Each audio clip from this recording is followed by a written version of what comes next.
in Berlin that Rommel's forces had crossed into Egypt, capturing Saloum, while in the Atlantic yet more British merchant ships and also a cruiser had been sunk. "Bad days for London," Goebbels wrote in his diary. "Let's have more of them. We shall soon bring John Bull to his knees." Another of John Bull's enemies struck on April the 28th, when Rashid Ali, who had seized power in Baghdad on April the 2nd, sealed off the British air base and cantonment at Habbaniyah, trapping 2,200 fighting men and 9,000 civilians. The forces at Habbaniyah had no artillery, and on the base 82 obsolete or training aircraft. "Situation grave," the base commander reported on the following day.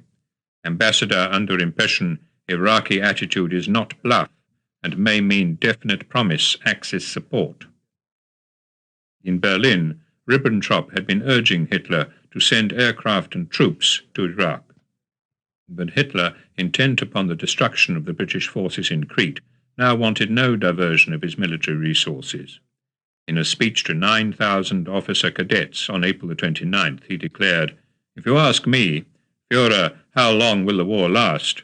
I can only say, as long as it takes to emerge victorious, whatever may come." The word capitulation, Hitler added, was one which, as a National Socialist during the struggle for power, I never knew. There was one word he would never know as leader of the German people and a supreme commander. That was also capitulation.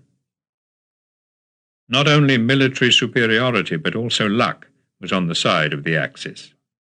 When, on April the 29th, the German minister in Washington, Hans Thompson, telegraphed to say that an absolutely reliable source had revealed to him that the Americans had broken Japan's most secret method of communications, the coded magic radio messages sent by Japanese ambassadors throughout the world, including Berlin, neither the Germans nor the Japanese, when alerted to the alleged leak, could believe that such a sophisticated and well-guarded signals intelligence code, in fact, could ever be broken.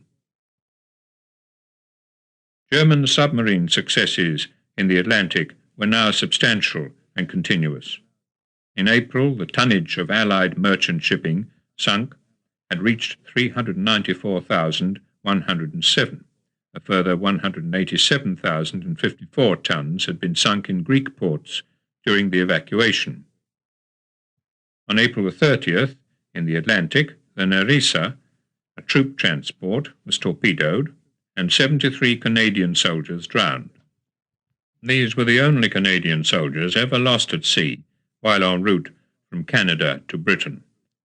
That night, a German air raid on Plymouth brought the civilian deaths that April from bombing to 6,065. "Hard times," Churchill wrote to a colleague on his return from visiting the scene of the devastation in Plymouth, "but the end will repay." While preparing to meet a German attack, Stalin did everything possible not to provoke Germany. During April, his deliveries of raw materials to Germany reached their highest since the signing of the Nazi-Soviet Pact in August 1939. 208,000 tons of grain, 90,000 tons of fuel oil, 8,300 tons of cotton, 6,340 tons of copper, tin, nickel and other metals, and 4,000 tons of rubber. The rubber had been bought by Russia overseas, imported through her Far Eastern ports, and then transported to Germany by express train on the Trans-Siberian Railway. On May the 1st, at the May Day parade in Moscow, Stalin put the recently appointed Soviet ambassador to Berlin, Vladimir Dekhanozov, in the place of honor near him on the platform above Lenin's tomb. That same day, the Soviet General Staff Information Bulletin, sent to the commanders of the special military districts along the frontier, stated without prevarication, "In the course of all March and April, along the Western Front, from the central regions of Germany, the German command has carried out an accelerated transfer of troops to the borders of the Soviet Union." Such concentrations were particularly visible in the Memel region, south of the Soviet Union's most westerly naval base at Libava. The distance between the two ports was a mere 60 miles. On May the 2nd, as if to emphasize the imminence of danger, Richard Sorge informed his Soviet masters from Tokyo that Hitler had resolved to begin war and destroy the USSR in order to utilize the European part of the Soviet Union as a raw material and a grain base. Sorgenau reported, "The decision regarding the start of the war will be taken by Hitler in May." Hitler's own confidence was reiterated in a speech in Berlin on May the 4th. "In this Jewish capitalist age," he declared, "the National Socialist state stands out as a solid monument to common sense. It will survive for 1,000 years." That day, in the Warsaw Ghetto, as on every day that spring, more than 70 Jews died of starvation. In the smaller, yet equally isolated ghetto of Lodz, 30 Jews died that day. Between January and June 1941, the combined death toll from starvation in both ghettos was more than 18,000. On May the 5th, the Romanian dictator, Marshal Antonescu, informed the Germans not only of the movement of Soviet troops westward from Siberia and the concentration of Soviet forces around Kiev and Odessa, but also that the factories around Moscow have been ordered to transfer their equipment into the country's interior. German preparations for the invasion of the Soviet Union and Soviet countermeasure were no longer being disguised. So obvious were German troop movements along the river Bug near Lvov that in the first week of May, the commander of the frontier guards had asked Moscow for permission to evacuate the families of his men. Permission had been refused, and the commander rebuked for panic. Stalin himself was determined not to appear to panic. In an address on May the 5th to the graduates of the Soviet military academies, he spoke of his confidence that the Red Army, Navy, and Air Force were well enough organized and equipped to fight successfully against the most modern army. At the same time, in the version of the speech circulated by British Air Intelligence 9 days later, Stalin warned that Germany had embarked on an attempt to seize the whole of Europe and that Russia must be ready for any emergency. The war is expected to start after the spring planting, Stalin was told by one of his own intelligence staff that same day, May the 5th. Russia's only respite was to be a German attack on Crete, also on May the 5th. The Enigma messages decoded in Britain confirmed that Crete was Hitler's immediate goal. British forces with a substantial New Zealand contingent and a New Zealand commander, General Freyberg, prepared as rapidly as they could to defend Crete against the Germans. Other news that day brought Britain a certain relief. On May the 5th, the Emperor of Abyssinia, Haile Selassie, entered his capital, Addis Ababa, 5 years to the day since the Italians had conquered it.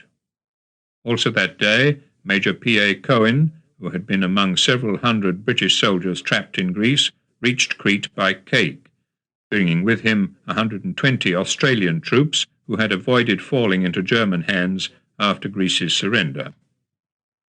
As some men escaped from German-occupied Europe, others entered it. Also on May the 5th, in greatest secrecy, 20 miles north of the town of Châteauroux, in Vichy, France, a Frenchman working for British Special Operations, Georges Bégu, parachuted successfully into the unoccupied zone of France to set up a clandestine radio transmission at Châteauroux. 4 days later, Pierre de Vamécourt was parachuted nearby as the first group leader in France for the Special Operations Executive. His 2 brothers, who lived in France, became the first members of his group. Georges Bégu, known as George Noble and later as George I, provided the group's radio contact with London. While Malta continued to be bombarded by German and Italian aircraft, on May the 6th, a second Operation Tiger saw a convoy of 13 fast British merchant ships pass Gibraltar on their way to Egypt, eastward across the Mediterranean. 7 of the merchantmen took supplies and fuel oil to Malta, arriving without incident. In the cargo holds of the other 5 ships were 295 tanks and 50 fighter aircraft, urgently needed to reinforce the British troops in Egypt. During the voyage, one of the merchantmen was sunk. The remaining 4, with 238 tanks and 43 fighters, reached Egypt safely. The British had another success on May the 8th, when the German commerce raider Penguin, having sunk 28 merchant ships in 10 months, was herself sunk in the Pacific by the British cruiser Cornwall. That same day, the German submarine U-110 was captured in the Atlantic. Its commander was Julius Lemp, who had sunk the passenger liner Athenia in the first days of the war. On board his submarine, the British found important cipher material, which was greatly to expand Britain's ability to read the German naval enigma. While being towed towards Iceland, the submarine sank. Its crew, including Lemp, were drowned. In the previous week, they had sunk 9 Allied merchant ships. On May the 6th, Stalin took over Molotov's position as Soviet Premier. The German ambassador in Moscow, von Schulenburg, in a dispatch to Berlin, stressed the extraordinary importance of this act, which was based, he said, on the magnitude and rapidity of German military successes in Yugoslavia and Greece, and the realization that this made necessary a departure from the former diplomacy of the Soviet government that had led to an estrangement with Germany. Stalin moved, however, to build not bridges with Germany, but to build more and effective barriers against her, ordering several reserve forces from the Urals and the river Volga to the vicinity of the river Dnieper, the western Dvina, and the border areas. On May the 9th, the German Air Force messages sent through the Enigma machine revealed to British intelligence that the German troops now massing on the Soviet border would all have reached their positions by May the 20th. On May the 10th, well on time, the German army completed Operation Otto, the development begun on the 1st of October 1940 for improved rail and road facilities leading through Central and Eastern Europe to the Soviet border. In an effort to deceive Stalin into believing that Britain, not Russia, was the real object of his invasion plans, and that German troops were only moving east to escape British bombing reprisals, Hitler now embarked upon a renewed bomber offensive against Britain. Every night during the first 2 weeks of May, British cities and docks were pounded from the air. Once, on the night of May the 8th, British radio countermeasure succeeded in bending the signal beam along which German bombers flew to their targets, and 235 high-explosive bombs intended for an aircraft engine factory at Derby were dropped on empty fields more than 20 miles away.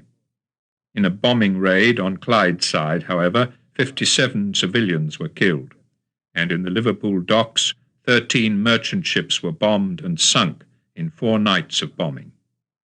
I feel that we are fighting for life and survive from day to day and hour to hour, Churchill told the House of Commons on May the 7th. But believe me, Herr Hitler has his problems too.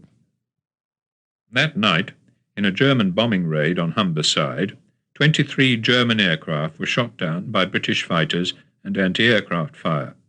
But Hitler's problems that week were not to be measured in terms of aircraft lost, for on May the 10th, like a bolt from the blue, the deputy leader of the Nazi Party, Rudolf Hess, Hitler's colleague and confidant for nearly 20 years, flew across the North Sea in a dramatic and risky solo dash and parachuted into Britain, landing near the village of Eaglesham in Scotland. Hess claimed that he had come to make peace between Britain and Germany. He revealed nothing about Hitler's plans to invade the Soviet Union. Indeed, under interrogation, he insisted that there was no foundation for the rumors now being spread that Hitler is contemplating an early attack on Russia. The official Nazi announcement declared that Hess was suffering from a mental disorder. This was also the view of those who interrogated him in Britain. That night, May the 10th, in another German air raid, London was again struck, and the Houses of Parliament badly damaged. The debating chamber of the House of Commons was completely destroyed. On the following morning, a third of the streets in central London were found to be impassable. 1,436 civilians had been killed, more than in any other single raid on Britain. The air raid on May the 10th marked the last raid of the Spring Blitz of 1941. Londoners were apprehensive that morning, as they had not been since the previous December. They couldn't know that Hitler now had other work for his bombers to do. The time for deception was over. The time for action had almost come. Since April the 17th, Yugoslavia had ceased to exist as an independent state. In German-occupied Serbia, Italian-occupied Dalmatia, Bulgarian-occupied Macedonia, the Hungarian-occupied Banat, and the newly independent Croatia, the bonds of tyranny and persecution had begun. Serbs and Jews were the principal victims. Also, Democrats and Liberals. For all of them, forced labour in concentration camps and random killings became the daily dangers of life under occupation.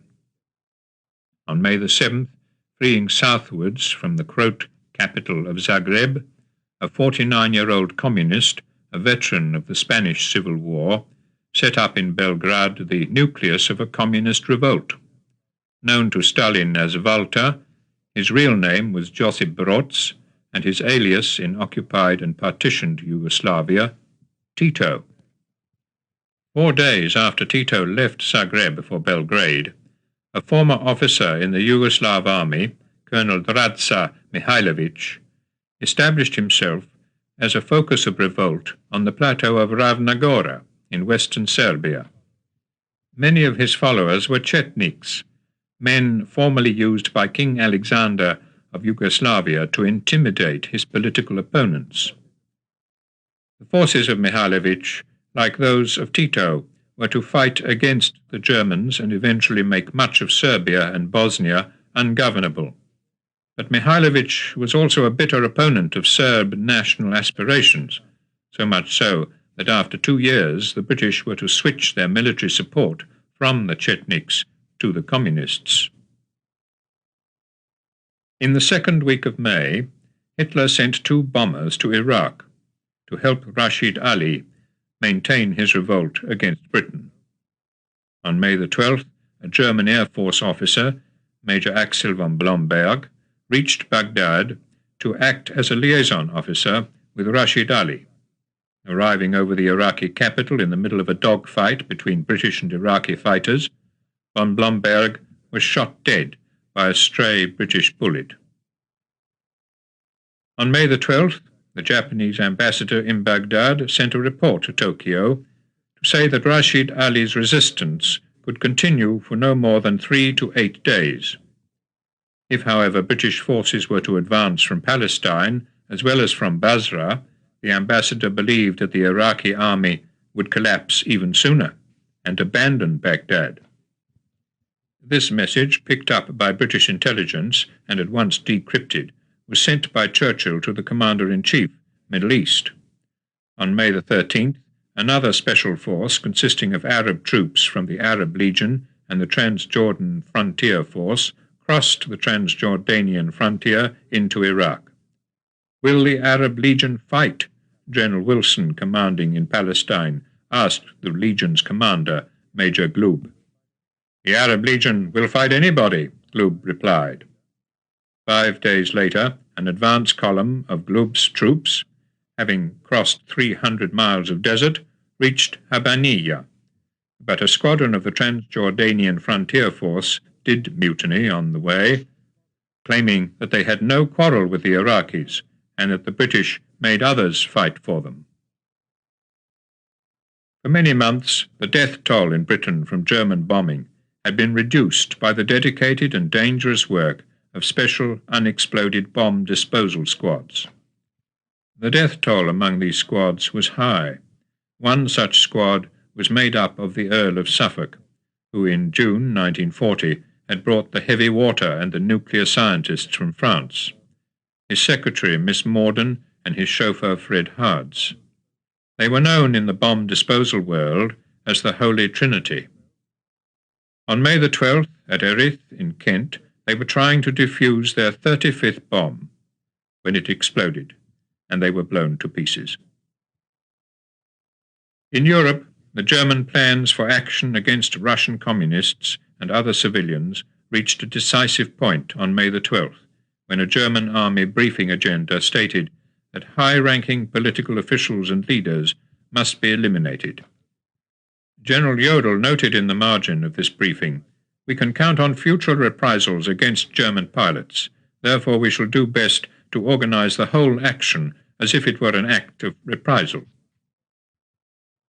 In Poznan, in German-annexed Poland, the local newspaper announced on May the 14th that 3 Poles, Stanislaw Wetzlas, Leon Pawlowski, and Stanislaw Wenzel, had been sentenced to death for an alleged anti-German conspiracy. "Everyone who believes in resistance," the report declared, "will be destroyed." On May the 14th, the Germans began their massive air bombardment of Malta. Not aware that the British knew from the Enigma intercepts that Crete was their true invasion target, they sought to give the impression that it was Malta that was about to be attacked. The bombardment was ferocious. 62 German and 15 Italian aircraft were shot down, but the British lost 60 fighters, half of them destroyed on the ground, losses that could not easily be replaced. On May the 15th, 9 days after learning from the Enigma intercepts that Rommel's forces on the Egyptian border were exhausted and needed time for rest and reorganization, the British launched Operation Brevity against the forward German positions, forcing a withdrawal from the Halfaya Pass. Rommel, however, by an extraordinary exertion, counterattacked in strength 2 weeks later.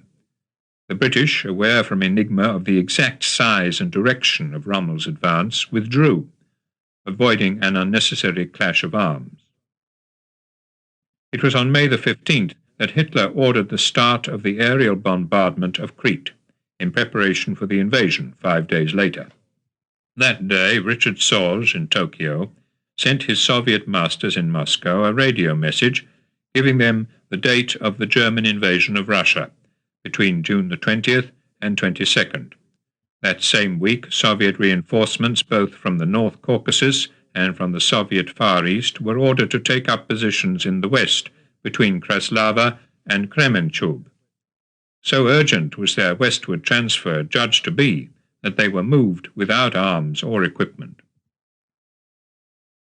The needs of German pilots on the Eastern Front were the reason given by Dr. Sigmund Rascher, a German Air Force staff surgeon, in a letter to Himmler on May the 15th, asking permission to use concentration camp inmates from Dachau for experiments in atmospheric tests.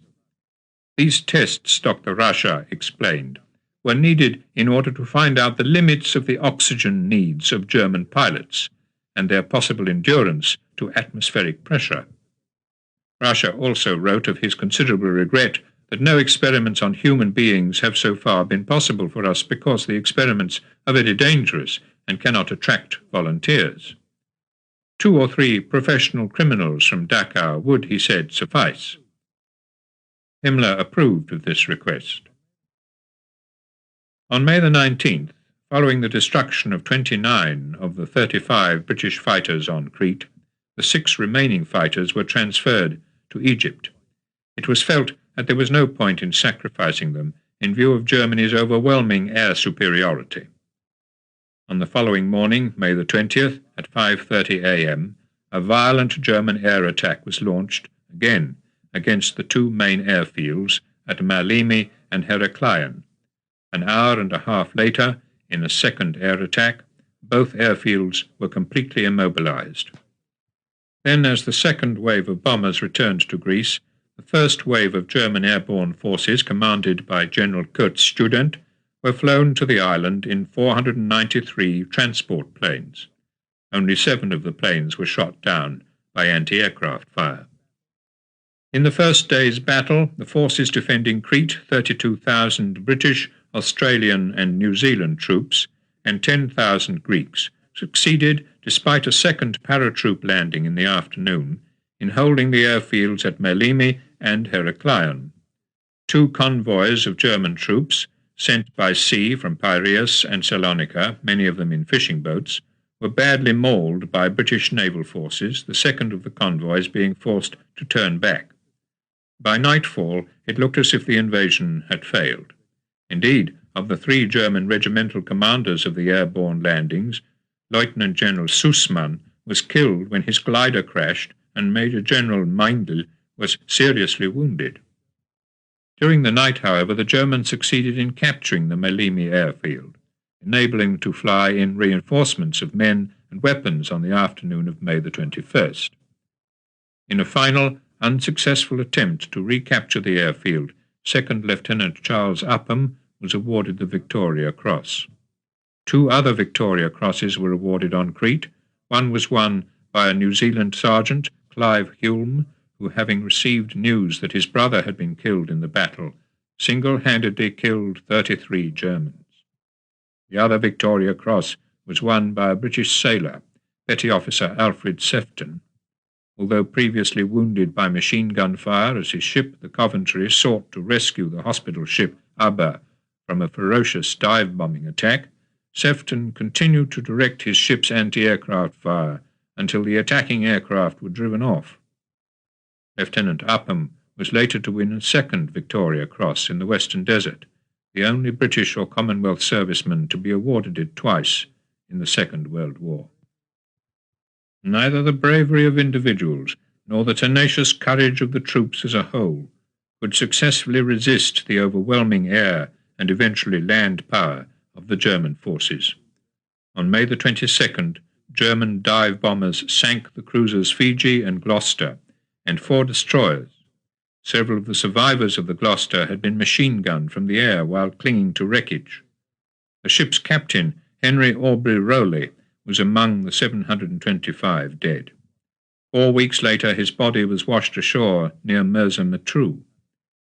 Commented Admiral Cunningham, "It was a long way to come home." Among the warships damaged but not sunk on May the 22nd was the battleship Valiant, with Lieutenant Prince Philip of Greece on board. On one occasion, as he recorded in his log, she was attacked by 14 dive bombers. "All their bombs fell very close," was his laconic comment. Prince Philip's uncle, Captain Lord Louis Mountbatten, was less fortunate. On May the 23rd, his destroyer, Kelly, was attacked by 24 dive bombers and sunk. 130 of her crew were killed. Although still on the bridge when his ship turned over, Mountbatten was able to swim clear, whereupon he proceeded to take charge of the rescue operation.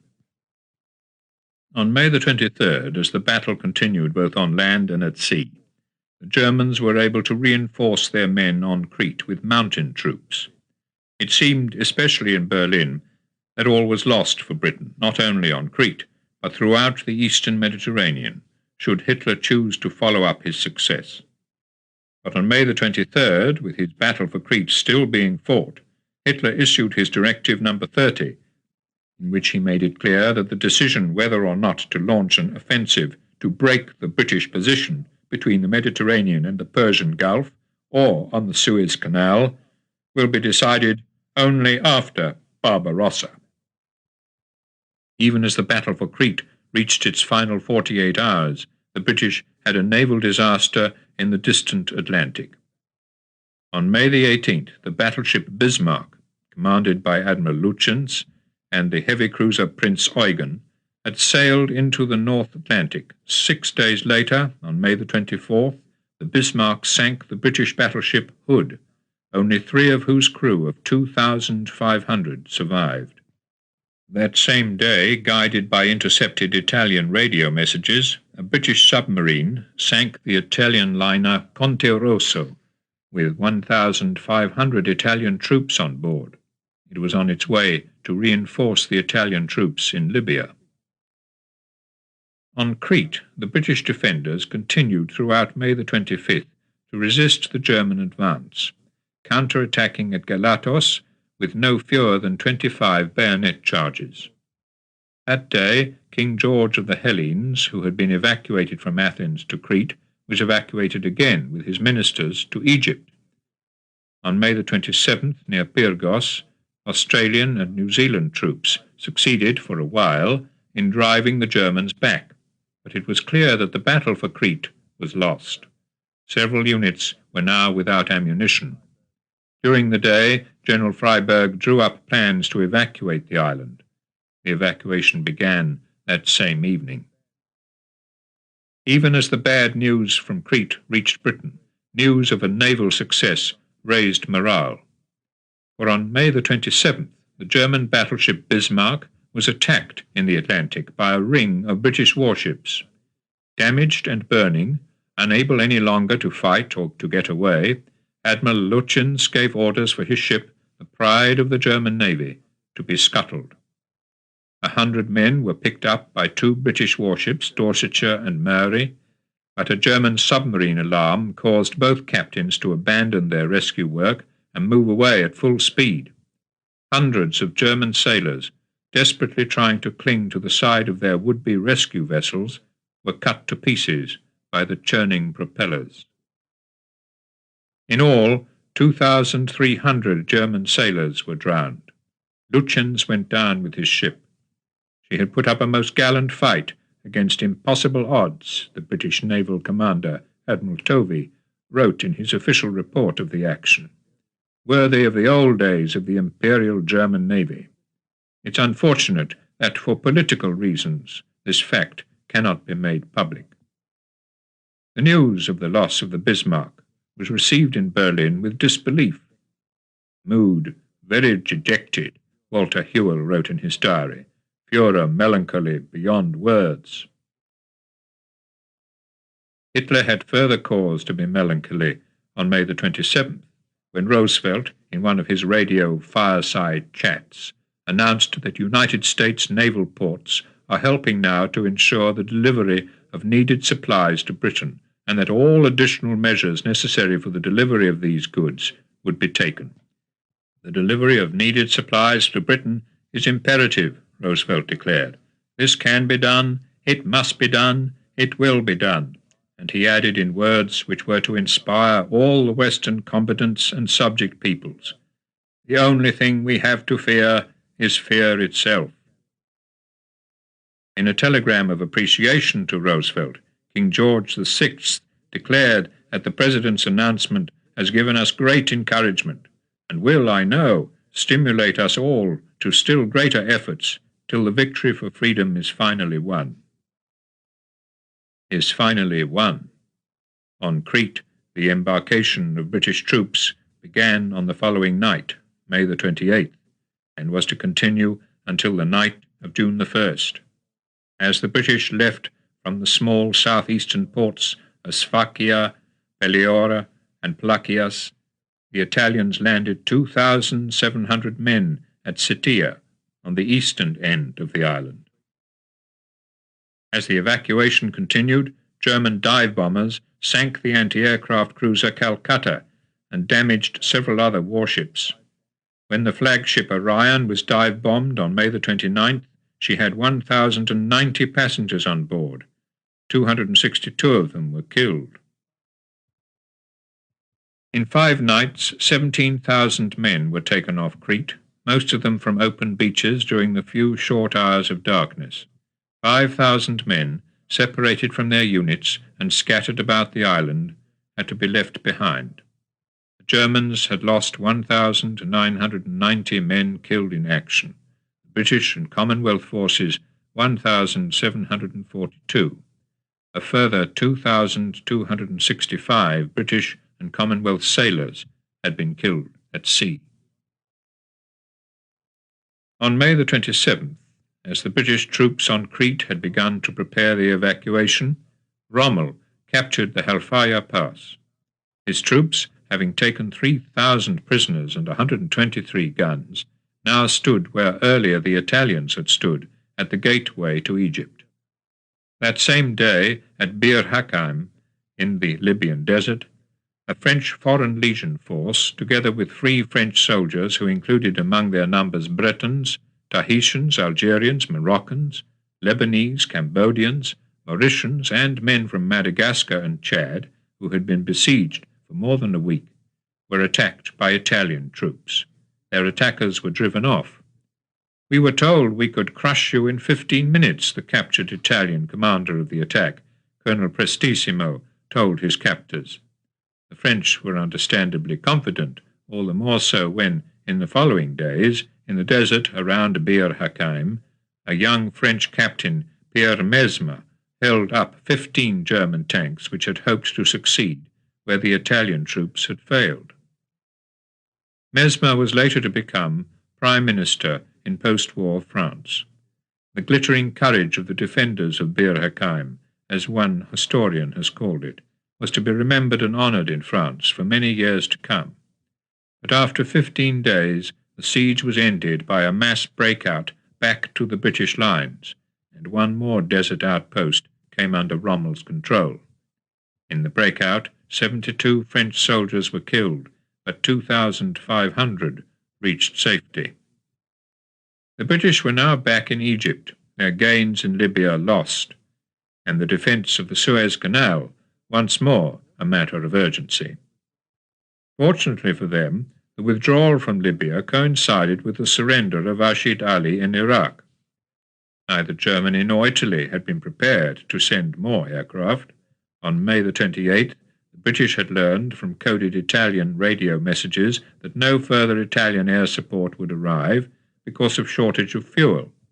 2 days later, on May the 30th, the mayor of Baghdad and the army officers loyal to Rashid Ali, who were still holding out in the capital, asked for an armistice. The British triumph, however, was somewhat marred 3 days later, when supporters of Rashid Ali rampaged through the Jewish quarter of Baghdad, looting shops and houses and killing their inhabitants. When the rampage was over, more than 150 Jews had been killed. The last 11 days of May had seen the kaleidoscope of war in all its complexity: a defeat for Britain on Crete, a disaster for Germany at sea, a victory for Germany in the Western Desert, the collapse of a pro-Axis revolt in Iraq, and the murder of Jews. In German-occupied Europe, those same 11 days had also seen several manifestations of the darkest side of Nazism. Beginning on May the 20th, steps had been taken in both German-occupied France and Belgium to halt the emigration of Jews to neutral Portugal, and from there to the United States. Such emigration, though difficult, had enabled several thousand Jews to leave German-controlled territory during the previous 12 months. Now Walter Schellenberg, acting for Heydrich, sent a circular to all the departments of the German security police and to all German consulates, informing them that Jewish emigration was henceforth forbidden in view of the undoubtedly imminent final solution of the Jewish question. What this final solution might be, Schellenberg did not explain, but it was clear that it didn't envisage the departure of Jews to safe or neutral lands.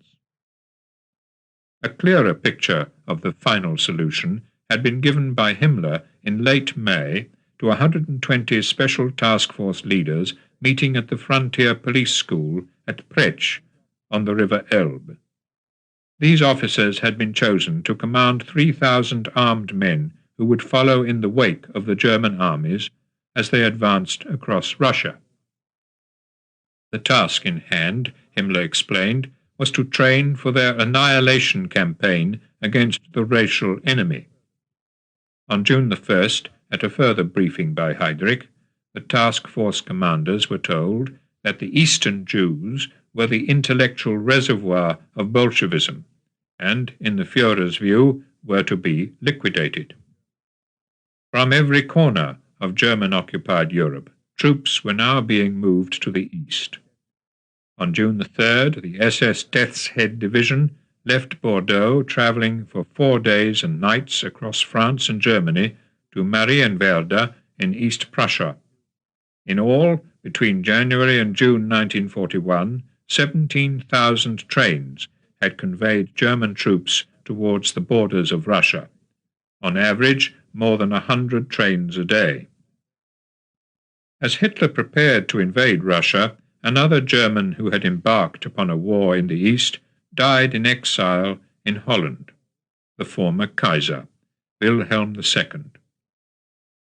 In May 1940, having turned down Churchill's offer of refuge in England, he had declined Hitler's offer to return to Germany as a private citizen to live on one of his former royal estates in Prussia.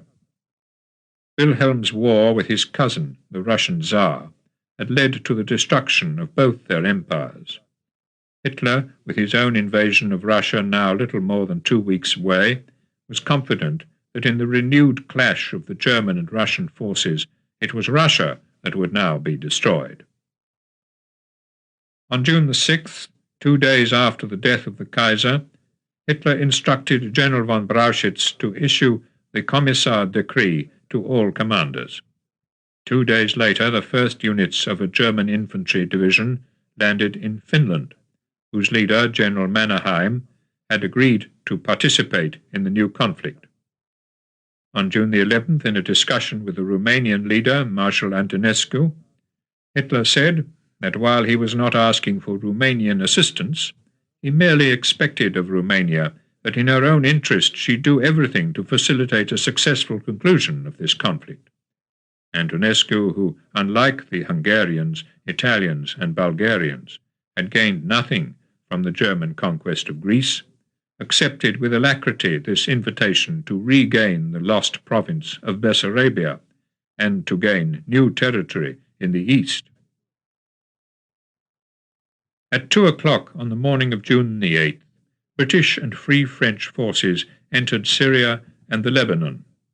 This was Operation Exporter, a plan to overthrow the French garrisons loyal to Vichy France and to raise the Free French flag over Beirut and Damascus.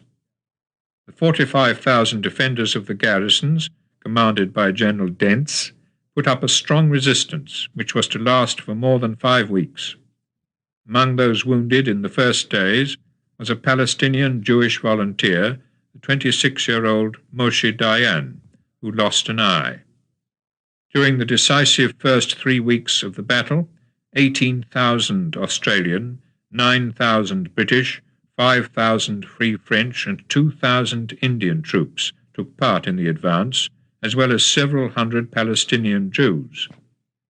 On July the 9th, British troops entered the Lebanese port city of Tyre.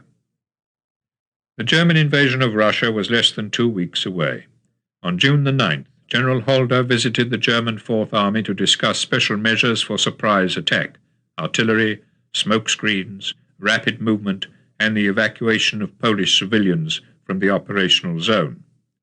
On June the 10th, the 751st anniversary of the drowning of the Emperor Frederick Barbarossa in 1190, the day on which, according to legend, the dead Frederick began to await his countrymen's call to lead them back to glory, the Germans put into effect Operation Würzburg, a 10-day program of mine-laying in the Baltic, designed to prevent the Russian Baltic fleet from escaping through the Kattegat into the North Sea.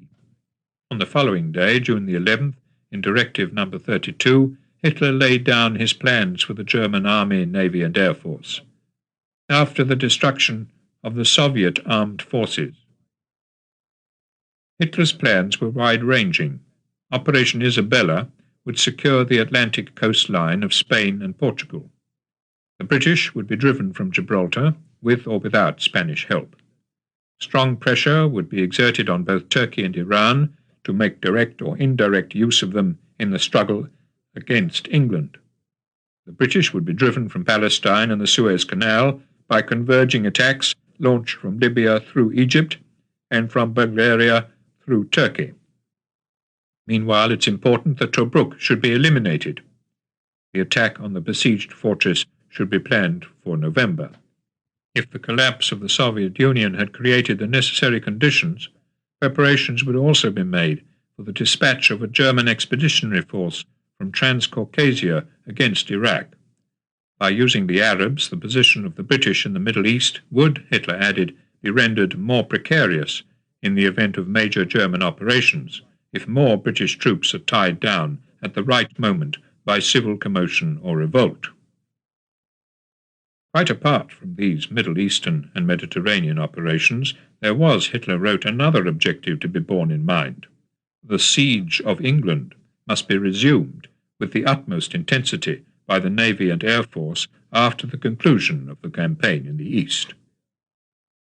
This directive made it clear how much depended upon Germany's victory over Russia. That night, as if to mock at these sentiments, British bombers struck at industrial targets in the Ruhr, the Rhineland, and the German North Sea ports, and continued to do so for 20 consecutive nights.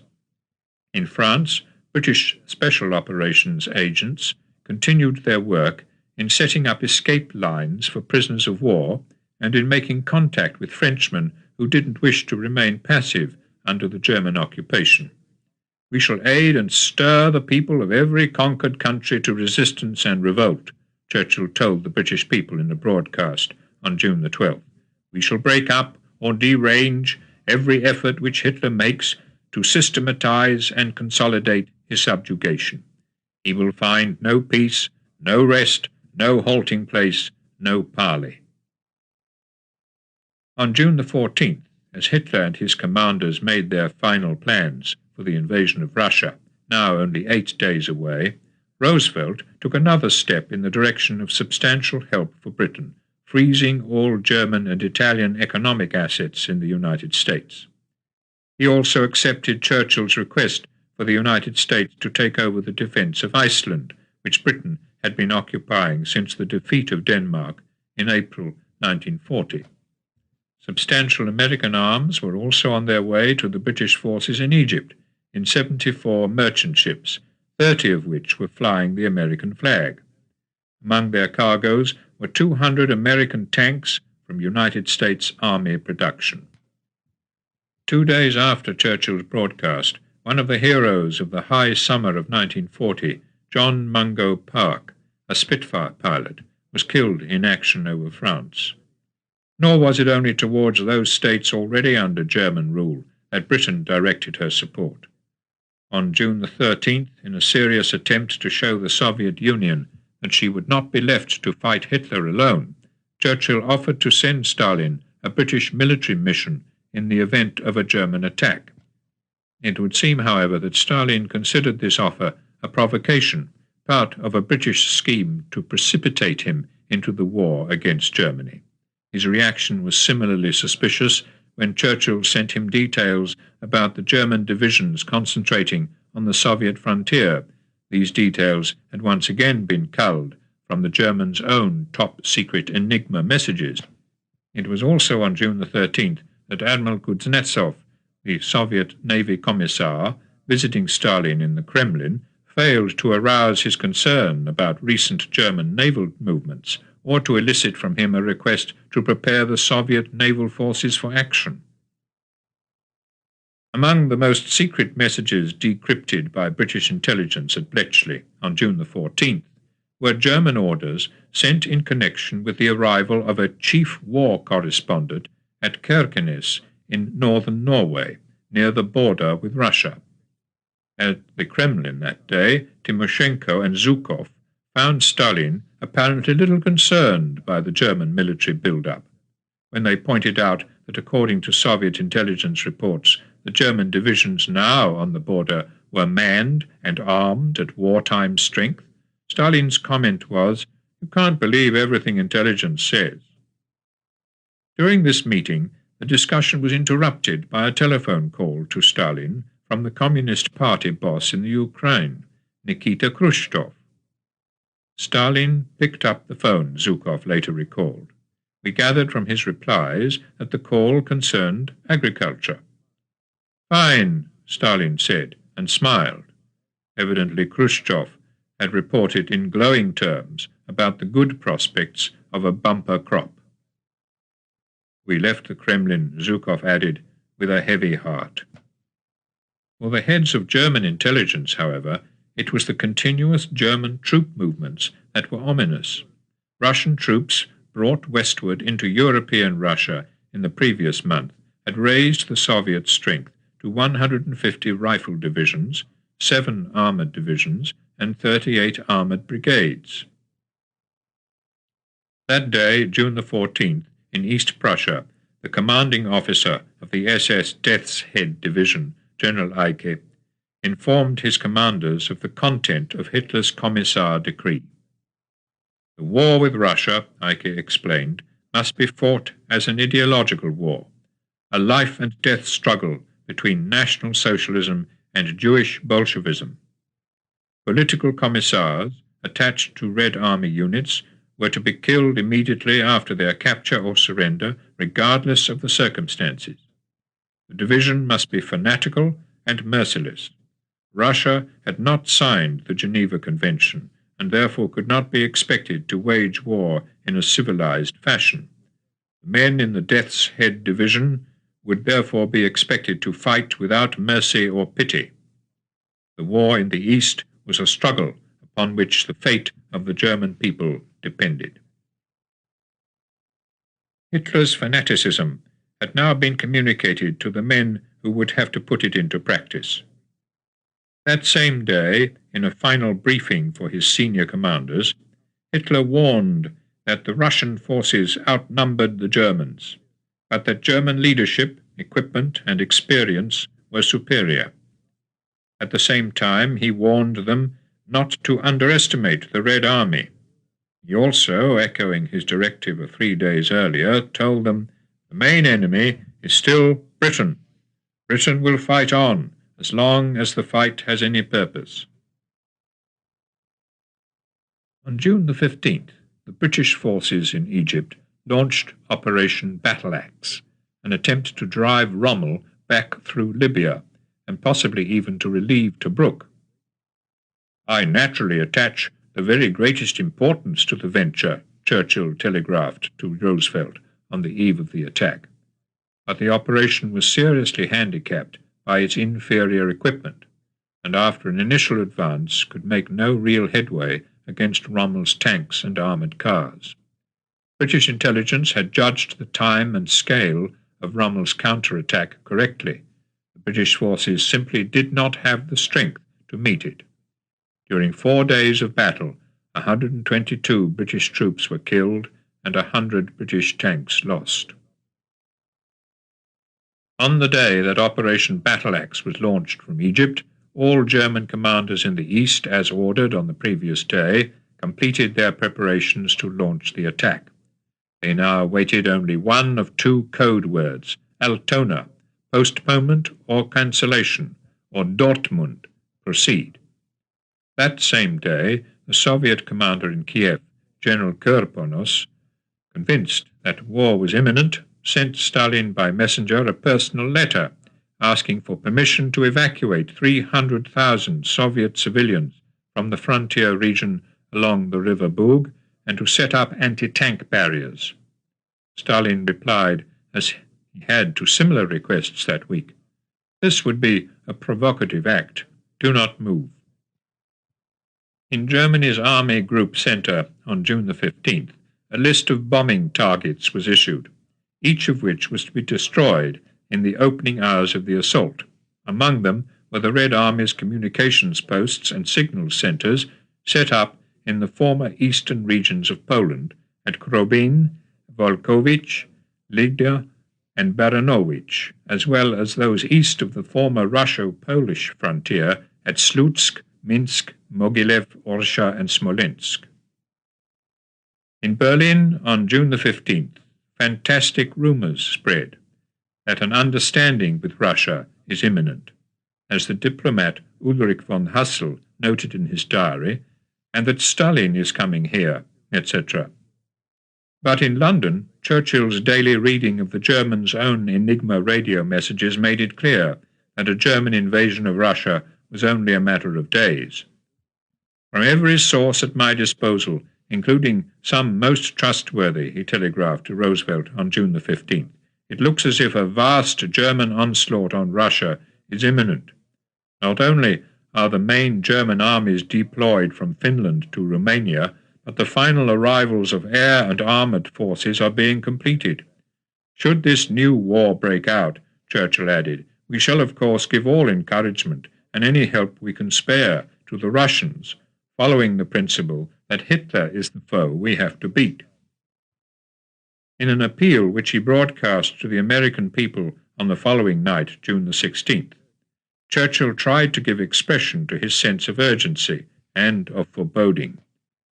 Every month that passes, he warned, adds to the length and to the perils of the journey that will have to be made. United we stand, divided we fall. Divided, the dark ages return. United, we can save and guide the world. In the United States, 2 days after Churchill's broadcast, Roosevelt received Colonel William J. Donovan, whom he appointed co-ordinator of information, with the duty to collect and analyze all information bearing on national security, to correlate such information and data, and to make it available to the President. Donovan was also entrusted with the conduct of special questions and subversive propaganda. On the day of Churchill's broadcast, the last German warship in the Soviet waters of the Black Sea had sailed away. Of the 20 German engineers still working in Leningrad in May, the last one had already gone by June the 15th. Those signs of an impending German onslaught were seen by Soviet naval observers and reported to the commander of the Soviet Baltic Fleet, Admiral Tribuz. On June the 17th, in tightest secrecy, all German military, naval and air commanders received the coded radio message, Würzburg. The attack on Russia was to begin at 3 in the morning on Sunday, June the 22nd. On the following day at noon, Soviet frontier troops in Bialystok were put on alert. The German leaders and ideologues were confident of victory. On June the 18th, Alfred Rosenberg completed his plans for the breaking up of the Caucasus mountain region of the Soviet Union into a series of 5 separate German-administered general commissariats in Georgia, Azerbaijan, North Caucasus, Krasnodar, and Ordzhonikidze, and 2 main commissariats for Armenia and the Kalmyk area. By such means, Rosenberg believed, Germany would control a Berlin-Tiflis axis friendly to Germany and a permanent barrier to any future resurgence of Russian power. In preparation for the imminent struggle, on June the 19th, the SS issued special regulations establishing a welfare fund for the care of orphans and widows of SS men killed in action. But did the Red Army appreciate that an onslaught was imminent? On June the 19th, the Soviet Minister of Defense, Marshal Timoshenko, ordered the camouflaging of forward airfields, military units and installations, many of which were still plainly visible both from the ground and from the air. That same evening, in a telephone call from Leningrad to Moscow, Admiral Tribuz, after reporting on the final departure on June the 16th of the last German warship in Soviet waters, obtained permission from Admiral Kuznetsov, the Minister of the Navy, to bring the Baltic Fleet up to readiness number 2, the fueling of all Soviet warships, and putting their crews on alert. Also in Leningrad, however, June the 19th saw the departure of the Secretary of the Regional Party Committee, Andrei Tsarnov, the Soviet Party boss in the city and a member of Stalin's military council, for his summer holiday at the resort of Sochi on the Black Sea. As Tsarnov left for his holiday, Admiral Kuznetsov also put the Soviet Black Sea Fleet on readiness number 2. In the Middle East, the early hours of June the 21st saw the surrender of the Vichy forces in Damascus to the combined British and Free French expedition. Hitler had now lost any chance of an easy descent on Palestine and the Suez Canal. That same night, on the East Prussian-Lithuanian frontier near Buraki, a group of German soldiers on reconnaissance mission tried to cross into the Soviet lines. 3 were killed and 2 were captured.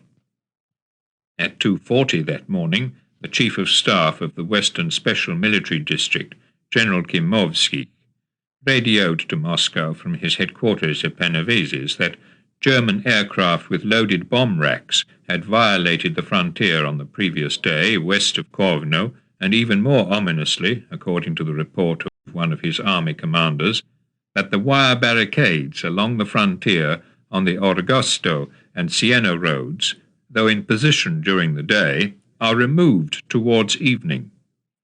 General Klimovsky added, "From the woods, sounds of engines."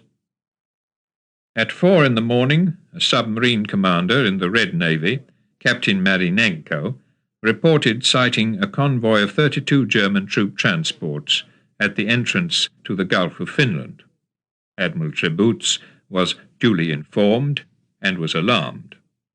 10 hours later, at 2 o'clock that afternoon, Stalin himself telephoned from the Kremlin to the commander of the Moscow district, General Tielnev, to tell him that the situation is uneasy, and instructing him to bring the troops of Moscow's anti-aircraft defense to 75% of combat readiness. A similar instruction was telephoned shortly afterwards to Nikita Khrushchev in Kiev. Once more it was Stalin himself on the line. On the afternoon of June the 21st, Hitler wrote to Mussolini that he had made the hardest decision of my life. Shortly after 9 o'clock that evening, the Chief of Staff of the Kiev military district, General Pokarev, telephoned to Marshal Zhukov in Moscow to inform him that a German sergeant major had come to our frontier guards and said that German troops were moving to jumping-off areas and that the attack would begin in the morning of June the 22nd. The deserter was Alfred Liskov, who had given himself up at the Ukrainian border town of Vladimir Volinsky. Zhukov telephoned at once to Stalin, who summoned him and Timoshenko to the Kremlin. The German generals may have sent this turncoat to provoke a conflict, Stalin told them. No, replied Timoshenko, we think he's telling the truth. What are we to do? Stalin asked, to which Timoshenko replied, a directive must immediately be given to alert all troops in the border districts. Stalin still hesitated. It's too early, he replied, to issue such a directive. Perhaps the question can be settled peacefully. He did agree, however, to a directive to all military councils in the frontier districts, warning them that a sudden German attack is possible. Stalin added, however, that the Soviet troops must not be incited by any provocative action by the Germans. The directive, as signed that night by Timoshenko and Zhukov, ordered the firing posts in the fortified areas to be secretly manned in the early hours of June the 22nd, for all aircraft to be dispersed before dawn on June the 22nd among field aerodromes and carefully camouflaged, for all units to be put on the alert, and for preparations to be made for blacking out cities and other targets. By 30 minutes after midnight, in the earliest hour of June the 22nd, Zhukov informed Stalin that this directive had been transmitted to all the frontier districts. Even as its transmission had begun, Hitler, in an after-dinner conversation with Albert Speer and Admiral Raeder, spoke of his plans for the creation of a German naval base on the Norwegian coast near Trondheim. It was to be Germany's largest dockyard. Alongside it would be built a city for 250,000 Germans. The city would be incorporated into Greater Germany. Hitler then put on a gramophone record and played his two guests a few bars from Liszt's Les Préludes. You'll hear that often in the near future, he said, because it's going to be our victory fanfare for the Russian campaign. His plans for the monumental buildings of Berlin, Linz, and other cities, Hitler told them, were now to be sealed in blood by a new war. Russia would be the source even of architectural advantage. We'll be getting our granite and marble from there, he explained, in any quantities we want. Shortly after midnight, in that first hour of June the 22nd, as the warning directive was on its way from Moscow to the frontier forces. The Berlin-Moscow Express crossed the railway bridge over the river Bug and steamed into the Soviet border city of Brest-Litovsk. A little later, 2 trains coming from Kobrin crossed the river Bug in the other direction. One was the regular Moscow-Berlin Express.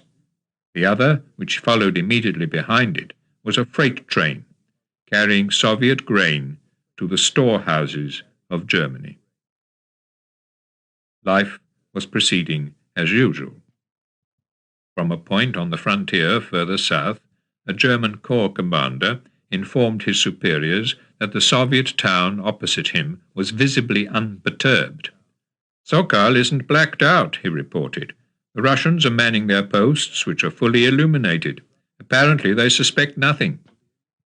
At Novgorod-Volynsk, the Soviet general Konstantin Rokossovsky was the guest of honor at a concert at his headquarters. Receiving the Moscow directive, he ordered his commanders to go to their units only after the concert. In the officer's house in Kiev, General Pavlov, commander of the Western Military District, was watching a Ukrainian comedy. Informed that things on the frontier were looking alarming, he chose to see the end of the play.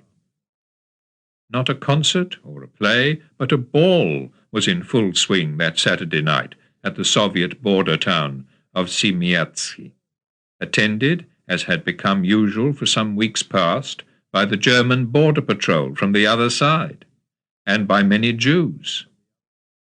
At 4 o'clock in the morning, the ball was still in progress. Minute succeeded minute in raucous song and swirling dance.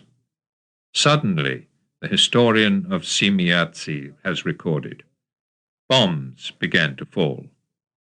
The electricity in the hall was cut off. Panic-stricken and stumbling over each other in the darkness, everyone ran home. As the German forces stood on the Soviet frontier in the early hours of June the 22nd, ready to invade, 2,500,000 Soviet soldiers in the western defense districts faced an estimated 3,200,000 Germans. A further 2,200,000 Soviet soldiers were in reserve, defending the cities of Moscow and Leningrad, and the industrial regions of the Donetsk Basin and the Urals. The numbers, however, were deceptive. Only 30% of the Soviet troops had automatic weapons. Only 20% of the Soviet aircraft and 9% of their tanks were of the modern types. The master of 8 European capitals, Warsaw, Copenhagen, Oslo, The Hague, Brussels, Paris, Belgrade, and Athens, ruler of Europe from the Arctic coldness of the North Cape to the warm island beaches of Crete, his armies unbeaten even further south on the frontier of Egypt, Hitler had now set his sights and his armies on Moscow. And although the day was to come when the tall spires of the Kremlin were to be visible through the binoculars of his front-line commanders, Moscow was never to be his, and the march to Moscow, Napoleon's downfall in 1812, was to lead through suffering and destruction to the end of all Hitler's plans, and within 4 years to the downfall of his Reich. Chapter 15. The German Invasion of Russia. June 1941. It was 15 minutes after 4 o'clock on the morning of the 22nd of June 1941. At that moment, the German invasion of the Soviet Union began. In its first hours, German bombers struck at 66 Soviet aerodromes, destroying many of their aircraft on the ground. At the same time, 5 selected Soviet cities were subjected to aerial bombardment: Kovno, Minsk, Rovno, Odessa, and Sevastopol. Yet more bombers struck at Libava, one of the principal Soviet naval bases in the Baltic. Then, as Soviet citizens woke up to the screech of bombs, the German army began its advance along a 930-mile front. June the 21st was the shortest night of the year. It was also 1 year to the day since the French surrender at Compiègne. On that same day, 129 years earlier, Napoleon had crossed the river Niemen in his own search for a victory in Moscow. At 7 o'clock that morning, a proclamation by Hitler was read over the radio by Goebbels. "Weighed down with heavy cares," Hitler declared, "condemned to months of silence, I can at last speak freely. German people, at this moment a march is taking place that for its extent compares with the greatest the world has ever seen. I have decided again today to place the fate and future of the Reich and our people in the hands of our soldiers. May God aid us, especially in this fight." 15 minutes after Hitler's proclamation was broadcast from Berlin, and with Stalin's approval, Zhukov issued a directive authorizing Soviet troops to attack the enemy and destroy him wherever the frontier had been crossed.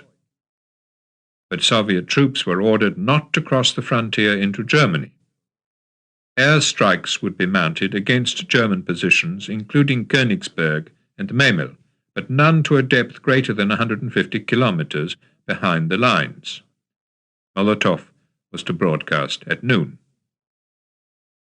Was Stalin hoping to negotiate some kind of settlement or ceasefire?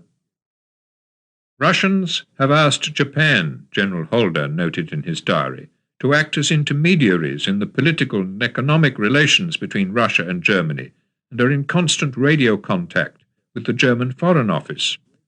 Only when it became clear that it was impossible to halt the enemy offensive by diplomatic action," one Soviet historian, Karasev, has written, "was the government announcement about the attack of Germany and the start of the war for the Soviet Union made at noon." The Russians could not halt the forward march of the German armies. That day, south of Kovno, a crucial bridge at Alitas was captured intact, and the Niemen River line turned without a battle. Some Russian units, Holder noted in his diary that day, were captured quite unawares in their barracks. Aircraft stood on the aerodromes secured by tarpaulin, and forward units attacked by our troops asked their command what they should do. At 9:15 that night, Timoshenko issued his third directive in less than 24 hours, ordering all Soviet frontier forces to take the offensive and to advance to a depth of between 50 and 75 miles inside the German border. The tide of war could no longer be turned by a directive. By nightfall on June the 22nd, the Germans had forced open a gap just north of Grodno between the Soviet northwestern front under Voroshilov and the western front under Timoshenko. But not all observers took the German onslaught tragically. When news of the German attack on Russia had been broadcast over the German loudspeakers in Warsaw at 4 o'clock that afternoon, the Jews in the ghetto, as one of them, Alexander Donat, later recalled, were trying unsuccessfully to hide their smiles. With Russia on our side, they felt, victory was certain and the end for Hitler was near. The confidence of the Jews who were trapped and starving in Warsaw had a curious echo in the mood in Berlin. "We must win, and quickly," Goebbels wrote in his diary on June the 23rd. "The public mood is one of slight depression. The nation wants peace, though not at the price of defeat, but every new theatre of operations brings worry and concern." Hitler, leaving Berlin that day for a new headquarters, the Wolf's Lair, near Rastenburg, in East Prussia, told General Jodl, "We have only to kick in the door, and the whole rotten structure will come crashing down." But even Hitler's confidence was not unqualified. At the beginning of each campaign, he told one of his staff later that day, one pushes a door into a dark, unseen room. One can never know what's hiding inside. By noon, on June the 22nd, the German Air Force had destroyed more than 1,000 Soviet aircraft on the ground or in combat, a quarter of Russia's whole air strength. That day, both Italy and Romania declared war on the Soviet Union. By nightfall on June the 22nd, the Germans had overrun the fortress area towns of Kobrin and Pruzheny. On the following day, in Moscow, an evacuation council was set up, with Alexei Kosygin as one of its 3 members, to organize the dismantling, removal, and reassembly of more than 1,500 armament factories and industrial plants in western Russia and the Ukraine to safety in the east. Beyond the Urals, far from any probable or even possible battle zone, in distant cities such as Sverdlovsk, Kurgan, and Chelyabinsk, in Siberia and in Kazakhstan, the Soviet Union, in its very moment of shock and weakness, was rebuilding the basis of a massive war potential. Within the first few days of the German assault, it was clear that it was not only to be a war of armies. When in the bunkers around the frontier village of Shlochi on the border, a German army unit finally overran the Russian defenders, it then burned down the village and murdered all 100 of its inhabitants. On June the 25th, General Lemelsen, commanding the 47th Panzer Corps, protested to his subordinate officers about what he called the senseless shootings of both prisoners of war and civilians which had taken place. His protest was ignored. Lemelsen renewed his protest 5 days later, declaring in a further order that in spite of his earlier instructions, still more shootings of prisoners of war and deserters have been observed, conducted in an irresponsible, senseless, and criminal manner. This is murder. The German army is waging war against Bolshevism, not against the Russian peoples. Yet General Lemelsen went on to endorse Hitler's order that all those identified as political commissars and partisans should be taken aside and shot. Only by this means, he explained, could the Russian people be liberated from the oppression of a Jewish and criminal group. On the field of battle, the last week of June saw continual Soviet setbacks. On June the 25th, 2 generals, Katskilevich and Nikitin, were killed in action. Several strategic towns were also lost that day, including the railway junctions of Baranovich and Lida in the north and Dubno in the centre. Goebbels, however, was cautious. "I'm refraining from publishing big maps of Russia," he noted that day in his diary. "The huge areas involved may frighten the public." From the first days of the German advance, Jews were as usual singled out for particular and systematic destruction. When on June the 25th German forces entered Lutsk and found in the hospital there a Jewish doctor, Benjamin Fromm, operating on a Christian woman, they at once ordered him to stop the operation. He refused, whereupon they dragged him from the hospital, took him to his home, and killed him with his entire family. On the morning of June the 26th, German forces reached the city of Dvinsk, seizing both the road and rail bridges across the river Dvina. This was a remarkable success, similar to the seizure of Fort Ibn Email in Belgium little more than a year earlier. The German army was now 185 miles inside the Soviet border.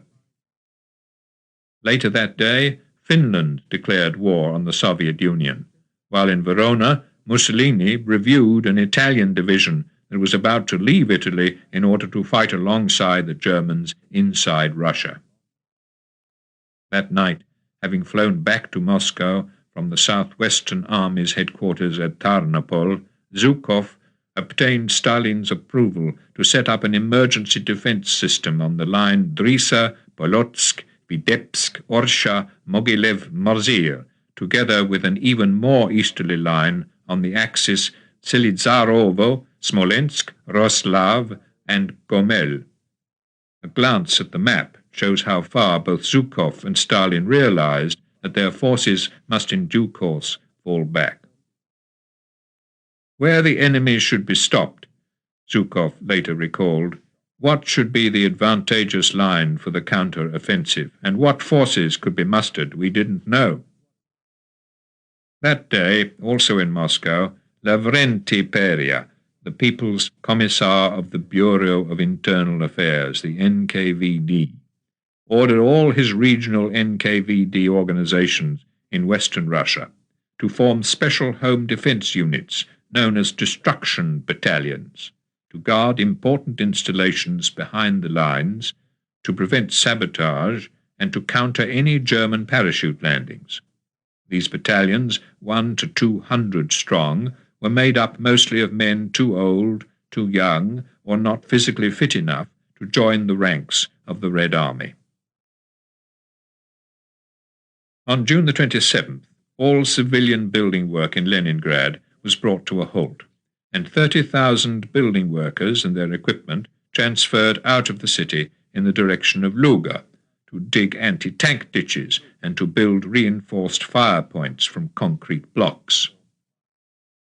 That day, Marshal Mannerheim appealed to the people of Finland to play their part in the holy war against Russia.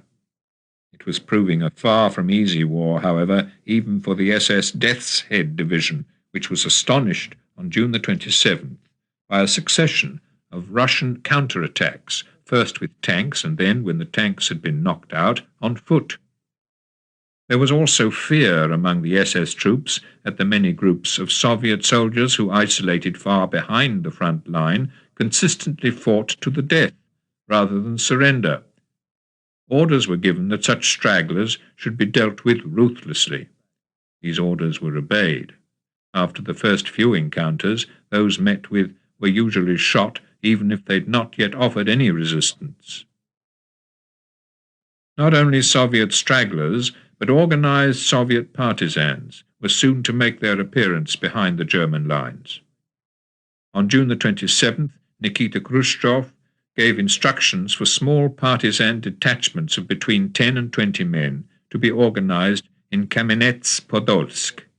More than 140 small groups were also set up by the local Communist Party authorities in the Lvov, Tarnopol, Stanislavo, Chernowitz and Rovno regions, about 2,000 men in all. Once organized, they were slipped through the German lines into enemy-occupied territory. It was on June the 27th that Hungary declared war on the Soviet Union, followed a day later by Albania.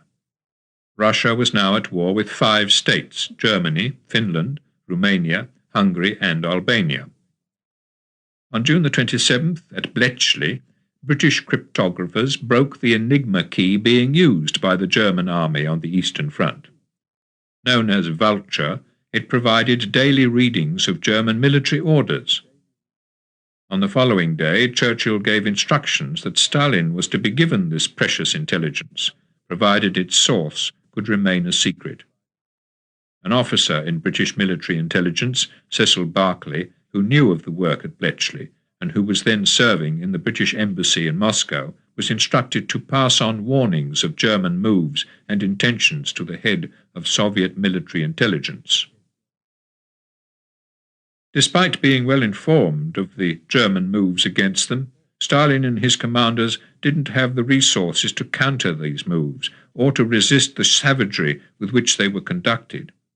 On June the 27th, 2 German panzer groups, linking forces east of Minsk, turned against the 300,000 Russian troops caught in the trap, 50,000 of them in Minsk itself. In the ensuing battle, tens of thousands were killed. Almost all the rest were taken prisoner. Their fate was to be terrible: beaten, starved, denied medical attention, refused adequate shelter, shot down if they stumbled during endless forced marches. Few of them were still alive a year later. That day, June the 27th, in the village of Niswich, a young Jew, Shalom Cholowski, watched horrified as a German soldier began punching a Soviet prisoner. The prisoner, he later recalled, a short fellow with dull Mongolian features, didn't know why the German had singled him out, or what he was raving about. He stood there, not resisting the blows. Suddenly he lifted his hand and with a terrific sweep slapped his attacker powerfully and squarely on the cheek. Blood trickled down the German's face. For a moment they stared at each other, one man seething with anger, the other calm. Several Germans brusquely shoved the man to a place behind the fence. A volley of shots echoed in the air. In an effort to counter the effect on Russian morale of the rapid German advance, on June the 28th, posters were put up in Leningrad showing a photograph of the German deserter Alfred Liskov, with the caption, "A mood of depression rules among German soldiers." But the advance of those German soldiers and their growing number of allies was continuous. On June the 28th, German troops advancing from Norway and Finnish troops coming from Finland attacked the Russians in Karelia. That same day, on the Minsk front, the advancing German units were already 1/3 of the way from the German border to Moscow in only 1 week of war. The Red Army was not, however, without resources, or at least without courage and ingenuity. On June the 29th, the SS Death's Head Division was caught unawares by the appearance of Soviet fighter planes, which, strafing the SS positions, killed 10 men. General Holder, studying reports from the whole battlefield, noted in his diary, "Information from the front confirms that the Russians are generally fighting to the last man." In the Grodno area, he was told by General Ott, the Russians were showing stiff resistance. In the Lvov area, the enemy is slowly retreating, putting up a tough fight for the last line. Here, Holder added, for the first time, mass destruction of bridges by the enemy can be observed. The Russian soldier, the Nazi Party newspaper Völkische Beobachter reported on June the 29th, surpasses our adversary in the West in his contempt for death.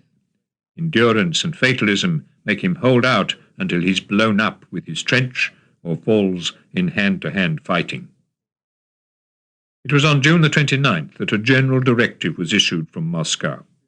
Before the Red Army withdrew from a town, the directive made clear, rolling stock and other movable items, even food, must be removed, leaving the enemy not a single locomotive, not a truck, not a loaf of bread, not a litre of fuel. Cattle must be driven to the rear, and any food or fuel which could not be removed must, without any exceptions, be destroyed. Such was the scorched earth policy.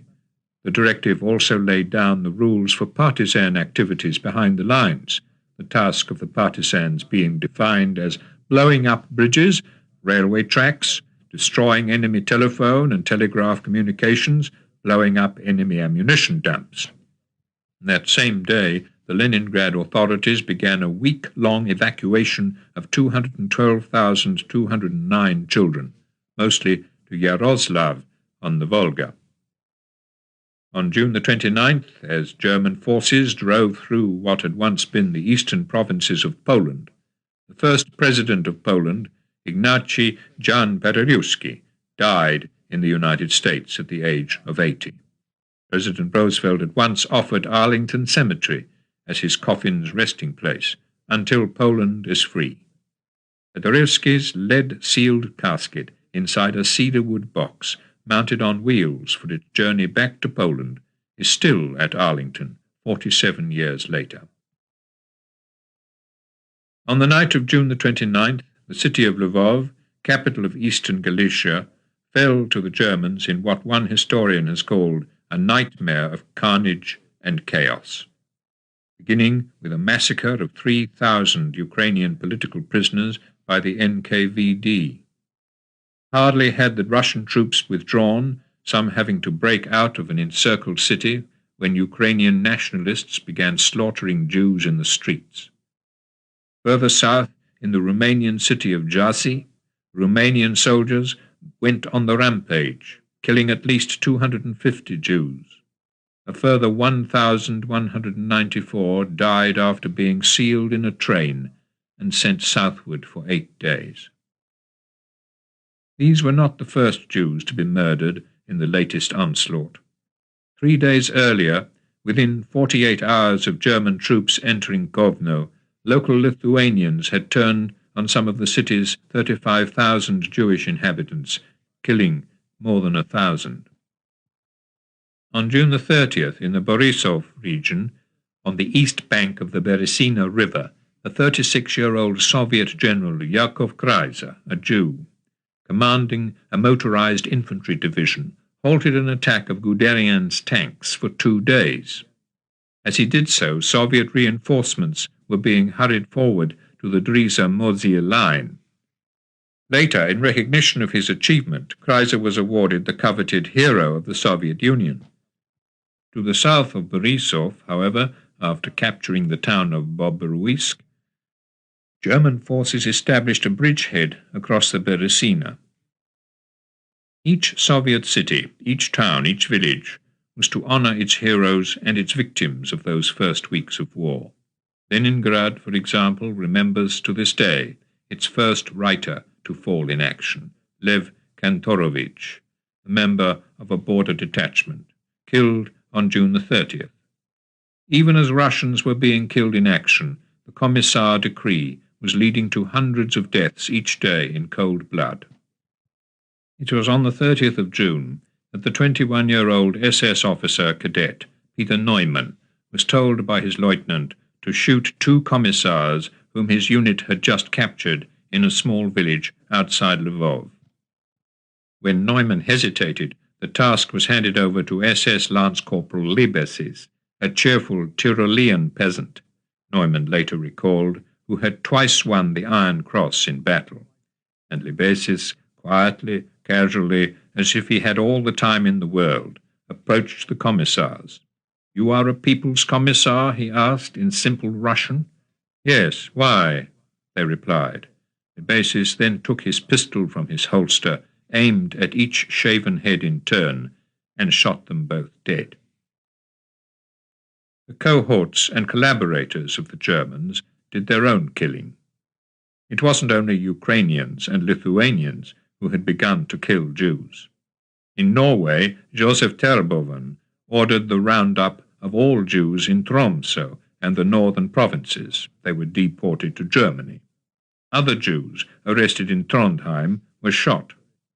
From Holland, on the 30th of June, another 300 young Jews were rounded up and deported to the stone quarries of Mauthausen. They followed the same stony path, one Dutch witness of their deportation later recalled. Nobody survived. On June the 30th, the Australians lost their first warship to be destroyed by enemy action, the Waterhen, struck by German dive bombers off Sidi Barrani while on its way with supplies to besieged Tobruk. Not only was the ship's company saved by a British destroyer, but the Australian loss was quickly revenged when a Royal Australian Navy cruiser, the Sydney, sank the Italian cruiser Bartolomeo Galleone. As the German army continued its relentless thrust into western Russia on June the 30th, General Kurbonos ordered a Soviet withdrawal from the Lvov salient to a new defensive line, Korostin, Novgorod, Shepetovka, Staro-Konstantinov, Prokskurov. This line was reached by July the 9th, while behind it reinforcements were brought up. Despite heavy Soviet losses, the Soviet front line had not disintegrated. In the far north on July the 1st, the Germans launched 2 further military operations, Silver Fox against the Soviet Arctic port of Murmansk, and Salmon Trap against the railway line between Kandalaksha and Belomorsk. At the same time, the Finnish army advanced eastward from central Finland. Hurrying reinforcements northwards, the Russians were able to hold their northern lifeline. The German troops had not been trained in forest warfare, and the Russian resistance, as in western Russia, surprised their adversaries by its tenacity. It was in western Russia, on July the 1st, that a Russian counterattack east of Slonim penetrated the German encirclement of two severely mauled Russian tank brigades, enabling the remnants to escape. On the night of July the 1st, a train made up of 22 goods wagons and 2 passenger cars left Leningrad for the east. On board, under the vigilant eye of the art scholar Vladimir Levinson-Lessing, were some of the finest treasures of the Hermitage, Rembrandt's Holy Family and The Return of the Prodigal, 2 Madonnas by Leonardo da Vinci and 2 by Raphael, as well as paintings by Titian, Giorgione, Rubens, Murillo, Van Dyck, Velázquez, and El Greco. Also on the train was a marble Venus acquired by Peter the Great, Rastrelli's sculpture of Peter, the museum's Pallas Athena, and its superb collection of diamonds, precious stones, crown jewels, and ancient artifacts of gold. Nearer to the front, at Mogilev, July the 1st saw 2 Soviet marshals, Voroshilov and Shaposhnikov, briefing those who were to stay behind as the Germans advanced, and set up partisan groups.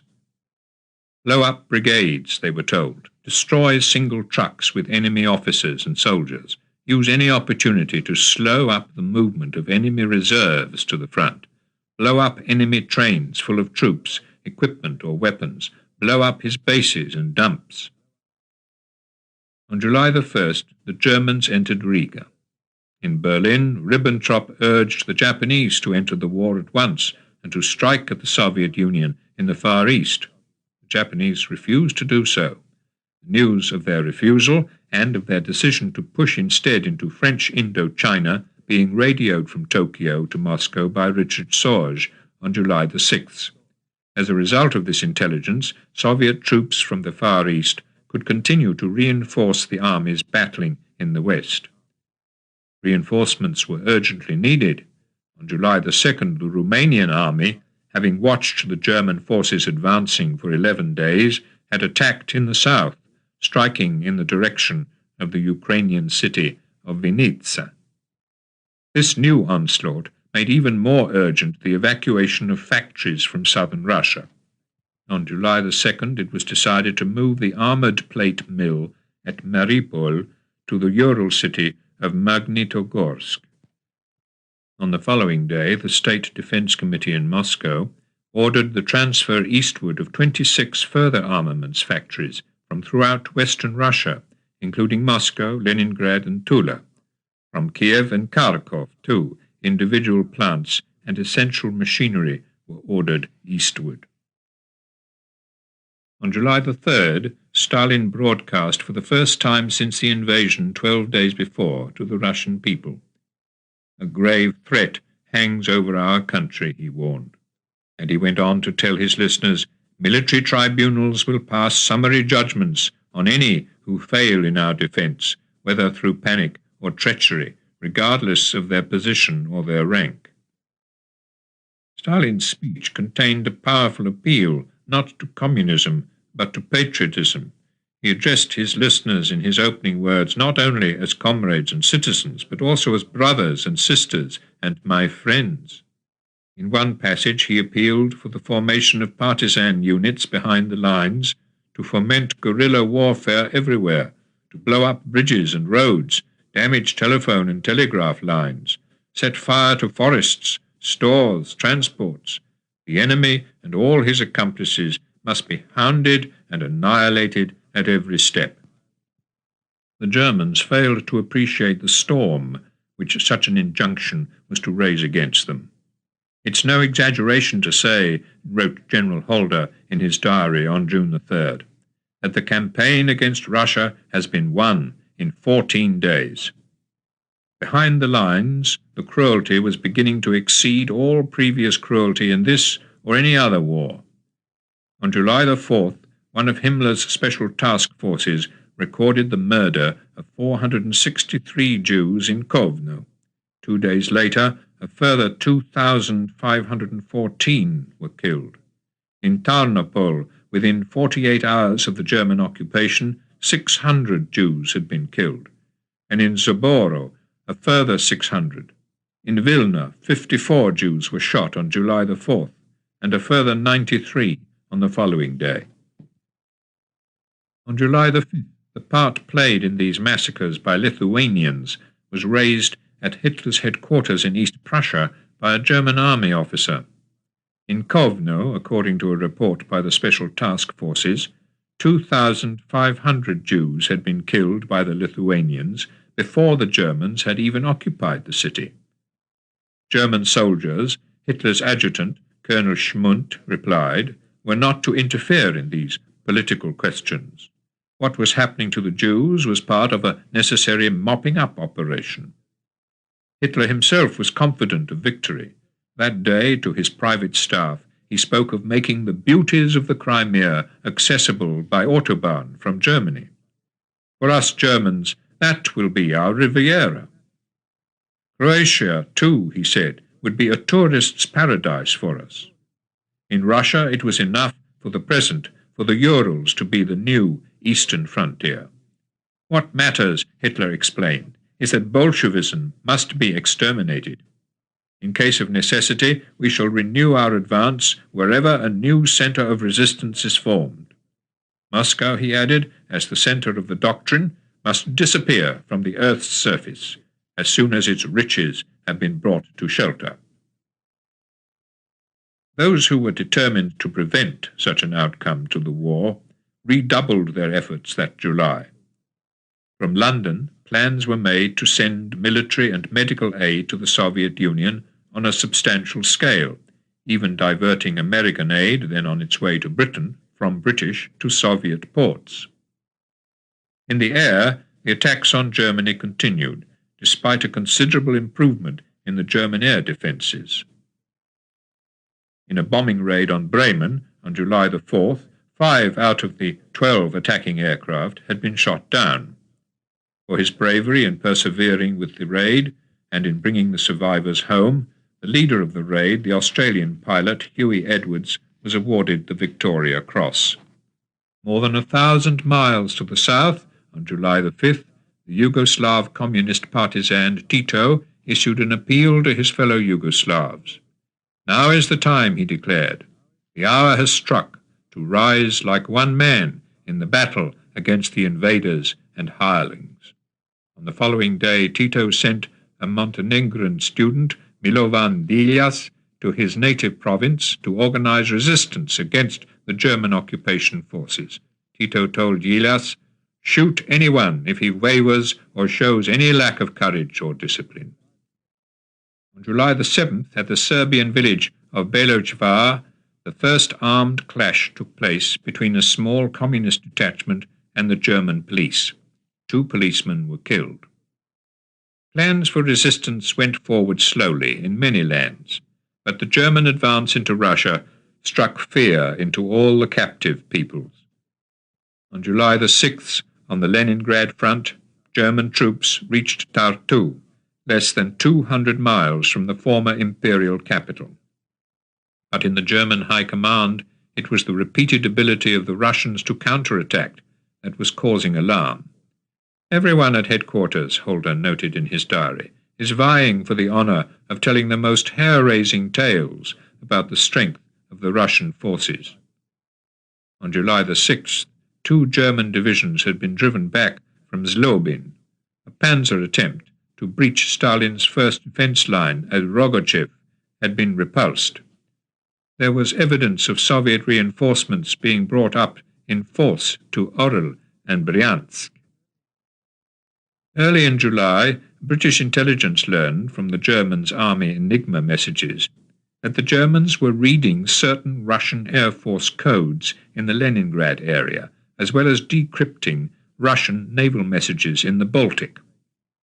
This information was passed on to the British military mission in Moscow on July the 7th, with the request that the Russians be alerted to this gap in their security. That day in the Atlantic, the United States launched Operation Indigo, the landing of a Marine brigade in Iceland. To the American people, Roosevelt justified the operation in terms of the need to defend the Western Hemisphere. But for Britain's transatlantic shipping, it was an important contribution to seaborne traffic nearer home. Roosevelt himself, 4 days later, on a map torn out of the National Geographical magazine, marked the new eastward extension of American patrols in the Atlantic. Those patrols now came to within 400 miles of the northern coast of Scotland. American support was enabling Britain to extend her own support for Russia. On July the 7th, the day on which the American Marines landed on Iceland, Churchill wrote to Stalin to say that Britain would do everything to help you that time, geography, and our growing resources allow. British bombing raids on Germany, Churchill explained, which had recently been intensified, would go on.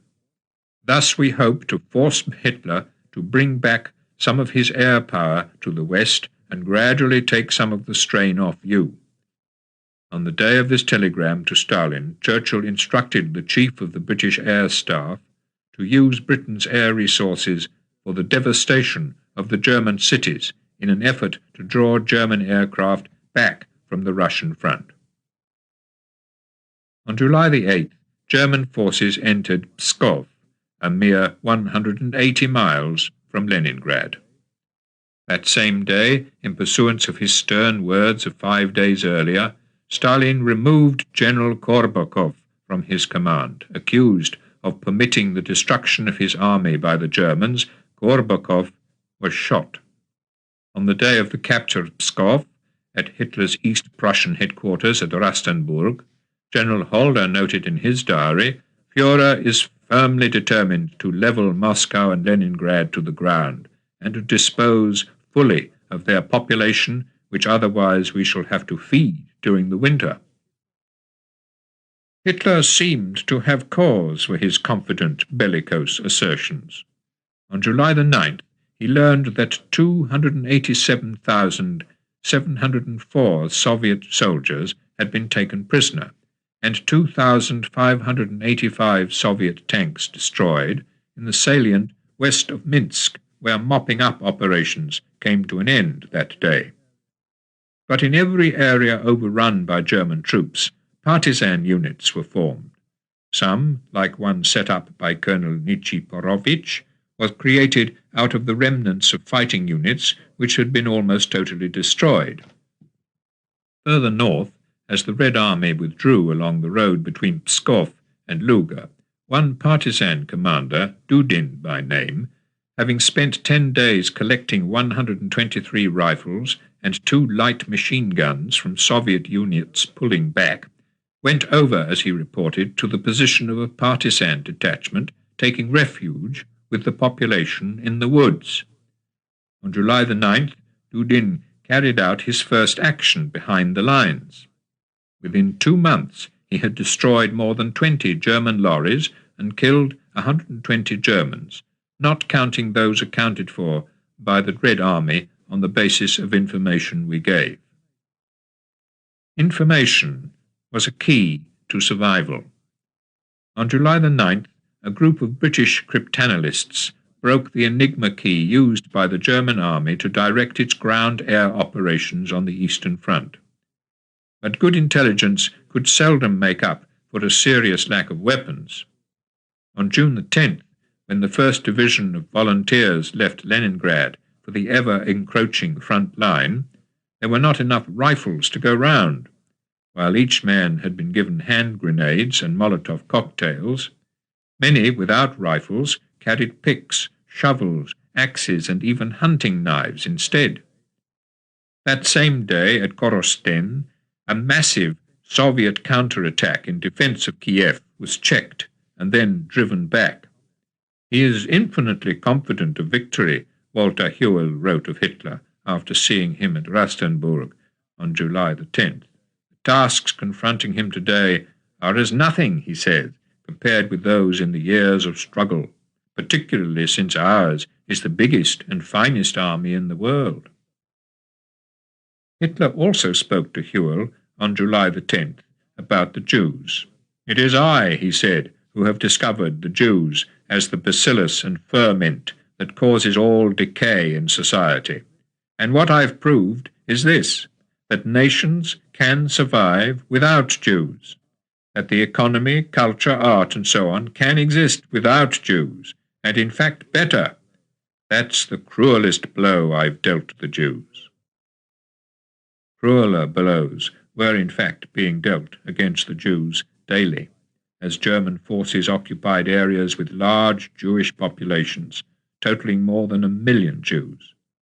On July the 7th, it was reported 11 days later from Berlin, 1,150 Jews had been shot in Dvinsk without ceremony and interred in previously prepared graves. In Lvov, 7,000 Jews had been rounded up and shot. In Dobromil, 130 Jews had been killed. In Lutsk, 300 Jews had been shot on June the 30th, and a further 1,160 on July the 2nd. At Tarnopol, 180 Jews were killed. At Zolocher, the number of Jews liquidated may run to about 300 to 500. Such reports, marked top secret, were compiled every few days. Merely to print them in full would be a book itself as large as this one. Not only Jews, but former Soviet officials and local dignitaries were executed in large numbers in every town and village overrun by the German army. Soviet prisoners of war also continued to be the victims of deliberate barbarity from the first moments of their captivity. On the 10th of July, information reached Berlin of the terrible conditions in the newly opened prisoner of war camp at Mali Trostenets, just outside Minsk, where hundreds of Soviet soldiers in captivity were dying every day from disease, starvation, and the brutality of their guards. The Red Army was determined to fight for every mile of the road to Moscow. The enemy command is acting ably, General Holder wrote in his diary on July the 11th. The enemy is putting up a fierce and fanatical fight. On the following day, Britain and the Soviet Union signed a pact pledging mutual assistance against Germany. Neither side would make a separate peace. At the same time, the British bombing raids on Germany, of which Churchill had written to Stalin a week earlier, began with a renewed intensity on July the 14th, when Hanover was bombed, followed during the next 9 days by 2 more raids on Hanover, 2 on Hamburg, 2 on Frankfurt and Mannheim, and 1 on Berlin itself. In the last few weeks alone, Churchill declared in a broadcast on July the 14th, "We have thrown upon Germany about half the tonnage of bombs thrown by the Germans upon our cities during the whole course of the war.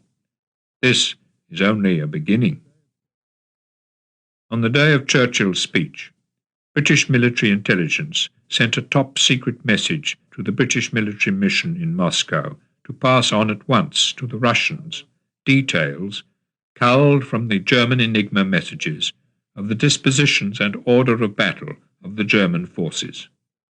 2 days later, at Churchill's specific request, the military mission in Moscow was sent an appreciation of German intentions in both the Smolensk and Gomel areas, together with the news, once again taken from the Germans' own most secret instructions, that the German Air Force had been ordered to prevent Russian withdrawals by attacks on the railways leading to the rear.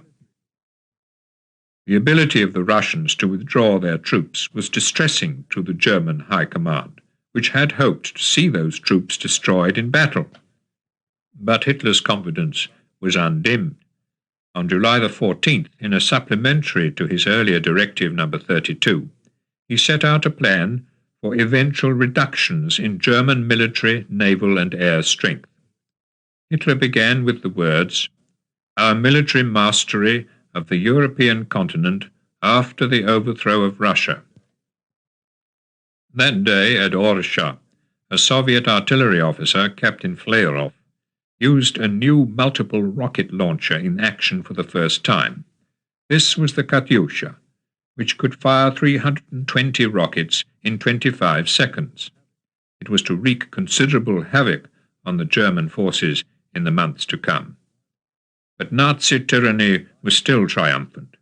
On July the 14th, Martin Gaurga, a German civil servant who had refused to take the oath of allegiance to Hitler in 1933 and had fled to Holland in 1940 by swimming across the Rhine only a few hours before the German troops entered Holland, died in Buchenwald. That same day, in the Galician town of WWII, SS Sergeant Felix Landau, one of the instigators in 1934 of the murder of the Austrian Chancellor, Dr. Dollfuss, described in his diary the moments before a massacre of Jews in a nearby wood. "We order the prisoners to dig their graves. Only 2 of them are crying. The others show courage. What can they all be thinking? I believe each still has the hope of not being shot. I don't feel the slightest stir of pity. That's how it is and has got to be." Chapter 16. Terror in the East. July to August 1941. On the 15th of July 1941, a German spy, Juan Pujol Garcia, sent his first letter from Britain to his German masters. Garcia was the chief of a network of spies whom he himself had recruited. They included a Dutch airline steward, a censor in the Ministry of Information, a typist in the Cabinet Office, an American soldier based in London, and a Welsh fascist. All were non-existent, as was Garcia himself. Known to the Germans as Arabelle, Garcia was in fact the British double agent Garbo, sending a series of totally spurious reports back to Germany using recruits who were a figment of his imagination. The success of Garbo in deceiving the Germans about British military preparations and intentions was considerable. On the day of his first letter back to Germany, another secret, and in the end far more fateful communication took place. For on the day of Garcia's double cross, a British government committee reporting in the strictest secrecy concluded that the scheme for a uranium bomb is practicable and likely to lead to decisive results in the war. It recommended that work on this bomb should continue on the highest priority and on the increasing scale necessary to obtain the weapon in the shortest possible time. The urgency of the Anglo-American search for an atomic bomb arose from the Allied belief that the Germans were also working on a similar project, which could lead to the destruction of whole cities in Britain. In mid-July 1941, however, it was Russia which seemed on the verge of destruction. On July the 16th, the day after the British uranium bomb report, German forces began the encirclement of the Soviet city of Smolensk, halfway between Minsk and Moscow, and at the center of the second of the defensive lines established a mere 3 weeks earlier. At his headquarters, Hitler was jubilant. In principle, he told an inner circle of confidants, including General Keitel and Alfred Rosenberg, we must now face the task of cutting up our cake according to our needs, in order to be able first to dominate it, second to administer it, and third to exploit it. Never again must there be any military power west of the Urals, even if we have to fight 100 years' war to prevent it. As to criticisms of the killing that was proceeding behind the German lines, here Hitler was equally positive. The Russians, he said, have now given an order to wage partisan warfare behind our front. This guerrilla activity has some advantage for us. It enables us to exterminate everyone who opposes us. That day, a German army order issued from army headquarters associated the regular army with the new ruthlessness. The necessary rapid pacification of the country, the order read, can be attained only if every threat on the part of the hostile civil population is ruthlessly taken care of. All pity and softness are evidence of weakness and constitute a danger. Everything must be done to promote the spreading of that measure of terror which alone is suited to deprive the population of the will to resist. On July the 17th, Hitler gave Himmler full authority for police security in the newly occupied territories. The killing of Jews was now a daily occurrence, reported as a matter of routine by the special task forces as they moved forward steadily from town to town and village to village.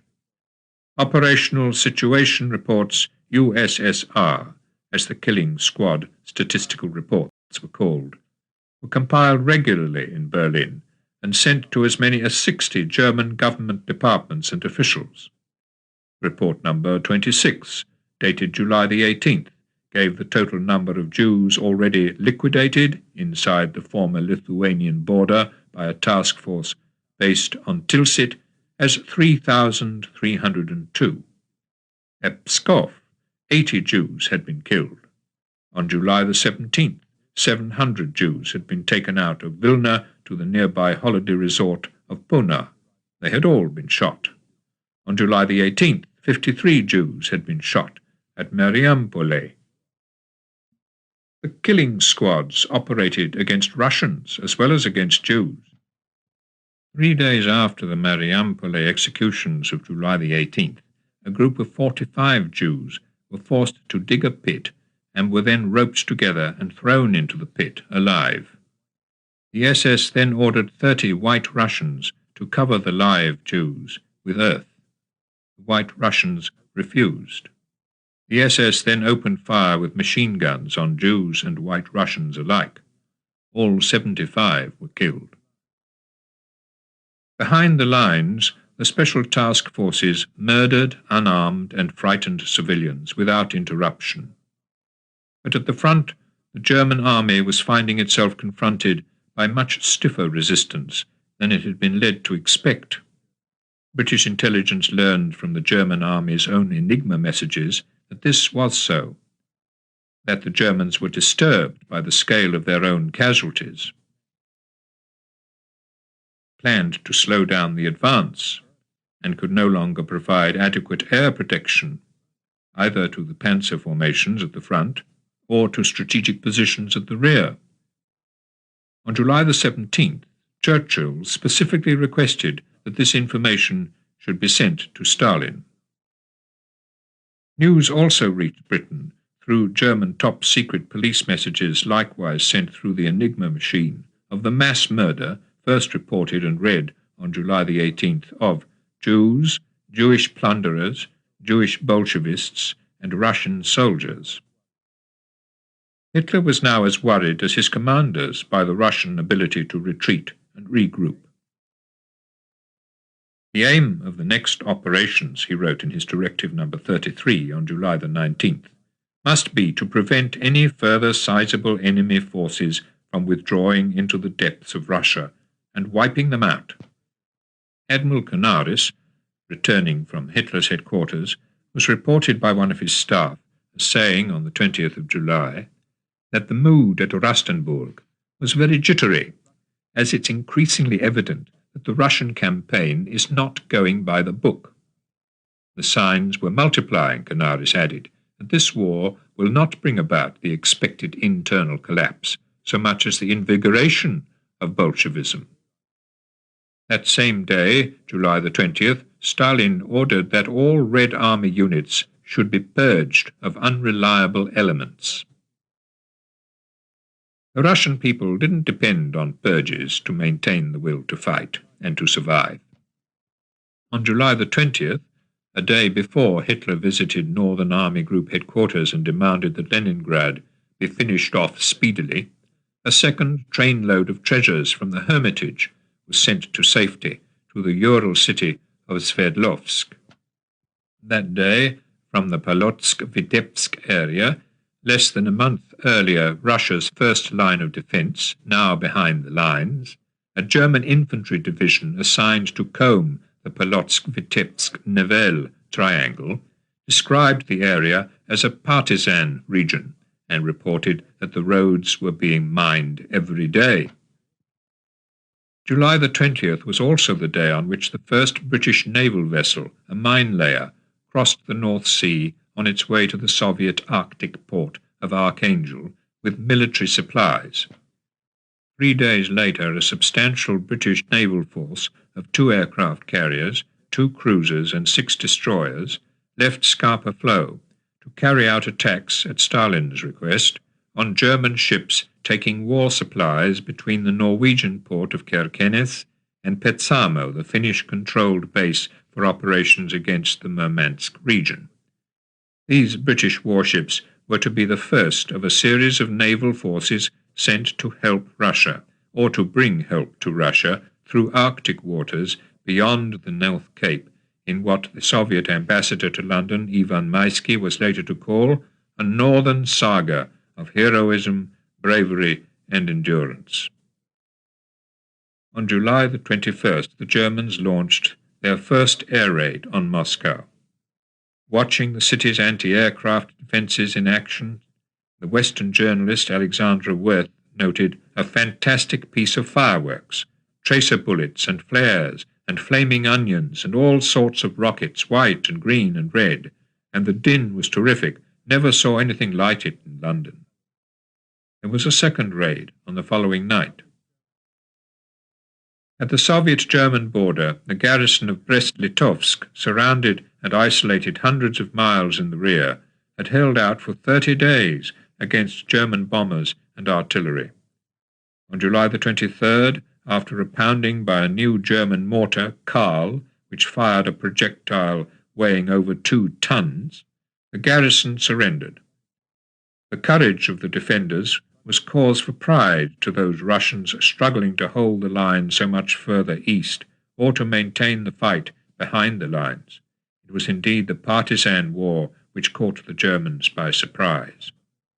On July the 23rd, in a supplement to his Directive No. 33, Hitler stressed that the commanders of all areas behind the front were to be held responsible, together with the troops at their disposal, for quiet conditions in their areas. They would contrive to maintain order, Hitler added, not by requesting reinforcements, but by employing suitably draconian methods. How draconian these methods could be was clear from an SS report which listed the executions carried out in the Lithuanian town of Kerdynai on July the 23rd, as 83 Jews, 12 Jewesses, 14 Russian communists, 15 Lithuanian communists, 1 Russian commissar. It was on July the 23rd that a new British film was shown to the press 2 days before its public release. Called Target for Tonight, it centered on a bombing raid over Germany. The impact of the film was immediate. Produced by Harry Watt, and with a real pilot, squadron leader Pickard, at the controls, it provided a boost to British morale. The phrase "Target for Tonight" became a national catchword on radio and the stage. On July the 24th, British Bomber Command launched Operation Sunrise against the German battlecruisers Scharnhorst and Gneisenau, and on the heavy cruiser Prince Eugen, then at Brest and La Palisse. The raid was a failure. 17 aircraft were lost for negligible damage to the ships. That day in the Far East, following the decision taken in Tokyo in July not to move against Russia but through Southeast Asia instead, 125,000 Japanese troops moved into Indochina. 5 days later, they had occupied Cam Ranh Naval Base, only 800 miles from the Philippine capital of Manila and from the British base at Singapore. The Vichy authorities had said they would allow in 40,000 Japanese troops, but they had no means of insisting that this bargain was kept. 2 days later, on July the 26th, as a gesture of disapproval and retaliation, Roosevelt seized all Japanese assets in the United States. This was followed by similar action by the British Empire and the Dutch East Indies, cutting off Japan at a stroke from 3/4 of her overseas trade and 90% of her oil imports. Japan's own oil resources could last for 3 years at the very most. At the same time, the Panama Canal was closed to Japanese shipping, and General Douglas MacArthur took over command of American forces in the Far East and of the Philippines force now facing the Japanese in French Indochina across the South China Sea. As he did so, Japanese forces entered Saigon once more with the Vichy authorities' reluctant agreement. On July the 26th, in the Mediterranean, Italian motor torpedo boats brought special piloted torpedoes known to the Italians as pigs and to the British as chariots into Malta's Grand Harbour. Before the men on these pigs could find their targets, they were seen and attacked. 15 of them were killed and the rest taken prisoner. Not all deaths that day were in action. On the Russian front, NKVD troops rounded up 1,000 deserters from a single regiment. 45 were shot, 7 of them in front of the assembled regiment. That same day in Lvov, Ukrainians began a 3-day orgy of killing against the Jews of the city. At least 2,000 Jews were murdered in those 3 days. Elsewhere in the conquered areas of Russia, the German plans for the Jews were changing. After the initial slaughter of thousands, ghettos were being set up in which those who had survived the massacres were to be confined. On July the 27th, the new Reich Commissar for the Baltic States and White Russia, Hinrich Lose, was told that the inmates of the ghettos under his authority were to receive only the amount of food that the rest of the population could spare, and in no case more than was sufficient to sustain life. These minimal food rations were to continue until such time as the more intensive measures for the final solution can be put into effect. In Vilna, even after the ghetto had been established, the killings continued at the nearby resort of Ponar, the very name of which had already joined that dreaded vocabulary of places associated with brutality and killing, Sachsenhausen, Buchenwald, Mauthausen, and many more, a growing number. On July the 27th, a Polish journalist, W. Sakowicz, who lived at Ponar and was himself to be killed during the last days of German rule in Vilna, wrote in his diary, "Shooting is carried on nearly every day. Will it go on forever? The executioners began selling the clothes of the killed. Other garments are crammed into sacks in a barn at the highway and taken to town." Between 200 and 300 people, Sakowicz added, are being driven up here nearly every day, and nobody ever returns. In Belgrade, after 4 bomb attacks on German military vehicles, the Germans acted swiftly to prevent further acts of resistance. No one had been killed in the 4 attacks, but on July the 27th, the Germans rounded up 1,200 Jews, brought them to a camp just outside the city, divided them into their professions, and declared every 10th person a hostage. The 120 hostages were then taken away and shot. It was only on July the 27th that the Germans completed their encirclement of Smolensk, cutting the Russian lines of communication to Vyazma and taking more than 100,000 Russian prisoners. That day, a Soviet order sentencing 9 Soviet senior officers to death was read out to all officers and men. Those sentenced included Generals Pavlov, Klimovsky, and Korobkov. Also shot, but in secret, was General Padyashev, who had organized the Luga defense line for Leningrad. On July the 27th, German bombers returned to Moscow for the 5th consecutive night. "The Kremlin is a heap of smouldering ruins," Goebbels declared. In fact, a single bomb had fallen just outside the Kremlin, making a deep crater. On July the 28th, the Red Army was forced to abandon Kingisepp, less than 70 miles from Leningrad. To build defense works, 30,000 Leningrad citizens were taken with spades, picks, and shovels under the slogan, "At Kingisepp, to the trenches. Nearly 100,000 were sent to the area around Gatchina, known since the revolution as Krasnogvardsk. At the same time, plans were made to meet the German occupation with partisan activity.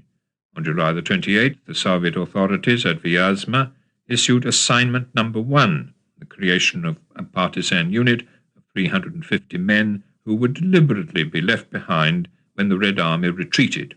Its task would be to destroy German food, fuel, and supply dumps, to destroy the Smolensk-Vyazma and Vyazma-Bryansk railway lines, and to derail trains, to prevent the use of Vyazma airport by the Germans by destroying planes and fuel, to kill higher and lower level German war staffs, to capture high German officers, and to hand over to the Red Army any documents containing valuable information about the enemy, and to set up 2 or 3 diversionist groups to perform special tasks.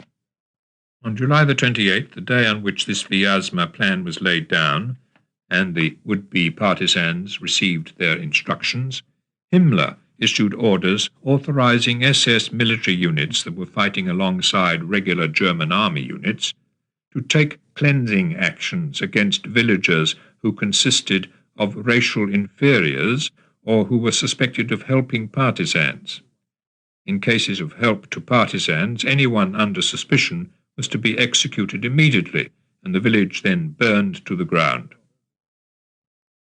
In the town of Drohobych, 2 weeks after the first massacre of Jews, SS Sergeant Felix Landau wrote in his diary, "In a side turning we notice some Jewish corpses covered with sand.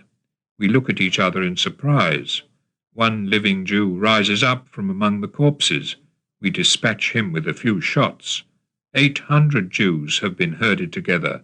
They're to be shot tomorrow."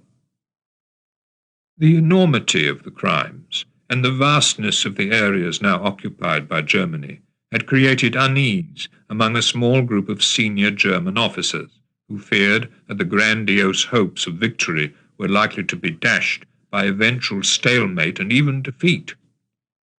"No one has ever succeeded in defeating and conquering Russia," Admiral Canaris had remarked in the presence of Lieutenant Fabian von Schlaberndorf, an officer on the staff of General Henning von Tresckow, and the general's relative by marriage. It was Tresckow who, at the end of July 1941, while at Army Group Center, tried to win the support of Field Marshal von Kluge for an attempt to arrest Hitler and depose him, but von Kluge, though Hitler had once dismissed him from his command in 1938, would not be drawn.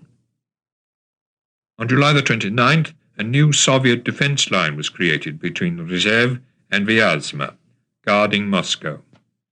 That day, in Moscow, Harry Hopkins spoke to Stalin about the American aid that was on its way. 200 American fighter planes were being sent by ship to Archangel, and Hopkins explained, an outstanding expert in the operation of these planes, Lieutenant Allison, was already in Moscow. The dispatch of aid to Russia by sea was only made feasible because by the end of July all German submarine instructions were being read by the British cryptographers at Bletchley, continuously and with little or no delay.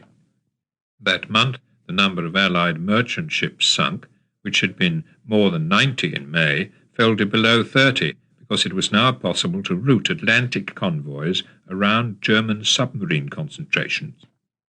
A month earlier, a secret message system similar to the Enigma, the key to the Italian Navy's high-grade cipher machine C-38M, had also been broken, giving the British details of the sailings of all Italian troop and supply ships from Italy to North Africa.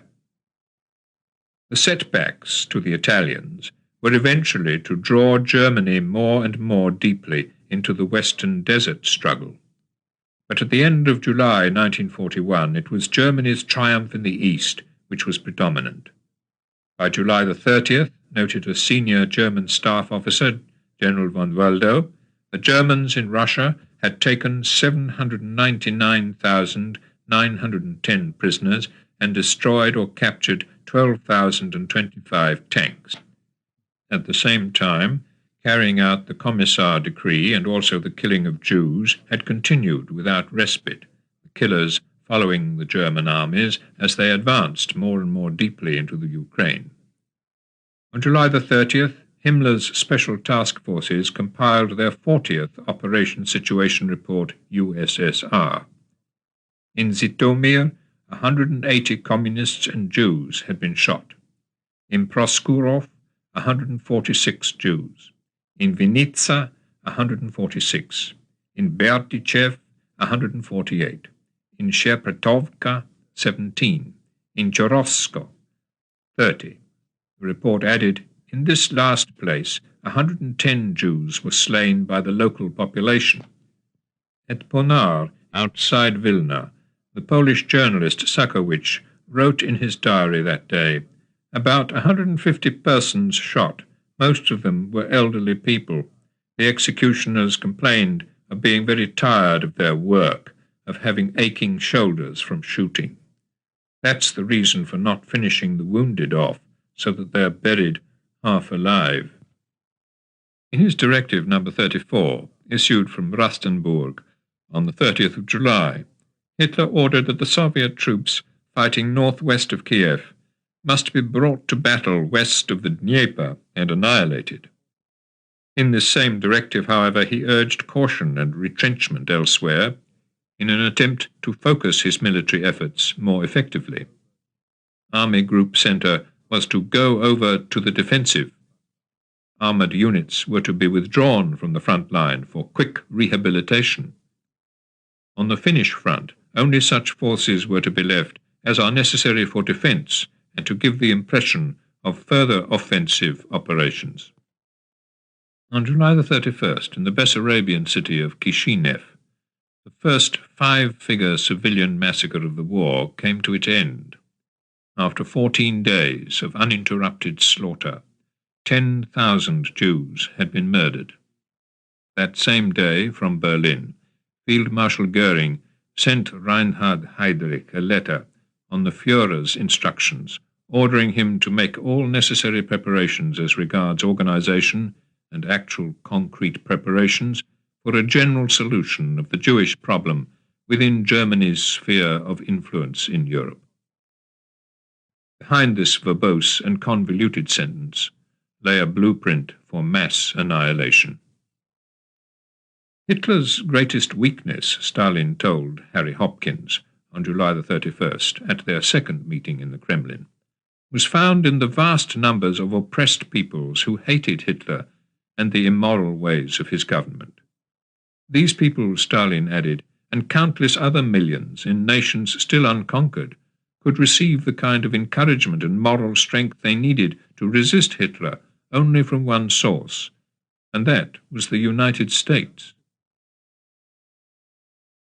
In Auschwitz concentration camp, at the end of July, a Pole escaped from a labor detail.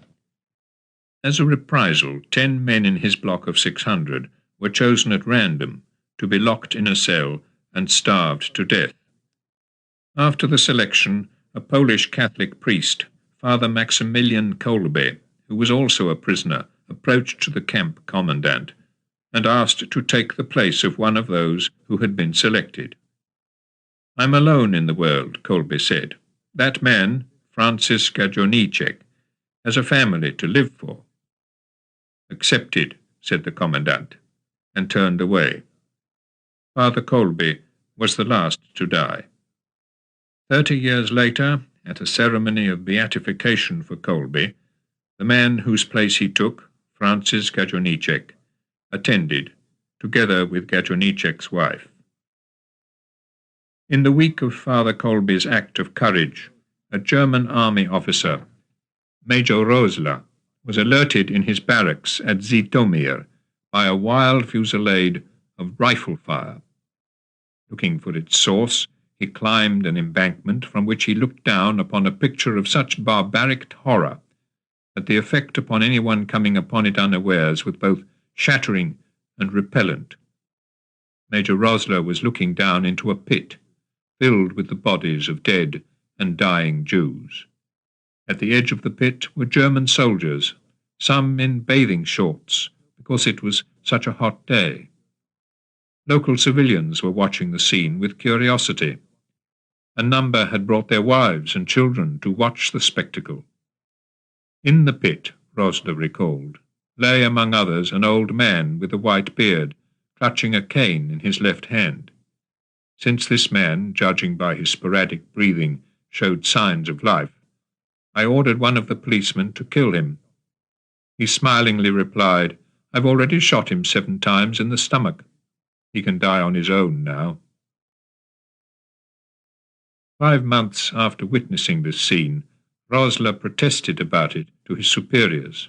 I can't begin to conceive, he wrote, the legal decisions on whose basis these executions were carried out. Everything that's happening here seems to be absolutely incompatible with our views on education and morality. On August the 1st, in Minsk, Himmler himself witnessed an execution. He had the bad luck on that occasion, his senior liaison officer, SS General Karl Wolf, later recalled, that from one or other of the people who had been shot in the head, he got a splash of brains on his coat, and I think it also splashed into his face, and he went very green and pale. He wasn't actually sick, but he was heaving, and turned round and swayed, and then I had to jump forward and hold him steady, and then I led him away from the grave. Following this episode, Himmler told those doing the shooting that they must be hard and firm. But he also asked the head of the German criminal police, Arthur Nebe, who held the rank of general in the SS, and who, since June the 22nd, had been in charge of Special Task Force B, operating in White Russia, to find some new method of mass killing. After the war, an amateur film was found in Nebe's former Berlin apartment showing a gas chamber worked by the exhaust gas of a lorry. A new policy on mass killing was about to emerge. At Auschwitz that August, the deputy camp commandant, SS Captain Karl Frisch, conducted experiments in killing by gas using a commercial pesticide, prussic acid, marketed under the German trade name of Zyklon B. The victims on whom he chose to experiment were Russian prisoners of war. In its frequently used commercial form, Zyklon B had a special irritant added, so that those who used it against insects would be warned by its noxious smell to stay well clear of it. Now the irritant was removed so as not to create alarm or panic among those against whom it was being used, and a special label on each tin warned those who operated the gas chambers that these particular tins were without irritant. On August the 2nd, the Red Army, which had been in almost continuous retreat for 50 days, began a 28-day tank battle to drive the Germans back from the Yelnya salient.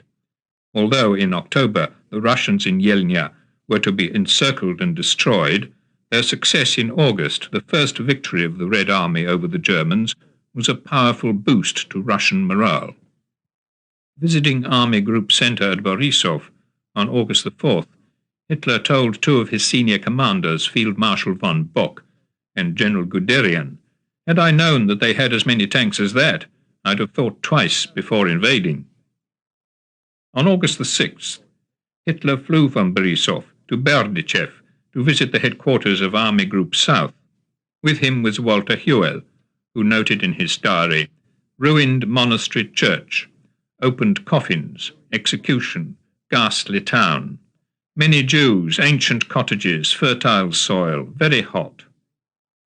Hitler flew back to his headquarters at Rastenburg.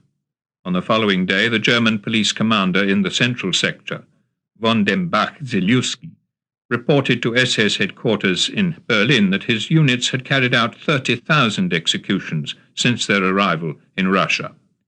The SS Cavalry Brigade also sent in a report to Berlin that day to say that it had carried out 7,819 executions to date in the Minsk area.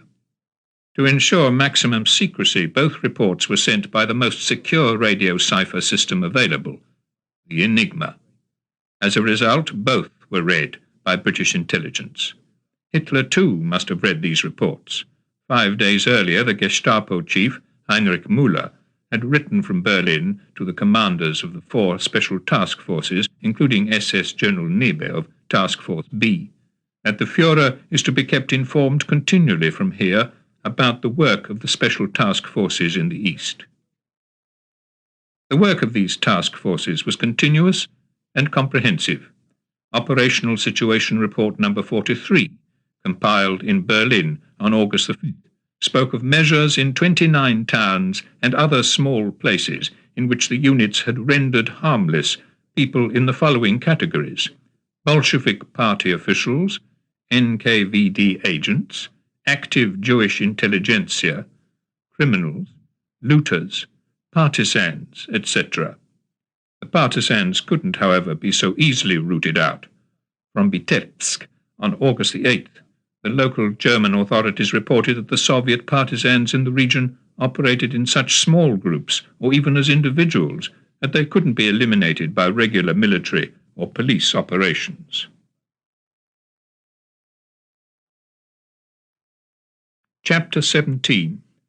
Towards Leningrad, Moscow and Kiev, September 1941. On the 8th of August 1941, as Russian troops and civilians fled from the Black Sea port of Odessa, orders arrived from Moscow. The situation on the land front notwithstanding, Odessa is not to be surrendered. 3 days later, as Churchill and Roosevelt met for the first time as leaders off Newfoundland, the Soviet Air Force carried out its first air raid on Berlin. Hitler now suspended the attack on Moscow and concluded the operation against Leningrad. On August the 12th, in a supplement to his Directive No. 34, Hitler set as the immediate German objectives the occupation of the Crimea, of the industrial region of Kharkov, and of the coal fields of the Donetsk basin.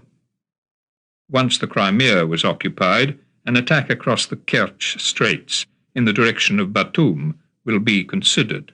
It was urgently necessary, Hitler added, that enemy airfields from which attacks on Berlin are evidently being made should be destroyed. On board ship at Placentia Bay, Newfoundland, Churchill and Roosevelt agreed, after hearing Hopkins' account of his meetings with Stalin, to give immediate aid to Russia on a gigantic scale. Churchill also drafted a statement, which Roosevelt agreed to issue under his own name, that any further encroachment by Japan in the Southwest Pacific would produce a situation in which the United States government would be compelled to take countermeasures, even though these might lead to war between the United States and Japan.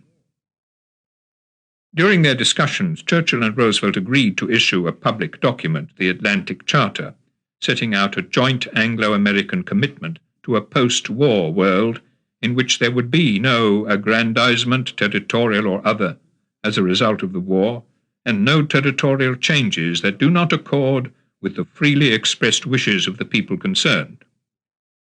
In a section directed at those who were under German, Italian or Japanese occupation, the Atlantic Charter pledged that Britain and the United States wish to see sovereign rights and self-government restored to those who have been forcibly deprived of them. These words of encouragement were made public on August the 12th. On the following day, in Paris, fighting broke out between demonstrators and the French and German police. 7 days later, 2 of the demonstrators were executed, Henry Gautreau and Zmuel Zielman. Both were communists. Zielman was also a Jew.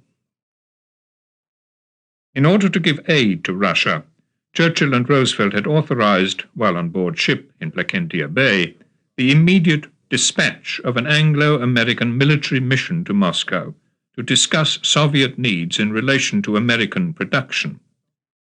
Arthur Purvis, who had done so much in the United States to acquire war supplies for Britain a year earlier, was to be a leading member of the mission. He was killed, however, when the aeroplane bringing him to Placentia Bay from Britain crashed on takeoff. In spite of the death of Purvis, the importance of the mission was underlined by the senior status of its 2 chiefs, Lord Beaverbrook for Britain and Averell Harriman for the United States. Both were masters of the questions of production and supply. It was Beaverbrook who, in the summer of 1940, as Minister of Aircraft Production, had ensured that the maximum possible number of fighter planes had been manufactured in the quickest possible time.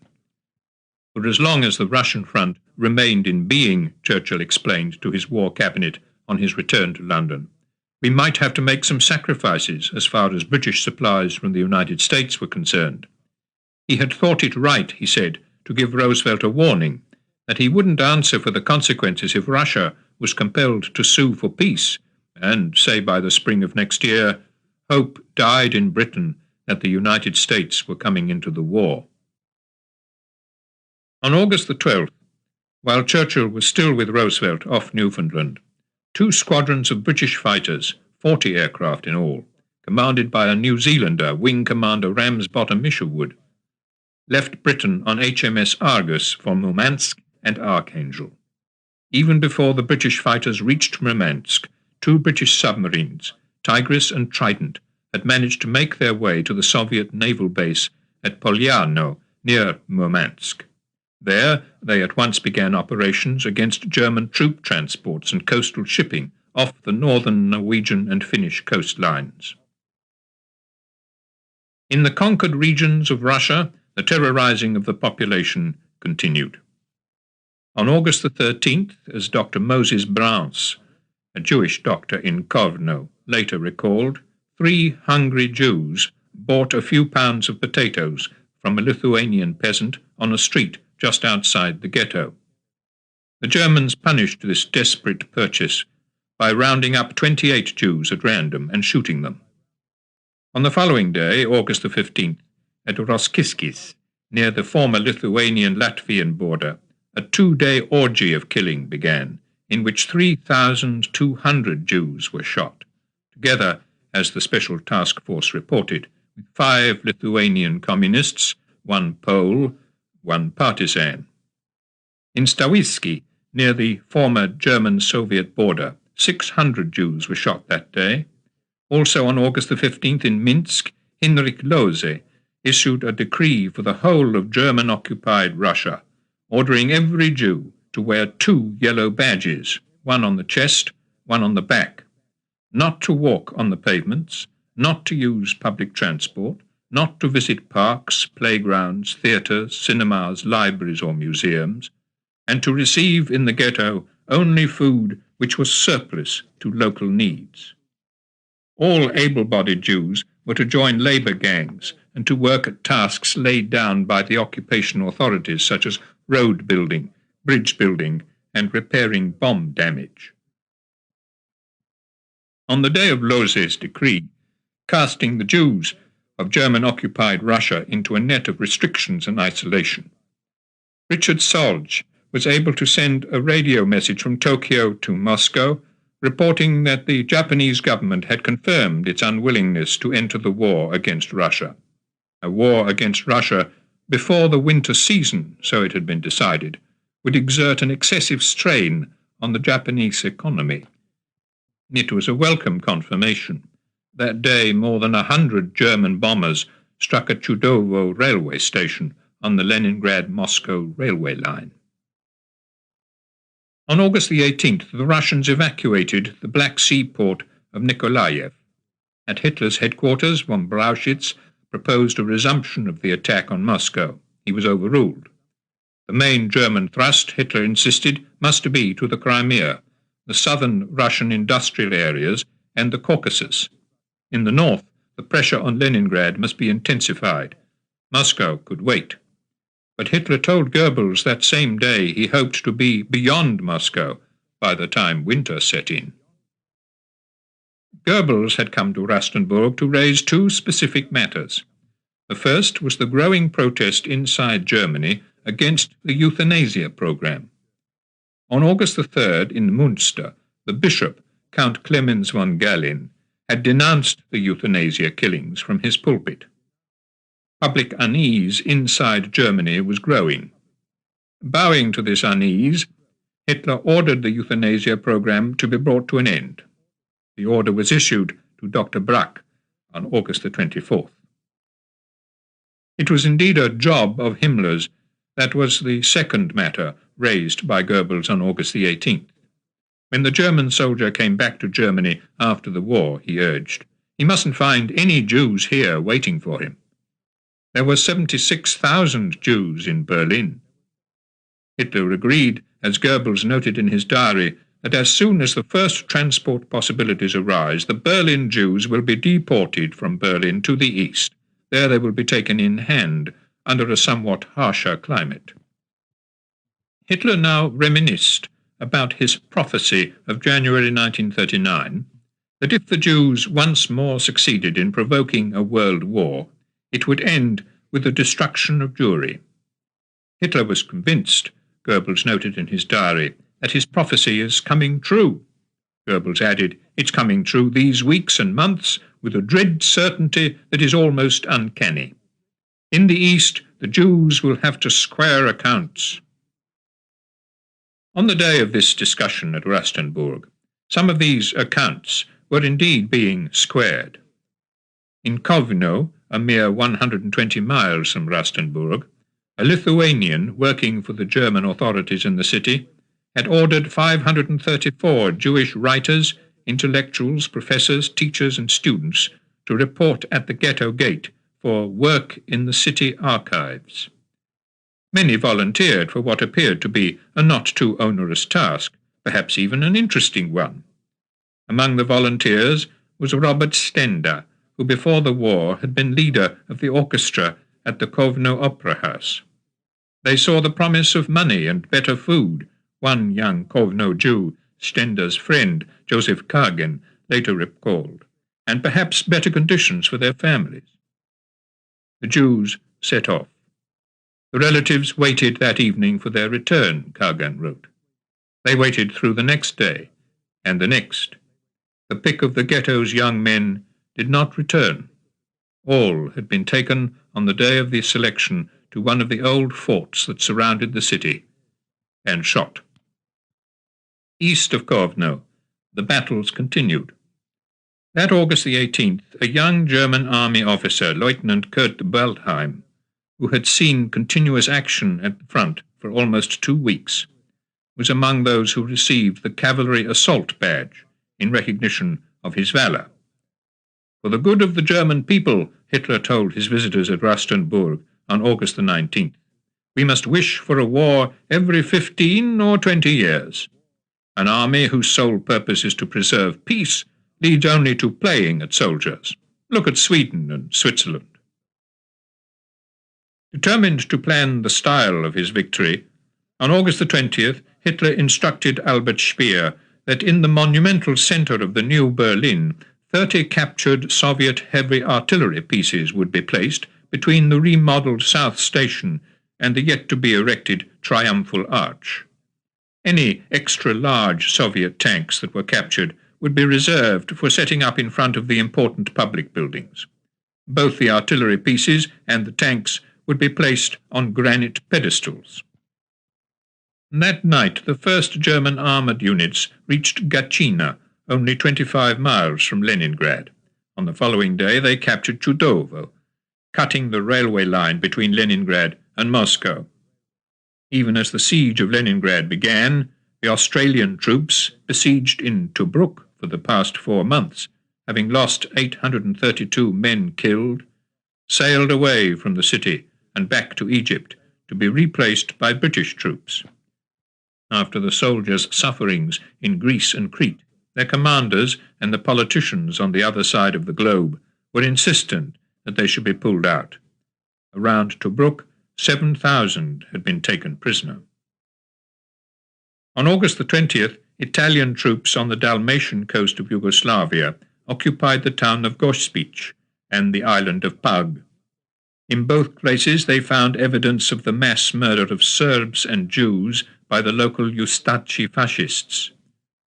On Pag, 791 corpses were exhumed, of which 293 were women and 91 were children. In the camp at Jadovno, 12 miles from Gospic, at least 3,500 Jews and Serbs had been murdered since mid-July, some beaten to death while at forced labour, and others shot. In the early hours of August the 21st, in the former Yugoslav city of Sabac, Jews and Serbs were massacred in the streets as a reprisal against an attack on a German patrol. Other Jews were then rounded up and ordered to hang the corpses from lampposts. "How can one hang a dead person?" Maria Jovanovic asked, recalling that terrible morning. "And who will summon the courage to do it?" A noose was put around one victim's neck, while the rest of the rope lay in the blood. People hurry by, their heads bent. On the next day, the Jews were ordered to cut the bodies down and take them away in rubbish trucks. "There wasn't a soul who didn't mourn," Mara Jovanovic recalled, "not only for the dead in the lorries, but also for the living behind the lorries." Also on August the 21st, in Paris, a 22-year-old communist, Pierre Georges, who was later to adopt the code name Fabien, shot and killed a young German officer cadet in a metro station. It was the first violent act against a German in Paris since the occupation more than a year earlier. More than 150 Frenchmen were rounded up and shot as a reprisal. That August, British signals intelligence had several successes, including glimpses of German rule in the East. One particular success in the global sphere was to intercept the text of a radio message from the Japanese ambassador in Berlin, reporting on a conversation with Hitler, in which Hitler had assured him that in the event of a collision between Japan and the United States, Germany would at once open hostilities with the United States. A decrypt of this telegram was immediately sent to Roosevelt. Another intelligence success was the intercepting of German police messages sent from the East by Enigma on 17 separate occasions, beginning on August the 23rd and continuing for 8 days, setting out details of the shooting of Jews in groups numbering from 61 to 4,200. "Whole districts are being exterminated," Churchill revealed in a broadcast to the British people on August the 25th. "Scores of thousands, literally scores of thousands of executions in cold blood are being perpetrated by the German police troops upon the Russian patriots who defend their native soil. Since the Mongol invasions of Europe in the 16th century, there has never been methodical, merciless butchery on such a scale or approaching such a scale." Churchill could make no specific reference to the Jews. Had he done so, it would have indicated to the Germans that British intelligence was receiving their most secret messages. But he did make it clear that the Germans were carrying out what he called the most frightful cruelties, telling his listeners, "We are in the presence of a crime without a name." On August the 25th, British and Indian forces launched Operation Countenance, the occupation of the southern oilfield region of Iran, while Soviet troops entered Iran from the north. That same day, the British and Soviet ambassadors in Tehran, acting in unison, presented an ultimatum to the Iranian government, requiring them to accept the protection of the two allies. 3 days later, after protesting against this Anglo-Soviet aggression, the Shah, Reza Pahlavi, abdicated in favor of his son. In another Anglo-Soviet enterprise on August the 25th, Operation Gauntlet, British, Canadian and Norwegian commando units landed on the Norwegian island of Spitsbergen in the Arctic Ocean. There they destroyed coal stores, mining machinery and oil reserves to prevent them being used by the Germans, and evacuated 2,000 Russian civilians who were then taken southward to Archangel on board the Empress of Canada. Also evacuated from Spitsbergen were 50 French officers who, having been captured by the Germans in France in May 1940 and taken to a prisoner of war camp in East Prussia, had then escaped to Russia, hoping to join the Free French forces. Instead, the Russians had interned them on Spitsbergen. Now they were free to fight again. On August the 26th, the German forces in the Ukraine captured the industrial city of Dnipropetrovsk. Much of its industry, however, had earlier been evacuated to the Urals, leaving only empty buildings. That same day, Hitler was host to Mussolini, showing him the battlefield of Brest-Litovsk, the citadel of which had been reduced to rubble by his mortar Fritz. That day, near Velikie Luki, the Russians launched a counterattack, but were halted within 24 hours.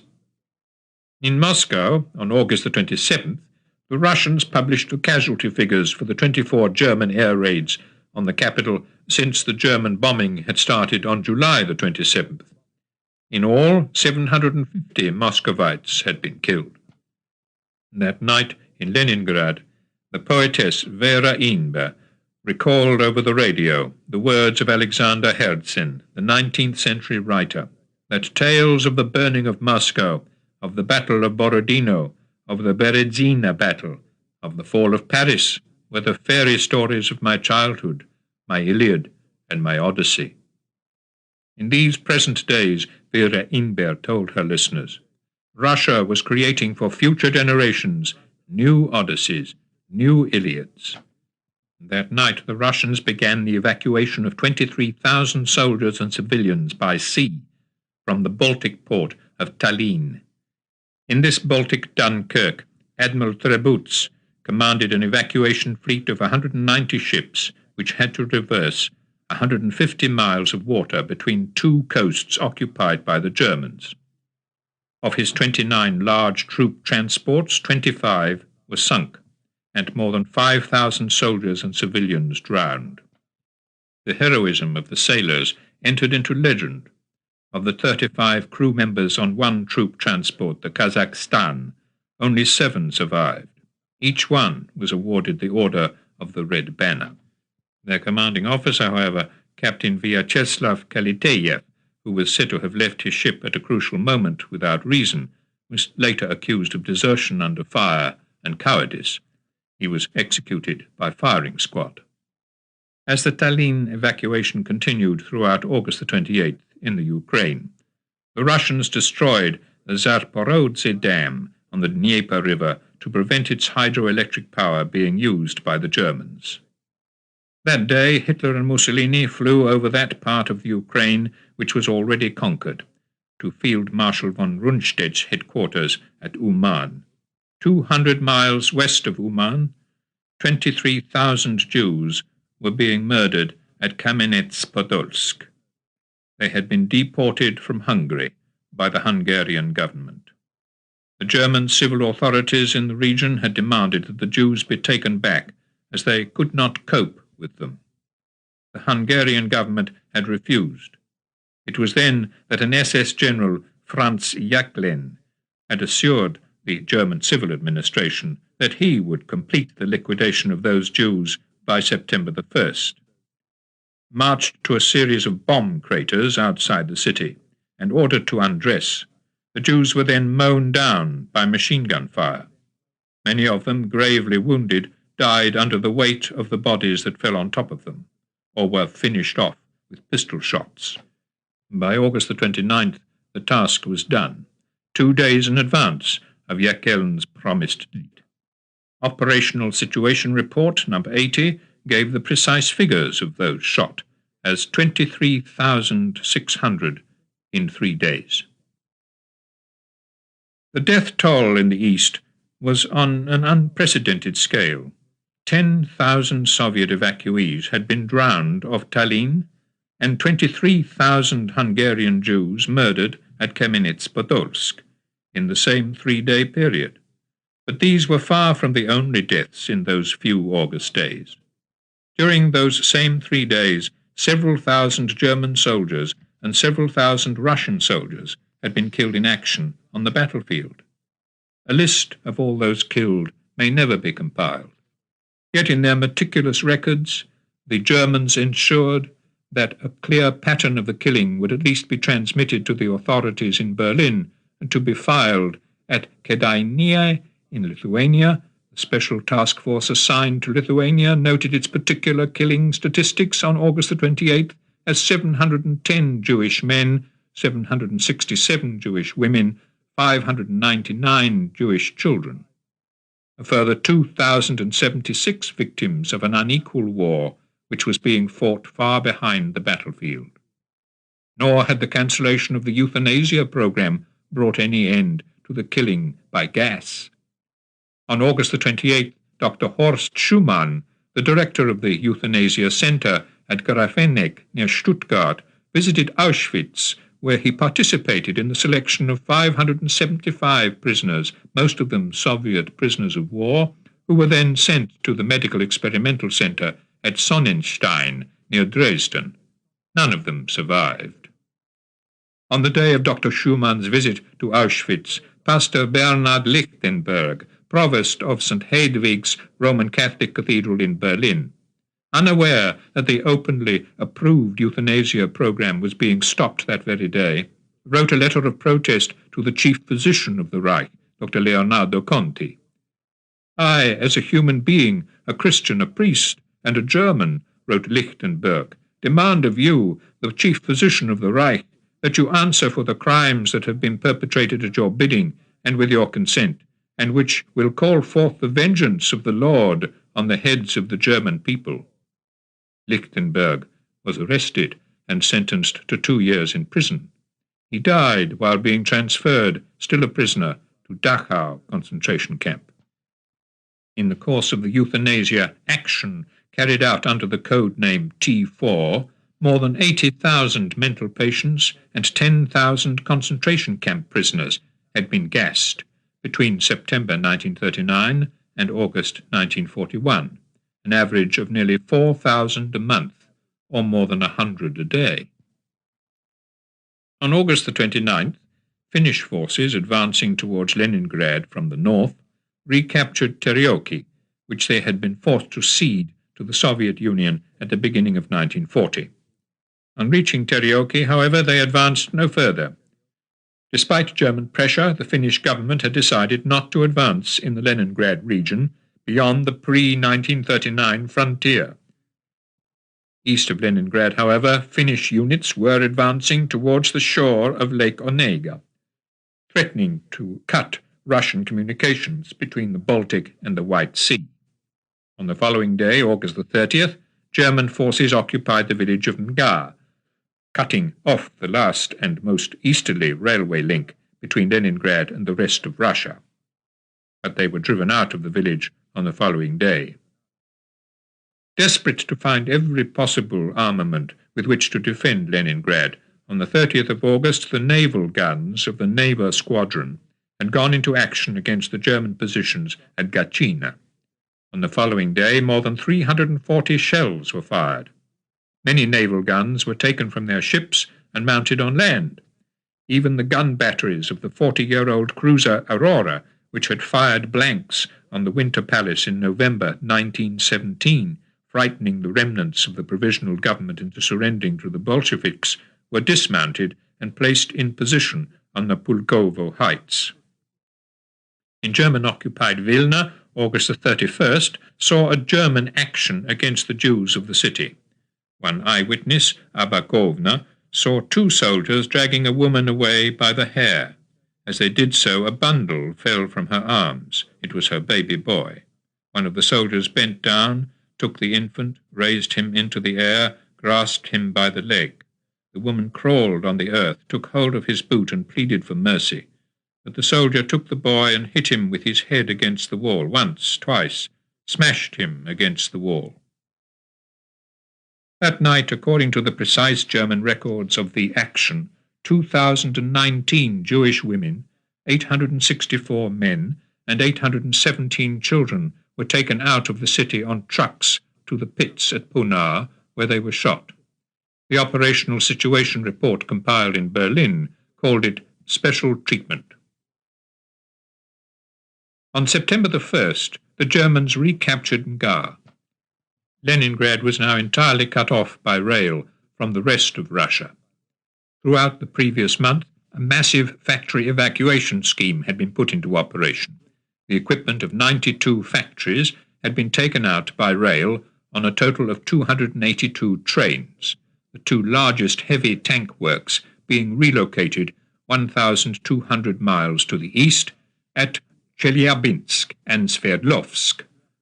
On September the 3rd, 2 days after the recapture of Mgar, Field Marshal Keitel assured the commander of the forces attacking Leningrad, Field Marshal von Lieb, that Hitler had no objection either to the shelling of the city or to its bombardment from the air. 2 years had passed since the German invasion of Poland in 1939. In the East, 70 days had passed since the German invasion of the Soviet Union. The victorious German war machine destroyed whatever it wished to destroy. Polish intellectuals, Soviet prisoners of war, Yugoslav partisans, French resistance fighters, each felt the full force of superior power. The Jews, scattered among many nations, were singled out for torture, murder, and abuse. In Germany, September the 1st marked the day on which all the remaining Jews of Germany, including 76,000 in Berlin, were ordered to wear a yellow Star of David on their clothing. 2 days later, there was yet another experiment to find the most effective method of mass murder without the publicly visible horrors and, for the executioners, often demoralizing methods of the pit executions. 600 Soviet prisoners of war and 300 Jews were brought to Auschwitz and gassed with prussic acid. This experiment, like the one which had preceded it, was judged a success. On September the 4th, the United States destroyer Greer was attacked by a German submarine off Iceland. The submarine had wrongly attributed to the Greer the depth charges which had been dropped against it by a British aircraft. The Greer reached Iceland's safety. "From now on," declared President Roosevelt, "if German or Italian vessels of war enter these waters, they do so at their own peril." With Roosevelt's words, an undeclared state of war existed between the United States and Germany in the North Atlantic. Ironically, 2 days after the attack on the Greer, a United States merchant ship, the Steel Seafarer, on her way to Egypt, was sunk by a German aircraft in the Red Sea, 220 miles south of Suez. On the Eastern Front, Soviet forces recaptured Yelnya on September the 6th, their first major counterattack since the Soviet-German War had begun 2.5 months earlier. For the Moscow front it was a considerable relief. Hitler now abandoned the Crimea-Caucasus strategy, which he had laid down so emphatically on August the 12th, declaring in Directive No. 35, issued from Rastenburg, that conditions were now favourable for a decisive operation on the Central Front. The new assault on Moscow was to be given the code name Typhoon. On September the 8th, while Operation Typhoon was still in its planning stage, German forces captured Schlüsselburg on Lake Ladoga. At the same time, the Finns cut the Leningrad-Murmansk railway at Lodinoye Polye. Leningrad was besieged. That same day, German bombers dropped more than 6,000 incendiary bombs on the city, destroying hundreds of tons of meat, flour, sugar, lard, and butter in the 4-acre Bedayev warehouse. Far to the southeast, on September the 8th, on the river Volga, the eastward deportation began of all 600,000 ethnic Germans who had lived in the Volga region for 2 centuries. With the German forces already poised to enter Kiev, Stalin feared possible sabotage and subversion and took the draconian steps of deporting a whole people. Henceforth, 100 towns and villages along the Volga, from Markstad to Strasbourg, were to be empty of their German-speaking inhabitants. On September the 9th, the Soviet commander of the southwestern front, Marshal Budyeni, asked Stalin's permission to abandon Kiev. Stalin refused.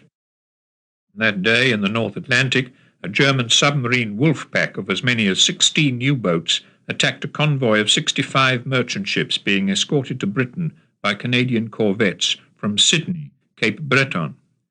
In the ensuing battle, 15 of the merchantmen were sunk, but not before one of the German attackers, U-501, was forced to the surface by depth charges from 2 further Canadian corvettes, Chambly and Moose Jaw, both of which had been on a training voyage when news of the action reached them. Shortly after this success, Chambly was bombed by German aircraft. She too was sunk. As the convoy proceeded, it was attacked again, but without loss, one of its attackers, U-207, being sunk.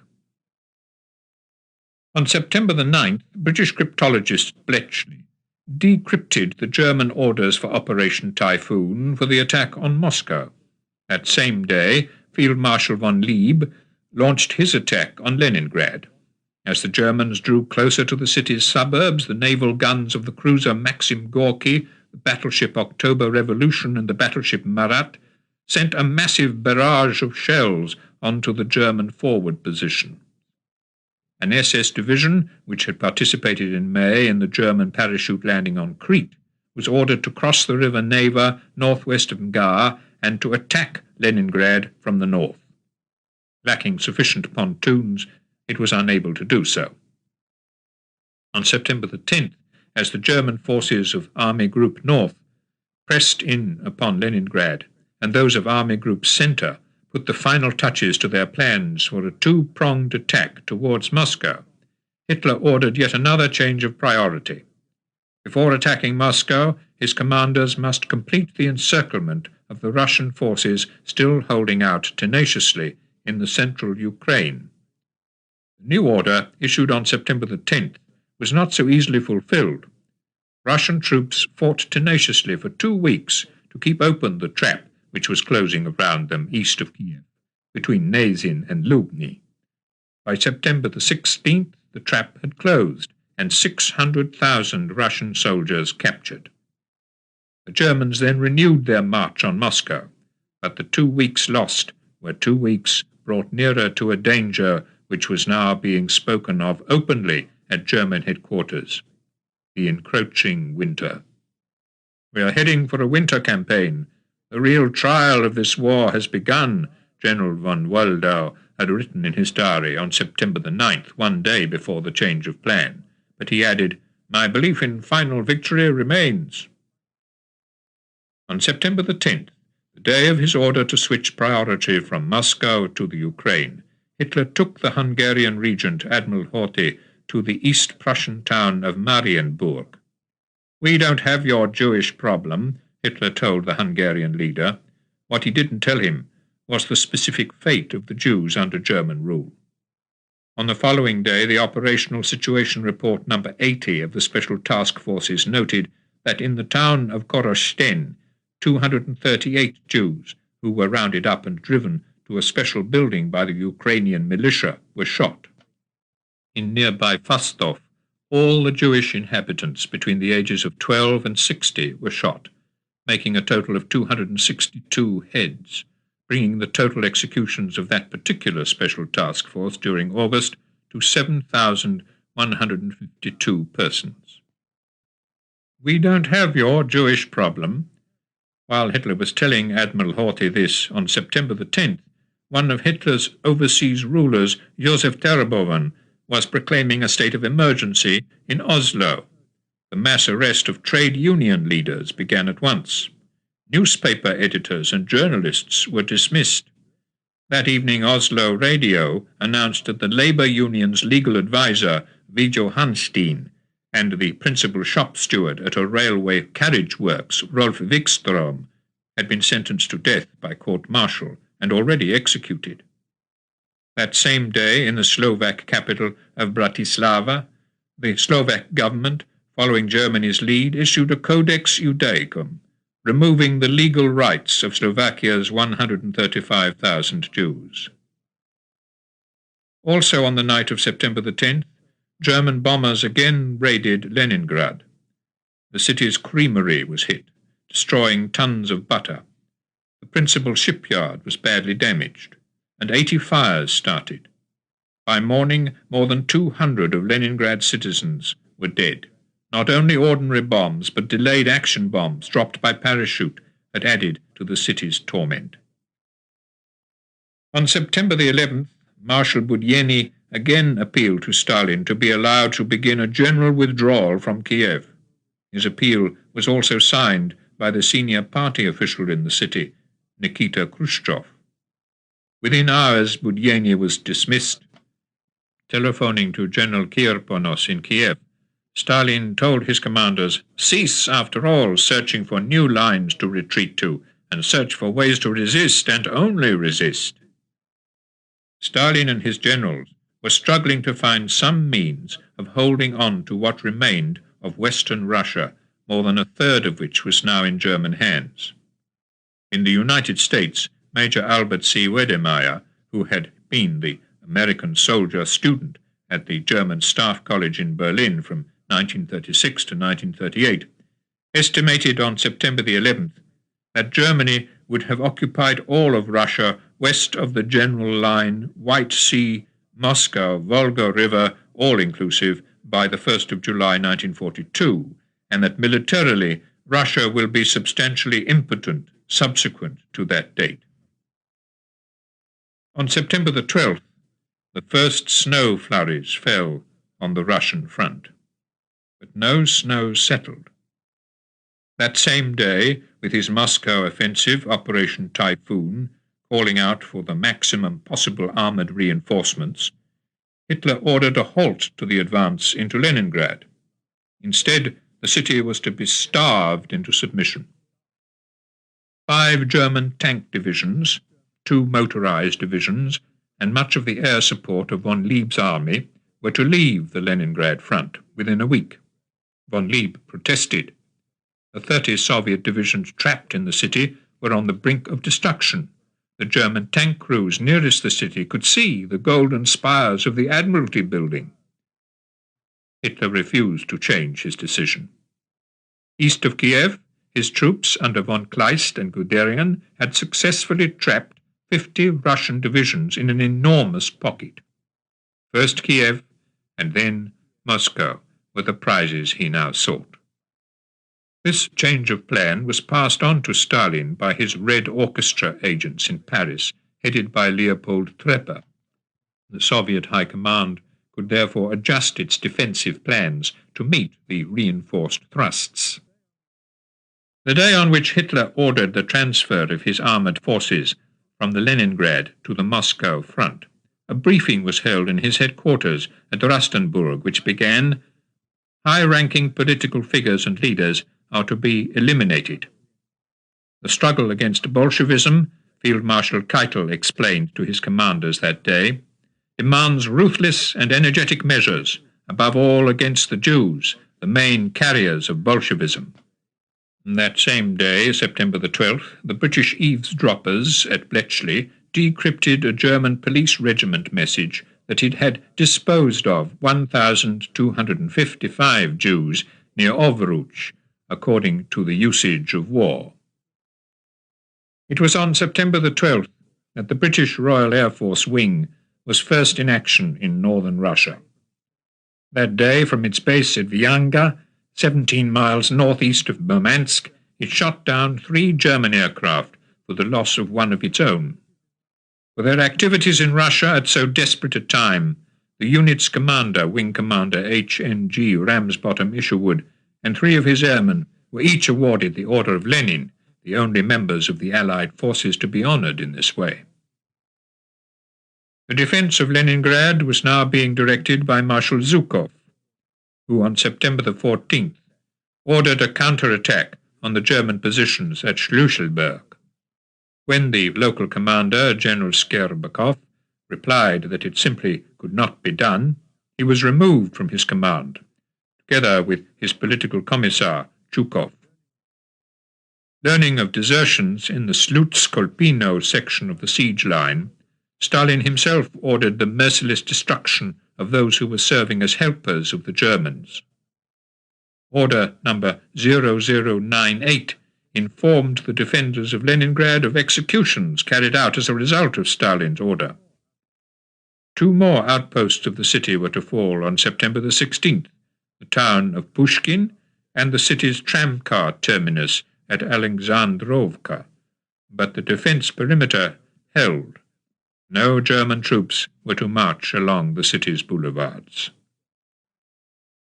With the imminent halt of the German advance on Leningrad, the city's airport north of the Neva to which Zhukov had flown on September the 11th, remained under Soviet control. Beginning on September the 13th and ending 2.5 months later, a total of 6,000 tons of high-priority freight was flown in, 1,660 tons of arms and munitions, and 4,325 tons of food. Hitler's confidence in victory over Russia was, however, undiminished.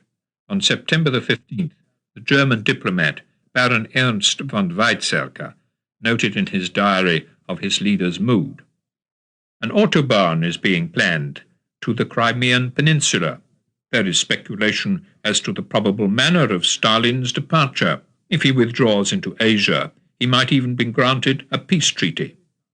It was at this very time, in mid-September, Albert Speer later recalled, that Hitler ordered considerable increases in the purchase of granite from Sweden, Norway, and Finland for the monumental buildings planned for Berlin and Nuremberg.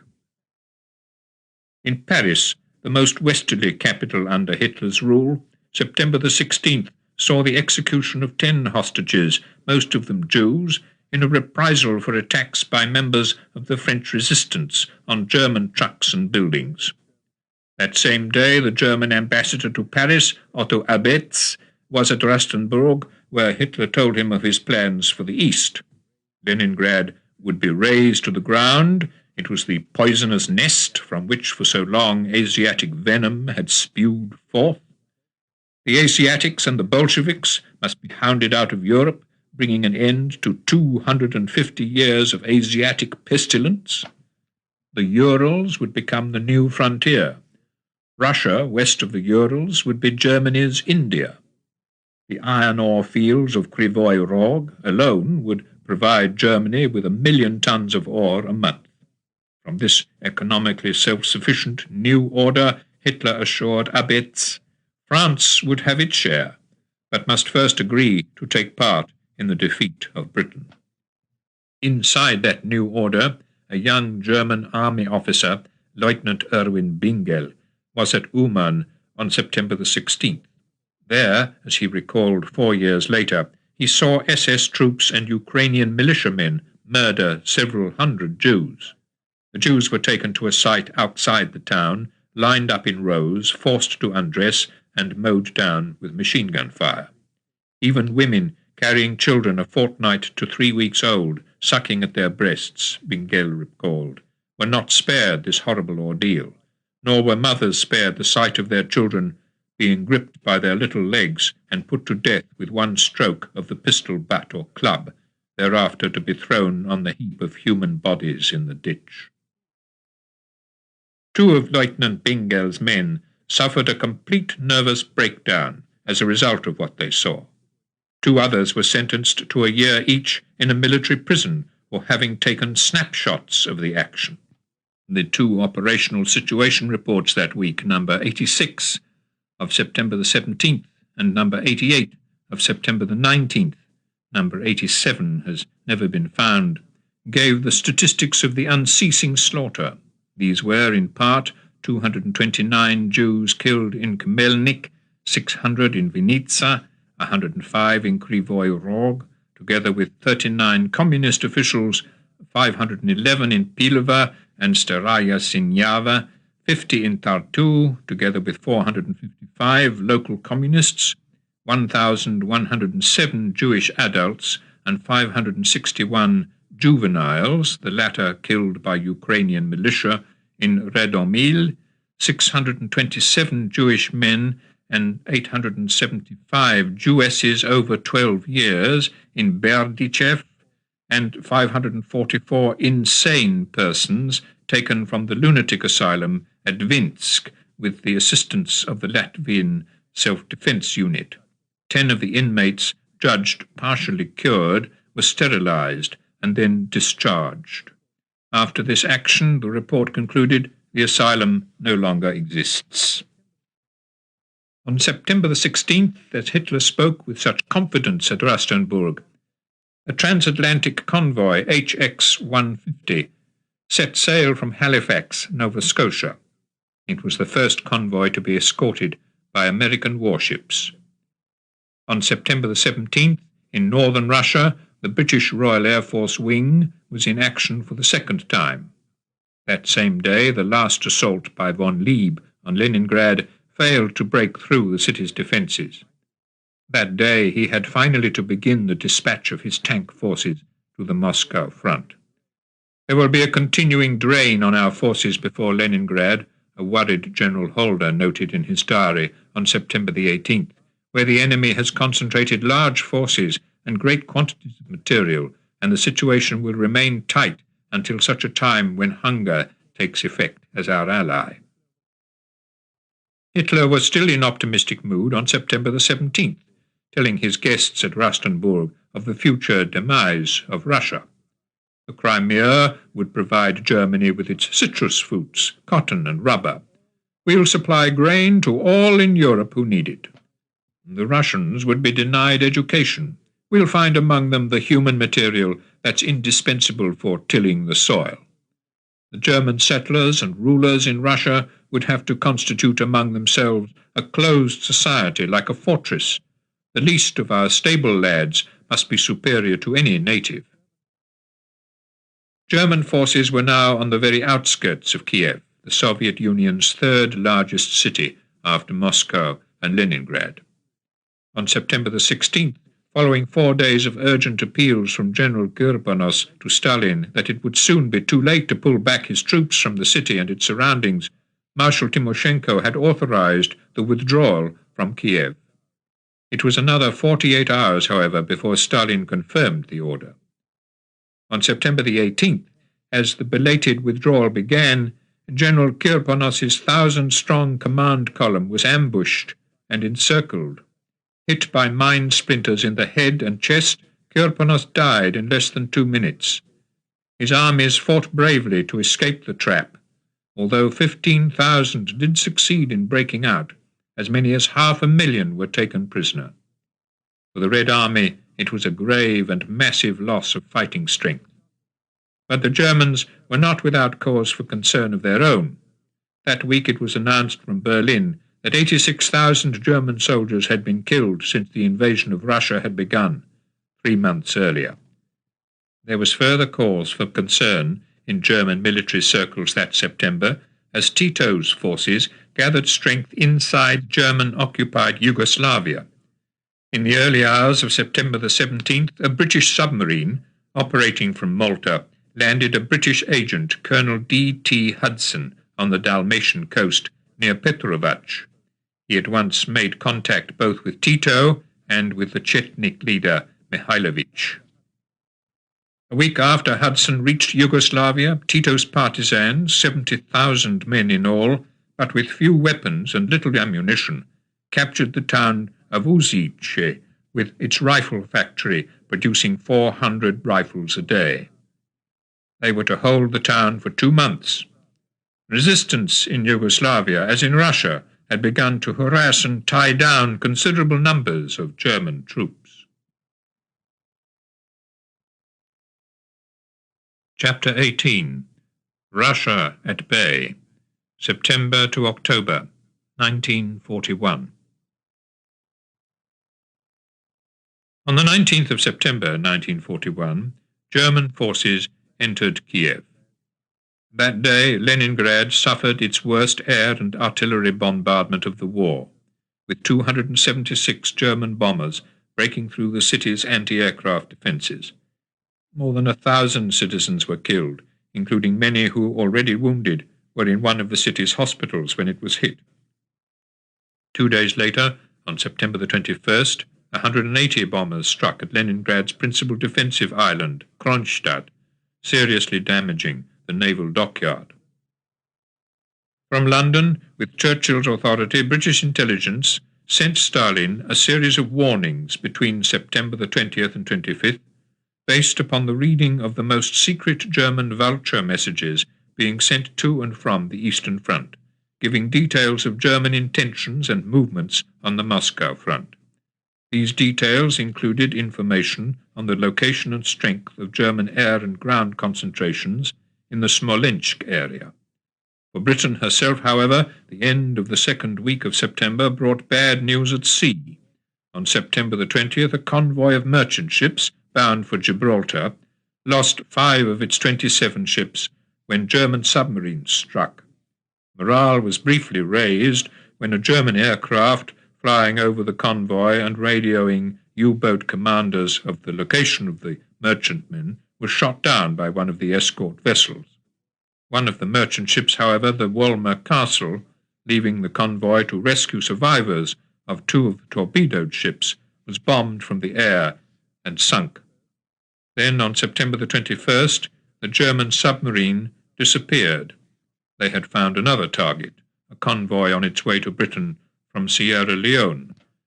In 3 nights, 9 of its 27 ships were sunk. On the Eastern Front, SS units fought alongside the regular German army formations. Sometimes their brutality was particularly in evidence, as on September the 23rd, when near Krasnaya Gora, in reprisal for the killing of 3 SS sentries, the inhabitants of a whole village were lined up and machine-gunned. Sometimes it was the fearlessness of an SS man that was seen, as on September the 24th at Luschno, when an SS corporal, Fritz Christen, after every soldier in his battery had been killed, remained at his gun, knocking out 13 Soviet tanks. The first Death's Head soldier to be awarded the Iron Cross First Class with the coveted Knight's Cross, Christian was later flown to Rostenburg to be decorated personally by Hitler. In the Far East, the Japanese were making plans to start their war with the United States by means of a daring raid on the American naval base at Pearl Harbor in mid-Pacific. On September the 24th, the Japanese consul in Hawaii, Nagai Kita, was instructed to divide Pearl Harbor into 5 zones and to report back to Japan on the precise number of warships moored in each zone. American signals intelligence in Hawaii read this message, but having no decrypting facilities, had to send it back to Washington by Pan Am Clipper. There was only 1 flight a week, but the weekly flight on September the 26th was cancelled because of bad weather.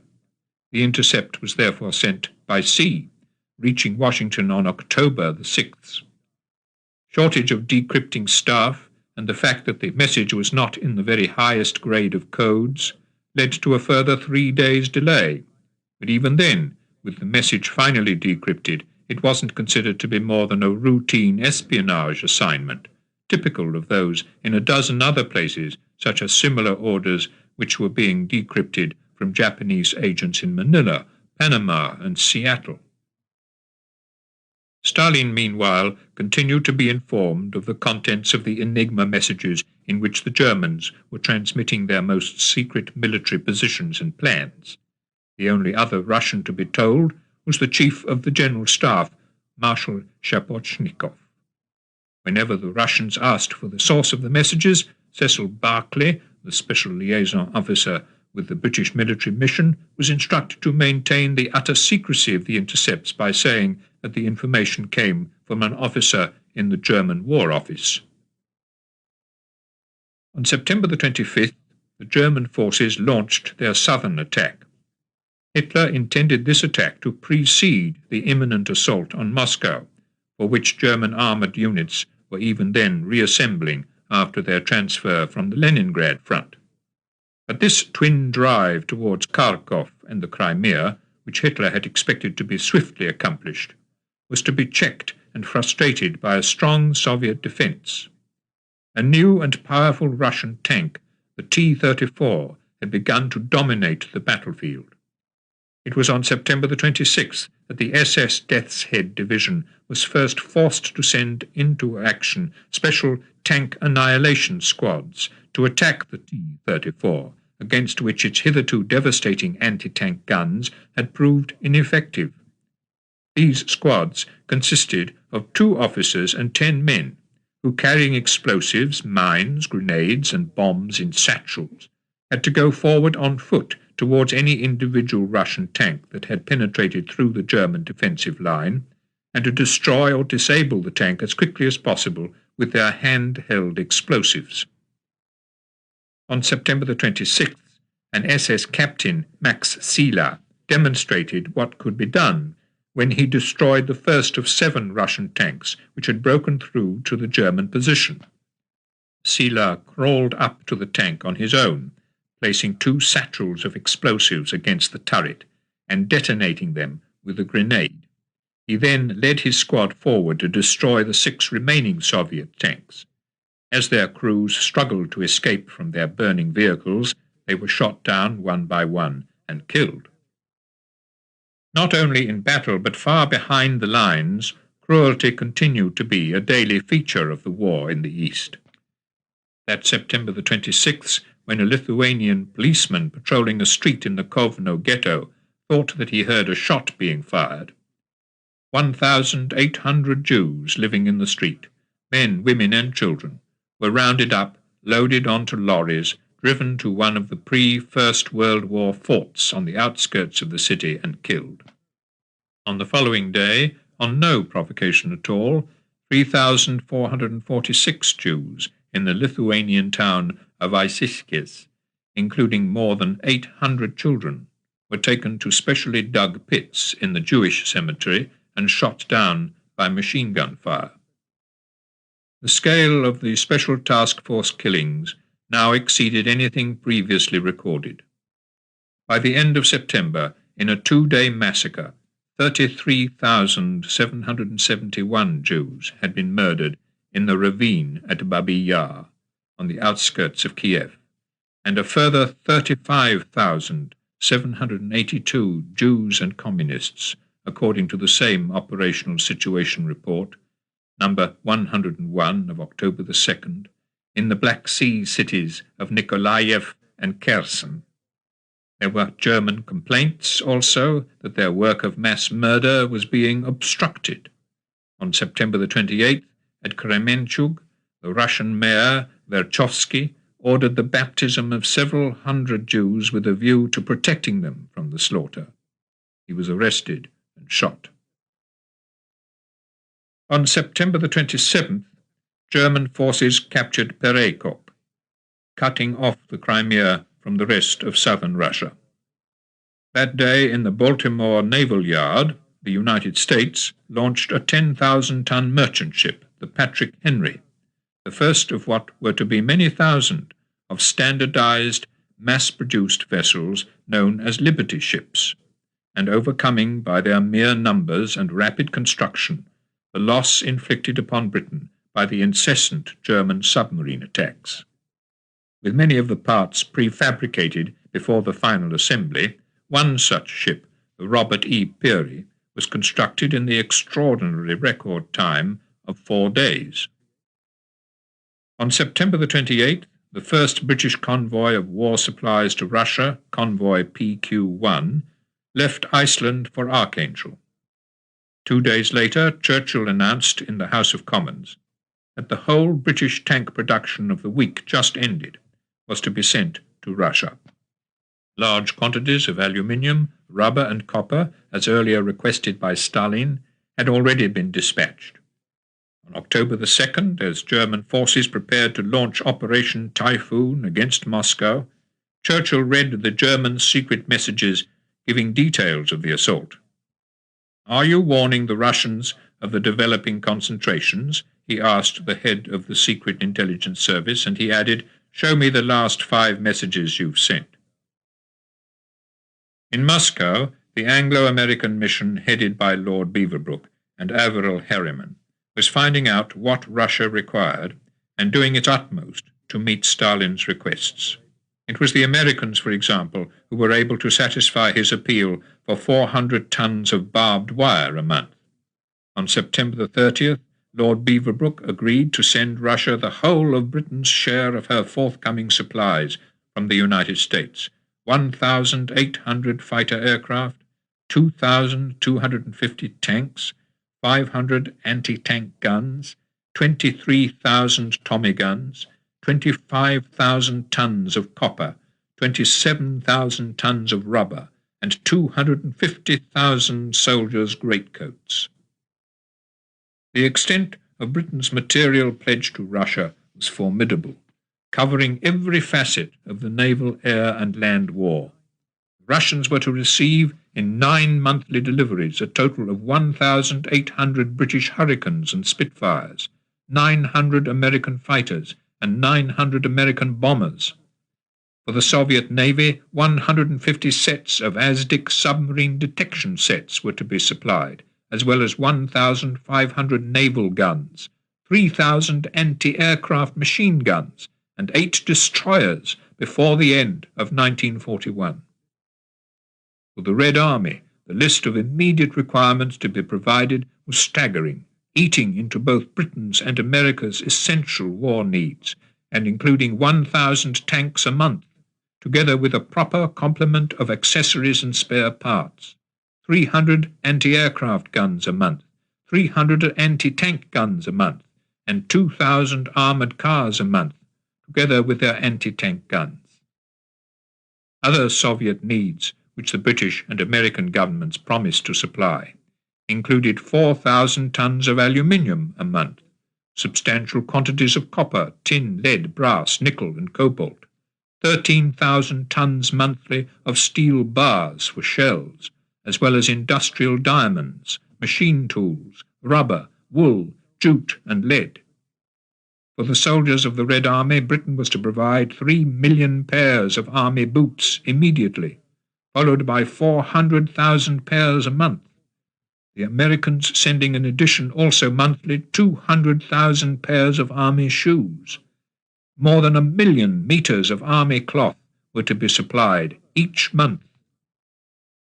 Other Anglo-American committees in Moscow had agreed to supply 20,000 tons a month of petroleum products, including lubricating oil for aviation engines, shipping to enable the transport of cargoes of up to 500,000 tons a month for food, oil, and war material imports, and medical supplies on a vast and comprehensive scale, including more than 10 million surgical needles and 500,000 pairs of surgical gloves.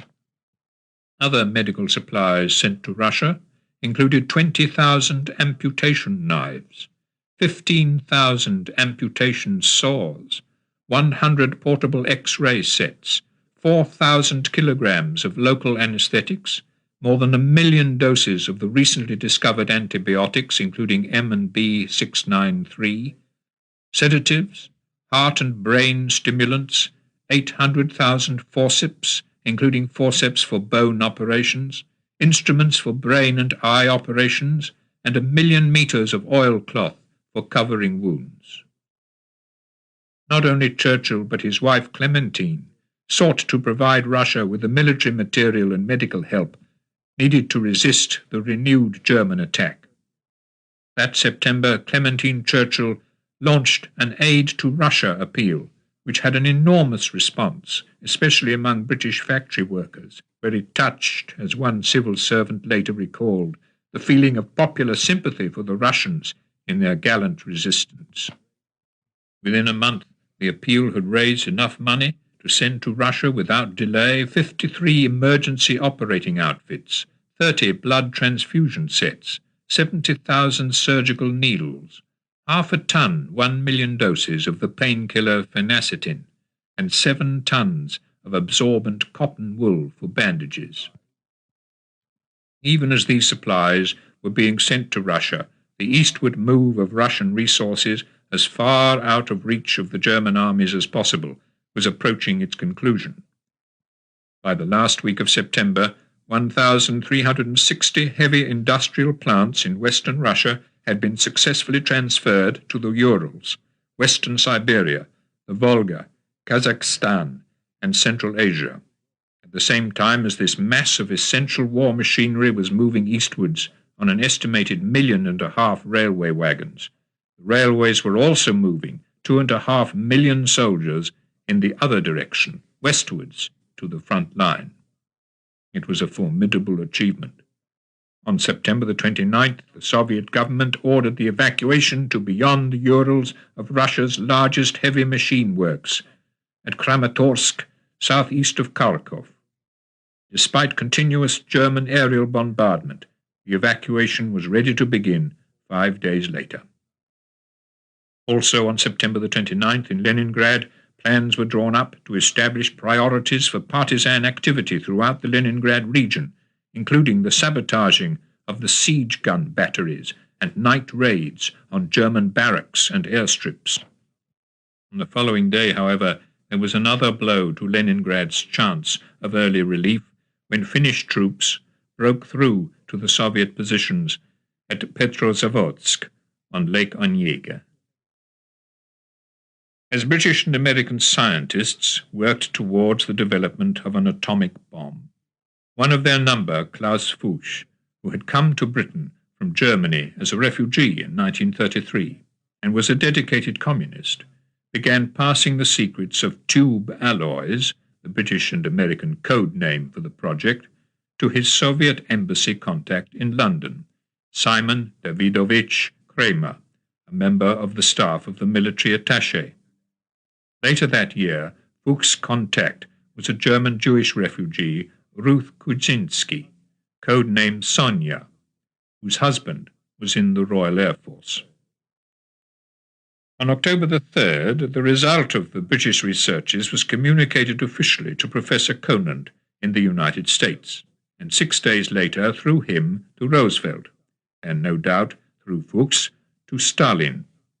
It seemed that the explosive core of an atomic bomb, weighing no more than 25 pounds, might explode with a force equivalent to 1,800 tons of TNT. An enormous expenditure was needed, however, to bring the bomb into existence. As Fuchs worked to alert Russia to Western progress on the atomic bomb, the Germans launched Operation Typhoon, the attack on Moscow. Today, Hitler declared in a communiqué broadcast on October the 2nd, begins the last great decisive battle of the war. Germany was shortly to have the 3 greatest industrial districts of the Bolsheviks completely in her hands. At last we have created the prerequisites for the final tremendous blow, which before the onset of winter will lead to the destruction of the enemy.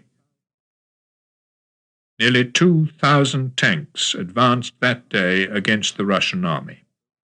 Far behind the lines, October the 2nd saw the machine gunning at Zagare of 633 men, 1,017 women, 496 children, all of them Jews, 150 of whom had been shot down while trying to resist being forced out of the town, and of a further 976 Jews at Butrimonis, where the German Special Task Force had also organized a spectacle, placing benches at the execution site so that the local Lithuanians could have a good view. For 10 days, the German army drove forward on the road to Moscow. As the Germans approached each day closer to the capital, Russian peasants set fire to their already harvested crops, drove away their livestock, and blew up the main buildings in their villages. This was the prearranged and self-inflicted scorched earth policy. The Germans were to be denied all but a blackened terrain. In Paris, on October the 2nd, the SS chief Helmut Noken ordered the destruction of 7 synagogues. 6 of them were dynamited that night. The 7th, where the fuse had failed, was blown up on the following day for safety reasons. On the Eastern Front, the Germans seemed finally to have broken their adversary. On October the 3rd, Orel was captured, so quickly that there was no time for the Russians to destroy its remaining factories. Hitler, returning by train to Berlin for a single afternoon, told an enormous crowd in the Sportspalast, 48 hours ago there began new operations of gigantic dimensions. They will lead to the destruction of the enemy in the east. The enemy has already been routed and will never regain his strength. Hitler was back in Rastenburg on October the 4th. On that day in Kovno, less than 120 miles away, all the patients, doctors and nurses in the ghetto hospital, as well as the orphans in the adjacent Jewish orphanage, were locked in the building, which was then set on fire. Anyone who managed to break out was shot. 3 days later, at Rovno, the mass murder began of more than 17,000 Jews. With the Russian armies driven back to Vyazma and Bryansk in the center, and forced out of Dnipropetrovsk in the south, the mood of the German generals was jubilant. Now the operation is rolling towards Moscow, the Army's Quartermaster General Eduard Wagner wrote privately on October the 5th. Our impression is that the final great collapse is immediately ahead, and that tonight the Kremlin is packing its bags.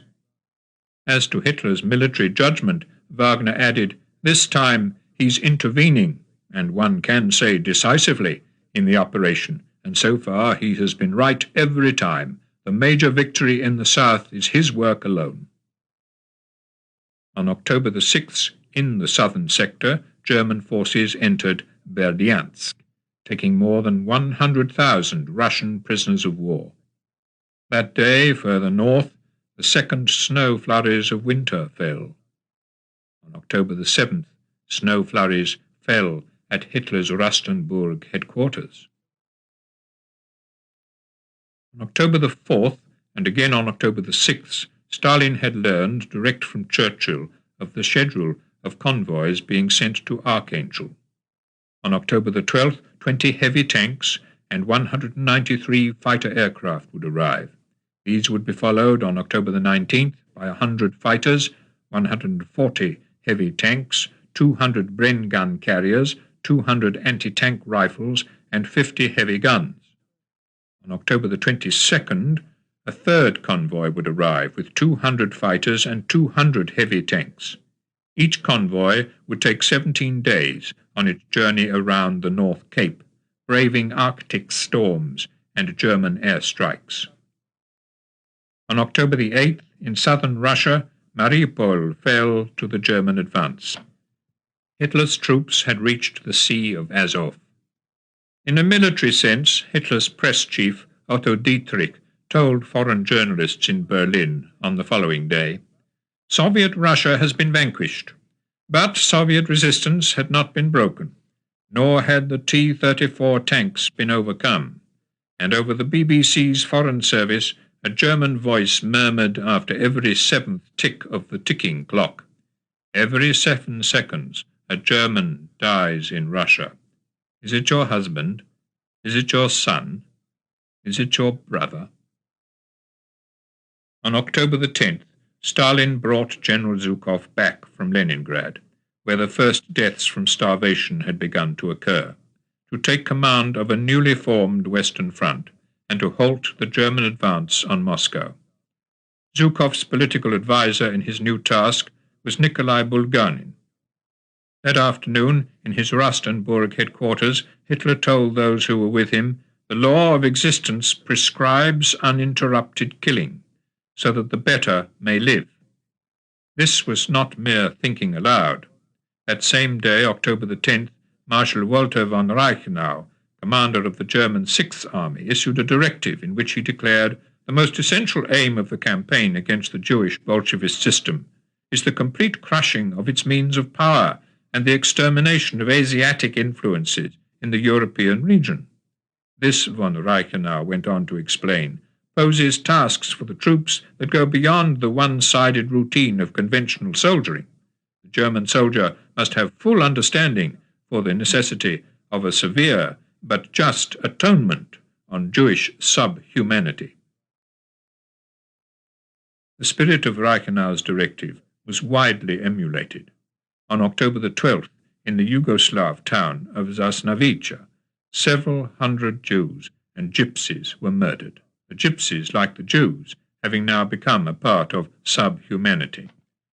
In its Operational Situation Report number 120, dated October the 21st, the Special Task Force operating in Serbia reported, for example, as they phrased it, 2,200 Serbians and Jews shot as a reprisal for an attack on a train near Topola, when 22 German soldiers lost their lives and a further 1,738 inhabitants and 19 communist women executed at Kraljevo.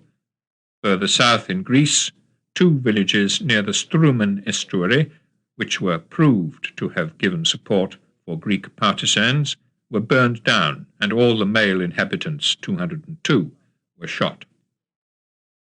The first part of October was also covered in Operation Situation Report USSR number 124, compiled in Berlin on October the 25th. Among the October executions which it recorded were 627 Jews liquidated in Shklov, as well as 812 racially and mentally inferior elements, and 3,000 Jews murdered in the Vitebsk ghetto. The fate of those Russian soldiers who were captured by the Germans was horrifying. Between the middle of August and the middle of October 1941, 18,000 Russian prisoners of war had been murdered in Sachsenhausen concentration camp alone, an average of 300 a day. One of those who helped organize this mass murder was SS General Eicke, who had earlier been wounded on the Eastern Front. On October the 12th, Russian troops were forced to abandon Bryansk and Vyazma. 8 Russian armies had been trapped and destroyed, and 648,196 men taken prisoner. That day the Germans seized Kaluga, 100 miles southwest of Moscow. "Wonderful news from Russia," General Rommel wrote to his wife from the Western Desert on October the 12th. "After the conclusion of the great battles," he forecast, "we can expect the advance east to go fast, and thus remove all possibility of the enemy creating any significant new forces." 2 days later, 90 miles northwest of Moscow, the town of Kalinin fell to the Germans. That day, the first German offensive against Soviet partisans, Operation Carlsbad, was launched between Minsk and Smolensk, where partisans had threatened to cut this essential supply route to the front. It was not only the first anti-partisan operation that troubled the Germans on October the 14th. That same day, as the first snowflakes fell on Leningrad, the temperature throughout the central battle zone fell to below zero. Weather prediction is not a science that can be learned mechanically, Hitler told his entourage at Rastenburg that evening. On the following day, October the 15th, one of the regimental diaries of the SS Death's Head Division recorded the first substantial snowfall, 10 inches of snow. Throughout the Eastern Front, a mixture of melting snow flurries and heavy rain had created a thick, glutinous mud, which slowed down and could even halt the advance of the German tanks. It was a mud which the Soviet T-34 tanks, with their wider tread, were better designed to overcome. From Odessa, on October the 15th, the Soviet military authorities began the final evacuation of troops and equipment. Earlier, 86,000 men had embarked. Now, in one night, 30 transports sailed from the port with 35,000 men, setting course for Sevastopol. More than 1,000 lorries and 400 guns had been taken off earlier, also 20,000 tons of ammunition in 192 sailings. It had been a bloodless Tallinn, a third Dunkirk. Also on October the 15th, all Soviet government offices and all diplomatic missions in Moscow were told to prepare for evacuation. They were to be moved eastwards to the Volga city of Kuybyshev. On the approaches to Moscow, 56 bridges were mined, ready to be blown up before the Germans could cross them. Inside Moscow itself, 16 more bridges were mined to be blown up at the first sight of the enemy. Even as Hitler saw Moscow within his grasp, his subordinates were ordering the deportation of 20,000 Jews and 5,000 gypsies from the cities of Germany to the ghetto of Lodz, already a scene of desperate hunger and deprivation, in which as many as 100 people had died of starvation in the previous month. In the Warsaw ghetto, where the daily death toll was twice that of Lodz, on October the 15th, the Germans imposed punishment by death on all Jews who left the ghetto without permission, and also as a warning of equal severity to the Poles on any person who deliberately offers a hiding place to such Jews. The threats of tyranny were dire, but the Germans were becoming careless in their challenges. When a transatlantic convoy from Sydney, Cape Breton, was attacked by German submarines on October the 16th, and 5 American destroyers from bases in Iceland came to its aid, one of the submarines fired its torpedoes at one of the destroyers, the Kearney, which was badly damaged. 11 American sailors were killed. Hitler's torpedo was directed at every American, Roosevelt told the American people in his Navy Day address 11 days later. But he was still not prepared to declare war on Germany. October the 16th, the day of the torpedoing of the Kearney, was also the day on which in Tokyo the government of Prince Konoye was forced to resign, giving way to an administration led by General Hideki Tojo, his Minister of War. For those who wanted to challenge the United States on the battlefield, Tojo was the ideal choice as Prime Minister. For Stalin, however, the Japanese threat was over. In the first week of October, he had learned from Richard Sorge in Tokyo that the Japanese government had definitely decided that there would be no Japanese attack on the Soviet frontiers before the spring of 1942 at the earliest. Stalin had immediately ordered further troops, now totaling half of the divisional strength of the Far Eastern Command, to rush to the defense of Moscow. In all, more than 8 divisions were moved westward, together with 1,000 tanks and 1,000 aircraft. One of the first transferred divisions was ordered into action at Borodino, in front of Mozhaivsk, as soon as it could be hurried westward through Moscow, even though only half of its regiments had been assembled. In the 2 weeks following Stalin's decision of October the 15th to evacuate Moscow's government institutions and armament factories, 200 trains left the capital for the Volga and Ural regions. So too did 80,000 trucks, which evacuated the essential equipment of nearly 500 factories. One factory, which manufactured infantry weapons, needed 12 trains. There were other trains moving east on October the 16th, not from Moscow, but from several cities in Germany. On them were Jews being deported to the Lodz ghetto. One of the trains, with 512 Jews, came from Luxembourg. 5,000 Jews in all came from Vienna. 5, with a similar number of deportees, were from Prague, and 4 trains with 4,187 Jews came from Berlin. 4 other trains came from Cologne, Frankfurt, Hamburg, and Düsseldorf. The deportees were henceforth to share the fate of the Jews of Lodz. For the Germans, the weather on the Russian front had become the dominant concern. On October the 16th, a pilot arriving at Hitler's Rastenburg headquarters reported that 6 inches of snow were covering the whole countryside. Our wildest dreams have been washed out by rain and snow, General Hoffmann von Woldau, Deputy Chief of Staff of the German Air Force, noted in his diary. Everything is bogged down in a bottomless quagmire. The temperature drops to 11 degrees. A foot of snow falls, and then it rains on top of the snow. On the evening of October the 17th, Hitler didn't seem too perturbed about the weather. Rzeew, Belgorod, Stalino, and Taganrog, less than 300 miles from the Volga, had all fallen to his armies in the previous 48 hours. In the south, General von Manstein had broken into the Crimea.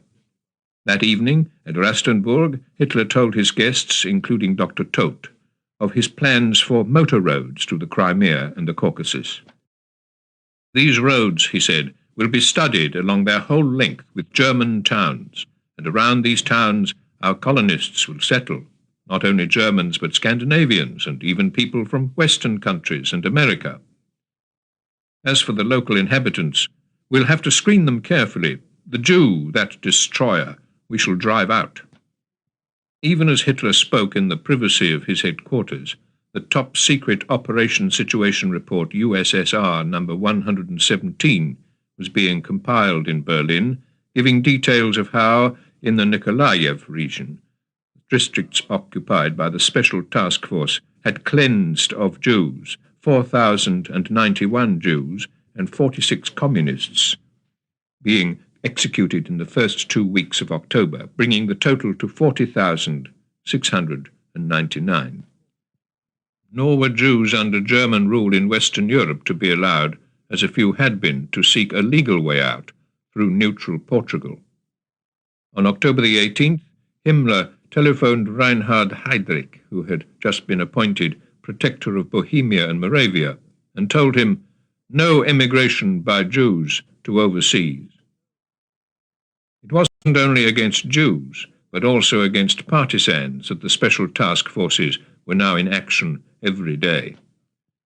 The Operation Situation Report USSR number 116, sent from Berlin on October the 17th, had given details of partisan activity and the efforts to combat it in the Gatchino region near Leningrad.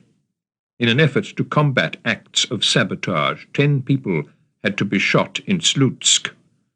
On October the 18th, between Smolensk and Vyazma, the one effective east-west highway on the road to Moscow was booby-trapped with high-explosive shells. When detonated by remote control, they caused craters in the road 30 feet wide and 8 feet deep. Closer to Moscow, Mozaisk was ablaze, while both Maloyoroslavets and Tarusa were occupied, exposing a new threat to Moscow from the south. In Moscow itself, workers had begun to form labor detachments to dig anti-tank ditches around the capital. We were taken some kilometers out of Moscow, one of them, Olga Saboznikova, later wrote. There was a very large crowd of us, and we were told to dig trenches. We were all very calm, but dazed, and couldn't take it. On the very first day, we were machine-gunned by a Fritz, who swooped right down on us. 11 of the girls were killed, and 4 wounded. The anti-tank ditch dug by Olga Saboznikova and her workmates was between Moscow and Kuntsevo. Another, 4 miles long, was at Narofominsk. It was on October the 18th that in Tokyo the Japanese authorities arrested Richard Sorge. An extraordinary saga of successful espionage from the very center of German diplomatic activity in Tokyo was at an end, 3 days after Sorge had been able finally to set Stalin's mind at rest about Russia's vulnerability to attack in the Far East. Also arrested were 35 members of the ring which Sorge had set up, including his 4 principal confidants, 2 of them Japanese. Stalin's Far Eastern spy had proved his devotion to Soviet communism and to the survival of Russia. On October the 19th, from Moscow itself, Stalin proclaimed a state of siege and issued an order of the day. Moscow will be defended to the last. In Leningrad, in a gesture of defiance to the German efforts to force the city to surrender, Professor Josef Orbeli, director of the Hermitage, obtained permission for 6 of the city's leading Orientalists to be released for a few hours from the front line to celebrate the 800th anniversary of Nizami, the national poet of Azerbaijan. On October the 20th, 500,000 Russian men and women had been mobilized in Moscow to dig a total of 5,000 miles of trenches and anti-tank ditches around the city. At the same time, 185 miles of barbed wire were laid out. The Germans were now only 65 miles from the Soviet capital. They had already occupied 600,000 square miles of Russian territory, with a population of 65 million. They had captured more than 3 million Soviet soldiers. A nightmare picture, Field Marshal von Bock wrote in his diary on October the 20th, of tens of thousands of Russian prisoners of war marching with hardly any guards towards Smolensk. Half dead from exhaustion, these pitiful souls trudge on. The columns of Russian prisoners moving on the roads, Colonel Lahousen an assistant to Admiral Canaris noted that same day, looked like half-witted herds of animals. General von Reichenau's Sixth Army, Lahusen added, has ordered that all prisoners who break down are to be shot.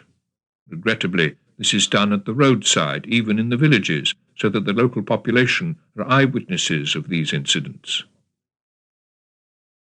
In London, learning that evening that the German armies were within 65 miles of Moscow, Churchill and his chiefs of staff at once agreed that British tanks then being shipped to Russia should be furnished with 3 months' worth of spare parts, whatever sacrifice this might entail. On October the 21st, on the Russian front, the 2,500 technicians of the Kramatorsk heavy machine works southwest of Kharkov were ready to follow their evacuated factory to the east, after 3 weeks of incredible efforts to dismantle its machinery and pack it on trains for its journey to safety. As the evacuation task was completed, German troops were only 7 miles away. The technicians, unable to find a train, walked 20 miles eastward to the nearest railway station, which was still functioning. In Yugoslavia, 3 massacres of Serbs had begun on October the 21st, carried out by the Ustashi fascists. At Kragujevac, 2,300 men and boys were killed, including whole classes of schoolboys. At Kraljevo, 7,000 were killed, and at Machva, 6,000 men, women, and children. In France, on October the 21st, the Germans shot 50 hostages at Nantes as a reprisal for the assassination on the previous day of the German military commander of the region, Lieutenant Colonel Hotz. In his conversation at Rastenburg at noon that day, Hitler's mind was still obsessed with the Jews. By exterminating this pest, he told his confidants, we shall do humanity a service of which our soldiers can have no idea.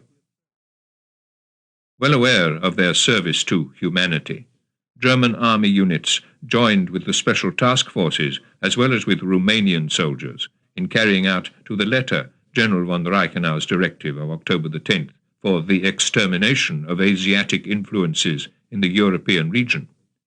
In Odessa, within 24 hours of Hitler's noonday comment, the mass murder began of 25,000 Jews, half of whom were locked into 4 vast warehouses, 3 of which were then set on fire. Those who were not killed by the flames, and who sought to escape through holes in the roof or through the windows, were met with a hail of hand grenades and machine gun fire. Many women went mad, throwing their children out of the windows. The 4th warehouse, filled entirely with men, was then destroyed by artillery fire. On the evening of October the 21st, Hitler's private talk was entirely of the architectural future of Berlin. Nothing will be too good, he said, for the beautification of Berlin. When one enters the Reich Chancellery, one should have the feeling that one is visiting the master of the world. One will arrive there along wide avenues containing the Triumphal Arch, the Pantheon of the army, the Square of the people, things to take your breath away. The new Berlin, Hitler explained, would be built in granite. Granite will ensure that our monuments last forever.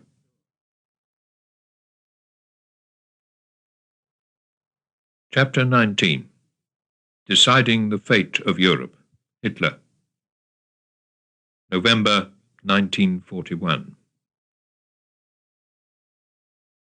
On the 22nd of October 1941, air defense exercises were carried out through Japan, and Tokyo had its first practice blackout.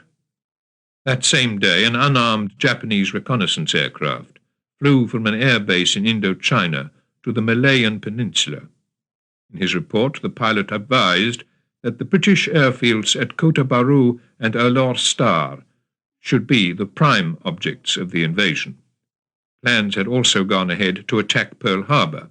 A message sent on September the 24th from Tokyo to Nagai Kita, instructing him to report on the location of American aircraft carriers at the base, was decrypted in Washington on October the 9th, but did not ring any alarm bells. On October the 24th, German forces entered Kharkov, the second largest city in the Ukraine.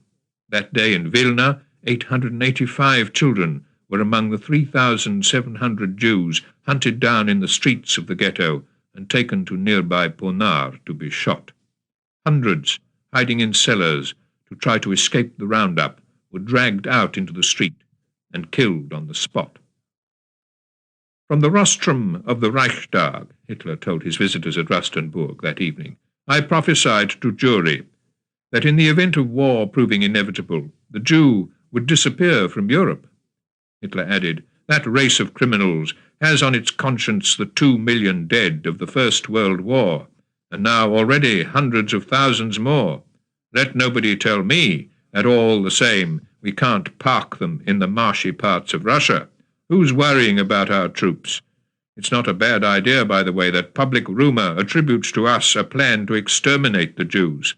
Terror is a salutary thing. On the day of Hitler's recollection and reflection at Rustenburg, a civil servant in Berlin, Adolf Eichmann, who had hitherto been in charge of Jewish emigration, approved a proposal put forward a week earlier by Heinrich Lohse.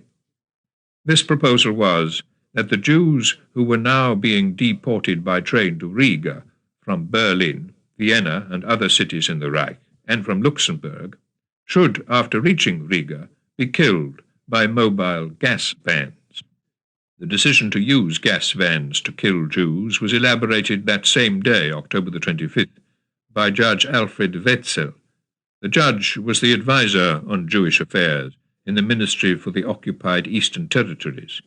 He noted that Dr. Victor Brack, the member of Hitler's chancellery whose euthanasia program was now suspended, had already coordinated the supply of instruments and apparatus for killing people through poison gas.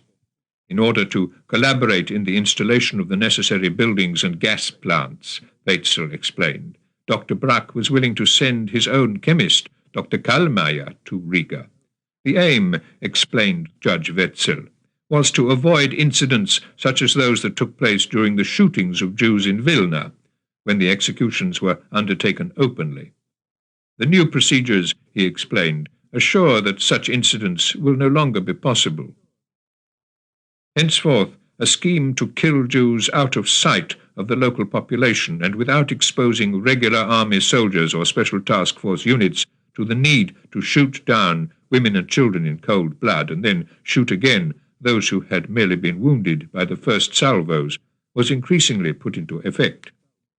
Experimental gassings were carried out in the western Polish town of Kalisz for 4 days, beginning on October the 27th. A total of 290 Jews were taken on that day by van from an old people's home on the pretext that they were to be transferred to a similar home in another town.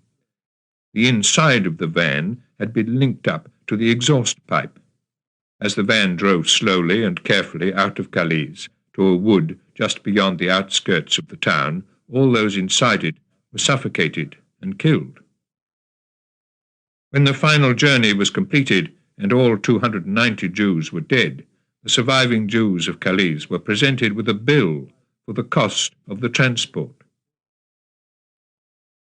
The combination of inefficiency and the uneasiness of some German troops meant that it was time for the new method of mass murder to be put into operation.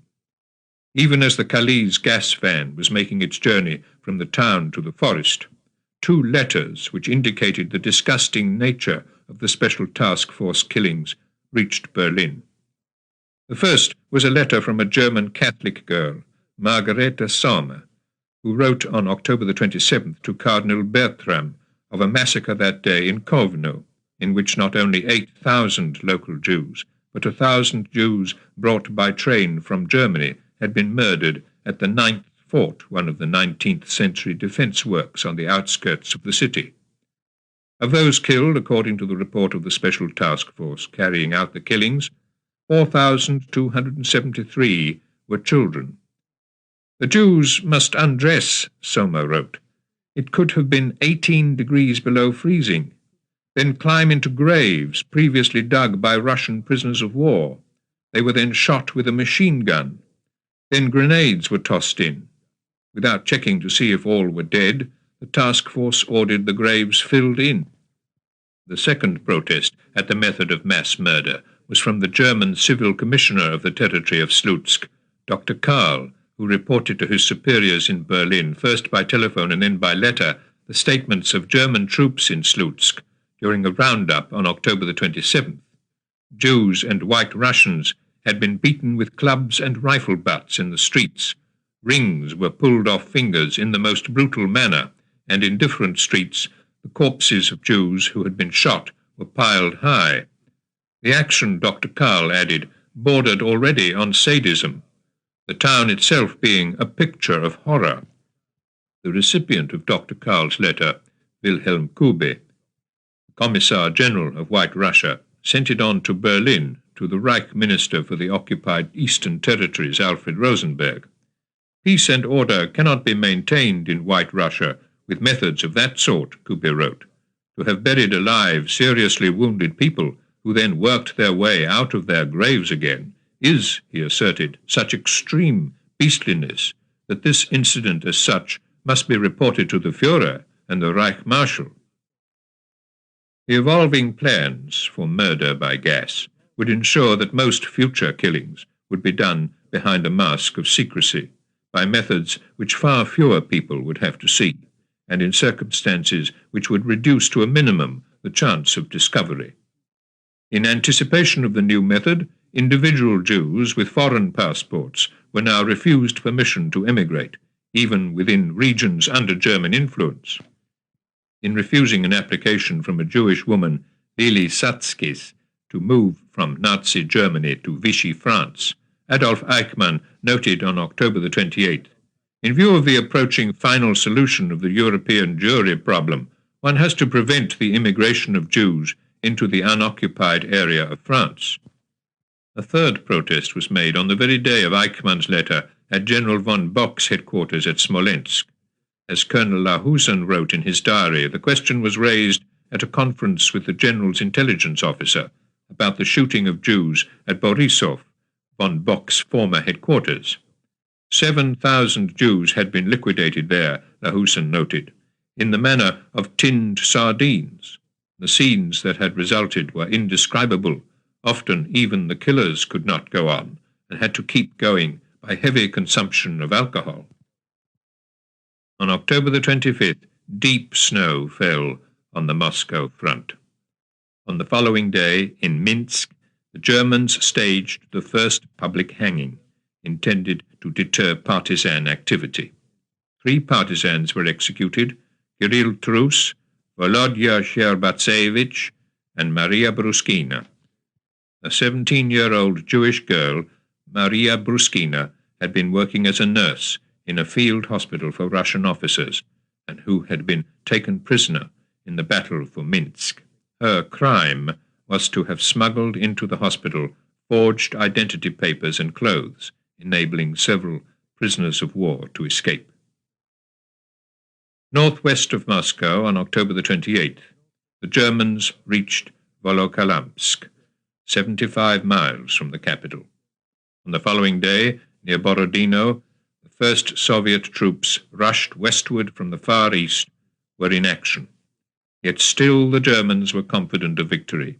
"We're convinced we'll shortly finish off Moscow," was General Wagner's comment on October the 29th. There was certainly no danger of intervention from the United States.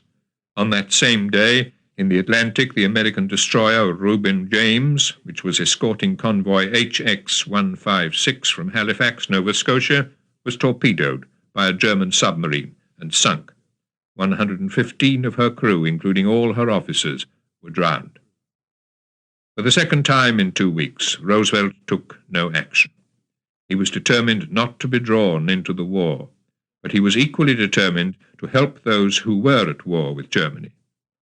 On October the 30th, the day after the sinking of the Reuben James, he telegraphed to Stalin that he had given his presidential approval to $1 billion of Lend-Lease aid for Russia, with no interest to be charged, and with repayment not having to begin until 5 years after the war.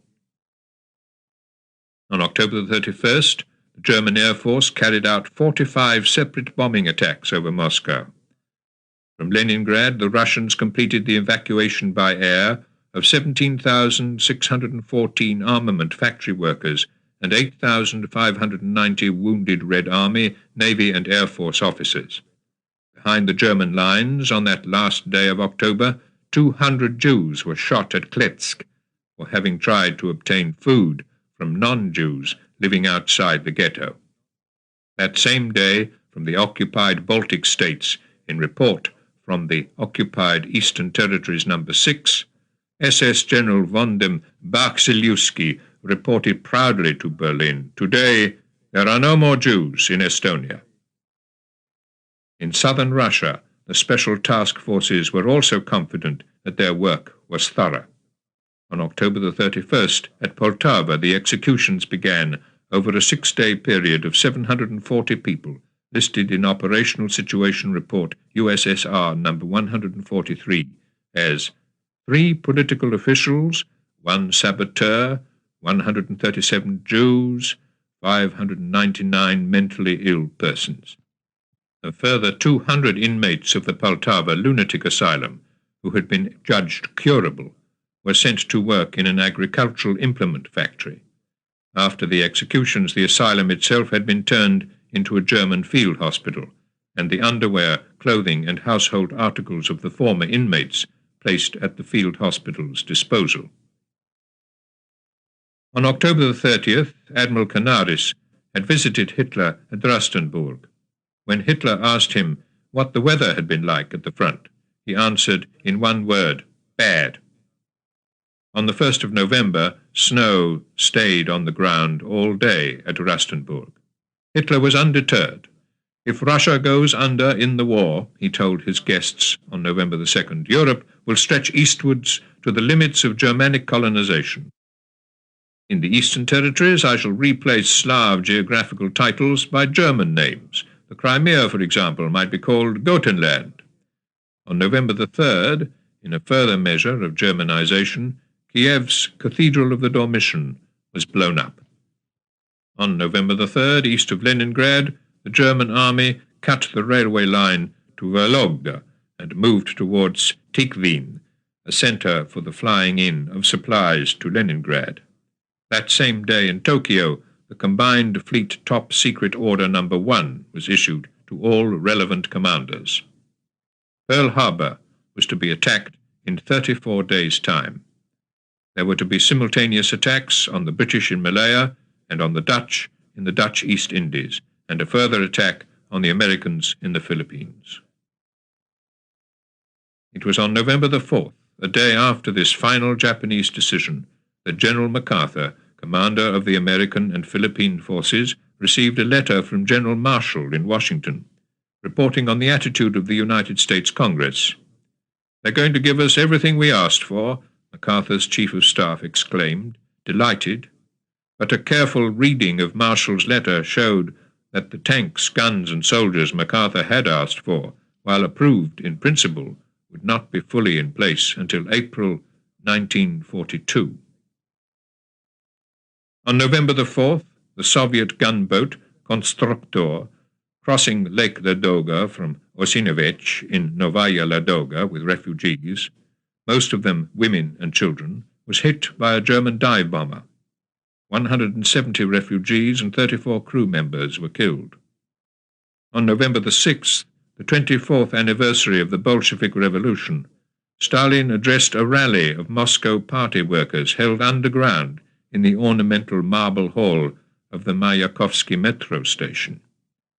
The Germans were men with morals of beasts, he said. If they want a war of extermination, they shall have one. On November the 6th, 2 days after General MacArthur had received General Marshall's letter promising reinforcements to the Philippines, Japanese warplanes, flying from their aircraft carriers, carried out a 200-mile practice run on a Japanese equivalent of Pearl Harbor, Kagoshima Bay. The attack methods which they followed were those which they would use on the day itself. On November the 7th, Stalin was in Red Square, where, from the top of Lenin's mausoleum, he took the salute at a review of his troops, and in his speech urged them to do their utmost to defend Holy Russia. From Red Square, the soldiers marched up Gorky Street and then on to the front. The ground had frozen in the night, giving the German tanks a chance to move forward, free from the cloying, seeping, all-pervading mud, which had been such an obstacle to their advance during the last 2 weeks of October. As Stalin saw his soldiers leave Red Square for the front line after their march past on November the 7th, Roosevelt officially extended the Lend-Lease Act to cover the Soviet Union, which had already been the recipient of considerable quantities of American weapons and of British weapons which had been manufactured in the United States. For their part, the British had renewed their heavy air raids on Germany. In the raids of November the 7th on Berlin, Cologne, and Mannheim, 37 out of the 400 attacking planes were lost due to exceptionally bad weather conditions. For several days over Leningrad, German bombers had dropped not bombs but leaflets, telling the inhabitants to beware of November the 7th. "Go to the baths," the leaflets advised. "Put on your white dresses, eat the funeral dishes, lie down in your coffins, and prepare for death. On November the 7th, the skies will be blue, blue with the explosion of German bombs." As British bombs had fallen on Berlin, so German bombs also fell on Leningrad that November the 7th, while behind the German lines, in the white Russian city of Minsk, 12,000 Jews were slaughtered in pits just outside the city. 3 days later, a train with 1,000 Jews from Hamburg arrived in Minsk. They felt themselves, an eyewitness later recalled, as pioneers who were brought to settle the East. Almost none of them was to survive the massacres of future months, any more than the 6,000 Jews who were sent after them later that November from Frankfurt, Bremen, and the Rhineland. However long the war may last, Hitler told the annual beer hall celebration in Munich on November the 8th, the last battalion in the field will be a German one, and he added on a note of triumph, "We're deciding the fate of Europe for the next 1,000 years. That day in the Mediterranean, an Italo-German convoy, bringing fuel for the German Air Force and a large consignment of motor transport for Rommel's army in North Africa, was attacked by a British naval squadron of 2 light cruisers and 2 destroyers. All 6 Axis supply ships were sunk. Their cargoes, their date of departure, the strength of their escort, and their route across the Mediterranean had all been revealed by Britain's now regular and unimpeded eavesdropping on Italy's most secret naval radio messages. In Russia, Leningrad's eastern supply town of Tikhvin fell to the Germans on November the 8th. The encirclement of Leningrad was complete. On the following day, in the Crimea, German forces occupied Yalta. In Yugoslavia, General Mihailovich and his Chetnik forces, instead of attacking the Germans, had revealed on November the 9th their intention to destroy Tito and his communist partisans. The Germans had gained an unexpected and an unwitting ally. One success of the war against the Axis came on November the 9th in Britain, when 2 German agents, both Norwegians, codenamed Jack and OK, who had landed in Scotland from Norway 7 months earlier and had at once agreed to work for Britain, organized an act of sabotage in a Ministry of Food warehouse at Wealdstone, just outside London. "Firebomb in food depot," one British newspaper reported. "Incendiarism suspected at food store," declared another. For Colonel Larhusen, it was a triumph for the sabotage efforts of Jack and OK.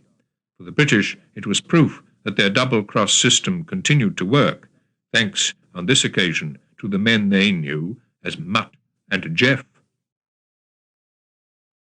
That night, November the 9th, in Leningrad, the Radio Symphony Orchestra, conducted by Karl Eliasberg, performed Beethoven's Ninth Symphony at the city's Philharmonic Hall.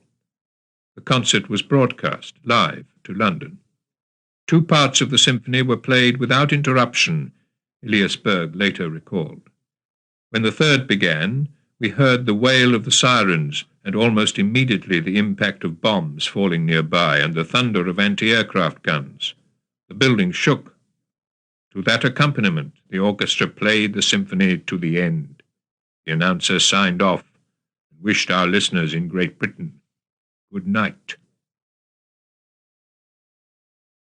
On November the 12th, the temperature on the Moscow front fell to 12 degrees centigrade below zero. Many German soldiers found frostbite an unexpected and crippling enemy. Hitler in Berlin was still talking about the aftermath of victory over Russia. We shall give the natives all they need, plenty to eat and rot-gut spirits. If they don't work, they'll go to a camp and they'll be deprived of alcohol. From oranges to cotton, Hitler added, we can grow anything in that country. Hitler had reason to be in a good mood that week. At sea, on November the 13th, a German submarine, U-81, commanded by Lieutenant Guggenberger, torpedoed a British aircraft carrier, Ark Royal, off Gibraltar. She sank on the following day. But November the 13th saw an event which balanced the blow of the loss of the Ark Royal, for on that day, by what one historian has called the chillingly narrow margin of 212 to 194, the United States Congress amended the Neutrality Act, not only to allow all American merchant ships to be armed, but to permit them passage to the war zones. This is a very great help to us, King George VI noted in his diary 2 days later, though it appears the President had to send a special message to Congress to have it passed. Every few days from Berlin, 30 and at times even more German officials were sent the Operational Situation Reports, USSR. Report number 133, sent out on November the 14th, went in all to 60 people. In it were details of some of the October massacres of Jews, 900 in Mstislav, 2,200 in Gorky, northeast of Mogilev, 3,726 of both sexes and all ages in Mogilev itself. None has suffered more cruelly than the Jew, Churchill wrote that November the 14th in a letter to the London Jewish Chronicle on its centenary. The unspeakable evils wrought on the bodies and spirits of men by Hitler and his vile regime. Churchill was aware of at least a percentage of the killings in the East, from his reading of the decrypts of more than 17 intercepted German police messages, as well as his regular scrutiny of a weekly secret summary of all such intercepted messages. In his letter to the Jewish Chronicle he added, "The Jew bore the brunt of the Nazis' first onslaught upon the citadels of freedom and human dignity. He has borne and continues to bear a burden that might have seemed to be beyond endurance. He has not allowed it to break his spirit. He has never lost the will to resist." The Operational Situation Reports, USSR, detailed more than 100 examples of Jewish resistance that autumn and winter. They also gave details of Jewish participation in partisan activity. The report of November the 14th, for example, spoke of the arrest and execution of 55 partisans in Mogilev, of whom 22 were Jews, who worked with fanatical zeal to strengthen the organization further. Also in Mogilev, the report noted 6 Jews and 1 Jewess, Fania Laikina, were liquidated for refusing to wear the Jewish badge and for spreading inflammatory propaganda against Germany. Those who carried out these executions and liquidations, whether in the field or in the concentration camps, were not eligible for the Iron Cross, but their commanders wanted them to be rewarded. It seemed that the War Labour Cross was a suitable award. On November the 14th, the camp commandant at Gross Rosen concentration camp in Silesia asked what reasons should be listed for the granting of the cross. Should it be execution, that is, special action, or something more routine? 6 days later he received his reply from the acting inspector of the concentration camps, SS Lieutenant Colonel WWII. Under reasons, he advised, the commandant should enter completion of vital war assignments. WWII added, the word execution should under no circumstances be mentioned. One of those most closely involved in these executions, Hinrich Lose, the Reich Commissar for the Baltic States and White Russia, had taken independent action early in November when at Libava he had ordered the killings in progress there to cease. Asked by his superiors to explain why he had called a halt to them, he replied on November the 15th that the manner in which they were performed could not be justified. Not moral but economic reasons were his complaint. The destruction of much manpower that could be of use to the war economy. Was it intended, Lose asked, that Jews were to be killed irrespective of age, sex, or economic factors? In reply, he was informed from Berlin by Alfred Rosenberg's Ministry of the Eastern Territories that the demands of the economy should be ignored. Other extreme attitudes of Nazism were seen that month, when on November the 15th Himmler issued a decree in Hitler's name that henceforth any SS or police officer engaging in indecent behavior with another man, or allowing himself to be abused by him for indecent purposes, will be condemned to death and executed. On the battlefront, November the 15th saw a complaint by SS General Eicke, now returned from Sachsenhausen to his Death's Head division, that within the division's ranks many of the ethnic Germans, those of German language and culture, who lived in areas outside the Germany of 1938, were wounding themselves in order not to have to serve any longer. Incidents of cowardice were common among them, Eicke wrote. But the pressures of battle were impinging even upon German nationals. Since entering Russia 4.5 months earlier, his division had suffered 8,993 casualties, half its initial strength. On the following day, November the 16th, exceptionally severe wintry conditions were reported from the entire Eastern Front. In the Moscow region, Russian ski troops went into action for the first time.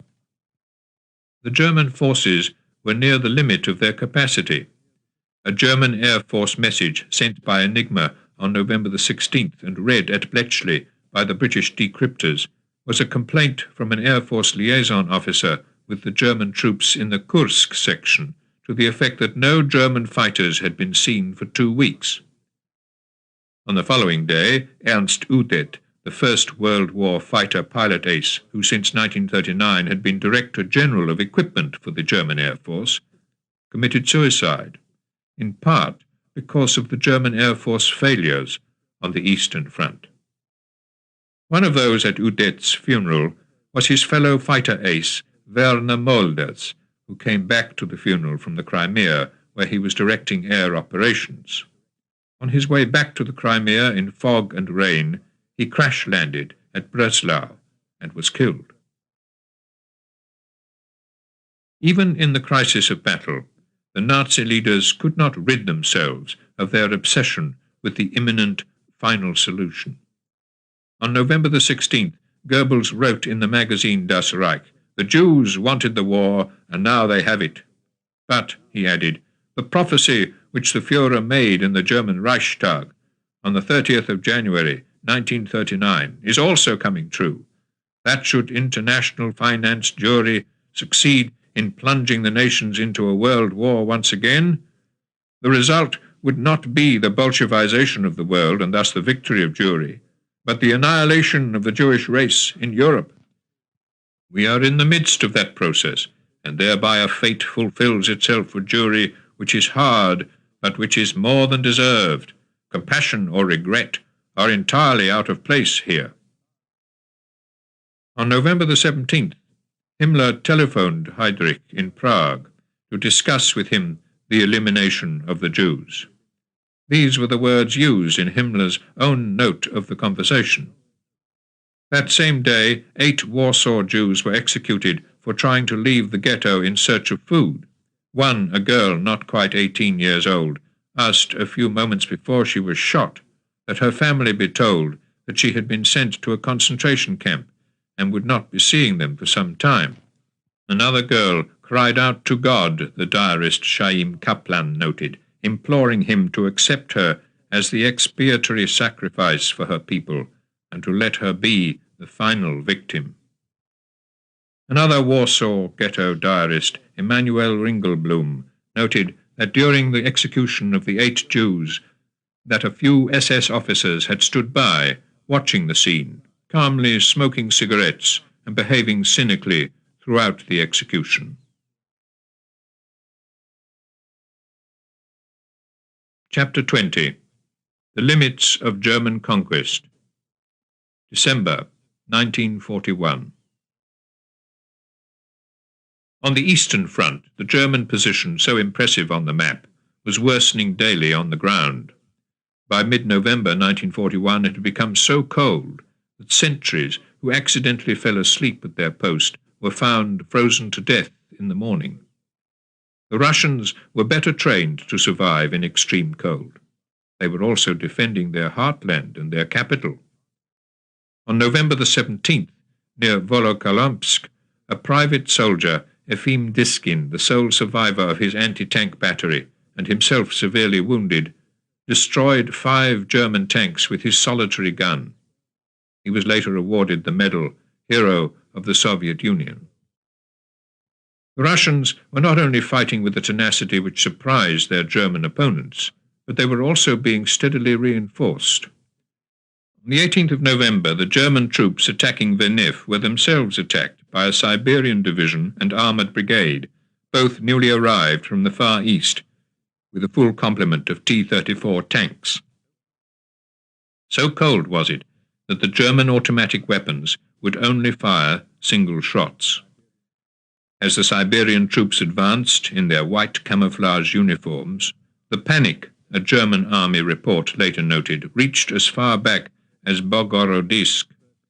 This was the first time that such a thing had occurred during the Russian campaign, and it was a warning that the combat ability of our infantry was at an end, and that they should no longer be expected to perform difficult tasks. On this very day, in North Africa, British and Commonwealth forces launched Operation Crusader. Determined to take some action to draw German pressure away from the Eastern Front, and having been alerted by the Germans' own Enigma messages to the weakness and dispositions of Rommel's forces, on November the 18th, British, Australian, New Zealand, and other Commonwealth troops attacked the German line.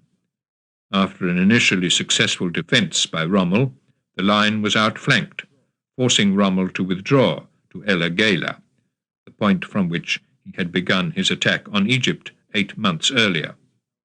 In the Far East, however, there was a naval setback for the Commonwealth forces, when the German ocean raider Cormoran, a converted cargo ship, sank the Australian light cruiser Sydney off the coast of Australia. All 645 officers and men aboard the Sydney were drowned. The Cormoran also sank, but most of her crew were saved. The Russians now began to prepare for a major offensive to save Moscow. They were able, with great skill, to hide entirely from German reconnaissance and intelligence eyes the forward movement of their reserves. The enemy, noted General Holder in his diary on November the 18th, had nothing left in the rear, and his predicament probably is even worse than ours. Those, however, whose predicament was worse even than that of the fighting soldiers in the wintry fields of Russia or the sand-blown hills of Libya, were the Red Army men, numbering as many as 3 million, perhaps even more, who had been taken prisoner by the Germans in the previous 5 months. The fate of 7,000 of these Russian prisoners of war was noted on November the 18th by the commander of a German artillery regiment who saw them in their camp. The windows of the building in which they were being held, he wrote, are several meters wide and high, and are without covering. There are no doors in the building. The prisoners, who are thus kept practically in the open air, are freezing to death by the hundreds daily in addition to those who die continuously because of exhaustion. On November the 20th, the Germans captured Rostov-on-Don, less than 200 miles from the western foothills of the Caucasus. That day, in an order of the day issued to all his troops, General von Manstein declared, "The Jews are the mediators between the enemy in our rear and the still fighting remnants of the Red Army and the Red leaders.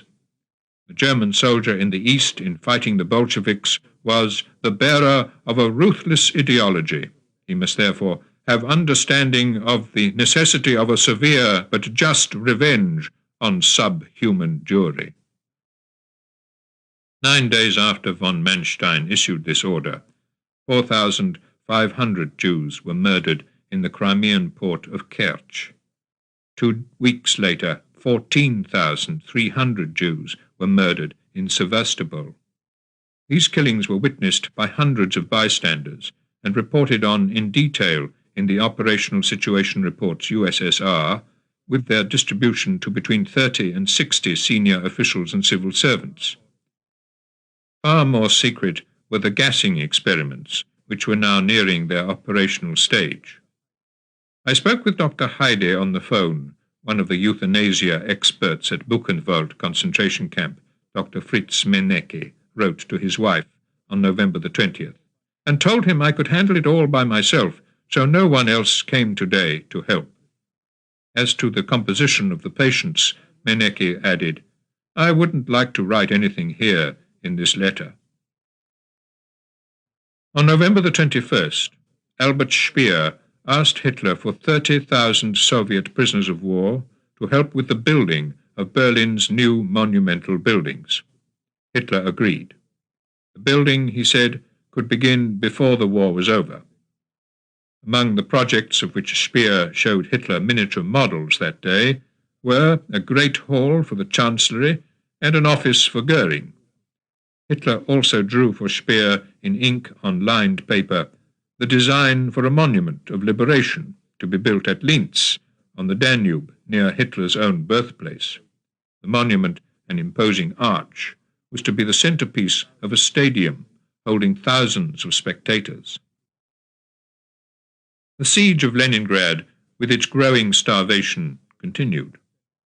On November the 22nd, a column of 60 trucks, commanded by Major Porchunov, set off from Kobona and, following the tracks made by horses and sledges on the previous day, crossed the frozen waters of Lake Ladoga to Kokorevo, with 33 tons of flour for the besieged city. One of the drivers, Ivan Maximov, later recalled how, "I was with that column. A dark and windy night shrouded the lake. There was no snow yet, and the black-lined field of ice looked for all the world like open water. I must admit that an icy fear gripped my heart. My hands shook, no doubt from strain and also from weakness. We'd been eating a rusk a day for 4 days. But our column was fresh from Leningrad, and we had seen people starving to death. Salvation was there on the western shore, and we knew we had to get there at any cost." One truck and its driver were lost in the crossing, falling through the ice and disappearing under the freezing waters. 6 more crossings were made in the next 7 days, bringing 800 tons of flour to the city, as well as fuel oil. But in those same 7 days, 40 more trucks had gone to the bottom. Along the road to the lakeside, German shelling also took its toll, as did the snowdrifts. In 3 days, 350 trucks were abandoned in drifts near Novaya Ladoga. In all, 3,500 trucks were available, though at any one time more than 1,000 were out of service, awaiting repairs. Nevertheless, a lifeline, albeit precarious, had been opened. It couldn't, however, do much to reduce the daily deaths from starvation. During November, as many as 400 people were dying every day from starvation.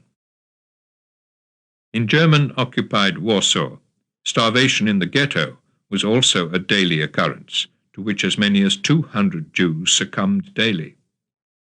"In the street," noted Mary Berg in her diary on November the 22nd, frozen human corpses are an increasingly frequent sight.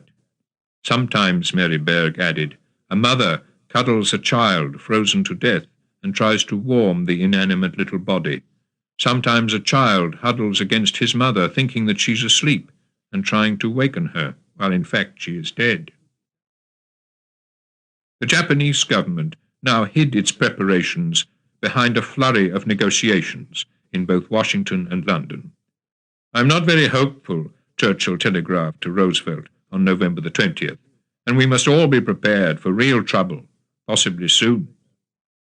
2 days later, behind an unpenetrated veil of secrecy, and as the American negotiators continued in Washington to discuss the latest Japanese document with their British, Australian, and Dutch counterparts, the Japanese put into effect Operation Z, the assembly of the Japanese First Air Fleet in Tankan Bay in the Kurili Islands.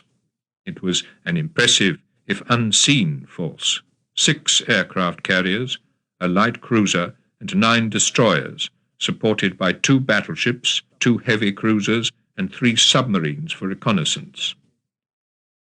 As Japanese naval forces gathered in the northern Pacific across the globe, in the South Atlantic, November the 22nd also saw the final day in the career of the German commerce raider Atlantis, the most effective German raider of the war, with more than 140,000 tons of Allied merchant shipping to its credit. It was caught by the British cruiser Devonshire while refueling a German submarine and sunk. On the Moscow front, German forces advanced on November the 23rd to within 30 miles of the capital, reaching the village of Istra, a centre of Russian Orthodox pilgrimage known to the faithful as New Jerusalem. On the following day, the towns of Klin and Solnezhgorsk fell to a German assault, bringing German troops astride the main highway from Moscow to the north. In the Far East, a sense of impending danger had begun to pervade the Anglo-American councils.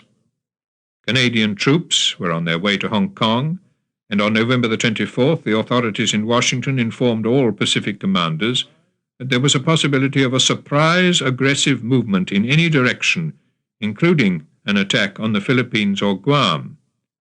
No mention was made of Pearl Harbor. To reverse the tide of defeat in North Africa, the Germans dispatched 2 ships, the Maritza and the Proctida, to Benghazi with fuel of decisive importance for the German Air Force. News that the ships were on their way was sent by a top-secret Enigma signal, which on November the 24th was decrypted at Bletchley. Churchill himself urged action on the basis of the decrypt. Within 24 hours, both ships were sunk. A further Enigma message, decrypted on November the 29th, revealed that as a result of the sinking of the 2 ships, the fuel supplies for the air forces supporting Rommel were in real danger. The British Commander-in-Chief, General Auchinleck, at once exhorted his troops in an order of the day issued on November the 25th, "Attack and pursue, all out, everywhere." Churchill telegraphed that same day to Auchinleck, "A close grip upon the enemy by all units will choke the life out of him." As the British forces struggled to take advantage of their intelligence knowledge of Rommel's weakness, Hitler ordered several German submarines to the Mediterranean to redress the British successes against Rommel's supply shipping. On November the 25th, one of these submarines, U-331, commanded by Lieutenant von Tiesenhausen, sank the British battleship Barham off Saloum. 868 men were drowned. 2 days later, the Australian sloop Parramatta was torpedoed off Tobruk, and 138 men were drowned. In Berlin, there was a celebration on November the 25th, the 5th anniversary of the drafting of the Anti-Comintern Pact. A considerable array of states were now committed to the overthrow of communist Russia: Germany, Italy, Hungary, Spain, Bulgaria, Croatia, Denmark, Finland, Romania, and Slovakia. On November the 25th, the Russian defenders south of the capital were pushed back through Venev to the village of Pianitsa, only 4 miles from the River Oka bridge at Kashira. To the north of Moscow, advance German units crossed the Volga-Moscow Canal at Roma and Dimitrov, threatening the capital with encirclement. After the fall of the village of Peshki, east of Istra, and a further Soviet retreat to Kryukovo, the Soviet commanding officer General Rokossovsky was given the order, "Kryukovo is the final point of withdrawal. There can be no further falling back. There is nowhere to fall back to." If Stalin was worried, so was Hitler. On November the 25th, his adjutant, Major Engel, noted after a long evening discussion, "The Führer explains his great anxiety about the Russian winter and weather conditions. Says we started 1 month too late. The ideal solution would have been the surrender of Leningrad, the capture of the south, and then, if need be, a pincer round Moscow from south and north, following through in the center." Engel added, "Time is his greatest nightmare now." In Germany itself, the experiments in killing by gas continued. On November the 25th at Buchenwald concentration camp, Dr. Fritz Menneke received, as he wrote to his wife, a second batch of 1,200 Jews, but he explained to her they didn't have to be examined. No medical examination was needed, only the taking out of their files to note down their imminent departure. The 1,200 Jews were then sent to a clinic at Bernburg, 100 miles away, and gassed. Further 1,500 Jews, citizens of Berlin, Munich and Frankfurt, had been deported from Germany a few days earlier to Kovno. They had been told that they were being sent to a work camp, but instead, after being locked in underground cellars at the 9th fort for 3 days without food or drink, freezing amid ice-covered walls and icy winds, on November the 25th they were led, frozen and starving, to the pits that had been prepared for them and ordered to undress. In their suitcases were found printed announcements urging them to prepare for a difficult winter. They did not want to undress, a Kovno Jew, Dr. Heron Peretz, was later told, and they struggled against the Germans. But it was a hopeless, unequal struggle, and they were all shot, the special task force recording with its usual precision the day's death toll: 1,159 Jews, 1,600 Jewesses, 175 Jewish children. 4 days later, it was 693 Jewish men, 1,155 Jewesses, 152 Jewish children, described as settlers from Vienna and Breslau, who were taken to the 9th fort and shot, a death toll in the 2 actions of nearly 6,000 people. On November the 25th, from Washington, Admiral Stark informed Admiral Kimmel that neither Roosevelt nor Cordell Hull would be surprised if the Japanese were to launch a surprise attack. An attack on the Philippines would be the most embarrassing. Stark thought that the Japanese would probably attack the Burma Road. Admiral Kimmel, in command at the mid-Pacific base at Oahu, of which Pearl Harbor was a part, was at that very moment in discussions with General Short about sending warships away from Pearl Harbor in order to reinforce Wake Island and Midway Island. Could the Army help out the Navy? Kimmel asked Short. But it seemed that the Army had no anti-aircraft artillery to spare. American intelligence knew from an intercepted Japanese diplomatic message that the rulers of Japan had set November the 25th as their deadline for the working of diplomacy and for an agreed end to the American economic sanctions against them. If no solution was agreed by then, the intercepted message read, things will automatically begin to happen. What those things were was not explained, but on November the 25th, Japanese troop transports were sighted off Formosa, heading towards Malaya. On November the 26th, unobserved by the Americans, the Japanese First Air Fleet sailed from the Kurili Islands towards the international dateline, maintaining complete radio silence. As Japanese warships made what was in fact their way towards Pearl Harbor, the United States gave the Japanese negotiators in Washington the American terms for a settlement. Japan must give up the territory she occupied in both China and Indochina, must end recognition of the Chinese puppet government at Nanking, and must withdraw from the Axis. On November the 27th, Roosevelt and his advisers decided that Japan was now bent on war. Hostile action possible at any moment, the War Department in Washington telegraphed to General MacArthur in the Philippines. If hostilities cannot be avoided, the telegram continued, United States desires that Japan commit the first overt act. That same day, Admiral Stark, Chief of Naval Operations in the United States Supreme Command, sent to all the commanders of the American, Asian, and Pacific fleets a warning of state of war. On the Moscow front, Soviet forces were at last able, on November the 27th, to halt the German advance, and at certain points to push the Germans back 2 or 3 miles. Prisoners taken, Zhukov was able to report that day to Stalin. Soviet partisan operations were also continuous. On the night of November the 27th, a unit of SS Death's Head Division was attacked in its billets south of Lake Ilmen by a partisan band which burned the SS vehicles and buildings, killing 4 Germans, seriously wounding 12, and disappearing, leaving a burning camp behind them. New forces have made their appearance in the direction of the Oka River, General Holder noted that November the 27th.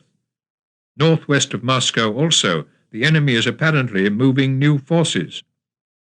These Soviet reinforcements were not large units, Holder added, but they arrived in endless succession and caused delay after delay for our exhausted troops. On November the 28th, the Germans were forced to give up Rostov-on-Don, their first serious setback on the Eastern Front. Between Dimitrov and Zagorsk, 12 Soviet ski battalions were assembling in reserve opposite the Germans, who now held the whole Moscow-Kalinin road. Southeast of Moscow, despite the German bombing of railway lines, the Soviet 10th Army was likewise being brought forward on November the 28th from Shilovo to Ryazan. The enemy movements to Ryazan from the south are continuing, General Holder noted in his diary on the following day. In Berlin, Hitler learned on November the 28th that the German siege of Tobruk had been broken and that Rommel was in retreat. That same day he received the Mufti of Jerusalem, Haj Amin el-Husseini, who told him that the Arab world was firmly convinced of a German victory by virtue not only of the large army, brave soldiers, and brilliant military strategists at Germany's disposal, but also because Allah could never grant victory to an unjust cause. In reply, Hitler reminded the Mufti that Germany had declared an uncompromising war on the Jews. Such a commitment, he said, naturally entailed a stiff opposition to the Jewish homeland in Palestine. Germany was determined, Hitler added, to challenge the European nations one by one into a settlement of the Jewish question, and when the time came, Germany would turn to the non-European peoples with the same call. After gaining the southern exit of the Caucasus, Hitler told the Mufti he would offer the Arab world his personal assurance that the hour of liberation had struck. Thereafter, he explained, Germany's only remaining objective in the region would be limited to the annihilation of the Jews living under British protection in Arab lands. The German march to the Caucasus was, temporarily at least, halted. Following the loss of Rostov-on-Don, the Germans were forced to evacuate Taganrog on November the 29th. That day, in the village of Petryshevo, behind the Moscow front, as part of their attempt to halt the growing number of partisan attacks, the Germans hanged an 18-year-old Soviet girl, Zoya Kosmodemyanskaya. She set fire to houses, read the placard around her neck as she was led to execution. Her own last words as she was led to the scaffold were to one of the German soldiers accompanying her. "You can't hang all 190 million of us." Hitler's difficulties were now considerable. On November the 29th, Dr. Todt, returning to Berlin from the Russian front, told him bluntly, "Given the arms and industrial supremacy of the Anglo-Saxon powers, we can no longer militarily win this war." That day, in southern Russia, the Germans were forced, after attacks by the Red Army, which included repeated assaults over German minefields and into machine gun positions, to withdraw behind the river Meuse. Reinforcements were hurried south from the German reserves in Kharkov, reserves that could not now be used against Moscow. "Further cowardly retreats are forbidden," Hitler telegraphed to Field Marshal von Kleist. Whatever the problems confronting the German troops in Russia, the killing of Jews continued. On November the 29th, 1,000 German Jews who had been deported from Berlin 2 days earlier reached Riga. They were kept in the locked wagons all night, and then at 8:15 on the morning of November the 30th, the survivors of the journey were taken into the nearby Rumbuli forest and shot. Later that day, at 1:30 p.m., Himmler telephoned to Heydrich from Hitler's headquarters at Rastenburg, to which Hitler had just returned, to say that there should be no liquidation of this convoy. But it was too late. Heydrich replied that all the Jews on the convoy had been shot that morning. 19 more trains were to reach Riga with German Jews during the next month. These Jews were taken not to Rumbuli, but to the Riga ghetto, where they were put to forced labor for the Germans. A place in the ghetto had already been found for them by the dispatch to Rumbuli earlier on the morning of 30th of November, amid scenes of the utmost cruelty and terror, of 9,000 of Riga's Jews. All were killed during a shooting action, as it was described in Operation Situation Report USSR number 151. A further 2,600 Riga Jews were murdered at Rumbuli a few days later. Old, sick and frail Jews, who couldn't manage to march the 5 miles from the Riga ghetto to the Rumbuli forest, were shot down as they stumbled, fell, or sat exhausted on the ground. One such victim was the 81-year-old doyen of Jewish historians, Simon Dubnov. According to one account, his last words as he lay dying were an injunction to his fellow Jews: "Write and record." It was also on the 30th of November, the day of the shooting action in Riga, that the first Jewish deportees, 1,000 women, children and old people from Prague, reached a new German concentration camp at Theresienstadt, 35 miles north of Prague. There, in the huts and barracks of an 18th-century fortress, uprooted from their homes, penniless, deprived of all but their most personal belongings, overcrowded and ill-fed, they were to be joined during the coming weeks by almost all the remaining Jews of Vienna, Berlin, and a dozen other German and former Czechoslovak cities. None was to be murdered while at Theresienstadt, but 32,000 were to die there of hunger and disease.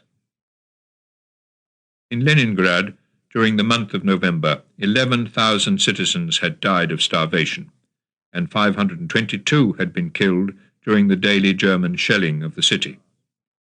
With the German occupation of Gar and Schlüsselburg secure, the only way by which supplies could reach the city was by truck over the ice of Lake Ladoga. On December the 1st, the siege of Leningrad entered its 92nd day. That day, Vera Inber saw a sight she had not seen before, a corpse on a child's sledge. Instead of being placed in a coffin, the body had been tightly wrapped in a sheet. That December, the deaths from starvation in the city rose from 400 to more than 1,500 every day. The statistics of death are numbing. On December the 1st at Buchenwald, Dr. Fritz Mennecke noted that although he had to begin work half an hour late in filling in the forms which sent Jews to Bernburg and to their death by gassing, a record was broken. I managed to complete 230 forms, so that now a total of 1,192 are complete. That same day, SS Colonel Karl Jaeger reported to Berlin that his special task force had reached the goal of solving the Jewish problem in Lithuania. Colonel Jaeger's goal was far in excess of Dr. Mennecke's record. In all, Jaeger reported, his special task force units had killed 229,052 Jews in Latvia and Lithuania since June, and a further 1,000 in Estonia. The only remaining Jews, he explained, were those in the ghettos of Vilna, Kovno, and Siolai, employed in various German factories and at other labouring tasks. That night, in conversation with Walter Huel, Hitler declared, "Probably many Jews are not aware of the destructive power they represent. Now, he who destroys life is himself risking death. That's the secret of what's happening to the Jews." On December the 1st, the Germans made two desperate bids to break through the Moscow defences. One was at Zvietkovo, west of the capital, and the other towards Kolomna, from the south. But the Soviet defence ring held, and a relentless German tank assault at Narofominsk was driven back. As December the 2nd dawned, many German soldiers, unable to face a second day of fire and ice, screamed that they couldn't go on. There was also now a new rearward Soviet defence line, behind which, as the Moscow front-line soldiers held on tenaciously, 59 rifle divisions and 17 cavalry divisions were grouping for a massive counterattack in a vast arc from Vitegra on Lake Onega to Astrakhan on the Caspian Sea, passing through the Volga cities of Kostroma, Gorky, and Saratov. As Soviet reinforcements gathered, the Germans were unaware even of their existence. Overall impression, General Holder noted on the 2nd of December, enemy defence has reached its peak. No more reinforcements available. That day, in a blinding snowstorm which reduced visibility to 50 feet and even less, a German reconnaissance battalion pushed its way forward through Khimki, just beyond the northern suburbs of Moscow and only 12 miles from the Kremlin. But Russian workers, hastily armed, were rushed northward from the city and drove the German unit out. Throughout the day, 6 miles south of the Moscow-Mozhaisk highway, German tanks had tried to break through towards Moscow at the village of Akulovo, when briefly German troops were within sight of the tall spires of the Kremlin. But 24 hours later, they were driven from Akulovo. The Russian defence of Moscow could not be broken. In the south, the Germans had been forced to retreat to Mariupol, but in the Crimea they not only consolidated their positions, but murdered Jews and Soviet prisoners of war indiscriminately, meticulously recording the total Jewish death toll as 17,645, as well as 2,504 local Krimchak Jews who could trace their Russian origins back more than 1,000 years. In addition to the Jews, this same operational situation report, USSR number 150, listed 824 gypsies and 212 communists and partisans, all shot, and went on without explaining the higher figure. Altogether, 75,881 persons have been executed. The number of captured Soviet soldiers executed in those days was not specifically recorded. On December the 1st, as Japanese troop transports crossed the South China Sea from Formosa, the British declared a state of emergency in Malaya. On the following day, the Japanese First Air Fleet, still sailing eastward across the Pacific, received the coded order which established that Pearl Harbor was now its target. That same day, December the 2nd, a telegram was sent from Tokyo to the Japanese consulate in Hawaii asking if there were any barrage balloons over Pearl Harbor and if torpedo nets were in use there. To those in Washington who decoded this telegram, it seemed a routine intelligence inquiry. On the day of this Tokyo request for information about the defences of Pearl Harbor, a British battleship, the Prince of Wales, arrived in Singapore, together with the cruiser Repulse and 4 destroyers. A third major warship, the aircraft carrier Indomitable, whose aircraft, a squadron of 9 new Hurricane fighters, would have provided air cover for the battleship and its cohorts, was not, however, with them. It had run aground in the West Indies and needed 25 days before repairs could be completed. By an incredible coincidence, the British ships, which had just reached Singapore, had been given the code name Force Z. The move of the Japanese First Air Fleet towards Pearl Harbor was Operation Z. On December the 3rd, Japanese intelligence received a report from Consul General Kita in Hawaii about the American warships then at anchor at Pearl Harbor, including the battleship Oklahoma and Nevada and the aircraft carrier Enterprise. Reaching a point 1,300 miles northwest of Hawaii, the Japanese First Air Fleet turned southeast, steaming towards its unsuspecting target. Between November the 16th and December the 4th, 85,000 Germans had been killed on the Moscow front, the same number of troops as had died on the whole Eastern Front between mid-June and mid-November. But Hitler's order not to withdraw was obeyed, and with the arrival of 100 fresh Russian divisions, a further 30,000 German soldiers were killed south of Moscow, where the Tula salient threatened the capital from the south. Despite these enormous losses, the German line held. Hitler, cheated of a swift march into Moscow, could still see on the map a German line full of menace to the Russian capital. On December the 3rd, the Russians were finally forced to evacuate their garrison at Hango, the Finnish naval base, which they had occupied early in 1940 and which had been under Finnish siege since June the 29th. Not only was Hango lost, but south of Moscow, in yet another effort to break through to the capital, the Germans launched an attack on December the 4th between Tula and Veneve. That night, however, the temperature dropped to an incredible 35 degrees centigrade below zero, and in the morning their tanks wouldn't start, nor their guns fire, while frostbite brought agony to thousands of German soldiers whose boots were not designed, as were the Russian boots, for such extremes of cold.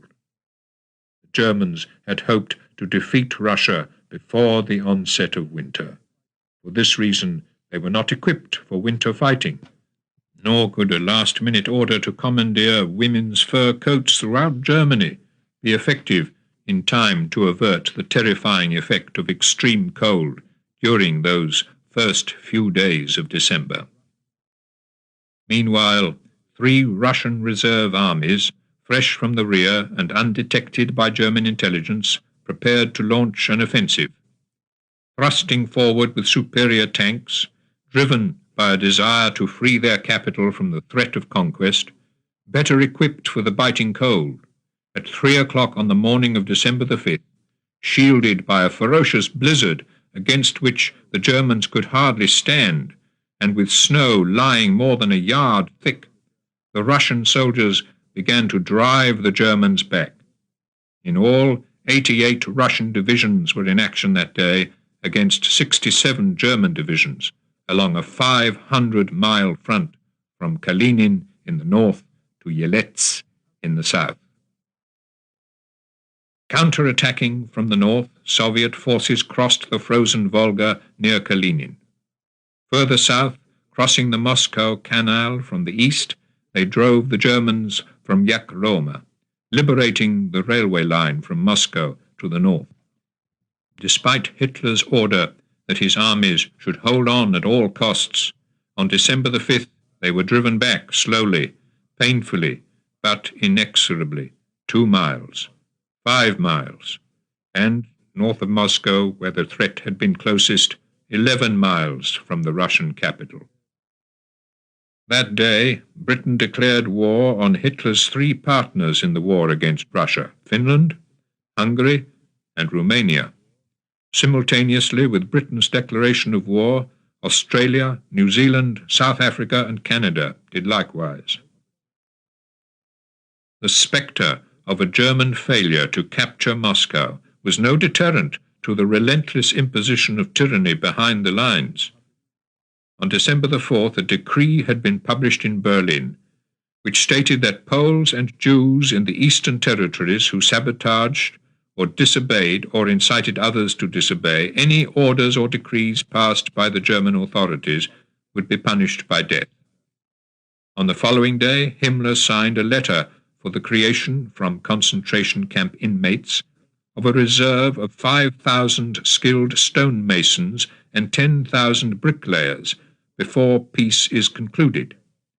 These workers are needed, Himmler explained, since the Führer has already ordered that the Deutsche Erd- und Steinwerke Company, as an undertaking of the SS, shall deliver at least 100,000 cubic meters of granite a year, more than was ever produced by all the quarries in the old Reich.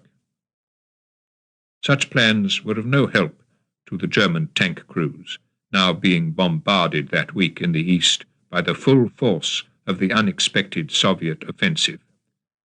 Not only did German soldiers have to light fires in pits under their tanks for as much as 4 hours in order to thaw out their engines sufficiently to bring them into action, but in conflict with the Soviet T-34 tanks, the German anti-tank shells were useless.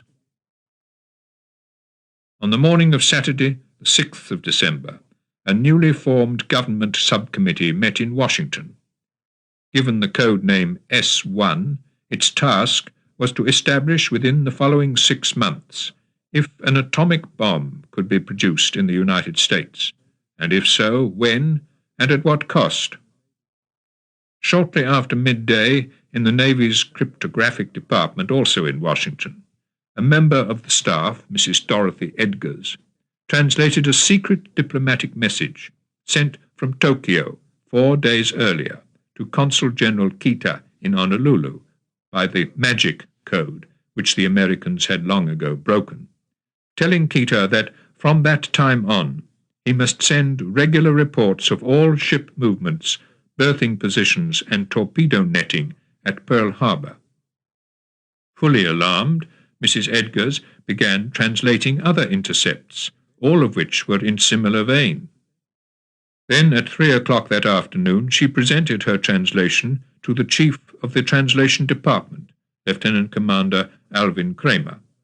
After a few minor points of criticism of her translations, Kramer told her, "We'll get back to this on Monday."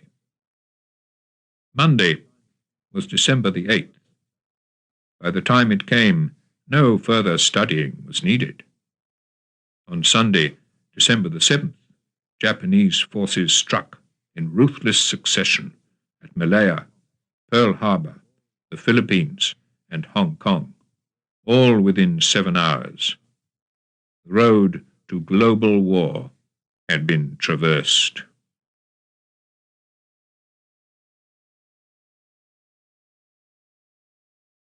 Chapter 21. Japan Strikes. December 1941. At 5 minutes before 8 o'clock, on the morning of Sunday, the 7th of December, 1941, Hawaii time, 366 Japanese bombers and fighters struck at the American warships lying at their moorings in Pearl Harbor. 4 of the American battleships were blown up or sank where they lay at anchor. 4 further battleships were damaged, and 11 other warships sunk or disabled. As well as striking at the American warships, the Japanese attackers struck at Pearl Harbor's airfields. 188 American aircraft were destroyed on the ground. As the Japanese planes flew back to the aircraft carriers of their first air fleet, 2,330 Americans were dead or dying, 1,177 of them killed on the battleship Arizona. When Roosevelt informed Churchill in secret of the full extent of the casualties, explaining that these were considerably more than that given to the press, Churchill's comment was, "What a Holocaust."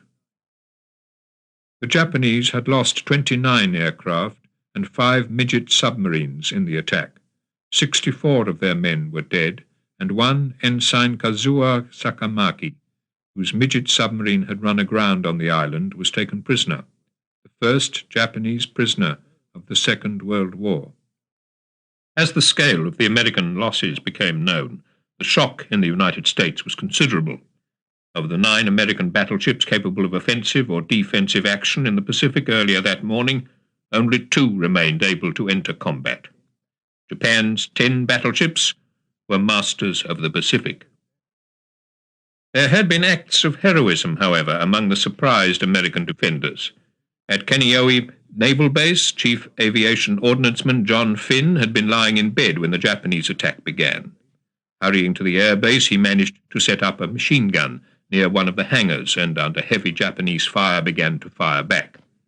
Although painfully wounded many times, his Medal of Honor citation records, he continued to man his gun and to return the enemy's fire vigorously, and with telling effect throughout the enemy's strafing and bombing attacks, and with complete disregard for his own personal safety. The attack on Pearl Harbor coincided with the planned attacks on 3 other American Pacific islands, Guam, Wake, and Midway, each of which was bombed or shelled that day, and its airfields damaged. That same morning, across the South China Sea, the Japanese Second Fleet escorted a convoy of troop transports, bringing 24,000 troops from Indochina to the Malayan Peninsula. At the same time, at Singapore, Japanese air attacks led to the death of 61 civilians, while at Hong Kong, Japanese warplanes destroyed all but one of the 8 British aircraft lined up on the tarmac of Kai Tak Airport. It was towards midnight on December the 7th, Central European time, that Hitler, at his headquarters at Rustenburg in East Prussia, learned of the Japanese attack on Pearl Harbor. "Now it's impossible for us to lose the war," he told Walter Huell, and went on to explain, "We now have an ally who has never been vanquished in 3,000 years. Earlier that day, Hitler had accepted the need to pull back from his now untenable frontline positions in Russia. On the Leningrad front, the Russians had launched a massive assault on Tikhvin, while in front of Moscow, German forces began their slow withdrawal to a line Kursk-Orel-Medin-Rezev, hoping to hold it by a series of defended strongpoints. The battle for Moscow was over. At the very moment Hitler was rejoicing at Japan's entry into the war, and accepting that Moscow could not, for the time being at least, be his, another area of the Nazi plan was being put into effect. On that same European night of December the 7th, Pearl Harbor's disastrous morning, the long-planned gassings of the final solution began to be put into effect, when 700 Jews from a small Polish town of Kolo, situated 200 miles southwest of Rustenburg, were taken in trucks to the nearby village of Chelmno. There, on the following morning, 80 of the Jews were transferred to a special van, which set off towards a small clearing inside the nearby woods.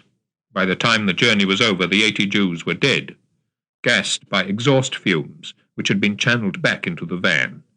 The bodies were then thrown out into a specially dug pit, and the van returned to the village.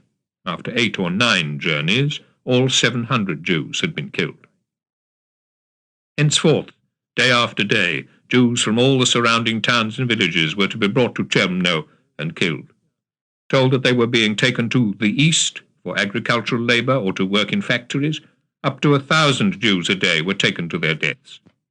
When sick or old Jews were put into the van, the Germans in charge of the operation would advise the driver to drive carefully and slowly. No one ever survived that journey. In all, it was to consume 360,000 lives, and to eliminate Jewish life altogether from more than 200 communities. The whole plan was carried out by deception, without the need for publicly visible mass killings, at a place which was located in a remote woodland in German-occupied Poland, far from prying eyes and protests. A new method of mass murder had been devised. Chelmno had become its first, but was not to be its last location. On the morning of December the 8th, the scale of Japan's aggression became clear. The American fleet at Pearl Harbor had been all but eliminated. Japanese troops were ashore in Malaya.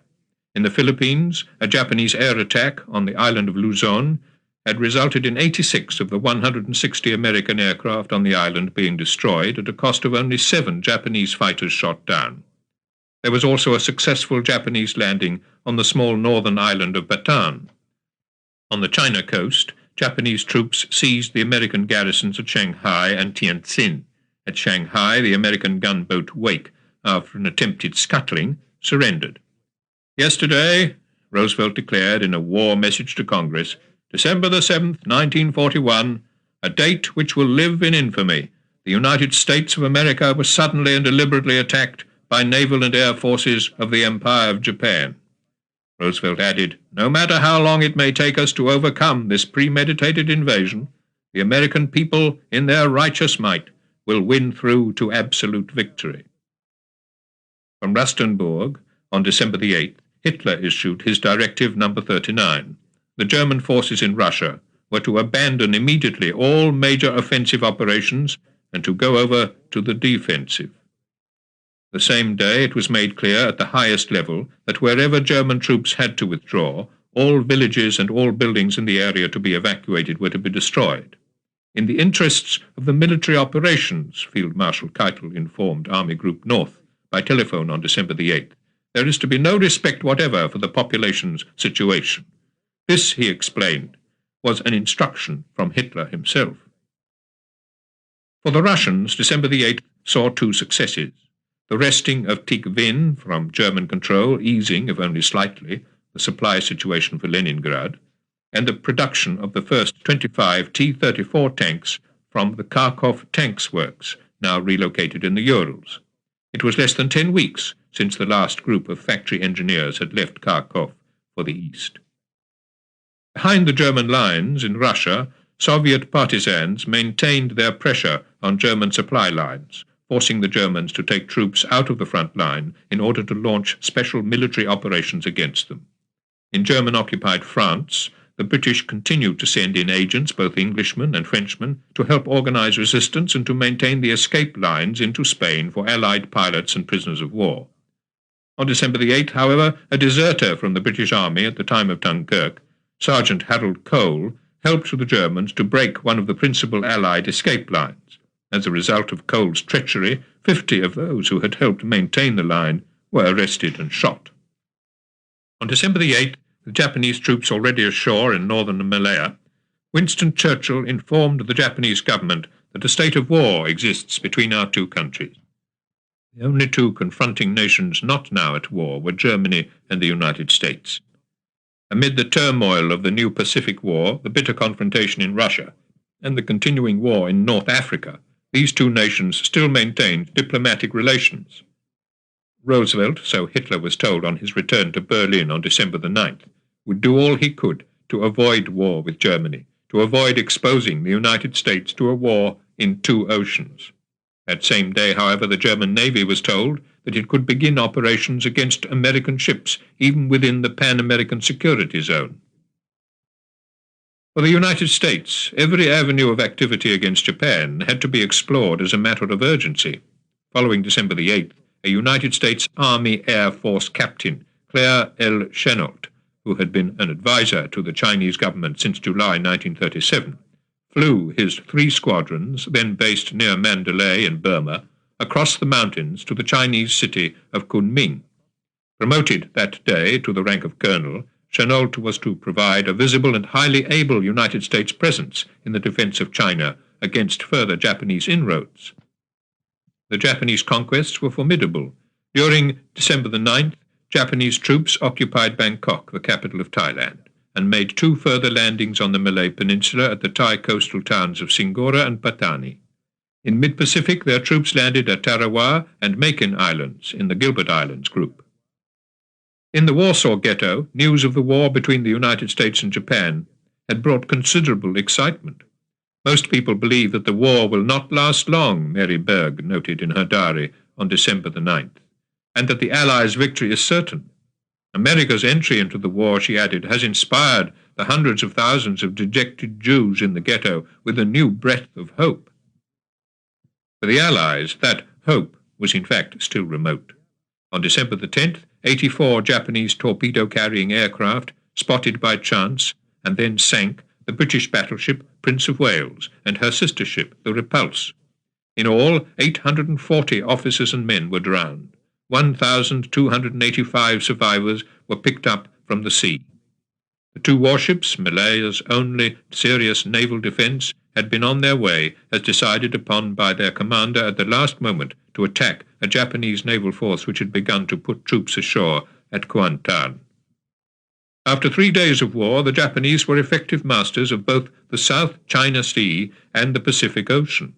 In their attack on the 2 British warships, only 4 of the 84 Japanese aircraft had been shot down. That same day, 1,500 miles away in the Philippines, 2,000 Japanese troops landed at Apari and Gonzaga on the northern tip of Luzon, while a further 2,000 landed at Vegan on the western coast. In Germany, yet another step in the spread of mass murder took place on December the 10th, a mere 3 days after Pearl Harbor. It was an order issued by Himmler that medical boards should visit all concentration camps to sort out those who were unfit for work, ill, or psychopaths. All those selected by this order, the sick, did not have to be examined. Their documents would suffice to identify them, were to be taken to the nearest centre at which there was a carbon monoxide gas chamber, and killed. 11 German doctors, headed by 2 professors of medicine, Heide and Nietzsche, supervised the carrying out of this order. In all, several tens of thousands of concentration camp inmates were murdered as a result of it. On December the 11th, Germany declared war on the United States. It was perhaps the greatest error, and certainly the single most decisive act of the Second World War. The United States, still neutral in Europe, had just been drawn into a struggle on the Pacific against enormous odds. The Atlantic and the struggle on the continent of Europe was half a globe away. Hitler, by his declaration of war, brought the United States back to Europe as a belligerent. First America's warships, then her warplanes, and finally her armies, would, whatever their Pacific duties, ensure the overthrow of Hitler and his system. The accession of the United States, Churchill telegraphed on the following day to Anthony Eden, then on his way to Russia, makes amends for all, and with time and patience will give certain victory. In the Pacific, the Americans were showing that they had the resources and the willpower to strike back. On Wake Island, where 23 men had been killed on December the 7th, and a further 21 on December the 8th by Japanese bombers, the Japanese fleet that arrived to seize the island on December the 11th was met with such an effective initial defense that 2 Japanese destroyers, the Hayate and Kisaragi, were sunk, with the loss of 5,350 soldiers and sailors on board. 3 Japanese bombers were also shot down during the attack. Resistance on Wake continued for 16 days. The small force of 524 American servicemen and 1,216 civilian construction workers offering the Japanese a tenacious defense. By December the 11th, Soviet forces had recaptured 400 towns and villages in a period of less than 6 days, including Istra on the Moscow-Volokholamsk highway, and driven the Germans back from the Moscow-Volga Canal. It was the Red Army's most successful day thus far in the counter-offensive. In Hitler's launching of the Nazi campaign on Russia, Churchill told the House of Commons that day, "We can already see after less than 6 months of fighting that he has made one of the outstanding blunders of history." In the Far East, the Japanese, at the moment of their triumph, had come up against a first foretaste of the American ability to resist, not only on Wake Island, but also on Guam, where 5,400 Japanese troops attacked the 430 American Marines and sailors on the island. Although outnumbered by more than 10 to 1, the Americans on Guam held off the attackers for 9 hours before being forced to surrender. 17 Americans and 1 Japanese had been killed. In the Battle for Malaya, 600 civilians were killed on December the 12th in a Japanese air raid at Penang on the western side of the peninsula. Further up the peninsula, the British evacuated Victoria Point, the Burmese town nearest to the Thai border. On the following day, Japanese forces entered the northern Malayan town of Alor Star. There, in a conversation with Major Iwaichi Fujiwara of the Japanese Imperial General Staff, a Sikh prisoner of war, Major Mohan Singh, agreed to set up a special unit for Indians, Burmese and Thais who didn't want the British or the French to return. The slogan which the Japanese suggested for the unit was Asia for the Asiatics. Within a few weeks, Major Singh had agreed to lead an Indian national army to fight against the British. On December the 14th, as Japanese troops advanced southward in the Philippines, capturing Tuguay Guerrero, American bombers attacked the troop transports. One such bomber, piloted by Captain Hewitt T. Willis, was forced by partial engine failure to fall behind his flight. He decided nevertheless to continue on his mission. Reaching the target, and already left far behind by the other bombers, Willis's plane was attacked by 18 Japanese fighters. He managed to drop his bombs, then turned back to his base, but on the return flight he was pursued by the 18 fighters for 75 miles. In the running battle, in which his radio operator was killed and one of his 2 gunners crippled, 11 of the Japanese fighters were shot down. Willis was awarded the Distinguished Service Cross. He was, said Roosevelt later, a modest young man, proud of his crew for one of the toughest fights a bomber has yet experienced. In German-occupied Poland, the sealed van at Chelmno had made its short journeys to the woods each day since December the 7th. On December the 10th, more than 1,000 Jews from 6 small villages just to the west of the death camp had been taken to Chelmno from a collection point in the village of Kowali Pansky, held overnight in the church at Chelmno and then gassed. 4 days later, it was the 975 Jews from the village of Dabi who were taken on that short but final journey. In Warsaw, on December the 14th, Emanuel Ringelblum recorded how at a Jewish funeral a German policeman suddenly, without warning, began shooting at the funeral procession. 2 of the mourners fell dead on the spot. Jews have no peace, Ringelblum wrote, even when accompanying their dead to eternal rest. On the following day in Paris, 40 Polish Jews were shot by the Gestapo for acts of resistance. Among those killed were 4 Jews who had been born in Warsaw. With the gassings at Chelmno having been proved effective, swift, and secret, Heydrich called a conference in Berlin to discuss the future of Europe's Jews. The date set for the conference was early January. Do you imagine they're going to be housed in neat estates in the Baltic provinces? Hans Frank, ruler of the general government, asked his senior officials on December the 16th, and he added, "We were told in Berlin, why all this bother? We've got no use for them, either in the Ostland or the Eastern Territories. Liquidate them yourselves." Frank himself had no objection at all to this particular future for the Jews of Poland. "I ask nothing of the Jews," he told his officials, "except that they should disappear." What was needed, he said, were steps which one way or another will lead to extermination, in conjunction with the large-scale measures under discussion in the Reich. What those large-scale measures might be, the January conference would reveal. On December the 15th, the Red Army drove the German forces out of Klin. On the Leningrad front, Field Marshal von Lieb asked permission for Army Group North to make a general withdrawal. Hitler refused to agree. That evening, as he left Berlin for Rastenburg on board his special train, Amerika, he drafted his first halt order for the Russian front. Any large-scale retreat by major sections of the army in midwinter, he warned, given only limited mobility, insufficient winter equipment, and no prepared positions in the rear, must inevitably have the gravest consequences. On December the 16th, the Russians recaptured Kalinin. In North Africa, Rommel began his withdrawal west of Tobruk. During a week of fighting, he had lost 38,000 soldiers killed, as against 18,000 British dead. In the Far East, Japanese forces landed at Miri in Sarawak, and in Syria in Brunei.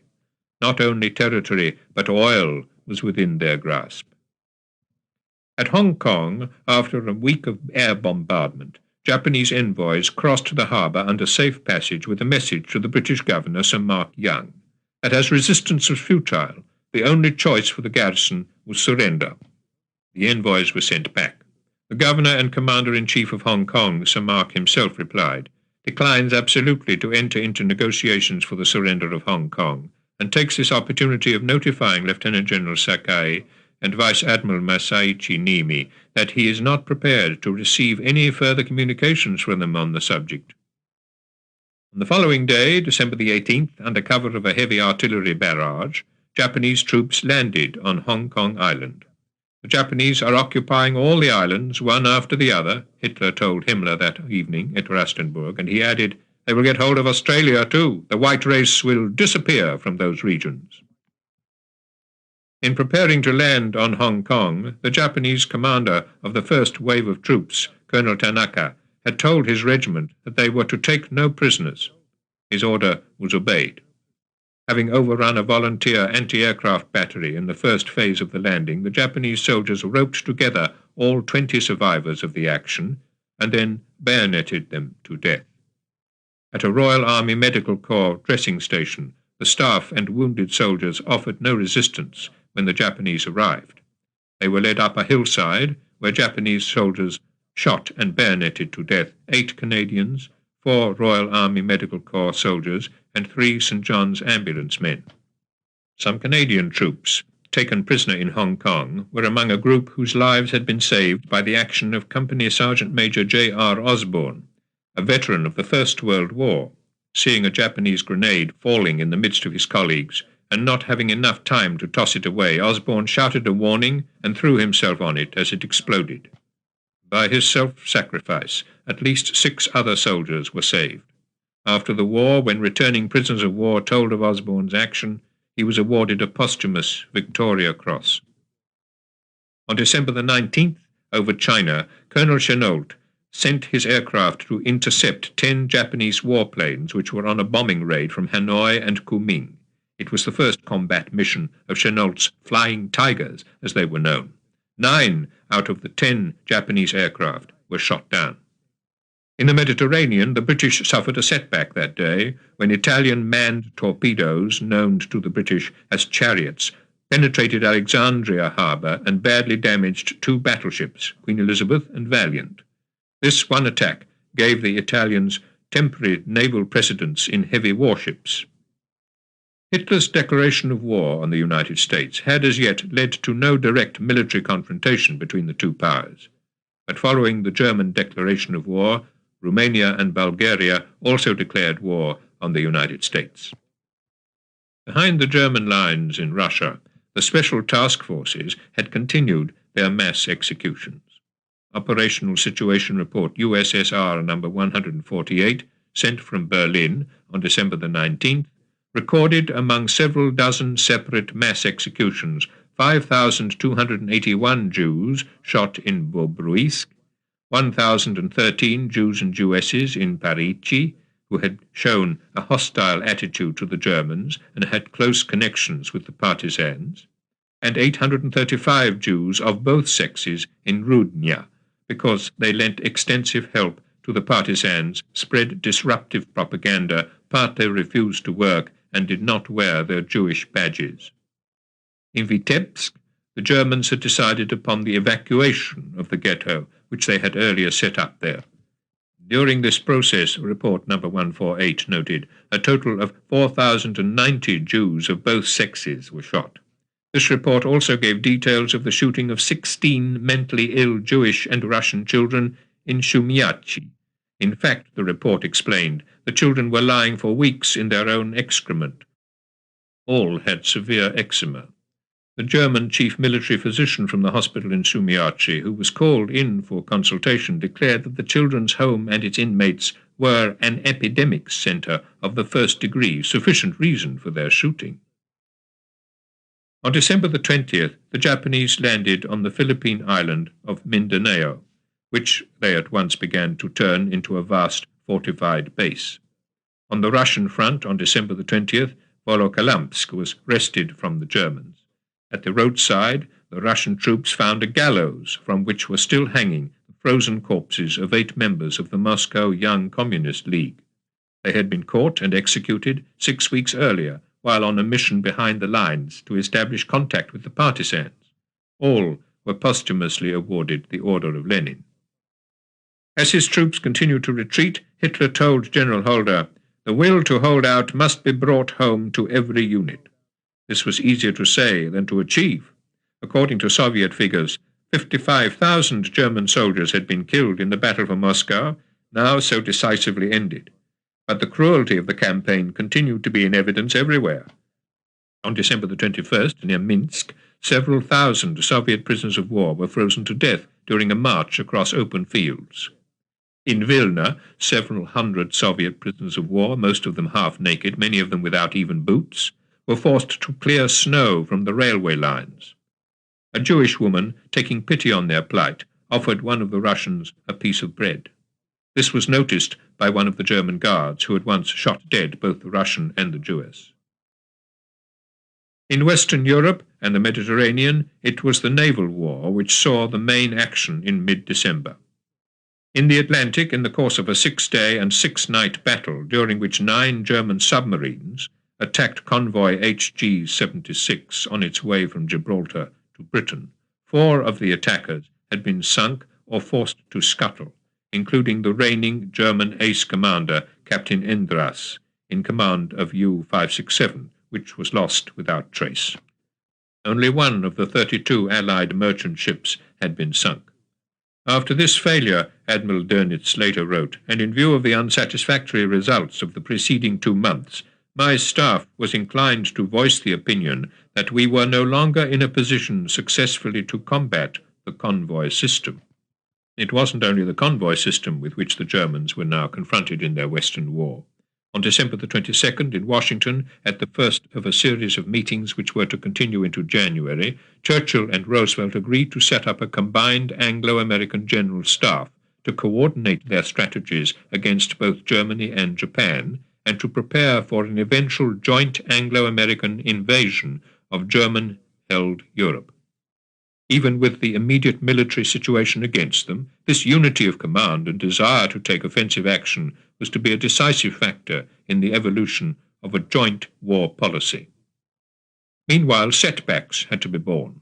On December the 23rd, the Japanese returned to Wake Island with a force of 2,000 Marines, supported by aircraft from 2 aircraft carriers. In a fierce battle, 820 of the Japanese were killed.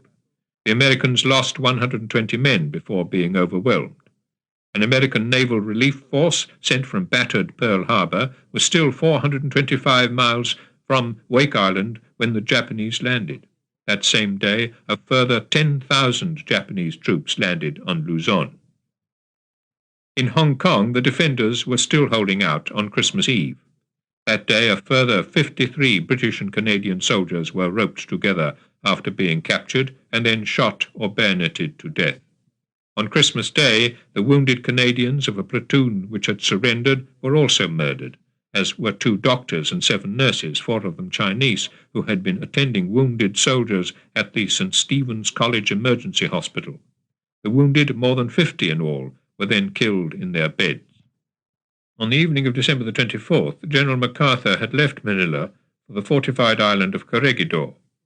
Manila, in an attempt to save its inhabitants from being caught in a battlefield, was declared an open city. Japanese continued, however, to bomb it. That night, 54 Japanese bombers and 24 fighters raided air installations in the Burmese capital, Rangoon, destroying many Allied aircraft on the ground. Even while the bombing and strafing was in progress, Chennault's Flying Tigers, which were also at the airfield, managed to take off safely and to shoot down 6 of the Japanese planes for the loss of 2 of their own. In the German-occupied Baltic states, December the 24th marked the day of a new order issued by the German civilian governor, Hinrich Lose, that gypsies were a double danger. They were carriers of disease, especially typhus, and they were unreliable elements who cannot be put to useful work. They also harmed the German cause by passing on hostile news reports. I therefore determined, Lose added, that they should be treated in the same way as Jews. Soviet prisoners of war were also being murdered that winter on an horrific scale. At a prisoner of war camp set up by the Germans at Hola in Poland, 100,000 Soviet soldiers were herded together in an open field and given no food. Desperately, they dug holes in which to try to get shelter from the wind and snow, and ate grass and roots to keep alive. Any nearby villagers who were caught by the Germans throwing food into the field were shot. By the end of December, the prisoners of war were dead. A further 7,000 were murdered in nearby Biala Podlaska. On December the 25th, Hong Kong surrendered, the first British possession to fall under the emblem of the rising sun. 11,000 British soldiers were taken prisoner. On Christmas Day in Leningrad, 3,700 people died of starvation. The recapture of Tigvin had meant, however, that more supplies would now get through, by rail, to the eastern shore of Lake Ladoga, and then across the ice to the city. On the following day, on the Moscow front, the Germans evacuated Kaluga, while in the south, 3,000 Russian troops were put ashore during the night of December the 25th on the Kerch Peninsula to establish a new Crimean front and to relieve the pressure on Sevastopol, which was still holding out against a German siege.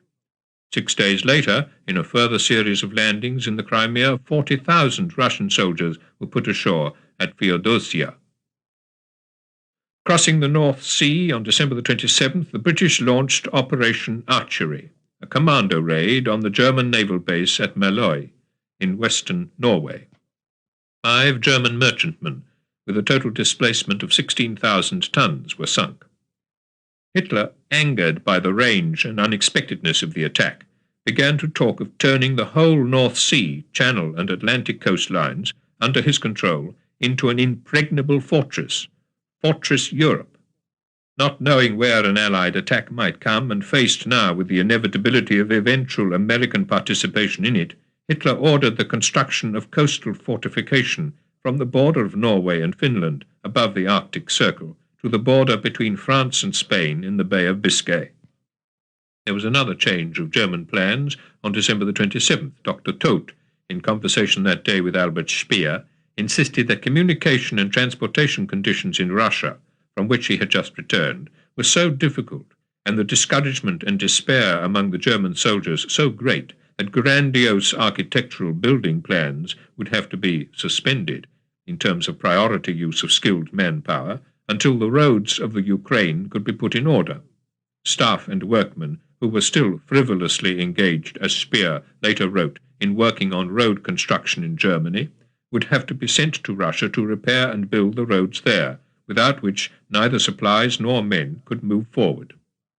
Todt told Speer he had seen stalled hospital trains in which the wounded had frozen to death, and had witnessed the misery of the troops in villages and hamlets cut off by snow and cold.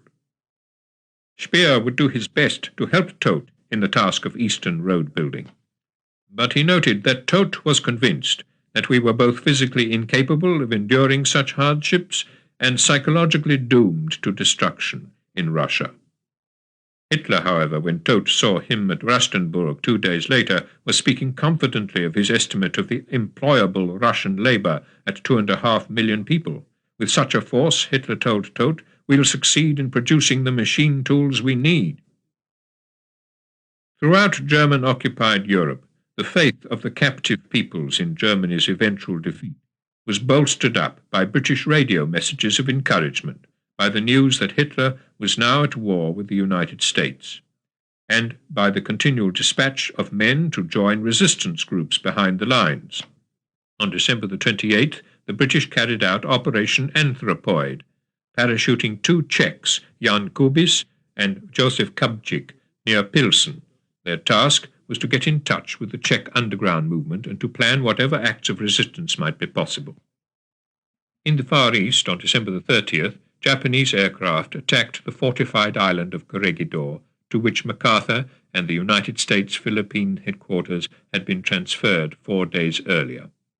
On the following day, the last day of the war, American and Filipino troops completed the evacuation of Manila. In northern and central Malaya, despite a brave effort by Indian troops to hold up the Japanese at Kampar, on the western side of the peninsula, and at Kuantan, on the eastern side, the British had already abandoned to the overwhelming force of Japan the most part of a vast territory which produced 38% of the world's rubber and 58% of the world's tin. As 1941 came to an end, Hitler told his circle of friends and confidants at Rustenburg, "Let's hope 1942 brings me as much good fortune as 1941. And in his New Year message to the German people he declared, "He who fights for the life of a nation, for her daily bread and her future, will win. But he who in this war, with his Jewish hate, seeks to destroy whole nations, will fail." Churchill was in Ottawa on December the 31st during a break in his Washington talks. Asked at a press conference about Yugoslavia, he said, "They're fighting with the greatest vigour and on quite a large scale, and we don't hear very much of what's going on there. It's all very terrible. Guerrilla warfare and the most frightful atrocities by the Germans and Italians, and every kind of torture."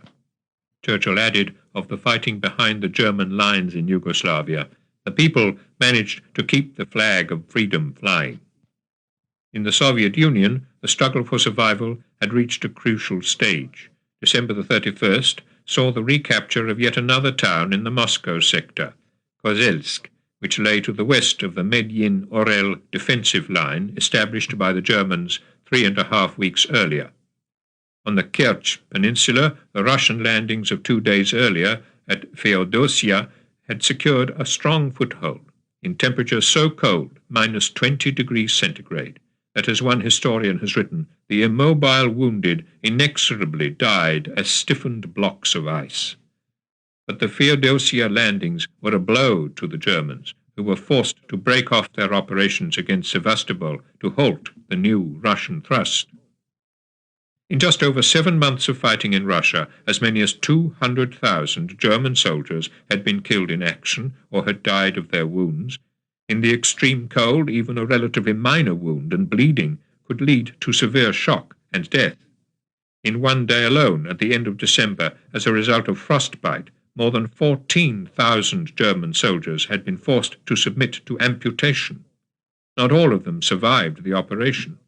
A further 62,000 frostbite cases were classified as moderate, not involving amputation, but resulting in a total incapacity to return to action. Through Arctic waters, British supplies for Russia had continued to arrive at Archangel, where after their hazardous journey they were hurried southward by rail to Moscow, the railway line itself remaining well behind the German front line. In all, 750 tanks, 800 fighter aircraft, 1,400 vehicles, and 100,000 tons of stores reached Archangel from Britain by the end of the year. Small in terms of what was needed, these supplies were not only useful in themselves, but an earnest of what was to come and a pledge of continuing support. The reality of war was of daily and desperate suffering. In Leningrad, where 3,000 to 4,000 people were dying each day of starvation, despite an increase in a worker's daily bread ration from 8 to 10.5 ounces, the scenes reflected the true face of what was now a global war. Death would overtake people in all kinds of circumstances, a city official later recalled. While they were on the streets, they would fall down and never rise again, or in their houses where they would fall asleep and never awake, in factories where they would collapse while doing a job of work. There was no transport, and the dead body would usually be put on a hand sleigh drawn by 2 or 3 members of the dead man's family. Often, wholly exhausted during the long trek to the cemetery, they would abandon the body halfway, leaving the authorities to deal with it. In Leningrad, however, as everywhere in war-torn Europe and Asia, these authorities were themselves powerless to control suffering, disease, or even the burial of the dead. That winter, a Leningrader on his way by car to the Piskarevsky cemetery on the northeastern outskirts of the city, noted down his impressions of the journey. "Coming out of town," he wrote, "where there were small one-story houses, I saw gardens and orchards, and then an extraordinary formless heap. I came nearer. There were, on both sides of the road, such enormous piles of bodies that 2 cars couldn't pass. A car could go only on one side, and was unable to turn around. Hundreds of people, pulling the corpse of a loved one or a neighbour on a sledge, had hardly the strength to dump it on the ground. Not infrequently, one historian has recorded, those who pulled the sledge fell beside the corpse, themselves dead, without a sound, without a groan, without a cry. To take someone who has died to the cemetery," a Leningrad writer, Lutnisky, noted in his diary on December the 29th, "is an affair so laborious that it exhausts the last vestiges of strength in the survivors, and the living, fulfilling their duty to the dead, are brought to the brink of death themselves." Chapter 22. We are no longer alone. Churchill. New Year, 1942. The new year of 1942 opened inauspiciously for the Allies. In the Kerch Peninsula, German forces pushed back the Russian parachutists who had landed on this eastern extremity of the Crimea. In the Philippines, American and Filipino troops were being pushed back into the Bataan Peninsula. In Malaya, Japanese forces, continuing their southern advance, occupied Kuantan. In Germany, 1942 was triumphantly declared the year of service in the East and on the land. A total of 18,000 Hitler Youth leaders from Germany serving in Poland and the western Ukraine. They were sent to form a nucleus of a future Germanic settlement in the East. During the year, several hundred young Dutch, Norwegian, Danish, and Flemish volunteers were to join them. These Eastern volunteers of Germanic youth were likewise to be a nucleus of the new order. It was a new order typically marked on the 1st of January 1942 by the final disappearance of the Zagreb synagogue, pride of the Croat capital's 12,000 Jews, which had been demolished stone by stone over a period of 4 months. There were also several acts of defiance that January the 1st.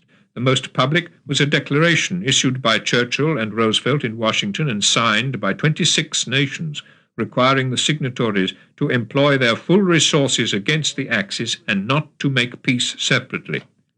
Calling themselves the United Nations and headed by Britain, the United States, and the Soviet Union, these 26 nations declared that the aim of their struggle and their unity was to ensure life, liberty, independence, and religious freedom, and to preserve the rights of man and justice.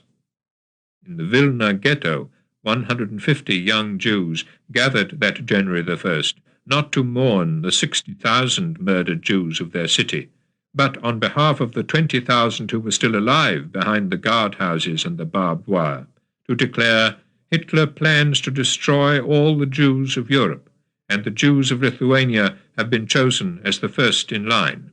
We will not be led like sheep to the slaughter."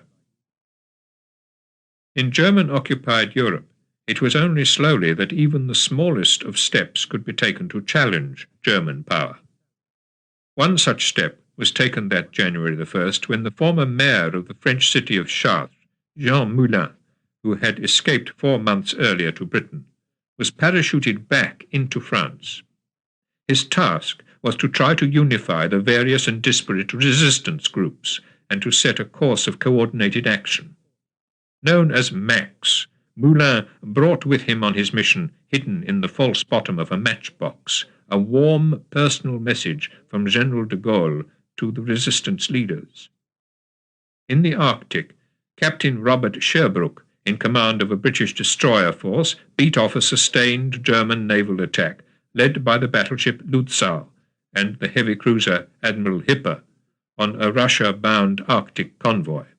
During the action, Sherbrooke was hit in the face, losing the use of one eye, but continued to direct the defence to such good effect that not a single merchant ship was lost or damaged.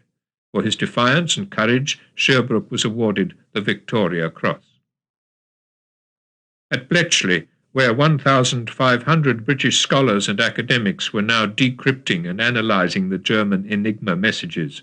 The first day of January brought a remarkable success, the breaking of 4 separate Enigma keys: pink, used by the German Air Force Command for messages of the highest secrecy, and gadfly, hornet, and wasp, used by 3 of the German Air Corps.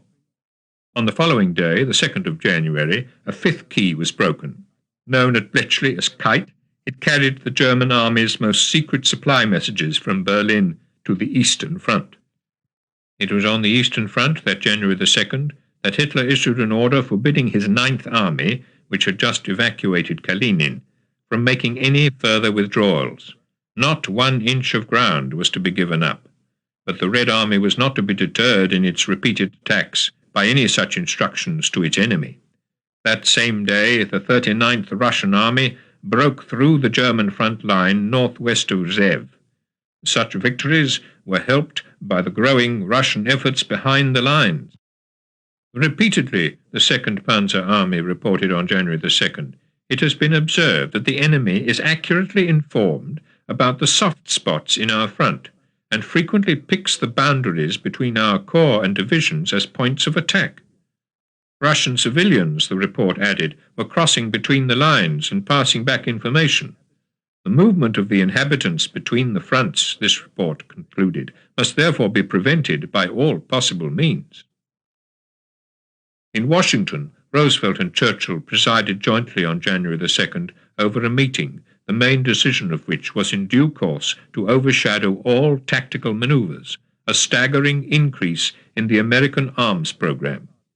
Instead of the target of 12,750 operational aircraft laid down by their staffs a mere 3 weeks ago, 45,000 were to be built by the end of 1943.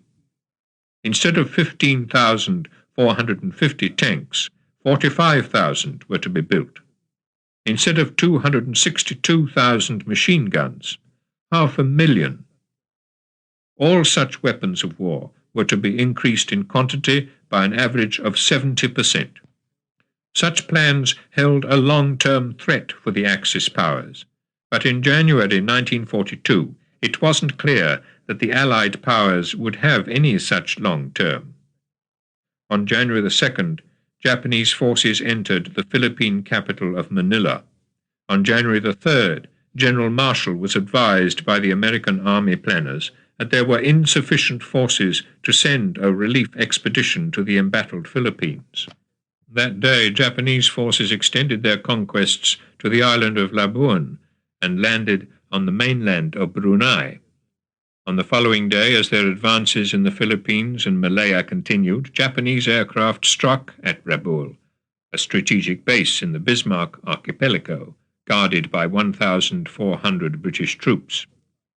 In German-occupied Europe, there was a courageous protest on January the 5th by the Dutch Council of Churches against what they described as the complete lawlessness of the German treatment of the Jews. But despite the protest, roundups for forced labour and expulsion from several towns and villages into Amsterdam continued. January the 5th also saw the escape from the German prisoner of war camp at Colditz of 2 Allied officers, the Englishman Henri Neve and the Dutchman Tony Lutjen. Both reached the safety of Swiss soil within the next few days. Reaching Gibraltar from Britain on January the 5th, an Englishman, Donald Darling, codenamed Sunday, organized a secret overland communication route to France, enabling escaped Allied prisoners of war to travel from Marseille to Barcelona, then on to Gibraltar or Lisbon. Sunday was substantially helped in this by Monday, a former British diplomat in Berlin, Michael Creswell, who, based in Spain, would, when necessary, cross the Pyrenees into France to coordinate the escape lines. In German-occupied France, resistance was fitful but growing. On January the 7th, a French policeman guarding a German-occupied garage was shot dead. Many Frenchmen feared that such acts of defiance were futile, provoking reprisals and a harsher occupation. But for those who carried out such acts, the will to strike and to be seen to strike was strong, overriding caution and fear. On January the 7th, in Yugoslavia, the Germans launched their second anti-partisan offensive, driving Tito's forces from Orlovo, to which they had been driven less than 6 weeks earlier, to Foča, 50 miles to the south. But although forced to flee southward and suffering heavy losses, the partisans retained their determination to fight on. On the Eastern Front, January the 7th saw the launching of a Soviet counteroffensive north of Novgorod. Much of the fighting took place across a frozen swamp. Thousands of German soldiers were unable to fight because of frostbite. Amputations and even double amputations were frequent. Because of a severe shortage of blankets, wounded men froze to death even in field hospitals. Each night the temperature fell to minus 40 degrees centigrade. After 5 days of battle, the German commander, Field Marshal von Lieb, asked permission to pull back from the exposed pocket at Demyansk. Hitler refused, and 100,000 German soldiers were soon surrounded. Von Lieb resigned, nor was he to take any further active part in the war. As the Red Army pressed the Germans back mile by mile, the Japanese were sweeping all before them in massive thrusts. On January the 10th in Malaya, the British were forced to abandon Port Swettenham and Kuala Lumpur. In the Philippines, Bataan was under sustained Japanese attack, preceded by an airdrop of leaflets calling upon the defenders to surrender. On Dutch Borneo, substantial Japanese forces, supported by 2 heavy cruisers and 8 destroyers, landed on Tarakan. The island, with its oil fields, was under complete Japanese control within 24 hours. Also captured on January the 11th by Japanese naval parachutists was the Dutch syllabus city of Manado, an essential air base for the onward southern assault. Only after the capture of Manado did Japan declare war on the Dutch East Indies. Swiftly and with ruthless cruelties towards its prisoners, the Japanese army, supported by powerful warships, moved from island to island. An Allied soldier who surrendered might be made a prisoner of war. He might equally be held captive for a few hours and then, in defiance of all known rules of war, be bayoneted to death. Ruthlessness, coming so suddenly to Southeast Asia, had already been commonplace against Russian prisoners of war on the Eastern Front for half a year. On January the 12th in Kiev, the executions began over a 12-day period of what the Operational Situation Report USSR No. 173 described as 104 political officials, 75 saboteurs and looters, and about 8,000 Jews. In Kovno, 5,000 Jews, brought earlier by train to the former Lithuanian capital from Germany and Austria, were taken on January the 12th to the 9th fort and shot. In Odessa, the deportations began that day of 19,582 Jews, most of them women, children, and old people, to concentration camps near Bolta. They were sent to the camps in cattle trucks. Those who died in the trains, as dozens did, were taken off at the station at Berezovka, their corpses put in heaps, petrol poured over them, and the bodies burned before the eyes of their families. Eyewitnesses later recalled that among those burned on the pyres were several who were not yet dead. Within the next year and a half, more than 15,000 of the deportees were to die, most of them the victims of starvation, severe cold, untreated disease, or repeated mass executions, in which hundreds would be shot at a time. On January the 12th, there was also an extension of the war at sea, when the British merchant ship Cyclops was torpedoed off the eastern seaboard of the United States. She'd been steaming independently and unescorted along the regular coastal route. Her sinking marked the start of Operation Drumroll, a new and for the Allies a disastrous phase of the war at sea.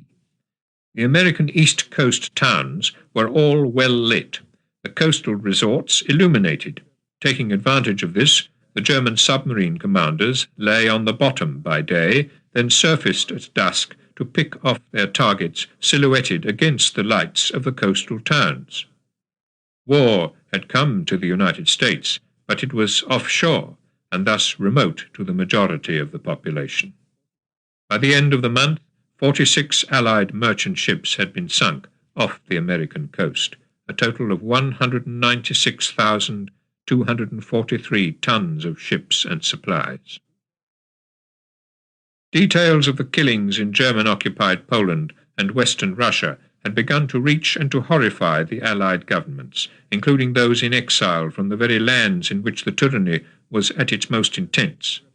On January the 13th, the representatives of 9 occupied countries, meeting in London, signed a declaration that all those guilty of war crimes would be punished after the war. Among the signatories were General Sikorski for Poland and General de Gaulle for France.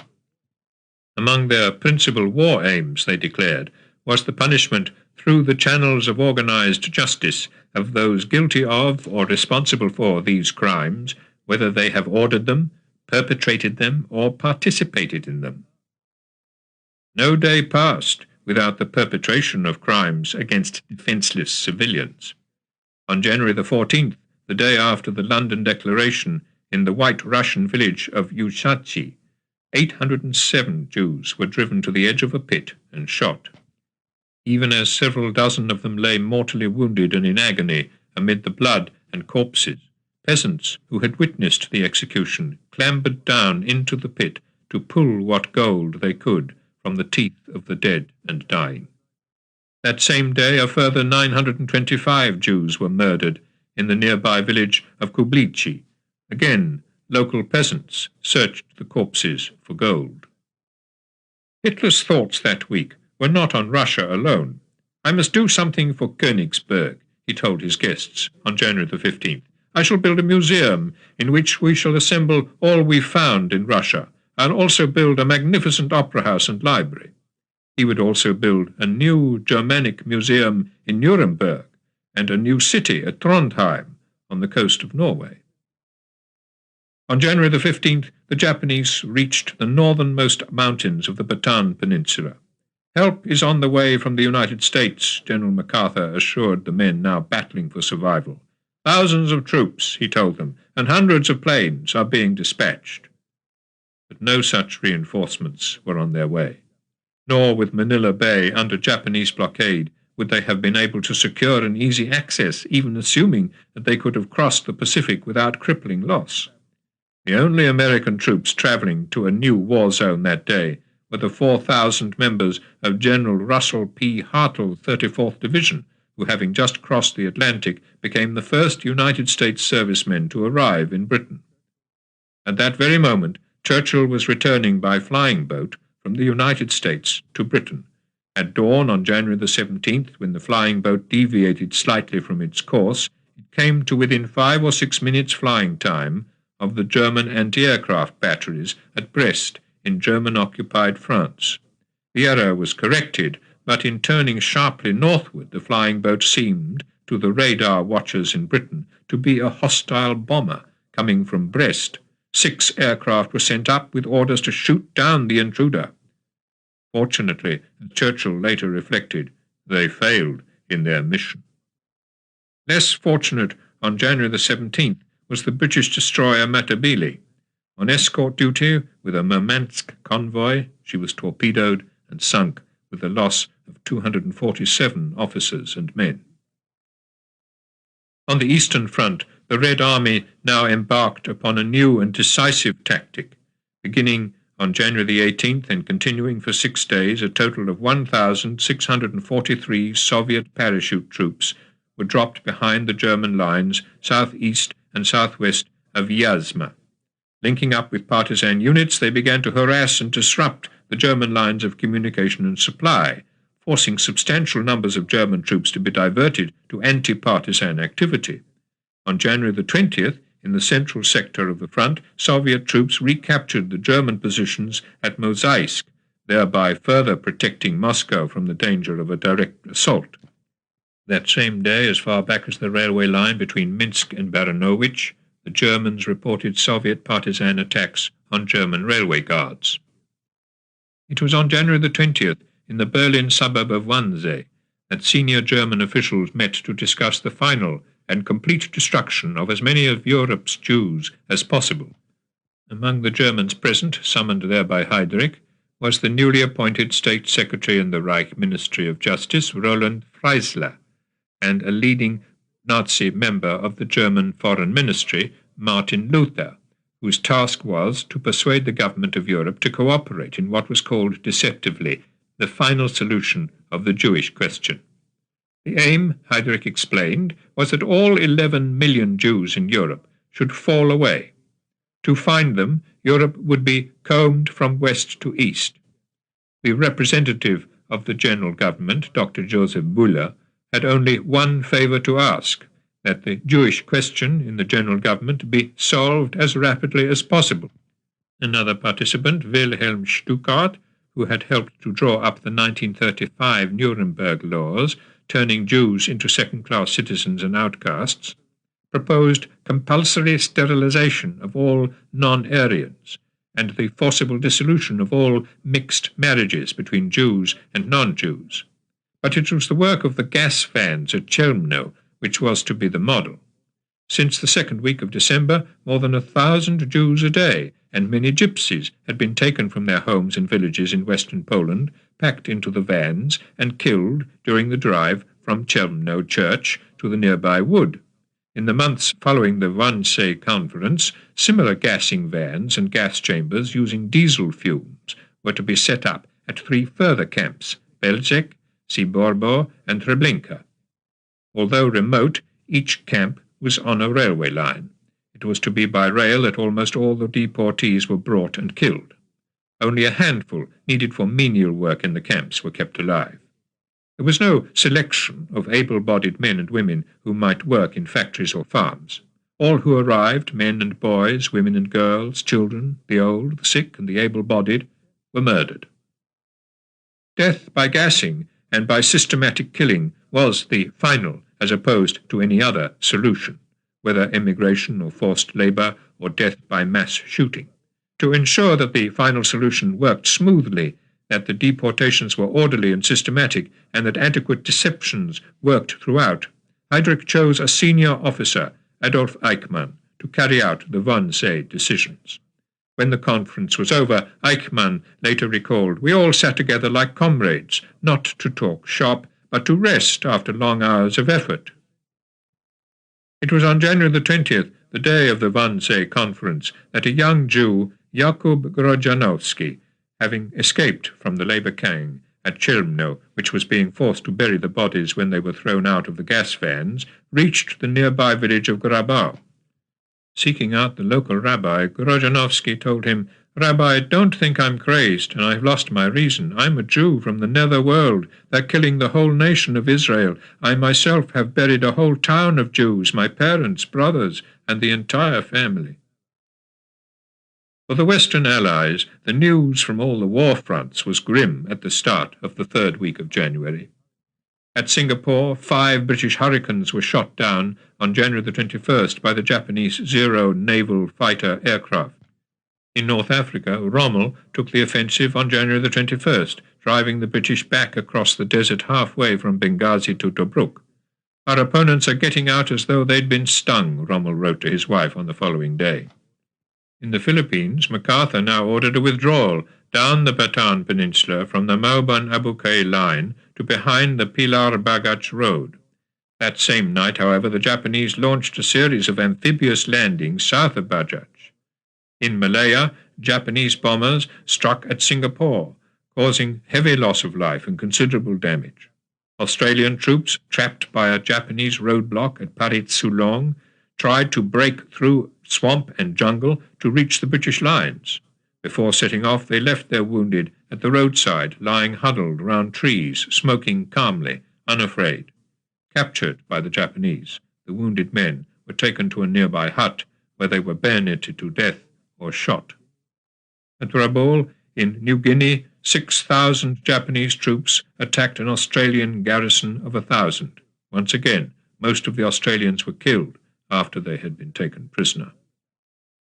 On January the 23rd, Japanese troops prepared to land at Kieta on the Solomon Islands, at Balikpapan in Borneo, and at Kendari in the Celebes.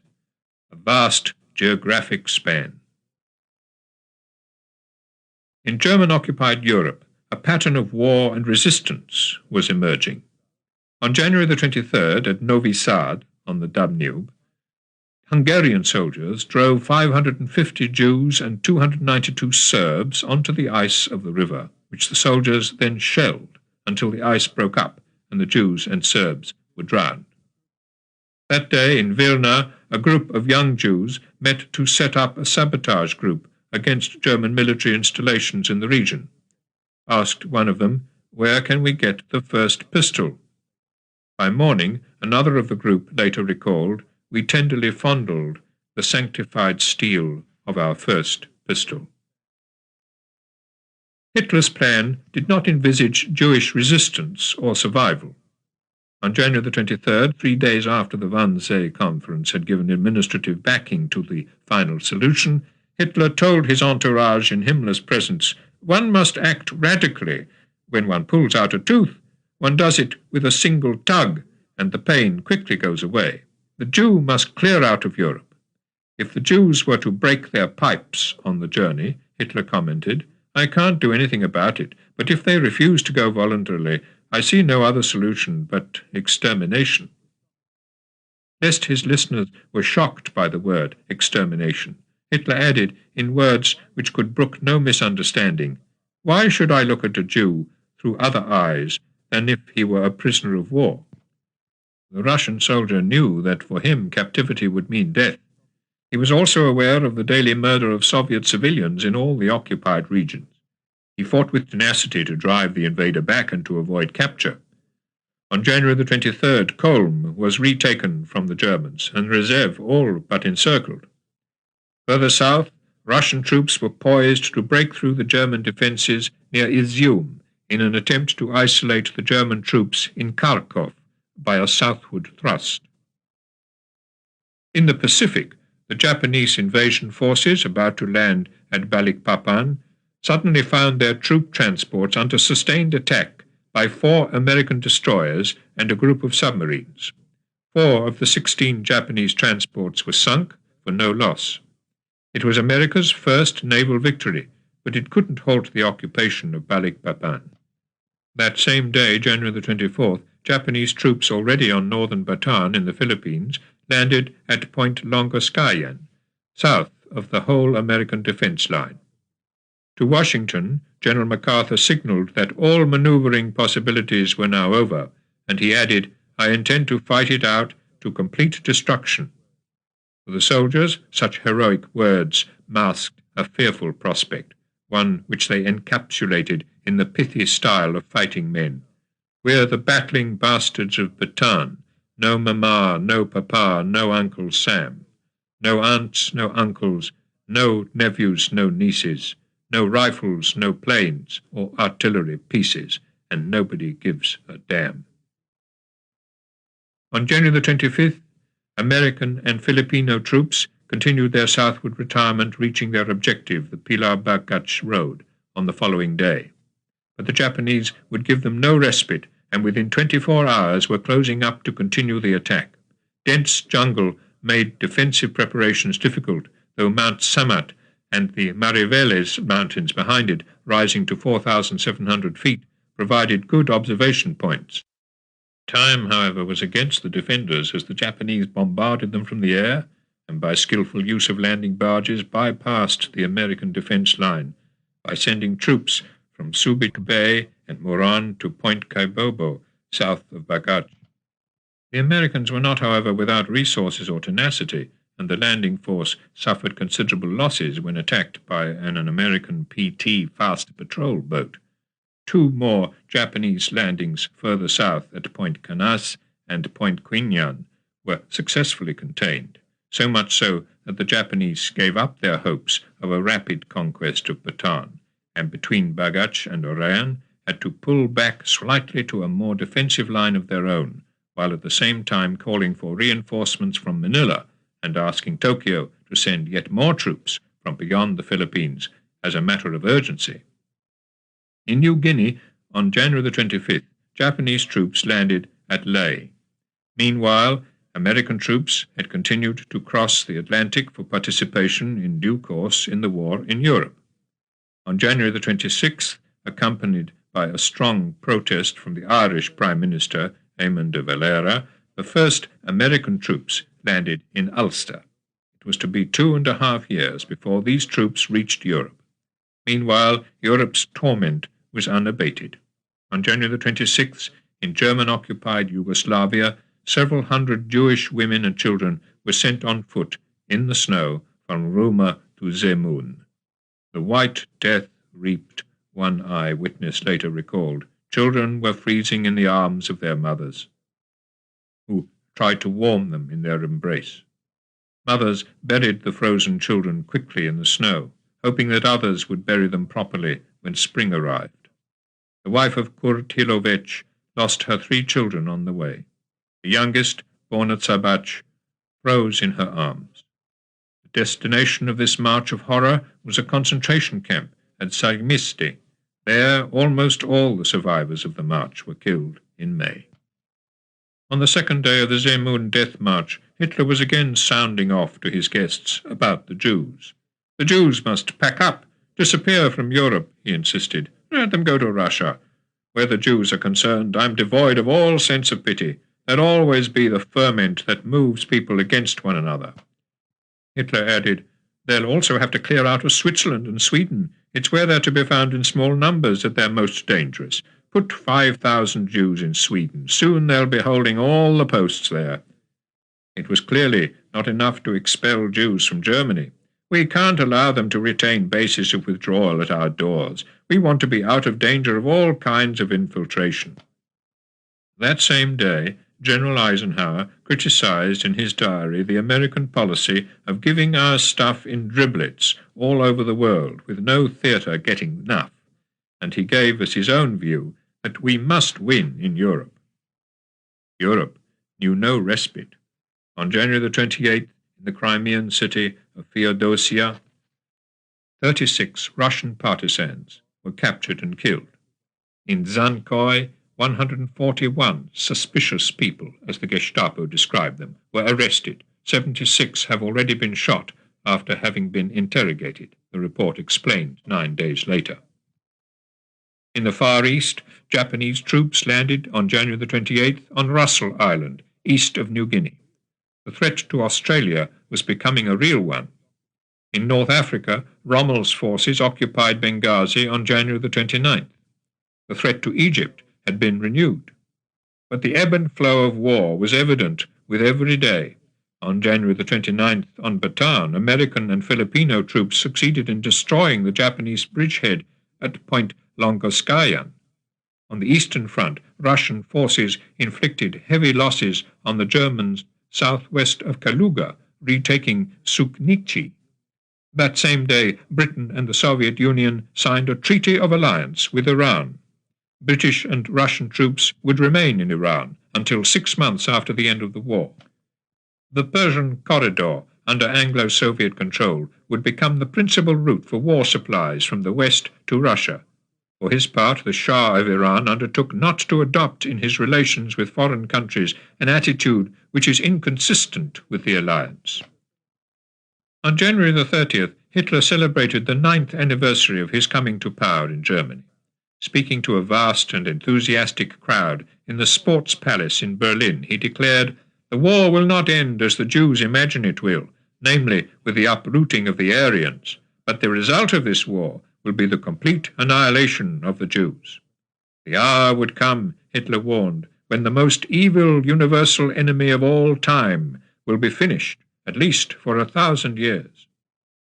On the following day, Operation Situation Report USSR number 170, sent from Berlin to more than 60 recipients, noted under the heading Top Secret that in the previous 6 days in the Crimea, 3,601 people were shot, 3,286 of these were Jews, 152 communists and NKVD agents, 84 partisans, and 79 looters, saboteurs, and asocial elements, in all to date 85,201.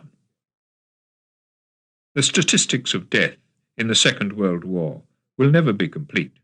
That same January the 31st, it was noted in Leningrad that more than 200,000 citizens had died of starvation and cold, since the siege had begun nearly 5 months earlier. For Leningrad, an avenue of hope now lay across the ice of Lake Ladoga. Although during snowstorms the journey could take 7 hours, the journey time had been reduced to 2.5 hours, even 2. In the 3 months after January the 22nd, when the shorter route first became possible, a total of 554,186 people were taken out to safety, among them 35,713 wounded soldiers. Among the Axis troops facing the Russians in Leningrad that winter were nearly 1,000 Dutchmen, members of a Dutch volunteer legion. They were to serve on the front for more than a year, complete with their own Dutch Red Cross and a special propaganda company of 50 photographers and press cameramen. Behind the lines, on the Eastern Front, Soviet partisans were active in disrupting German movement. On January the 31st, a German report noted that in the Velnya-Dorogobush area, the partisan movement is gaining the upper hand. Not only were ambushes and attacks a daily occurrence, but a partisan field hospital was said to have been set up near Yelnya. On the last day of January 1942, the last British troops withdrew from the Malayan mainland to the island of Singapore, where British, Australian, Indian, Canadian and Malayan troops now awaited the Japanese assault. Shelling began at once. On Bataan, as at Singapore, a siege had begun in which superior Japanese numbers and firepower were ill omens.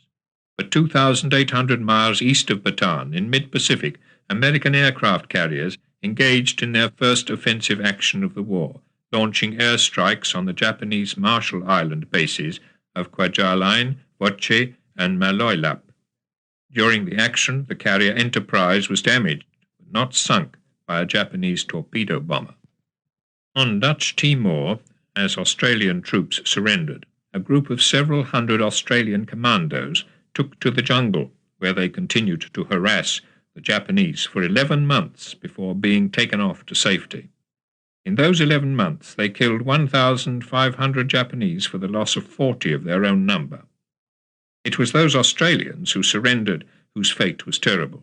10 Australian soldiers captured on February the 1st at Sowakoed on Amboina Island were bayoneted to death. This was done, the Japanese commander explained, because the prisoners were likely to become a drag upon the movement of the Japanese forces in their march to join the other Japanese troops on the island. But elsewhere on the island, equal savagery was enacted.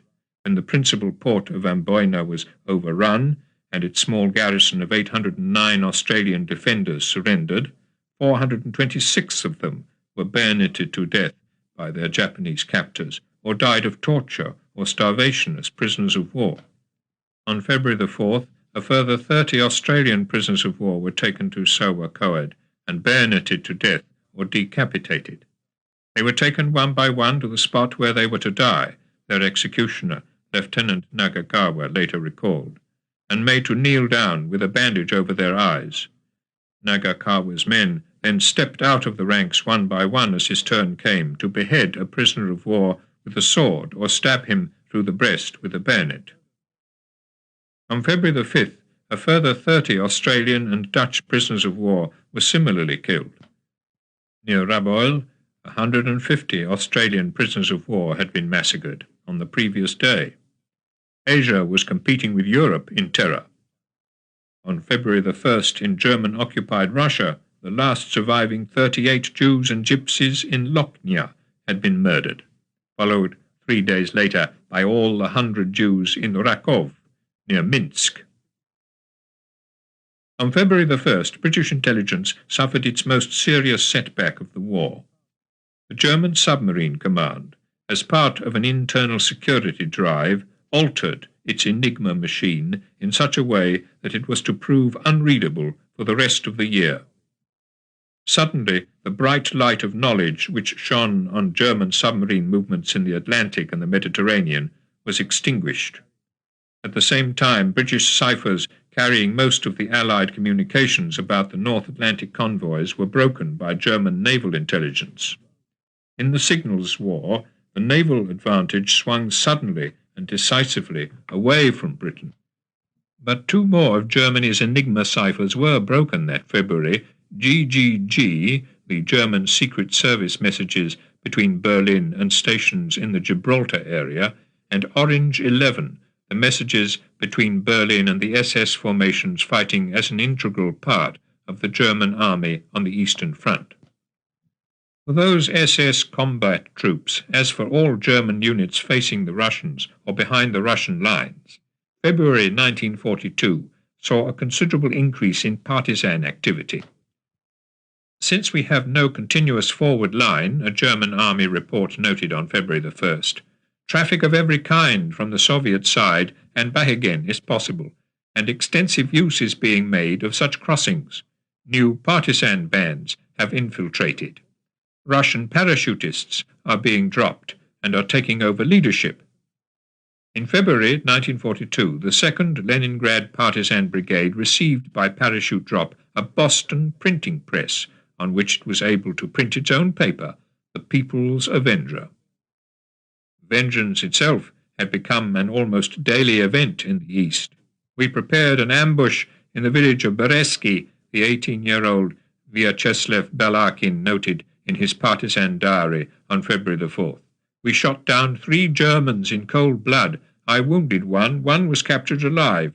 I captured a cigarette lighter, a gold ring, a fountain pen, 2 pipes, tobacco, a comb. Morale is gut. 5 days later, Balakin's partisan group shot a traitor. Later that day, Balakin wrote, I went to do the same to his wife. We're sorry that she leaves 3 children behind, but war is war. Towards traitors, any humane consideration is misplaced. In the evening, a German punitive expedition reached Balakin's region. His group escaped, but 2 Russian peasants were killed. Near Kiev, Operational Situation Report USSR No. 164 noted on February the 4th 60 Russians were shot, several of them partisans. 5 days later, the Germans launched Operation Malaria against Soviet partisans operating in the Osipovichi area. In the rear areas, German units, which had to combat partisan activity, had their own wry jingle. Russians in front, Russians behind, and in between there's shooting. Another region of increasing partisan activity against the Germans was Yugoslavia. On February the 5th, a British mission, Operation Disclaim, was parachuted near Sarajevo to link up with recently dislodged partisan forces. But the balance of massacre remained with the Germans. In the southern Russian city of Dnipropetrovsk, for example, in the 4 weeks up to February the 6th, an Operational Situation Report USSR compiled in Berlin noted that 17 habitual criminals, 103 communist officials, 16 partisans, and about 350 Jews were shot by order of the summary court. In addition, 400 inmates of the Igren mental hospital were disposed of, a total of 1,206 people. From Lithuania, the head of the Gestapo, SS Colonel Karl Jaeger, reported to Berlin that in the previous 7 months his special units had killed 138,272 Jews, of whom 34,464 were children. They had also killed, according to Jaeger's precise statistics, 1,064 Russian communists, 56 Soviet partisans, 44 Poles, 28 Russian prisoners of war, 5 gypsies, and 1 Armenian. Murders took place every day. Driven on February the 6th from their homes in the Polish town of Siepcz, 500 Jews were shot down and killed during a march to the nearby town of Niawa. That February in Warsaw, 4,618 Jews died of starvation. From the village of Sompolno, 1,000 Jews were taken to Chelmno and gassed. These gassings were seen by certain fanatical Nazis as being able to serve a scientific purpose. On February the 9th, the German anthropologist and surgeon August Hirt, head of the Anatomy Institute, which had just been set up at the University of Strasbourg, wrote to Heinrich Himmler, by procuring the skulls of the Jewish Bolshevist commissars who represent the prototype of the repulsive but characteristic subhuman. One has the chance to obtain palpable scientific data. The best practical method is to turn over alive all such individuals. Following induced death of the Jew, the head, which should not be damaged, should be separated from the body and sent in a hermetically sealed tin can filled with preservative fluid. Himmler gave Hirt the authority he needed. Henceforth, Hirt used the skulls of more than 100 murdered Jews to pursue his medical scientific work. More than a year later, Adolf Eichmann was informed that a total of 115 people had been killed for their skeletons: 79 Jews, 30 Jewesses, 4 Russians from Central Asia, and 2 Poles.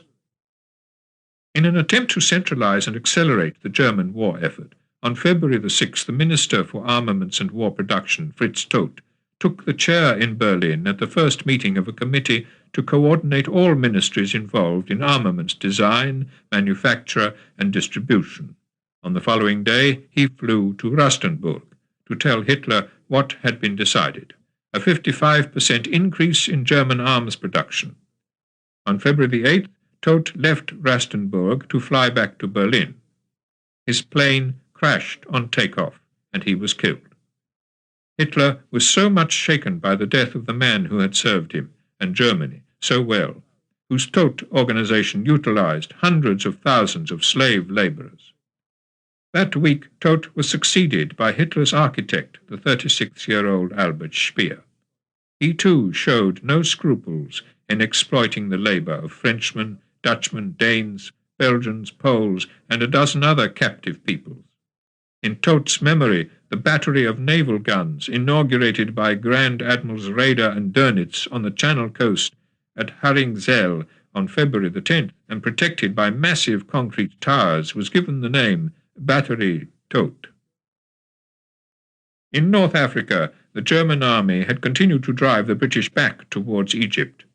"We've got Cyrenaica back," Rommel wrote to his wife on February the 4th. It went like greased lightning. In the Far East, the Japanese struck at a troop convoy bringing Indian soldiers to Singapore. The slowest ship in the convoy, the Empress of Asia, was sunk. Most of the troops on board were rescued, but nearly all their weapons and equipment lost. That day, Japanese heavy guns opened fire on Singapore's defences. The city, declared General Percival on February the 7th, would resist to the last man.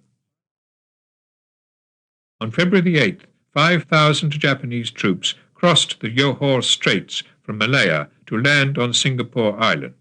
For 7 days, the British defenders fought against a numerically superior and better armed enemy. Leaflets dropped over the city on February the 11th, calling for its surrender, were studiously ignored. As the garrison in Singapore continued its stubborn defence, the Germans carried out Operation Cerberus, sending the battle cruisers Scharnhorst and Gneisenau and the heavy cruiser Prince Eugen from the port of Brest through the English Channel into the North Sea. The British public was cast down by this spirited Channel dash, as it became known, and by the loss of 10 of the old-fashioned naval torpedo aircraft sent to intercept the warships. But in the inner circles of war policy there was immediate relief when the Enigma messages revealed that during the dash both Gneisenau and Scharnhorst had been damaged by mines laid with foreknowledge of the ship's route. This foreknowledge had itself been gained from Enigma. "This will keep them out of mischief for at least 6 months, Churchill told Roosevelt, during which both our navies will receive important accessions of strength. Not Allied strength, however, but weakness now made up the daily diet of war news. On February the 13th, the Japanese destroyed Singapore's principal defence, its massive 15-inch coastal guns, and in southeastern Borneo occupied the port of Banjarmasin. On February the 14th, Japanese parachutists landed at Palembang in Sumatra. On the following day, Singapore surrendered. 32,000 Indian, 16,000 British and 14,000 Australian soldiers being taken prisoner. More than half of them were to die while prisoners of war. The fall of Singapore, the Gibraltar of the East, was a serious blow to Britain's ability to resist Japan, and also a severe blow to British morale. "Here is the moment," Churchill told the British people in a broadcast on February the 15th, "to display the calm and poise, combined with grim determination, which not so long ago brought us out of the very jaws of death. The only real danger," Churchill warned, "would be a weakening in our purpose, and therefore in our unity. That is the mortal crime." Whoever was guilty of such a crime, or of bringing it about in others, it were better for him that a millstone were hanged about his neck, and he were cast into the sea. Churchill urged his listeners not to despair. "We must remember," he said, "that we are no longer alone. We are in the midst of a great company. 3/4 of the human race are now moving with us. The whole future of mankind may depend upon our action and upon our conduct." So far, Churchill added, "we have not failed. We shall not fail now. Let us move forward steadfastly together into the storm and through the storm."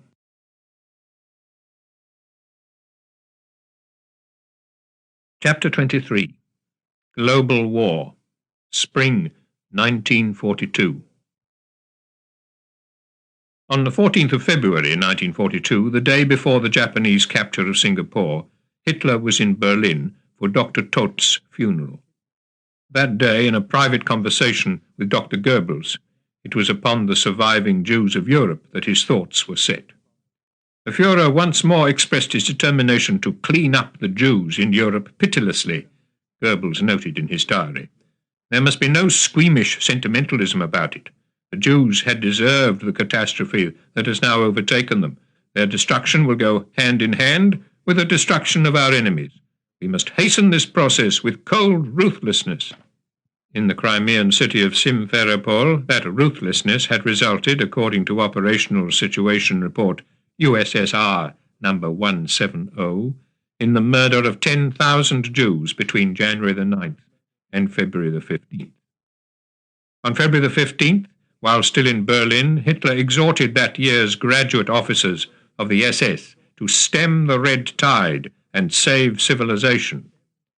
Beginning on February the 16th and continuing for 12 days, further killings in the Crimea led to the deaths officially reported from Berlin of 1,515 people, 729 of them Jews, 271 communists, 74 partisans, 421 gypsies and asocial elements, and saboteurs. In the Far East, horrifying slaughters had also begun. On February the 16th, on the coast of Malaya, 65 Australian Army nurses and 25 English soldiers surrendered to the Japanese. The soldiers were taken to the beach, bayoneted and shot. Only 2 survived. The nursing sisters were ordered to march into the sea. Once in the water, they were fired on by Japanese machine gunners. Only one sister, Sister Vivian Bullwinkle, survived. 2 days later, on Singapore Island, the first group of 5,000 Chinese civilians, most of them prominent members of the island's Chinese community, was rounded up. After 2 weeks, all had been killed. Many, their hands tied behind their back, had been decapitated. On February the 16th, 5 of the largest German submarines, each of 1,000 tons, were sent across the Atlantic to the Caribbean. Their instructions were to attack Allied merchant ships off the coast of America, from Trinidad to New York. Once more, the darkened hulls of their victims were silhouetted against the bright lights of the still blackout-free coastal towns of the Atlantic seaboard, reducing the skills of naval attack to little more than those of target practice. On the Eastern Front, the Red Army struggled to push back the German line in Yorzev, launching a new offensive on February the 17th. As well as a frontal assault, 7,373 soldiers were dropped by parachute behind the German lines. Because of fog, more than a quarter fell directly onto the German positions and were taken prisoner. The German forces, despite heavy losses and a temperature which fell to minus 52 degrees centigrade, held on to their line. One SS regiment came out of the battle with only 35 of its original 2,000 men. To make way for the wounded German soldiers evacuated from the Eastern Front, Germany's remaining mental asylums were being cleared of their patients. The method used was euthanasia, death by gassing or by lethal injection. On February the 19th, the British government received a report to this effect from Sweden, sent by a leading Swedish expert on euthanasia who had just returned from a visit to Germany. He told of one asylum where 1,200 people had been removed by poison. On February the 19th, in the Far East, Japanese bombers struck at the Australian port of Darwin. All 17 ships in Darwin harbour were sunk, including the American destroyer Peary. In the air battle above the port, 22 Australian and American warplanes were shot down for the loss of only 5 Japanese aircraft. The Allied death toll was 240. In retaliation for the raid, American carrier-borne aircraft struck at Wake and Marcus Islands. On Amboina Island, Lieutenant Nagakawa ordered the execution of a further 120 Australian prisoners of war on February the 20th. All were made to kneel down with their eyes bandaged and were then killed, either with the sword or bayonet. The whole affair took from 6 p.m. to 9:30 p.m., Nagakawa later recalled. Most of the corpses were buried in one hole, but because the hole turned out not to be big enough to accommodate all the bodies, an adjacent dugout was also used as a grave. On February the 20th, President Quezon of the Philippines was taken off Luzon in an American submarine. On the following day, President Roosevelt ordered General MacArthur to leave the Philippines and transfer his headquarters to Australia. On February the 23rd, the Allied headquarters staff on Java was evacuated to Australia. That day, 6 American bombers struck at the Japanese occupation forces in Rabaul, New Britain, the second American air raid on Japanese-held territory. "We Americans have been compelled to yield ground," Roosevelt declared on February the 23rd. "But we will regain it. We and other United Nations are committed to the destruction of the militarism of Japan and Germany. We are daily increasing our strength. Soon we, and not our enemies, will have the offensive, and we, not they, will win the final battles, and we, not they, will make the final peace." The Allies, despite the daily setbacks in the Far East, strove to take the initiative whenever possible. On February the 23rd, off the coast of Norway, a British submarine, the Trident, torpedoed the German heavy cruiser Prince Eugen less than 2 weeks after its successful Channel dash from Brest. Although the warship was not sunk, 50 men were killed, not only crewmen but also workers of the Todt organization being transported to forced labor. On the Eastern Front, the activities of Soviet partisan units continued to disturb the German High Command. The area east of the Dnieper, a Panzer Division officer had reported on February the 20th, is infested with well-armed partisans under unified command. The roads are heavily mined. The whole male population is being recruited and is trained in special training areas. It would appear, the report continued, that the partisans are constantly reinforced by airborne troops. The top-secret German Operational Situation Report USSR of February the 23rd confirmed this picture. East of Minsk, it noted, was a partisan camp numbering between 400 and 500 men. Their weapons included heavy machine guns and anti-tank guns. In another village east of Minsk, where about 150 partisans were based, partisans arranged a dance. In the Cherven region, there were a further 5 partisan camps. The partisans have strict orders not to start any action, the report noted, only to attack and destroy German search parties. Soviet partisans had also established a wide zone of operations behind the German lines east of Smolensk, in an area more than 75 miles long from east to west and almost 50 miles deep. They worked with airborne and regular troops to disrupt German troop movements both eastward and on the north-south axis, a formidable obstacle to the maintenance of the German line and German morale. In the northern sector of the front, after a 10-day battle on February the 24th, Russian forces surrounded and cut off a German army corps southeast of Staraya Russa. But as the situation in the Far East worsened, the news of Russian victories so important on the Eastern Front had a hollow ring for the Western Allies. On February the 24th, Churchill wrote despondently to King George VI, Burma, Ceylon, Calcutta and Madras in India, and part of Australia may fall into enemy hands. On the following day, the British Commander-in-Chief of the forces in the Far East, General Wavell, withdrew from Java, and on February the 26th, the American flying boat support ship Langley was sunk by Japanese air action, and all of her 32 aircraft lost. It was small consolation that on the same day the first of the Japanese warships used in the attack on Pearl Harbor was itself sunk, the submarine I-23. On February the 27th, in the Java Sea, an Allied naval task force commanded by a Dutch admiral, Karel Doorman, sought to intercept a Japanese invasion fleet which was on its way to Java. In a 7-hour battle, Doorman's flagship, the light cruiser De Ruyter, was sunk, and the admiral was drowned. Also sunk during the battle were the Dutch light cruiser Java and 2 British destroyers, Electra and Jupiter. Only 1 Japanese troop transport was sunk, and no Japanese warships. The American heavy cruiser Houston and the Australian cruiser Perth both escaped from the battle zone, but they were chased and sunk on the following night. On the Perth alone, 352 sailors were drowned. Of the survivors rescued by Japanese ships, 105 died while prisoners of war. On March the 1st, 3 more Allied warships, the British cruiser Exeter, one of the victors of the Battle of the River Plate in December 1939, the British destroyer Encounter, and the American destroyer Pope were sunk. So too was the Australian sloop Yarra.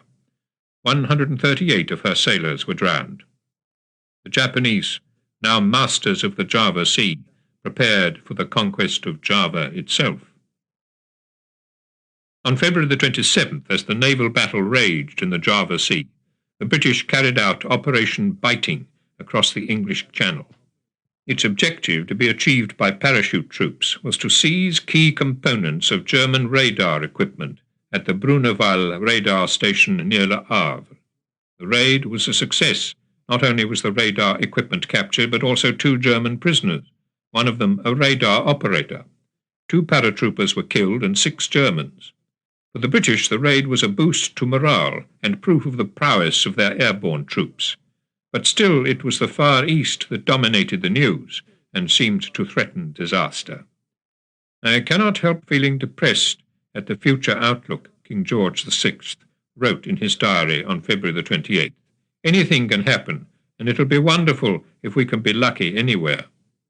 That day, Japanese troops landed on Java, while from his headquarters in Berlin, the Indian nationalist and Bengali leader Subhas Chandra Bose broadcast on India's wish for freedom and his consequent readiness to cooperate with Germany. Dr. Goebbels noted in his diary, "In London there is boundless wrath about the appeal of Bose, whose present abode is fortunately not known. At the last moment I prevented the Foreign Office from revealing it prematurely." Java could not be saved. On February the 28th, the carrier Sea Witch brought 27 crated aircraft to Cilacap, but it was too late to assemble the planes, which the Dutch, to prevent them falling into Japanese hands, dumped in the harbour. In the Atlantic, the German submarine offensive Operation Drum Roll had scored an even greater success by the end of February than in the previous month, sinking 65 Allied merchant ships off the eastern seaboard of the United States. In Leningrad, still effectively besieged, more than 100,000 people had died that February of starvation. On March the 1st, Field Marshal Fedor von Bock, the recently appointed commander of Army Group South, informed Hitler that despite their huge losses in battle, the Russians might still be able not only to draw on enough reserve troops to counter the German spring offensive, but also to create new armies east of Moscow. General Holder disagreed. He did, however, give an estimate on March the 1st of the substantial German losses in battle thus far on the Eastern Front. In the 8 months since June 1941, 202,257 German soldiers had been killed, 725,642 wounded, and 112,617 incapacitated by frostbite. A further 400,000 had been taken prisoner. German losses in battle, though averaging 2,000 a day, were nevertheless far lower than the daily murder of civilians by Germans. On March the 2nd, at least 5,000 Jews were taken from the ghetto in Minsk and murdered. From Krosniewicz in German-annexed Poland, 900 Jews were taken that same day to Chelmno and killed in gas vans. On the following day, a further 3,200 Jews from the nearby town of Ziklin were gassed. Further east, in White Russia, 3,000 Jews were taken out of the ghetto of Baranowicz on March the 4th and killed. A total destruction of more than 12,000 people in 48 hours. In an anti-partisan sweep that month, Operation Marsh Fever, its commander, General Yaklin, was able to report to Berlin at the successful conclusion of the sweep, 389 partisans killed, 1,274 persons shot on suspicion, 8,350 Jews liquidated. Jews were also used in medical experiments. In March, Dr. Russia conducted what he called a terminal experiment on a 37-year-old Jew in good condition. This man was put alive in a chamber in which Dr. Russia simulated altitude, gradually reaching 12 kilometers. The suffering and death of the Jew was meticulously noted as he first began to perspire, then develop cramp, then become breathless, then become unconscious, and finally die. This case, Dr. Russia informed Himmler, was the first one of this type ever observed on man. The above-described actions, Russia went on to explain, will merit particular scientific interest because they were recorded until the very last moment by an electrocardiogram. Dr. Russia conducted 200 such experiments. It's believed that about 80 of those on whom he experimented died. In his 24-page report to Himmler, setting out his conclusions, Dr. Russia stated with assurance that flying without pressure suits and oxygen was impossible above 12 kilometers. On March the 1st, an Australian soldier, Colin F. Bryan, was among more than 50 soldiers who, having been captured by the Japanese, was led to a freshly dug, shallow grave. I was told to sit down, he later recalled, with my knees, legs and feet projecting onto the grave. My hands were tied behind my back. A small towel was tied over my eyes, and then my shirt was unbuttoned and pulled back over my back, exposing the lower part of my neck. My head was bent forward, and after a few seconds I felt a heavy, dull blow sensation on the back of my neck. I realized I was still alive, but pretended to be dead and fell over on my right side. After that, I lost consciousness. Bryan survived. After he had fled, but been recaptured, the amazed Japanese put him first into hospital and then into a prisoner of war camp, where, as an historian of this episode has written, he survived the war as a novelty. Bryan was later to testify to this mass execution at the Tokyo War Crimes trials. On March the 3rd, 9 Japanese fighters raided the Western Australian town of Broome. In a 15-minute attack on the flying boat base being used to ferry soldiers and refugees from Java, 23 Australian, American, Dutch and British aircraft were destroyed, and about 70 people killed, many of them refugees from Java who had just arrived in Broome. One American bomber, managing to take off as the raid began, was shot down some way out to sea. Of the 33 men on board, only 1 survived. Off Java, 25 Japanese warships attacked 3 British ships which had left Batavia on March the 3rd, taking refugees towards Australia. All 3 ships were sunk. 26 survivors scrambled onto 2 lifeboats. The Japanese ships steamed by them, not to shoot, but to stand solemnly to attention in their honour, saluting the brave, and then to steam away. The 26 remained at sea, running out of food and water. Rainwater and the raw flesh of 3 seabirds were their only sustenance. On reaching the coast of Java, only 18 were still alive. A further 6 died trying to get ashore in a heavy sea. The 12 survivors were taken prisoners of war. On the night of March the 3rd, in France, more than 200 British bombers struck at the Renault vehicle works at Billancourt. Of the French workforce of 3,000, only 5 were killed. When, however, some of the bombs fell off target, hitting nearby houses, 500 Frenchmen were killed, including many whole families. The Germans hoped to exploit these deaths to their advantage, but a French informer in German pay reported disparagingly to the military authorities, "In general, if the pulse of public opinion is taken, indignation is not widespread enough." On the following day, a German guard was shot dead in a Paris street. 20 French communists were at once shot in reprisal. "That's the method I proposed," Dr. Goebbels noted in his diary, and he added, "If rigorously applied, it will lead to visible results."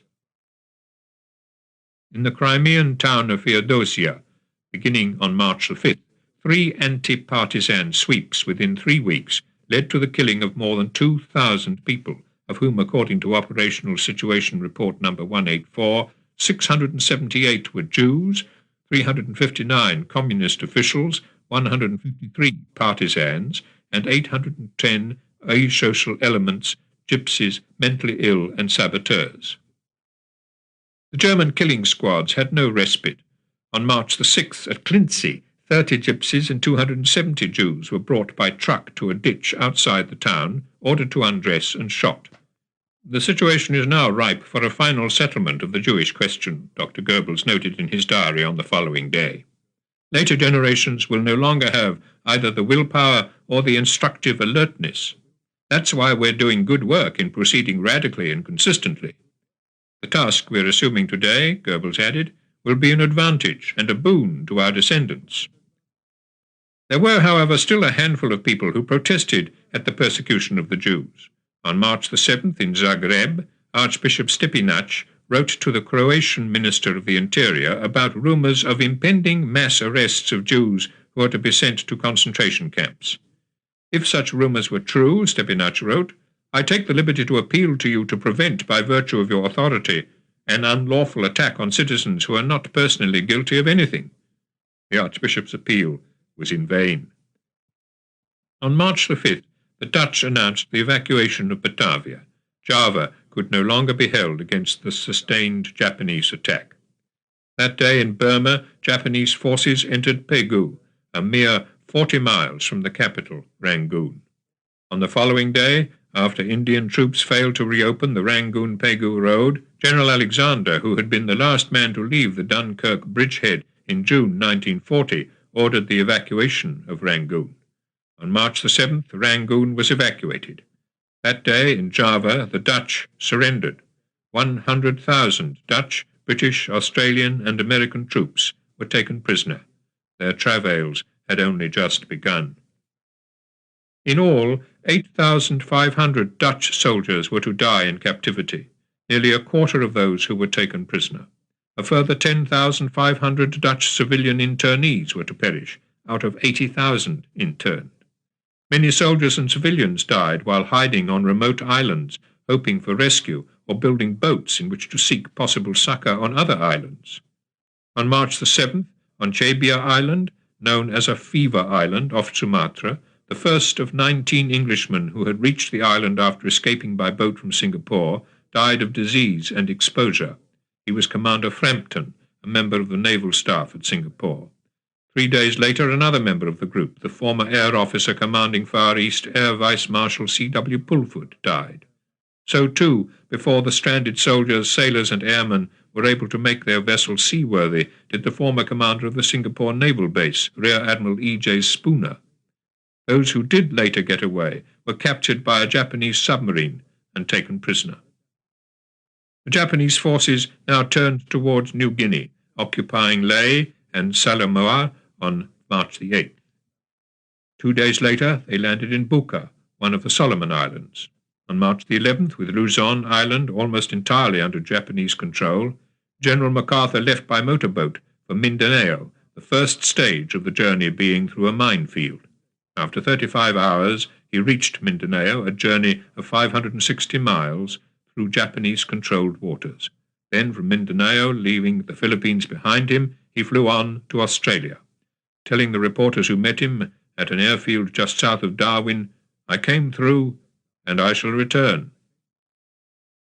On March the 7th, the German battleship Tirpitz sailed from Trondheim with 3 destroyers. She failed, however, to reach the Arctic convoy, which was her target, while the British home fleet also failed initially to intercept her. 3 days later, after Enigma fixed the ship's location, aircraft from the Victorious attacked her but unsuccessfully. The mere existence of the Tirpitz in Arctic waters was to cause continual and grave alarm to the convoys to Russia. She had the power to attack any convoy and to sink all its ships. There was no way of taking for granted that she could be sunk, even when identified and located. On March the 12th, 10 Soviet parachutists landed near Berzai in Lithuania. They were seen, chased, and shot, and all their equipment, including a radio transmitter, was seized.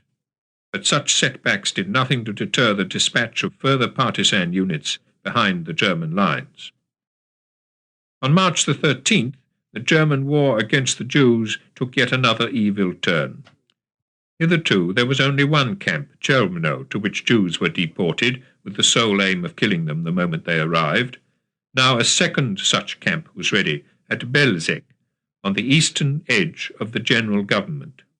The first 6,000 Jews deported there from the southern Polish town of Mielec had been told that they were needed for agricultural work further east, but their destination was death. They were followed 3 days later by 1,600 Jews from Lublin. By the end of the year, Jews from more than 200 communities throughout the Lublin region and East and West Galicia had been driven from their homes, deported by rail to Belzec, and killed there, a total of 360,000 victims.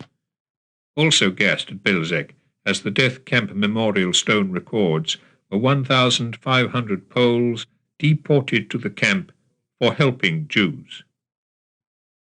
Even as the first of what were to be several trains a day took Jews to Belzec, the German Enigma messages revealed to the British a build-up of German rail traffic as well as airfield construction in the Ukraine, especially south of Kharkov. On March the 14th, the War Cabinet's Joint Intelligence Committee concluded that the next major German offensive would be against the Russian southern front. Further Enigma messages showed that it was being fixed for May the 15th.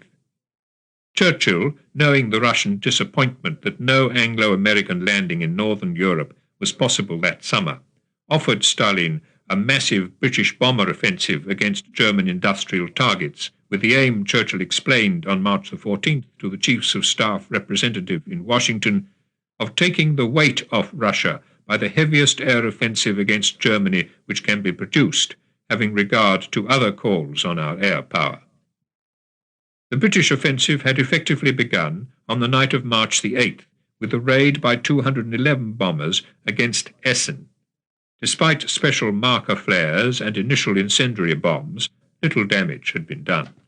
A few nights later, the whole force attacked the wrong town, Hamburg, 8 miles from Essen, after a bomber which had been hit had jettisoned its direction indicating incendiaries. On another occasion, decoy fires at Rheinburg, 20 miles from Essen, had lured most of the crews away from the real target. These setbacks did not, however, weaken Bomber Command's determination to bomb accurately and effectively.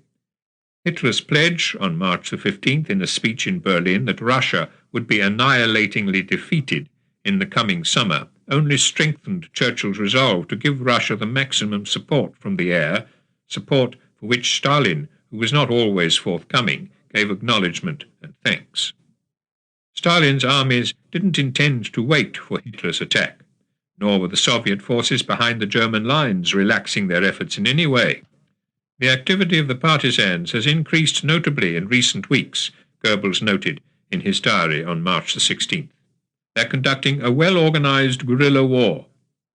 To combat partisan activity, a special air detachment had been set up 2 days earlier in Bobruisk to bomb partisan camps and seek out from the air the movement of partisan units.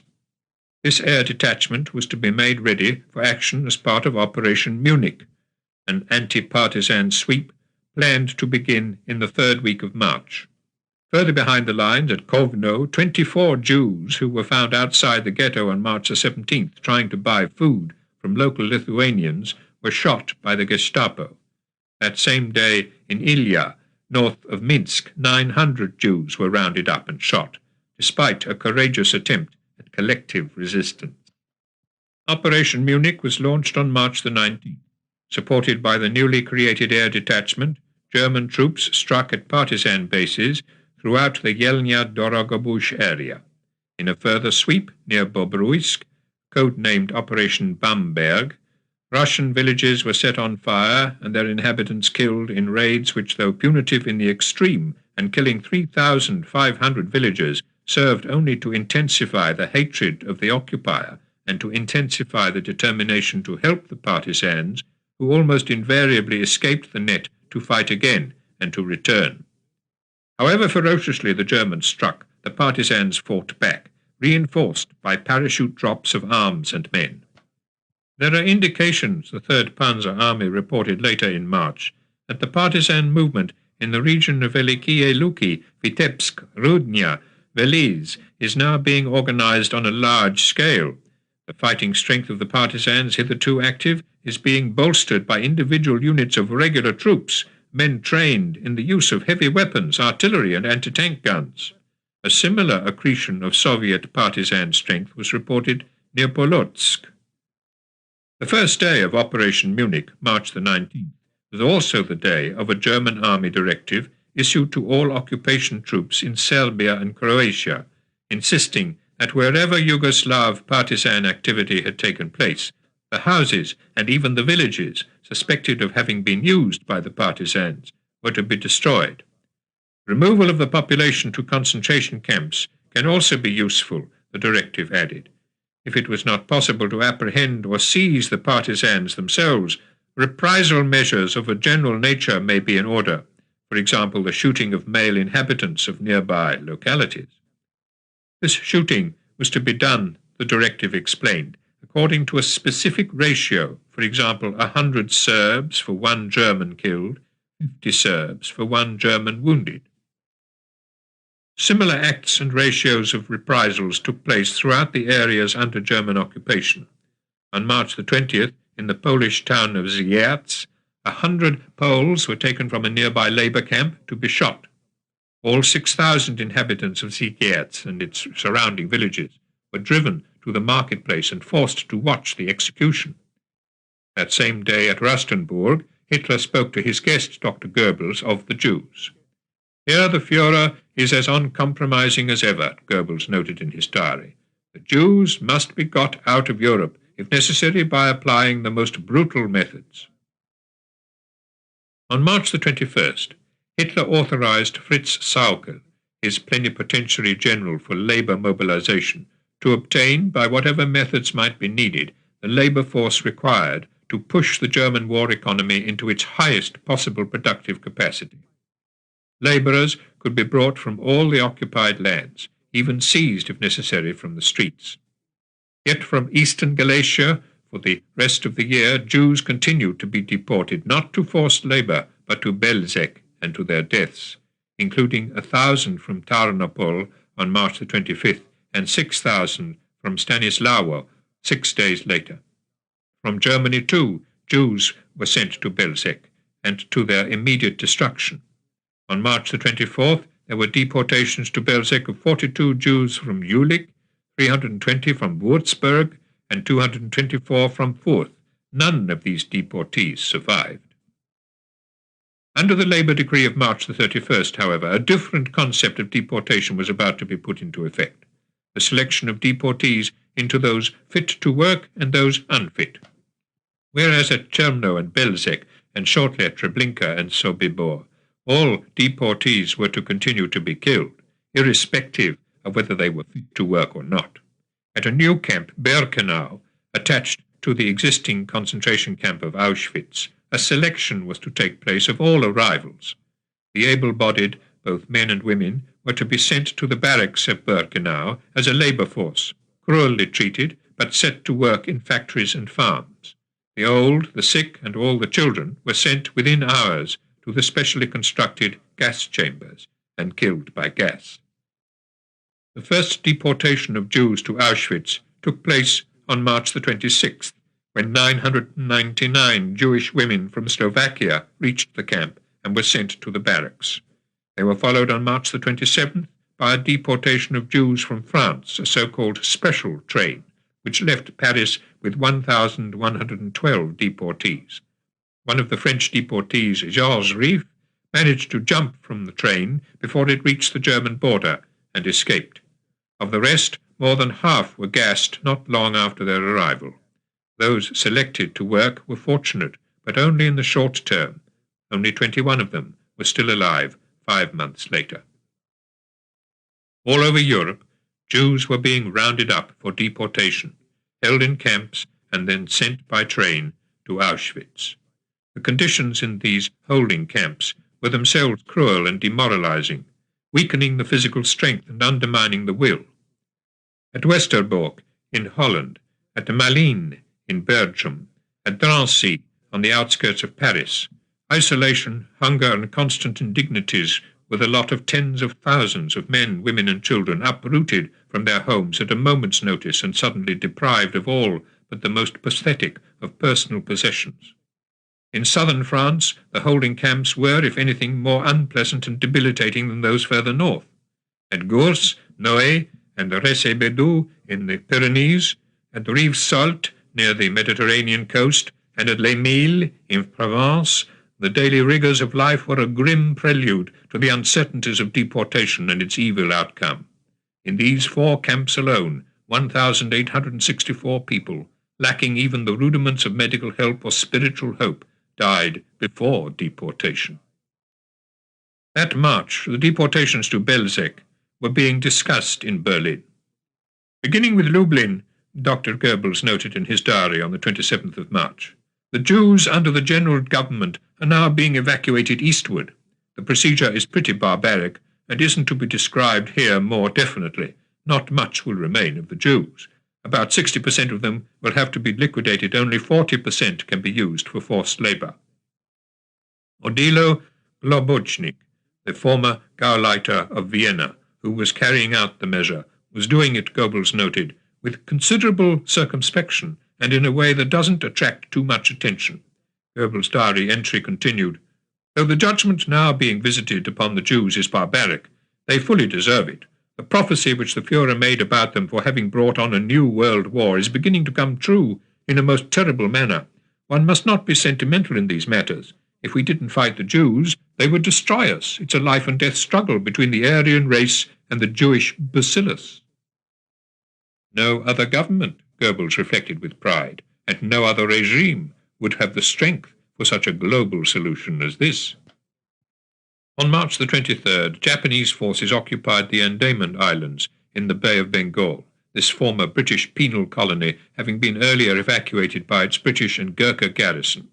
In the Mediterranean, a British attempt to reinforce Malta met with disaster that day when Italian naval forces sank 4 merchant ships bringing oil fuel to the beleaguered island. Of the 26,000 tons of petrol carried by the convoy, only 5,000 tons were salvaged. It had been possible to send up only 5 British fighters to counter an attack by 200 aircraft. Later, when 47 Spitfires reached Malta as reinforcements, 30 of them were destroyed during a German air assault. In the early hours of March the 28th, British naval and commando forces carried out Operation Chariot, an attack on the German dry dock at Saint-Nazaire. As this was the only dock on the Atlantic coast capable of repairing Germany's one surviving modern battleship, the Tirpitz, its destruction would seriously hinder the use of the Tirpitz as a commerce raider in the Atlantic. In the attack, the dock was seriously damaged and 400 Germans killed, many of them in their own crossfire.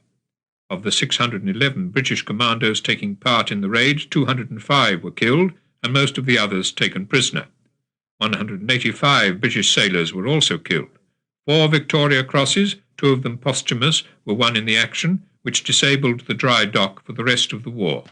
In the panic when the raid began, the Germans had fired on the French civilian workers at the dock, killing 300, a total death toll that March the 28th of more than 1,000 soldiers, sailors and civilians. Even as the commando raid on Saint-Nazaire was in progress, Hitler at Rastenburg was informing his military commanders of their tasks for the summer campaign against Russia, Operation Blue. First, the city of Voronezh on the Don would be captured, then Stalingrad on the Volga. Further south, the Caucasus Mountains were to be reached by early September. After the defeat of the Russian armies, an east wall would be built along the Volga, behind which the remnants of Russia's armies would remain, to be attacked whenever they threatened to become too strong.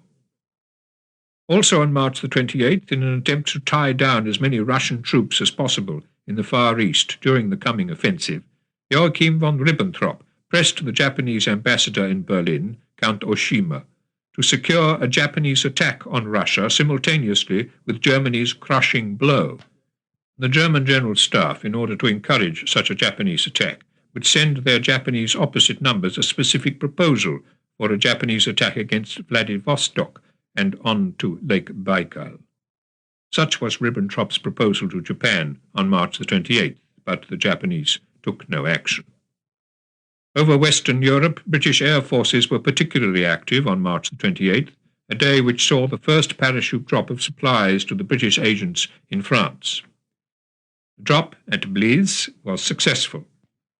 That night, 234 British bombers left their bases in Britain to strike at the German Baltic port of Lübeck. The main object of the attack, the head of Bomber Command, Sir Arthur Harris, later recalled, was to learn to what extent a first wave of aircraft could guide a second wave to the aiming point by starting a conflagration. I ordered a half-an-hour interval between the two waves in order to allow the fires to get a good hold. Harris added, by way of explanation of the choice of Lübeck as a target that night, Lübeck was not a vital target, but it seemed to me better to destroy an industrial town of moderate importance than to toil to destroy a large industrial city. In addition, Harris wrote, I wanted my crews to be well-blooded, as they say in fox hunting, to have a taste of success for a change. 2,000 of Lübeck's buildings were totally destroyed that night, and 312 German civilians killed. Of the 191 bombers which reached the city, 12 were shot down. 15,000 Germans had lost their homes. This Sunday has been thoroughly spoiled, Goebbels noted in his diary, by an exceptionally heavy air raid by the Royal Air Force on Lübeck. 80% of the medieval city, he added, must be considered lost. Even as Goebbels contemplated the destruction of Lübeck, the British faced a setback in the dispatch of war supplies to Russia. On the morning of March the 29th, 4 Allied ships, scattered from their destroyer escorts by a ferocious storm, were attacked and sunk. In the ensuing battles between the escort, including 2 Russian destroyers, and the German submarines, the cold was so intense that sea spray, sweeping over the ships, froze solid on the gun mountings. Nevertheless, 2 German submarines were sunk. The month of March had seen the greatest Allied losses in the war at sea. 273 merchant ships had been sunk, including 95 in the North Atlantic and 98 in the Far East, with a total of 834,184 tons.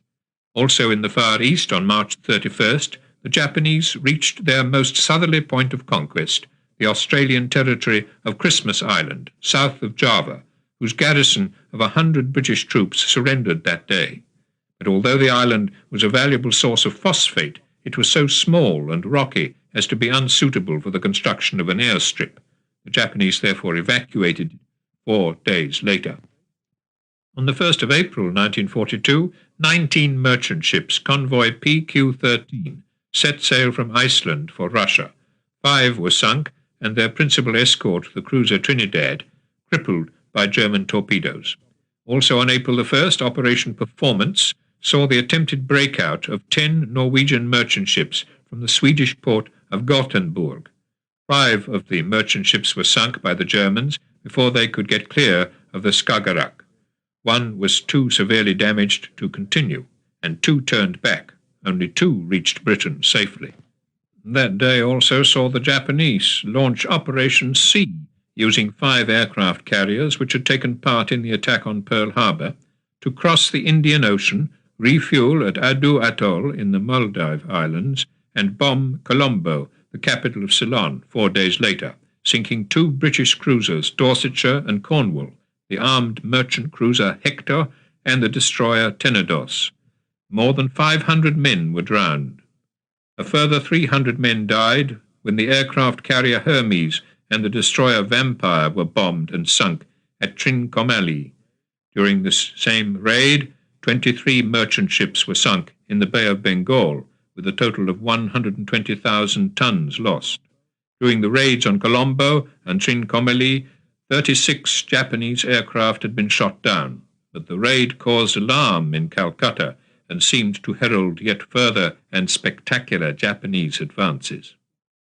On April 13th, Japanese bombers struck at the Burmese city of Mandalay. 2,000 people were killed and much of the city set on fire. That same day, Japanese troops began a massive assault on the American troops still holding out in the Bataan Peninsula. From his headquarters in Australia, General MacArthur ordered a counterattack, but his men on Bataan were racked by malaria and dysentery, hunger, and a severe shortage of munitions. The Japanese ability to strike at will was evident on April the 6th, when Japanese bombs fell on 2 towns in the Madras Presidency, Kokonada and Visakhapatnam, on the coast of India, while more than 4,500 miles to the east, Japanese troops landed at Lorengau in the Admiralty Islands, less than 800 miles from Cape York in Australia. In Hitler's Europe, tyranny spread its tentacles further with every day.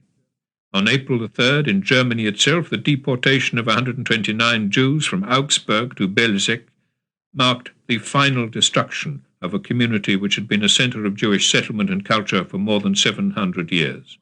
That same day, 1,200 Jews from the eastern Galician town of Tlumac were deported to Belzec, followed on April the 4th by 1,500 Jews from the neighboring town of Horodenka. At his East Prussian headquarters at Rustenburg, Hitler agreed with Himmler at a dinner-time talk on April the 5th that Germanic children from the occupied lands could be taken away from their parents and brought up in special Nazi schools. If we want to prevent Germanic blood from being absorbed by the ruling class of the country we dominate, Himmler explained, and which subsequently might turn against us, we shall have gradually to subject all the precious Germanic elements to the influence of this instruction. Himmler envisaged, as he explained to Hitler, that Dutch, Flemish, and French children of Germanic origin would all come within the sphere of the special schools. But opposition to Nazi ideology continued courageously. On the very day that Himmler set out his Germanic school scheme to Hitler at Rustenburg, the vast majority of Norway's Lutheran clergy, meeting in German-occupied Oslo, issued a declaration emphasizing the sovereignty of God above all ideologies. The declaration was read from pulpits throughout Norway, and 654 of Norway's 699 ministers of religion resigned from their positions as civil servants while continuing to do their work as clergymen. In Germany, on April the 7th, the Protestant theologian Karl Friedrich Stellbrink was arrested, together with 3 Catholic priests, for daring to criticize Nazi rule. 7 months later, all 4 churchmen were executed. In a further attempt to prevent German aircraft being sent to the Eastern Front, the British embarked on April the 8th on a series of sweeps along the Channel coast against German air and military installations. Many German air units were tied down by this method, although the Royal Air Force lost 259 aircraft for 58 German fighters shot down. Nevertheless, as a result of this deliberate diversion, the Germans were forced to impose flying restrictions on their aircraft in Russia. On April the 8th, as Japanese forces intensified their attack on the Americans and Filipinos trapped on Bataan, 2,000 of the defenders managed to cross to Corregidor. The remaining 76,000, of whom 12,000 were Americans, surrendered to the Japanese on April the 9th. They were at once marched the 65 miles from Balanga northward in conditions of such terrible brutality and privation that more than 600 Americans and at least 5,000 Filipinos perished in what later became known as the March of Death. Many of those who died were clubbed or bayoneted to death. When too weak to walk further, they stumbled and fell. Others were ordered out of the ranks, beaten, tortured, and killed. A further 16,000 Filipinos and at least 1,000 Americans died of starvation, disease, and brutality during their first few weeks in prisoner-of-war camps. On the island fortress of Corregidor, General Wainwright continued to hold out with 13,000 men under his command, despite a sustained and severe artillery bombardment. In India, the leader of the Congress party, Jawaharlal Nehru, reacted with alarm to Japanese claims that their advance was one of liberation, even in due course for India. "It distresses me," Nehru declared on April the 12th, "that any Indian should talk of the Japanese liberating India." That day, as the March of Death continued across Bataan, Japanese soldiers set upon nearly 400 of their Filipino prisoners, hacking them to death with their swords. As Australians watched with alarm the Japanese advances throughout the Far East and Pacific, Australian troops were in action in the Western Desert, defending Tobruk against a German siege. On April the 13th, the Germans launched an attack on the fortress, infiltrating between two Australian posts and striking at a vital strongpoint. There, among the defenders, Corporal Jack Edmondson, a 27-year-old Australian farmer, although badly wounded in the stomach and neck, helped drive the Germans out. Shortly afterwards, he died of his wounds. Posthumously, he was awarded Australia's first Victoria Cross of the war. It was on April the 14th in London that the Combined Commanders Group, set up by the British and American Chiefs of Staff, finally concluded that no Allied action to help Russia was possible in Europe in 1942, apart from small raids. One such raid, albeit on the very smallest of scales, had taken place 3 days earlier when 2 British commandos paddled a canoe into Bordeaux harbour, blowing up a German tanker. Larger raids were planned, but even a much modified European Second Front was not to take place in 1942. Meanwhile, the grave pressure on Russia continued. In Leningrad, April the 15th marked the 248th day of the siege. On that day, the trams were run again for the first time in many months. A German prisoner of war, Corporal Falkenhurst, later told his captors that he had lost his faith in Hitler when he heard the sound of the tram bells that morning. But the month of April also saw 102,497 deaths from starvation in Leningrad, the highest death rate for any month of the siege, though the burials by which the figure was calculated included a few thousand bodies which had lain frozen in the streets throughout the last winter months. On April the 7th, a third death camp began its work, when southeast of Warsaw, from the medieval town of Zamość, 2,500 Jews were rounded up and sent by train to an unknown destination. That destination was in fact a camp just outside the village of Sobibor, which had been chosen as the site of a third death camp, on the pattern of Chelmno and Belzec. All who were brought to Sobibor were to be gassed within hours, except for a few hundred set aside for forced labour. From the 2,500 Jews of Zamość, only one, Moshe Sklarek, was chosen to work. The others were all gassed. By the end of the year, more than 250,000 Jews had been brought to Sobibor and murdered, most of them from central Poland, but some from as far west as Holland, more than 800 miles away. The killings at Sobibor were kept a close secret. Even the already deceptive terminology was being tightened up. On April the 10th, Himmler's personal secretary had informed the Inspector of Statistics of the Reich that henceforth no mention should be made of the special treatment of the Jews. It must be called transportation of the Jews towards the Russian East. No such secrecy masked the efforts of the Western Allies. On April the 17th, 12 British bombers flew a daring low-level daylight raid against the diesel engine works at Augsburg. 7 of the bombers were shot down. But the raid, flown deep into Germany at a height of only 500 feet, caught the British public's imagination.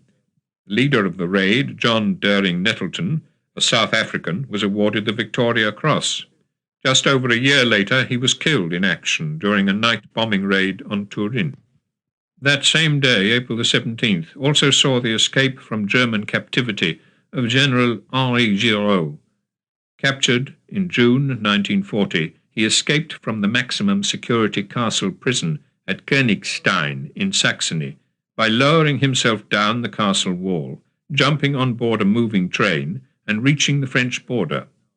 For the French population, now approaching their third year under German occupation, Giraud's escape was a fantastic boost for morale, so much so that Himmler ordered the Gestapo to find Giraud and assassinate him. But the general finally escaped from France on a British submarine to reach North Africa and safety. For his courageous escape, he was awarded the Médaille Militaire. Hitler, for some weeks after Giraud's escape, was, Goebbels reported, in a black rage. The Americans also had a success to celebrate in that third week of April, although they were not to be told of it until the second week in May.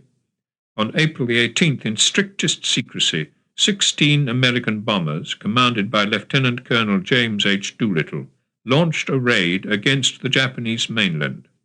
Taking off from the American aircraft carrier Hornet, the Doolittle raiders flew 823 miles across the Pacific to bomb oil and naval installations in Tokyo, Kobe, Yokohama, Nagoya, and Yokosuka. At Yokosuka, the aircraft carrier Ryubo was hit while in dry dock. Unable to fly back over such a great distance, the American bombers flew on to China.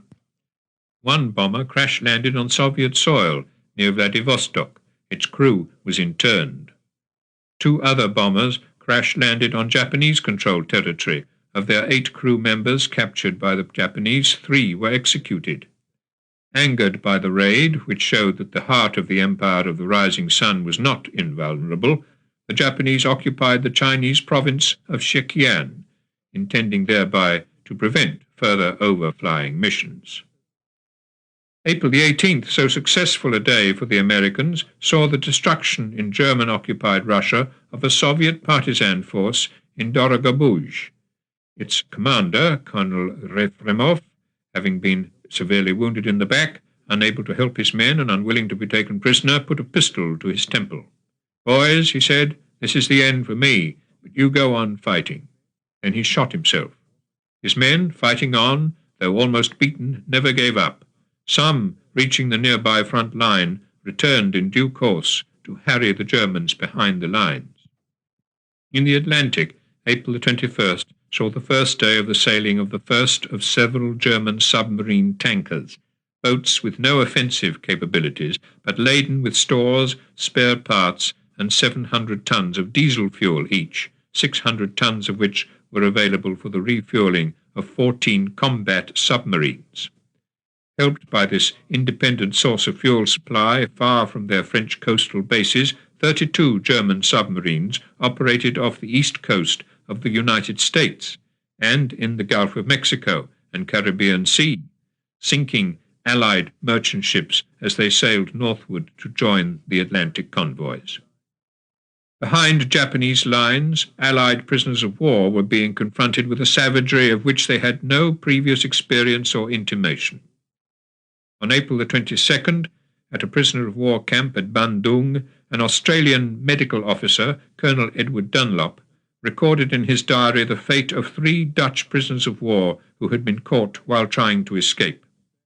Tied to poles and bayoneted to death like pigs before their comrades, on being asked if they had a final request, Dunlop added, "First man asked for eye bandage to be removed and said firmly, 'Long live the Queen,' which all then said in turn. A Dutch officer who fainted on witnessing the scene was severely rebuked by a Japanese officer for his unmanliness." On April the 20th, the British and Americans launched a combined Operation Calendar to deliver 47 fighters to Malta. They were brought into the Mediterranean on the American carrier Wasp, then flown 700 miles to Malta, but once in Malta, before they could be put into sheltered revetments, or even refueled, all but 10 of them were destroyed in a German air raid. Mussolini now pressed the Germans to carry out Operation C3, the occupation of Malta, but Hitler, on the eve of his second major Russian offensive, refused. While preparing for a second attempt to reinforce Malta by air, the British carried out a second small raid on the French coast on April the 22nd. This was Operation Abercrombie, sending 50 British and 50 Canadian troops across the English Channel to land at the beach at Hardelot as training for a more substantial raid planned for August. For the Canadians, unfortunately, one of their military historians has written, this little enterprise was just another fiasco. The naval craft which carried them failed to put them ashore, and while they came under German fire, they took no actual part in the operation. A more distant and highly secret British operation was being planned that week after the Tube Alloys Technical Committee, responsible for atomic bomb research and intelligence, recommended that an attempt should be made to stop the German production of heavy water in Norway. This heavy water was an essential component of the manufacture of the atomic bomb. As a result of recent experiments, the committee reported, it seemed that plutonium could be used in such a bomb, and that it would best be prepared in systems using heavy water. Special Operations Executive now had a new task, to plan the destruction of the German heavy water plant at Vermork. As it set about making its plans, the war of high explosive and incendiary bombs intensified. On April the 23rd, in retaliation for the British bombing raid on Lübeck, 45 German bombers struck at Exeter. The raid having failed, 60 bombers came over again on the following night. Also on the night of April the 24th, 150 German bombers attacked Bath. As they did so, British bombers flying in the opposite direction struck at Rostock on the Baltic. But it was the German raids, all on medieval city centres, known therefore as Baedeker raids, which caused the greatest damage to morale. In Bath, 400 civilians had been killed. On April the 27th, Norwich was the target, and on April the 28th, both Norwich and York, where the 15th century Guildhall was destroyed. During the first 5 days of these Baedeker raids, 938 British civilians were killed. The government departments concerned, Churchill told his war cabinet on April the 27th, when the raids were at their height, should do all they could to ensure that disproportionate publicity was not given to these raids. Our attacks on Germany were inflicting much greater damage, and it was important to avoid giving the impression that the Germans were making full reprisal. German Air Force losses on the raids were in fact too heavy for the Germans to continue them much longer. Particularly harmful to Germany's air power were the losses in instructional crews brought in from the reserve training units to help lead the raids. Hitler, returning from Rastenburg to Berlin on April the 26th, was particularly angered by the raid on Rostock, where 70% of the houses in the old city centre had been destroyed and the Heinkel aircraft works badly damaged. Discussing the bombing of Rostock and the reprisal raids with Goebbels, he told his Minister of Propaganda on April the 27th that he would repeat these raids night after night until the English were sick and tired of terror attacks. Goebbels noted, "He shares my opinion absolutely that cultural centres, health resorts and civilian centres must be attacked now. There's no other way of bringing the English to their senses. They belong to a class of human beings with whom you can talk only after you have first knocked out their teeth." Churchill's fears in the last week of April were not for Britain, but for Malta. On April the 24th, he asked Roosevelt to authorize the American aircraft carrier Wasp to make a second dash with air reinforcements. "Without this aid," Churchill warned, "I fear Malta will be pounded to bits." Its defence, however, was in Churchill's view wearing out the enemy's air force and effectively aiding Russia. It was about Russia that Hitler spoke on April the 26th when he addressed the Reichstag in Berlin. The Russian winter of 1941 had been exceptionally severe, he said, the worst for 140 years, with temperatures as low as -50 degrees centigrade. But with the coming of spring, he foresaw great victories for the German forces. Hitler's speech contained more than promises. It was dominated by an appeal for obedience to only one idea, namely the fight for victory. In stern words, full of threat, Hitler warned his listeners, "Let nobody now preach about his well-earned rights. Let each man clearly understand from now on there are only duties." Chapter 24. The Spread of Resistance and Terror. Summer 1942. On the 27th of April 1942, British bombers again struck at Rostock on the Baltic. 7/10 of the city have been wiped out, Goebbels noted in his diary. More than 100,000 people had to be evacuated. There had, in fact, Goebbels added, been panic in the city. The American air raid on Tokyo was also the subject of much talk and speculation. It had not yet been admitted to by the United States. It is even reported from Japan, Roosevelt told the American people in his fireside chat on April the 28th, that somebody has dropped bombs on Tokyo and on other principal centers of Japanese war industries. If this be true, Roosevelt added, it's the first time in history that Japan has suffered such indignities. It wasn't indignities, however, but successes that came to the Japanese war machine as April drew to its close. On April the 29th, Japanese forces seized Lashio, the terminus of the Burma Road, through which American and British supplies were being sent to China. On April the 27th, as the Japanese grip on Burma intensified, General Stilwell had sought permission, now that his position inside China was untenable, to withdraw to India, taking with him the 100,000 Chinese troops under his command. Washington authorized his withdrawal on April the 30th. 4 days later, the British were forced to abandon the port of Akiab on the Bay of Bengal, less than 100 miles from the border of India. In German-occupied Europe, resistance was everywhere apparent, but ruthlessly suppressed. In the Norwegian fishing port of Teilavag, 2 Germans and 1 Norwegian were killed when a resistance group was caught by surprise. In reprisal, every house and all the fishing boats of the village were destroyed, and all 26 men between the ages of 16 and 65 sent to concentration camps in Germany, where most of them died. At the same time, the Germans shot 18 young Norwegians who had been arrested at Ålesund 2 months earlier while trying to escape by boat to England. I hope these executions will have their effect in changing the attitude of the Norwegian population, Goebbels wrote in his diary on May the 5th. If they don't want to learn to love us, they must at least fear us. In Greece, in May 1942, the Germans launched Operation Olympus against Greek partisans, but the peasants, themselves so often victims of reprisals, provided food, hiding places, and escape routes. On May the 1st, in German-occupied Russia, Soviet partisans in one region put up 45 red flags to which mines were attached to blow up anyone trying to pull them down. Elsewhere, May Day festivities were arranged with the local population, with village dancing and the singing of patriotic songs. There were also widespread anti-German demonstrations in France, but the daily terror was unremitting. On May the 1st, the German ruler of the Woltgau, Arthur Kreisler, wrote to Himmler from Poznan to propose that Poles with tuberculosis should be sent to Chelmno for special treatment.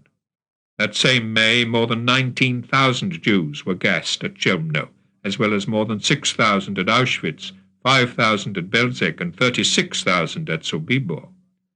That same month, in German-occupied Russia, 5,000 Jews in Dubno, judged non-productive for the German war effort, were taken outside the town and killed in a hail of rifle and machine gun fire.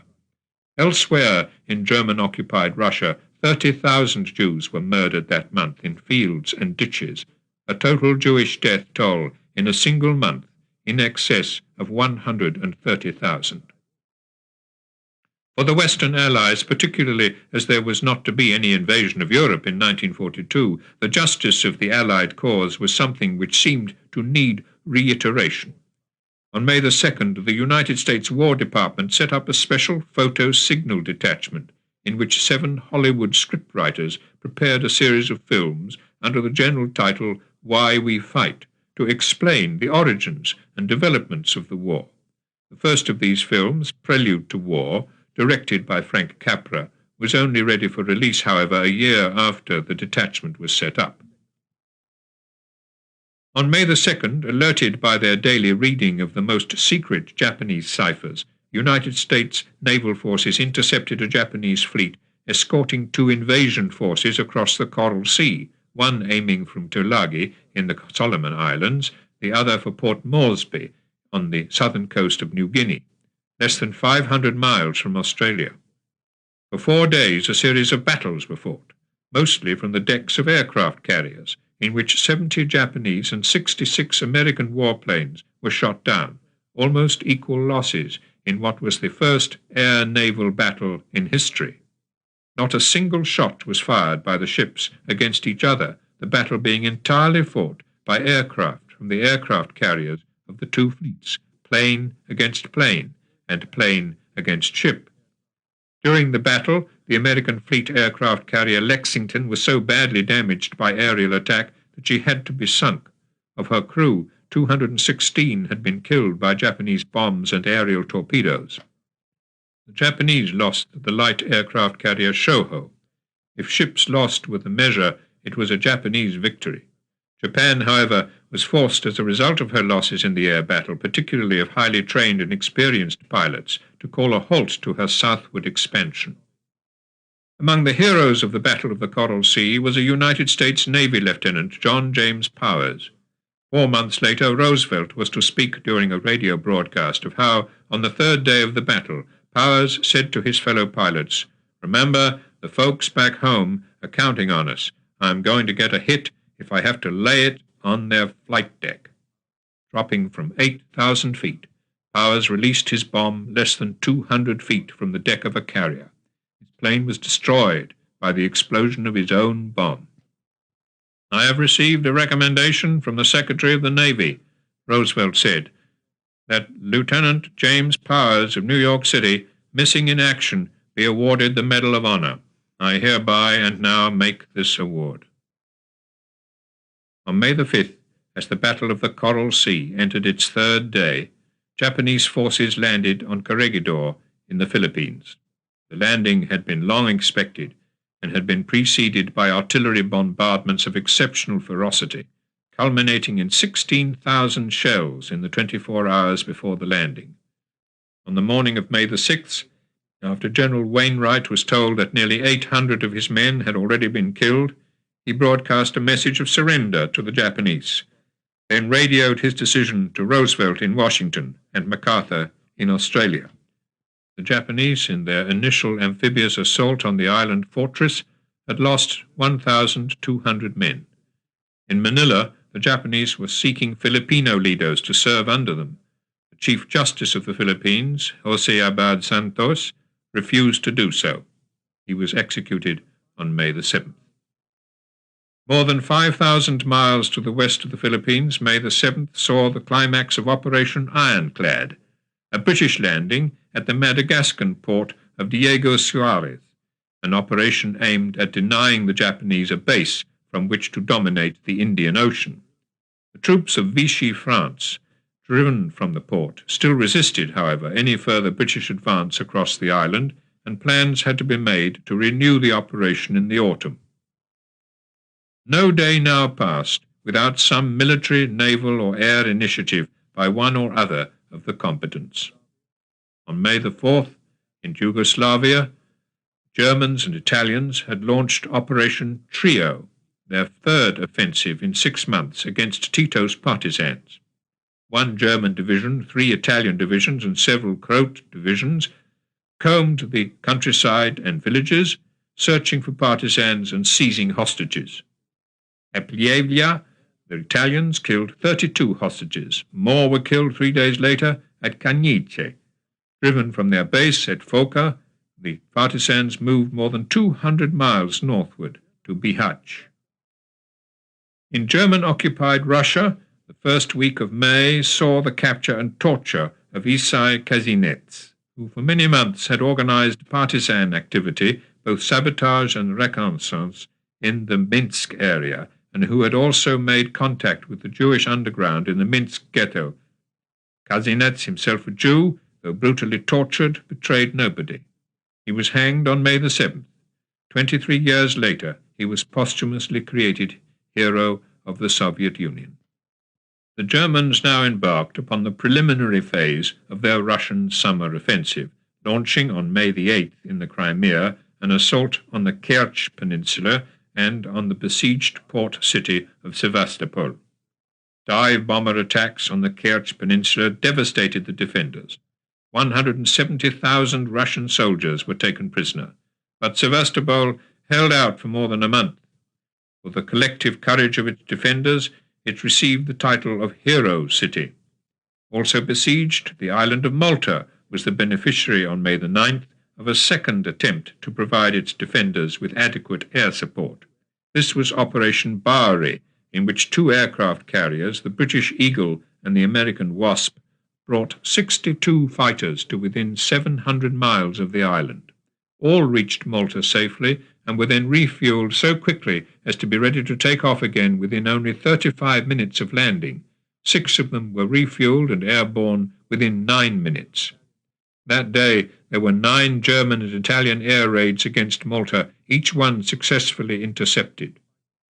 The safe arrival of the 62 fighters proved to be the turning point in Malta's struggle for air supremacy above the island. Morale in Malta received a further boost that week when the fast British mine layer Welshman managed to cross the Mediterranean from Gibraltar with 340 tons of supplies. The night of May the 9th also saw a British success in the clandestine war of sabotage, when 3 French agents who had been parachuted into France 3 days earlier blew up the main transmitter of Radio Paris, located near Melun, putting it out of action for 2 weeks. Beginning on May the 10th and continuing for 2 days each week until the end of the year, a new death camp came into operation in German-occupied Russia.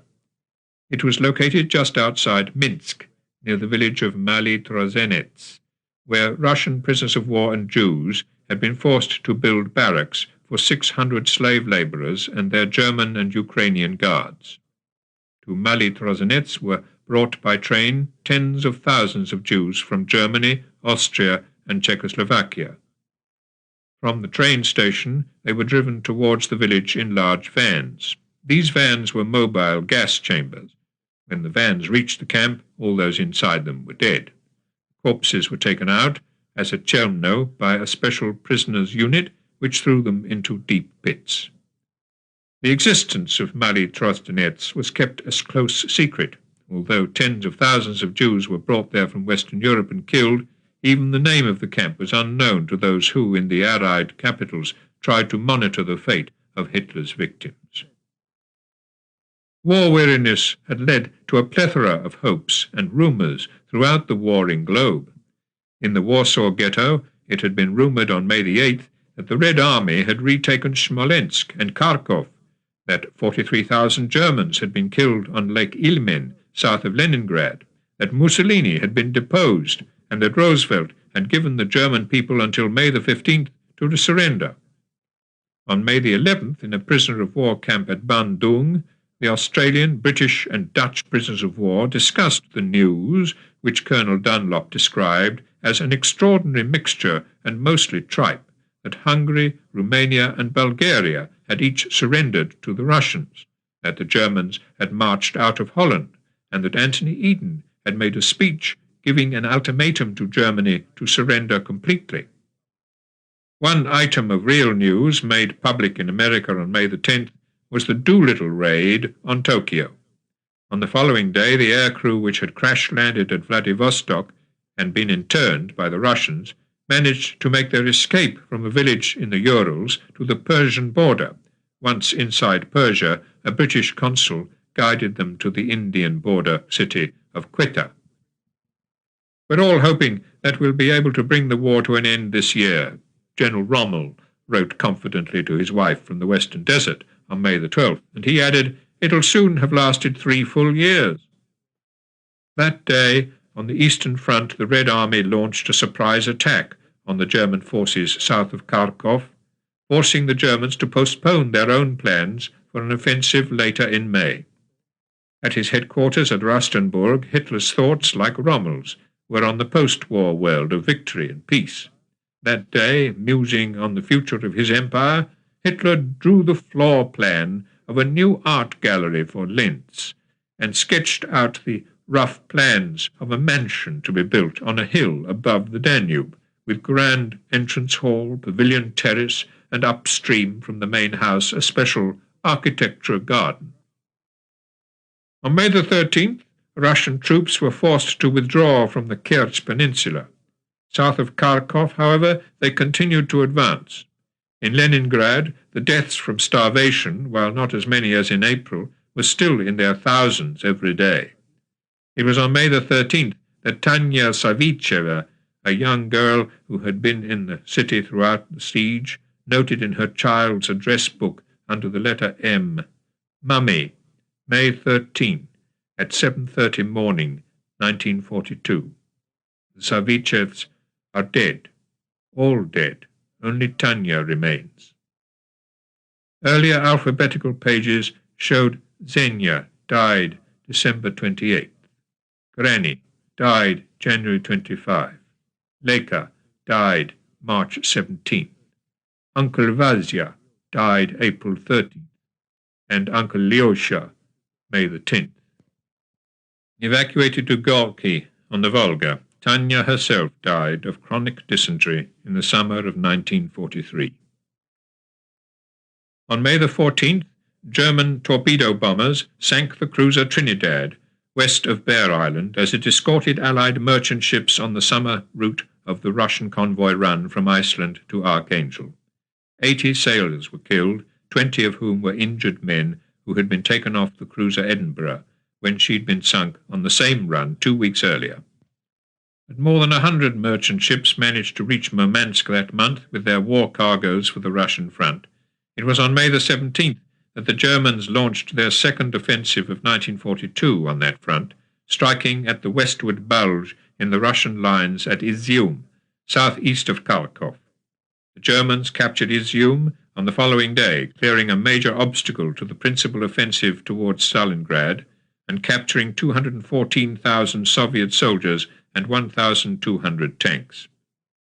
In Berlin, anti-Nazi posters had begun to appear in the streets that May, and several of the exhibits in an anti-Soviet exhibition had been set on fire. 27 people were arrested for these acts of defiance. All of them were Jews, led by Herbert Baum, a German communist. Among the group were 2 sisters, Alice and Hella Hirsch, aged 19 and 22 respectively, and Baum's sister, Marianne. All 27 were shot.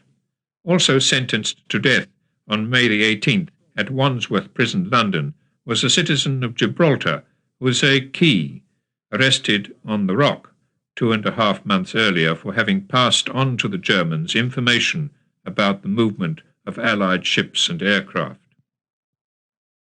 As the Japanese advanced deeper and deeper into Burma, the British Commander-in-Chief, General Alexander, ordered his troops across the border into India, to the region of Imphal.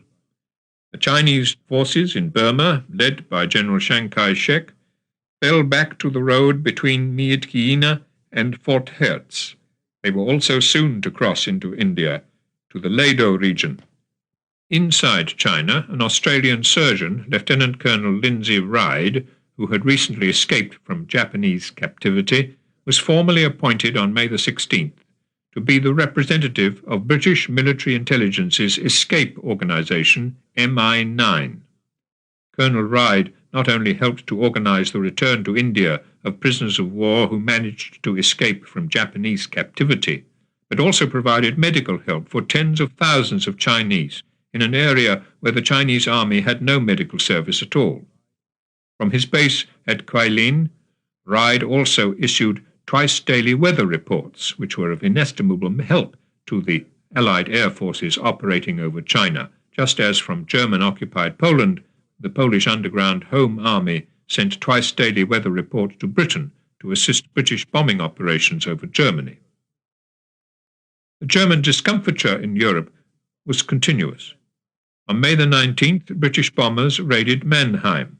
That same day, as the German army continued its counter-offensive on the Eastern Front against the Red Army, Soviet partisans, as Goebbels noted in his diary, blasted the railway tracks in the central front between Bryansk and Roslavl at 5 points, a further proof of their extremely discomforting activity. South of that region, Goebbels added, Hungarian troops were fighting under great difficulties, and he went on to explain, they must now capture one village after another and pacify it, a thing that has not proved exactly a constructive process. For when the Hungarians report that they have pacified a village, this usually means that not a single inhabitant is left. In consequence, we can hardly get any agricultural work done in such regions. Further behind the lines, pacification had also been brutal. On May the 21st, 4,300 Jews were deported from the town of Chelm to the death camp at Sobibor, less than 25 miles away. On arrival, all were gassed. Also on May the 21st, more than 2,000 Jews were taken from their house in the Volhynian town of Korzech and murdered in the fields nearby. That same day, the German industrial firm of I.G. Farben set up a factory at Monowitz, just outside Auschwitz, for the manufacture of synthetic oil and rubber. The principal source of labor for the factory was to be Jews deported to Auschwitz, separated from their families, and sent not to the gas chambers, but to the barracks. There, tattooed with an indelible number on their forearm, they became the slaves of German industry. Hundreds of thousands of them worked at Monowitz. Tens of thousands died in conditions of unremitting toil, minimum sustenance, and the sadistic brutality of their guards. On many occasions, Jews were deported to an unknown destination, which was never to become known. On May the 22nd, it was the turn of 80 young German Jewish men and women, all of them Zionists, who since 1939 had been living and working on a farm in Germany, at Steckelsdorf, 45 miles west of Berlin, training for agricultural work in Palestine. That day, they were ordered by the Gestapo to leave. Their destination, they were told, lay in a cold region. They could therefore take with them 2 blankets each, as well as washing things and food. The young Jews were taken away, never to be seen or heard of again. 3 weeks earlier, 2,100 Jews from Dortmund had been sent east, either to Sobibor or to Belzec, where all of them were gassed on arrival. The young pioneers may well have taken the same route, or perhaps one even further east, to Mali Trostenetz. On May the 23rd, British intelligence, without revealing its source, sent the Soviet High Command the precise details culled from the Germans' own Enigma messages of where and in what strength the principal German summer offensive would come. The Germans themselves, continually harassed by Soviet partisan operations behind the lines, launched Operation Hanover to try to clear the partisans from the Bryansk-Vyazma railway. For 6 days, beginning on May the 24th, as many as 45,000 German troops, including Panzer and SS units, searched for an estimated 20,000 partisans, thousands of whom were caught and killed. Aid to Russia had continued to be sent eastward across the Arctic Sea, but the hazards were enormous. On May the 26th, a total of 260 German aircraft struck at convoy PQ-16, helped in finding their targets by the 24-hour Arctic day. 7 of the merchant ships were sunk and many merchant seamen killed. As the remaining ships and their escorts made their way, battered but unbowed, to Murmansk and Archangel, the Soviet Foreign Minister Vyacheslav Molotov was in London, where on May the 26th he signed a 20-year alliance between Britain and the Soviet Union, whereby both countries undertook to afford one another military and other assistance and support of all kinds in the war against Germany and all those states which are associated with her in acts of aggression in Europe. Both signatories also agreed not to negotiate or conclude any armistice with Germany or her allies except by mutual consent. The day of the signature of the Anglo-Soviet Treaty marked the first day of Rommel's renewed offensive in the Western Desert. At Bir Hakeim, the desert strongpoint held by Free French forces, many of them members of the Foreign Legion, repeated infantry, tank and air onslaughts could not dislodge the defenders until 2 weeks had passed. Elsewhere, Rommel pressed back the British line, determined to capture Tobruk and then drive on to the Egyptian border. On May the 27th, the second day of Rommel's assault, and while German forces in Russia continued both to crush the partisans in the rear areas and to straighten their front line near Kharkov, Reinhard Heydrich was ambushed and gravely wounded in Prague by Czech patriots. 2 of them, Jan Kubis and Josef Gabčík, had earlier been parachuted into German-occupied Czechoslovakia from Britain. "We shall have no problem," Goebbels noted in his diary on May the 28th, "crushing this attempt at creating chaos in the Protectorate and the occupied territories." Goebbels added, "My campaign against the Jews in Berlin will be waged along similar lines. I am currently having a Jewish hostage list put together. Sweeping arrests will follow." For Goebbels, the attack on Heydrich made no difference to the policy of extermination. 10 Jews, either in a concentration camp or 6 feet under, he wrote, are preferable to 1 roaming at large. There's no room for sentimentalism here. Nor was there any sentimentalism for non-Jews in German-occupied Poland that day, when more than 200 Poles were taken from Warsaw to the village of Magdalenka and shot, among them 3 women who had to be brought on stretchers from the Powiat prison hospital, and 15 women who'd been sent back to Poland from Ravensbrück concentration camp. On May the 29th, Hitler, having returned briefly to Berlin from Rastenburg, agreed with Goebbels that all Jews should be removed at once from Berlin. In Paris, the Jews were ordered that day to sew a yellow star on the left side of their coats or jackets. "The yellow star may make some Catholics shudder," one French collaborationist newspaper declared, but it went on, "It renews the most strictly Catholic tradition." As Heydrich lay wounded, deportation and mass murder was being continued. In the Volhynian village of Radziwiłło, 3,000 Jews were rounded up for slaughter on May the 29th. A group of young men, among them Asher Czerkaski, organized a breakout. As they ran, 1,500 Jews were shot down. The others reached the immediate safety of the nearby forest, but most of them were soon caught and killed. Still in Berlin on May the 30th, Hitler told Goebbels, as Goebbels noted in his diary, that all restraint be dispensed with, and that the interests of the security of the Reich be placed above the interests of single individuals from whom we can expect little good. That day, in a mission organized by Admiral Canaris' intelligence service, Pastor Dietrich Bonhoeffer flew to Sweden.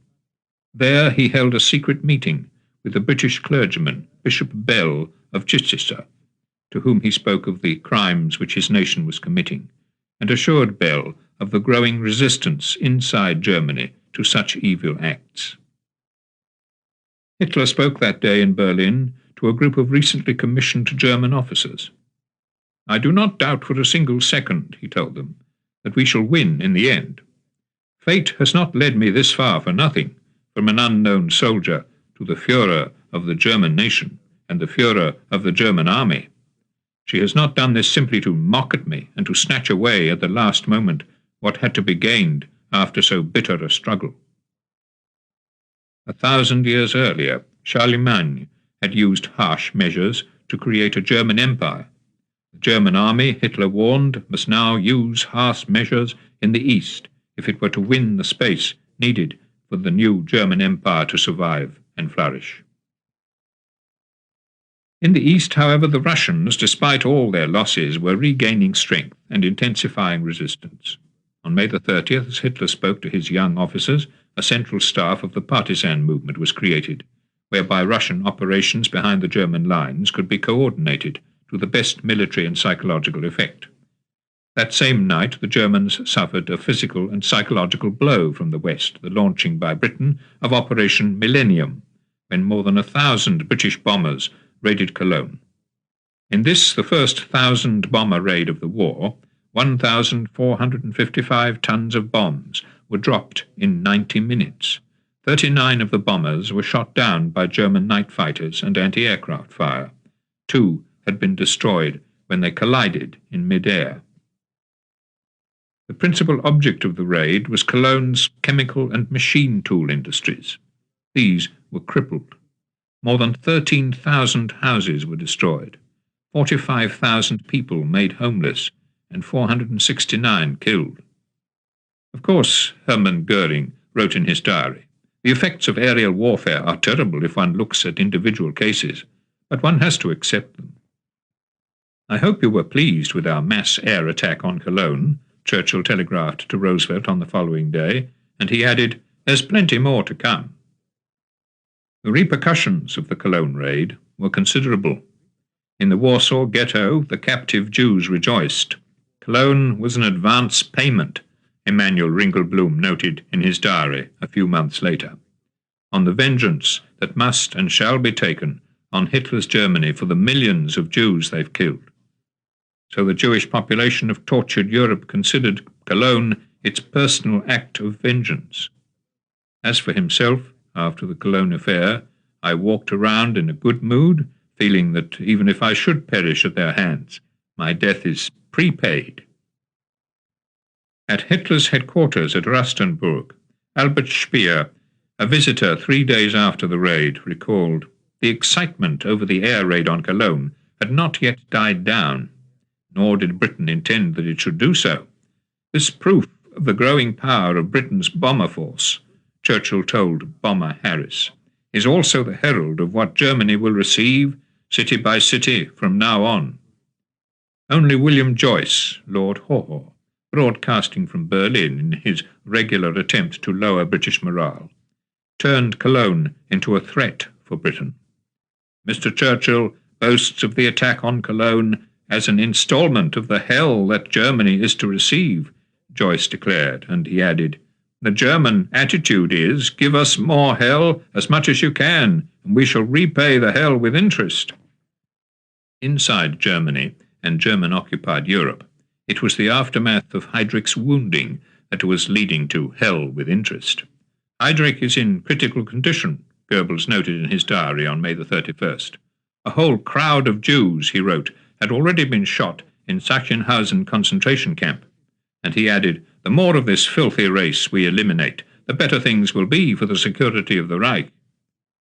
2 days later, 1,000 Jews were deported from Vienna by train to Minsk. They were most probably taken on at once to Mali-Trostenetz and their death. On June the 3rd, 110 Jews were rounded up in Warsaw, taken to a prison on the edge of the ghetto, and shot. Those killed included several women, 2 of whom were pregnant. 3 days later, Adolf Eichmann ordered the deportation of 450 Jews from the Koblenz region. The inmates of a mental home in a nearby village were, he said, to be included.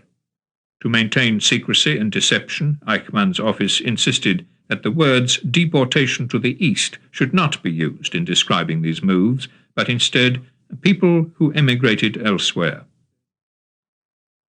On the night of May the 31st, war came briefly to the Australian city of Sydney, where one of 2 Japanese midget submarines, penetrating the harbour defences, fired its torpedoes at the American cruiser Chicago. They missed, hitting instead the Australian depot ship Cataboul, a converted ferry. 20 sailors died when the ship went down. All 4 Japanese submariners also died in the attack, 2 having committed suicide. The 4 bodies were cremated in Sydney with full naval honours, and their ashes returned to Japan. That same day, more than 6,000 miles to the west, other Japanese midget submarines, reaching Madagascar, sank the British merchant ship British Loyalty in Diego Suarez harbour and damaged the battleship Ramilez. all the Japanese submariners were killed. As at Sydney, theirs had been, in effect, a suicide mission.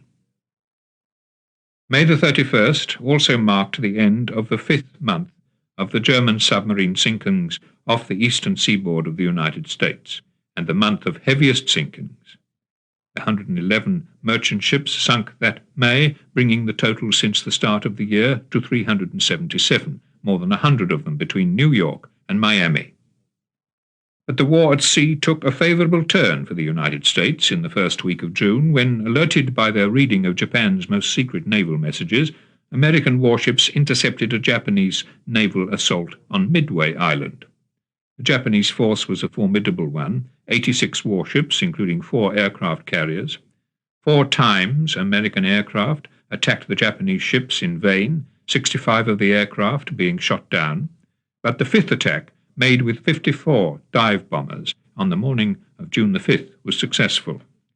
3 of the 4 Japanese carriers, Akagi, Kaga, and Soryu, were sunk.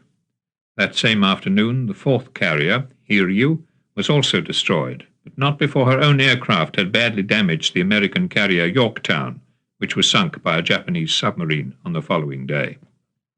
For the Japanese, the Battle of Midway was a disaster.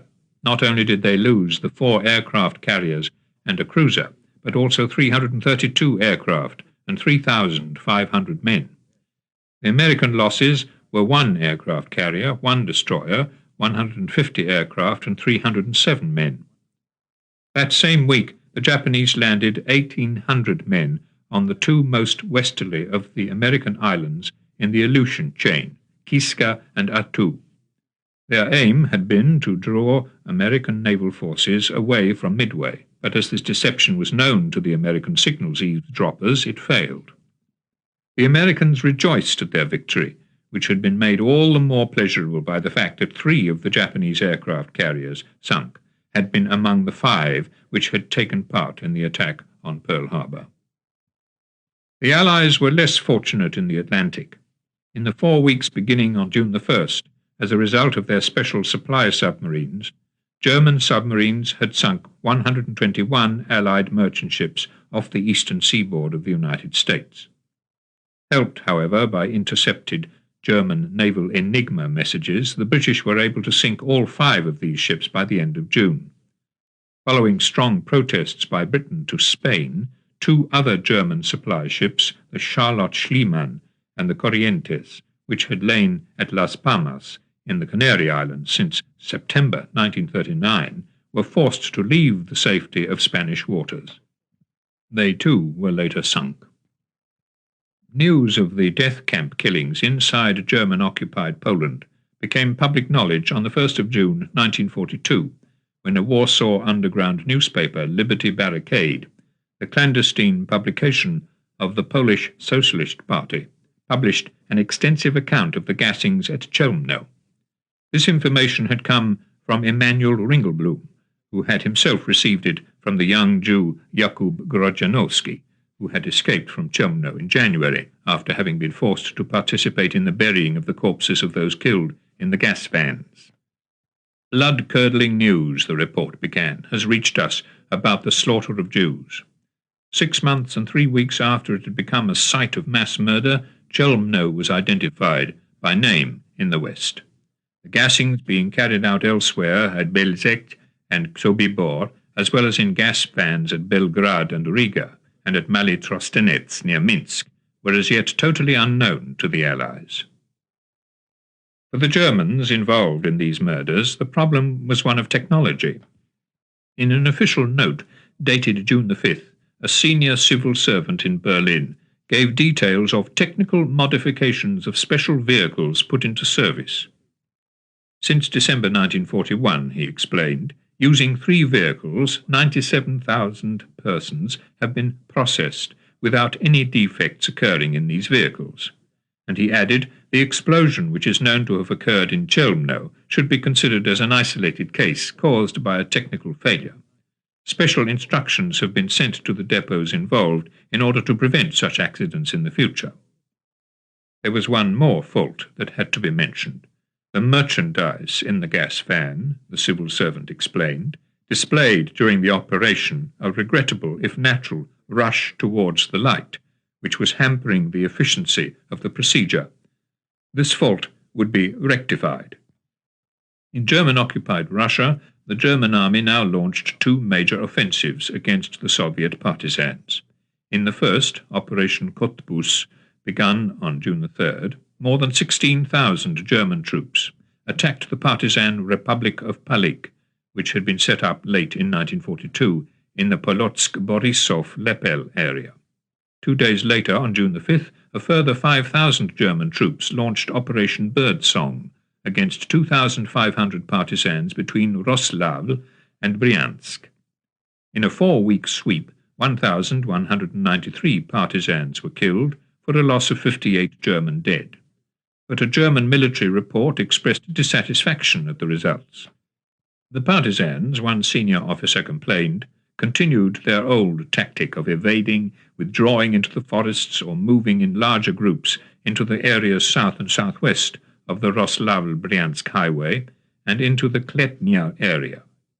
Although no further partisan attacks were reported in the pacified area, the officer wrote, nevertheless, mines continued to be planted and several German vehicles had been damaged. Within 2 months, Soviet partisans had returned to the Birdsong area in force. On June the 8th, while Operation Birdsong was in its early days, 3 Jews, among them a young woman, Vitka Kempner, left the Vilna ghetto on their first ever sabotage mission.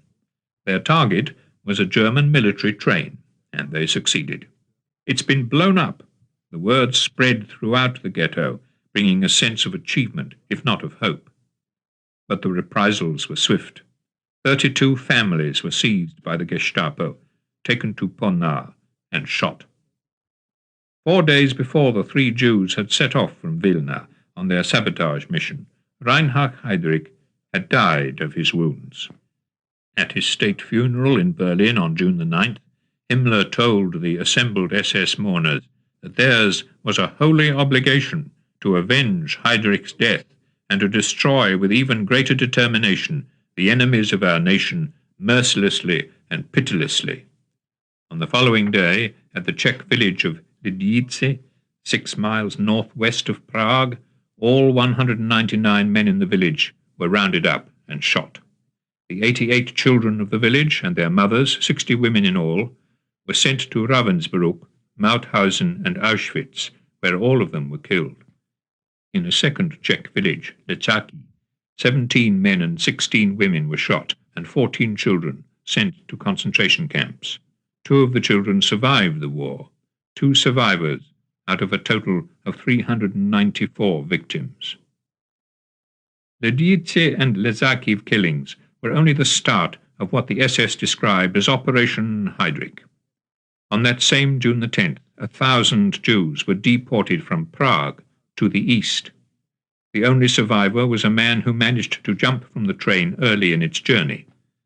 And there was likewise only one survivor of 2 further trains, each carrying 1,000 deportees, which left the model ghetto of Theresienstadt on June the 12th and 13th to an unknown destination in the east. All 3 trains had probably gone to Minsk and then on to Mali-Trostenets, where gas fans operated without respite. A headline in The Times on June the 10th told of mass butchery in Poland. This was a reference not to Operation Heydrich, which was centered upon Czechoslovakia, but to a speech made on the previous day in London by General Sikorski, in which he gave details of the mass murder of Jews on Polish soil during the previous 12 months. "Massacres of tens of thousands of Jews have been carried out this year," he said. "People are being starved to death in ghettos. Mass executions are held. Even those suffering from typhus are shot." As to the Poles, Sikorski added, "To smash the resistance of the railwaymen at the upper Silesian junctions, gallows have been erected in 18 Silesian towns. Members of the educated classes, railwaymen and workers, are being hanged there, and all the school children are herded there to watch this cruel spectacle." Only the warning that punishment would follow, Sikorski added, and the application of reprisals where these are possible may stay the fury of German killers and save further hundreds of thousands of innocent victims from inevitable annihilation. On June the 12th, 2 days after Sikorski's message was published, 10 Poles, accused of sabotage in an iron foundry in the Silesian town of Berabawa Gornicza, were hanged at a street corner and their bodies left hanging as a warning to all future saboteurs. In the German army itself, a young officer, the 25-year-old Michael Kitzelmann, who had won an Iron Cross second class for bravery as a company commander, had spoken out that summer against the atrocities being committed on the Eastern Front. "If these criminals should win," he told his fellow officers, "I would have no wish to live any longer." Arrested and tried by court-martial, Kitzelmann was shot by a firing squad at Orel on June the 11th. Within 3 weeks of Kitzelmann's execution, Himmler addressed the officers of the SS division Das Reich to explain to them why they, the SS troops, and not the German army, were the ones who must wage the race war. "The German soldier," he said, "has in the past frequently operated under long outmoded conceptions that once went unquestioned. These he carried with him to the battlefield in 1939. From the very moment that the enemy was taken captive," Himmler explained, "this erroneous notion of what war is all about showed itself unmistakably. Thus, for instance, it was thought that one had to say that even a Jew was a human being, and that as such he could not be harmed. Or, in the case of a Jewess, even if she had been caught harbouring partisans at the time, one couldn't touch her. She was, after all, a lady." Himmler added that the same held for this Eastern campaign too, when the whole German nation took to the field, their heads filled with such absolute rubbish and over-refined, civilized decadence. With pride, Himmler declared, "We SS men were less encumbered, one might even say practically unencumbered, by such rubbish. After a decade of racial education, we, the entire cadre of the SS, entered this war as unshakable champions of our Germanic people. We ought," Himmler concluded, "to spare neither our own nor foreign blood, if the nation requires." On June the 13th, at Peenemünde, German scientists tested a 12-ton rocket with a 1-ton warhead, intended to be launched in due course from Germany against England. To watch the test, 35 senior officials had come from Berlin, among them the State Secretary for Air, Field Marshal Milch, and the Minister for Armaments, Albert Speer. It was expected that the rocket, known to the Germans as the A4, and later to the Allies as the V2, would have a range of up to 200 miles. The first test, however, was a failure. Although the rocket was successfully fired, it crashed to Earth less than a mile away, leaving both experts and officials deeply disappointed. Following this failure, however, the research intensified. In North Africa, Rommel's forces had continued their advance towards the Egyptian border. "The battle is going favourably for us," Rommel had written to his wife on June the 1st. "About 400 tanks have been shot up. Our losses are bearable." By June the 5th, Rommel was able to announce that he had taken 4,000 prisoners. 6 days later, his forces broke into the French-held fortress of Bir Hakeim. Even as Rommel drew closer to the Egyptian frontier, the importance of Egypt as an Allied base was underlined when on June the 12th, American bombers based in the Nile Delta flew more than 900 miles to bomb the Romanian oil fields at Ploesti, on which the German war machine was so dependent. But off the Egyptian coast, a British attempt, Operation Vigorous, to run more supplies to Malta, encountered severe difficulties that week, with the British cruiser Hermione sunk on June the 15th, while the British destroyer Hasty and the Australian destroyer Nestor were both so badly crippled that they had to be scuttled. Also sunk by the Italians before the action in the eastern Mediterranean ended were 3 more British destroyers, Airedale, Bedouin, and Oakley. The latter, on loan to the Polish Navy, had been renamed Kujawiak and was manned by Polish sailors. Although the Italian heavy cruiser Trento was also sunk during the battle, Operation Vigorous was a severe tactical defeat for the British and an engagement of ill omen. On shore, Rommel continued his westward march. Enemy resistance crumbled, he later recalled, and more British troops give themselves up. Black dejection showed on their faces. The battle has been won, Rommel wrote to his wife on June the 15th, and the enemy is breaking up. We're now mopping up encircled remnants of their army. I needn't tell you how delighted I am. On June the 16th, the 7 Czechs who had been involved in the assassination of Heydrich were discovered by the Germans hiding in a church in Prague. They had been hiding there for 2 weeks and had planned to move on June the 19th and to get back to England. Refusing to give themselves up when they were discovered, they gave battle. 14 Germans were killed. Jan Kubis, Czech parachutist from Britain who had thrown the grenade which had mortally wounded Heydrich, was wounded in the battle and died in hospital. Josef Gabčík died in the struggle, as did 2 other parachutists who had been sent in separately, and 3 members of the local Czech resistance. They had been betrayed by another Czech, Karel Kurda, who had informed the Gestapo of where they were hiding. Kurda, like the 4 parachutists, had been trained in Britain. The death of the 4 Czech parachutists and the betrayal of their group was not the only disaster for British intelligence that June. Doing considerable long-term harm was the capture by the Germans of a British agent parachuted into Holland. Using this agent's wireless transmitter, the Germans sent a number of messages back to London. When it became clear that the deception had not been discovered, German counterintelligence mounted Operation North Pole, organizing German reception committees for the continuing drop of British agents, radio operators and supplies, including considerable quantities of arms intended for the Dutch resistance. As a result of Operation North Pole, the Germans captured more than 50 Dutch subjects who were parachuted from England. 47 of them are believed to have been executed. Soviet intelligence also suffered a setback that June with the arrest in Brussels of Johann Wenzel, the Russian-trained wireless operator of the Red Orchestra. After being captured and tortured, Wenzel agreed to cooperate with the Germans. As a result, several hundred Soviet agents in Western Europe were rounded up and executed. This was kept secret, with the result that all 5 wireless sets of the Red Orchestra continued to be used by the Germans to convey disinformation to the Soviets for the next 9 months. In spite of these major setbacks to the Allies, there were 3 British successes that month in the sphere of intelligence. First, the breaking of 2 more German Air Force Eastern Front Enigma codes, Mosquito on June the 8th and Skunk on June the 16th.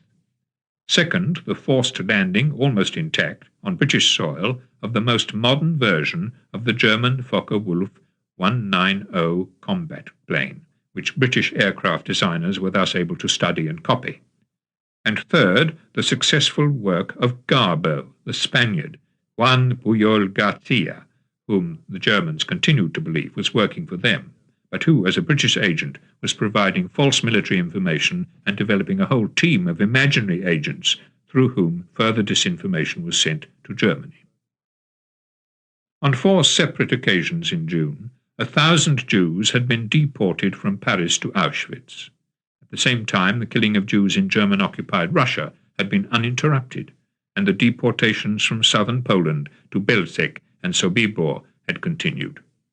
More than 52,000 Slovak Jews had also been deported to Auschwitz that summer, bringing the Jewish death toll that June to more than 150,000. The destruction of the Jewish communities is continuing, Richard Leichtheim, a Jewish representative in Switzerland, wrote to a colleague in New York on June the 15th, and he added, "The whole of Europe is anxiously awaiting the day when the Allied nations will liberate this tortured continent." Not liberation, however, but further setbacks to the Allied cause came in the 2nd and 3rd weeks of June, when fort by fort the Germans broke through the Soviet defences of Sevastopol. On June the 13th, Fort Stalin had fallen, and on June the 17th, Fort Siberia. One of the biggest of all, Fort Maxim Gorky, fell on June the 18th, the Germans using flamethrowers to force out or to burn to death the tenacious Russian defenders. On June the 20th, Fort Lenin fell, but still Sevastopol didn't surrender its last pockets of resistance. It was to be another 13 days before, on July the 3rd, the stubborn defenders were finally overrun. Meanwhile, in North Africa, Rommel had driven the British back behind Bardia on the Libyan-Egyptian frontier, and at 5:30 in the morning of June the 20th began his assault on the besieged fortress of Tobruk. That same evening, at 7 o'clock, the first German tanks entered Tobruk. 13 hours later, at 8 o'clock on the morning of June the 21st, the commander of the garrison, the South African General Hendrik Klopper, sent his officers forward with the white flag of surrender. 30,000 men surrendered to Rommel at Tobruk. Also surrendered were 2,000 vehicles in working order, 2,000 tons of petrol, and 5,000 tons of rations. That evening, on learning of the victory, Hitler awarded Rommel a field marshal's baton. "I am going on to Suez," was Rommel's official reply. Later, however, he remarked to his wife, "I would rather he had given me one more division." Churchill was in Washington with Roosevelt when news of the fall of Tobruk reached him. "Defeat is one thing," he later commented. "Disgrace is another." The silence that greeted the news was broken, however, not by Churchill, but by Roosevelt, who asked, "What can we do to help?"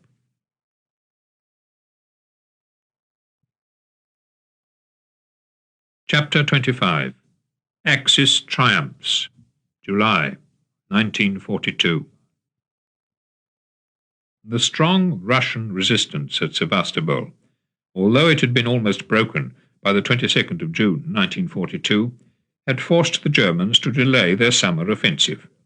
The aircraft needed for the offensive couldn't be transferred from Sevastopol to Kursk for another 4 or 5 days. In North Africa, on June the 22nd, the British fell back across the Egyptian frontier to Mersa Matruh, less than 180 miles from Alexandria. On the Pacific coast of the United States, a Japanese submarine shelled a military depot at Fort Stevens, Oregon, on the estuary of the Columbia River. It was the first attack by any foreign power on a military installation on the continental United States since the British attacks during the War of 1812. The damage done was trivial, however, nor was the attack to be repeated. In Berlin on June the 22nd, Adolf Eichmann informed his subordinates of the plan of Operation Heydrich. In the first instance, he explained, 40,000 Jews were to be deported from France, 40,000 from Holland, and 10,000 from Belgium.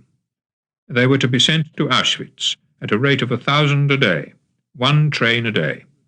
No objections to these measures, Eichmann noted, had been raised on behalf of the Foreign Office. In German-occupied Poland, the euthanasia program was suddenly accelerated when Polish and Polish-Jewish patients in mental institutions were deported to Auschwitz, the first group, on June the 23rd.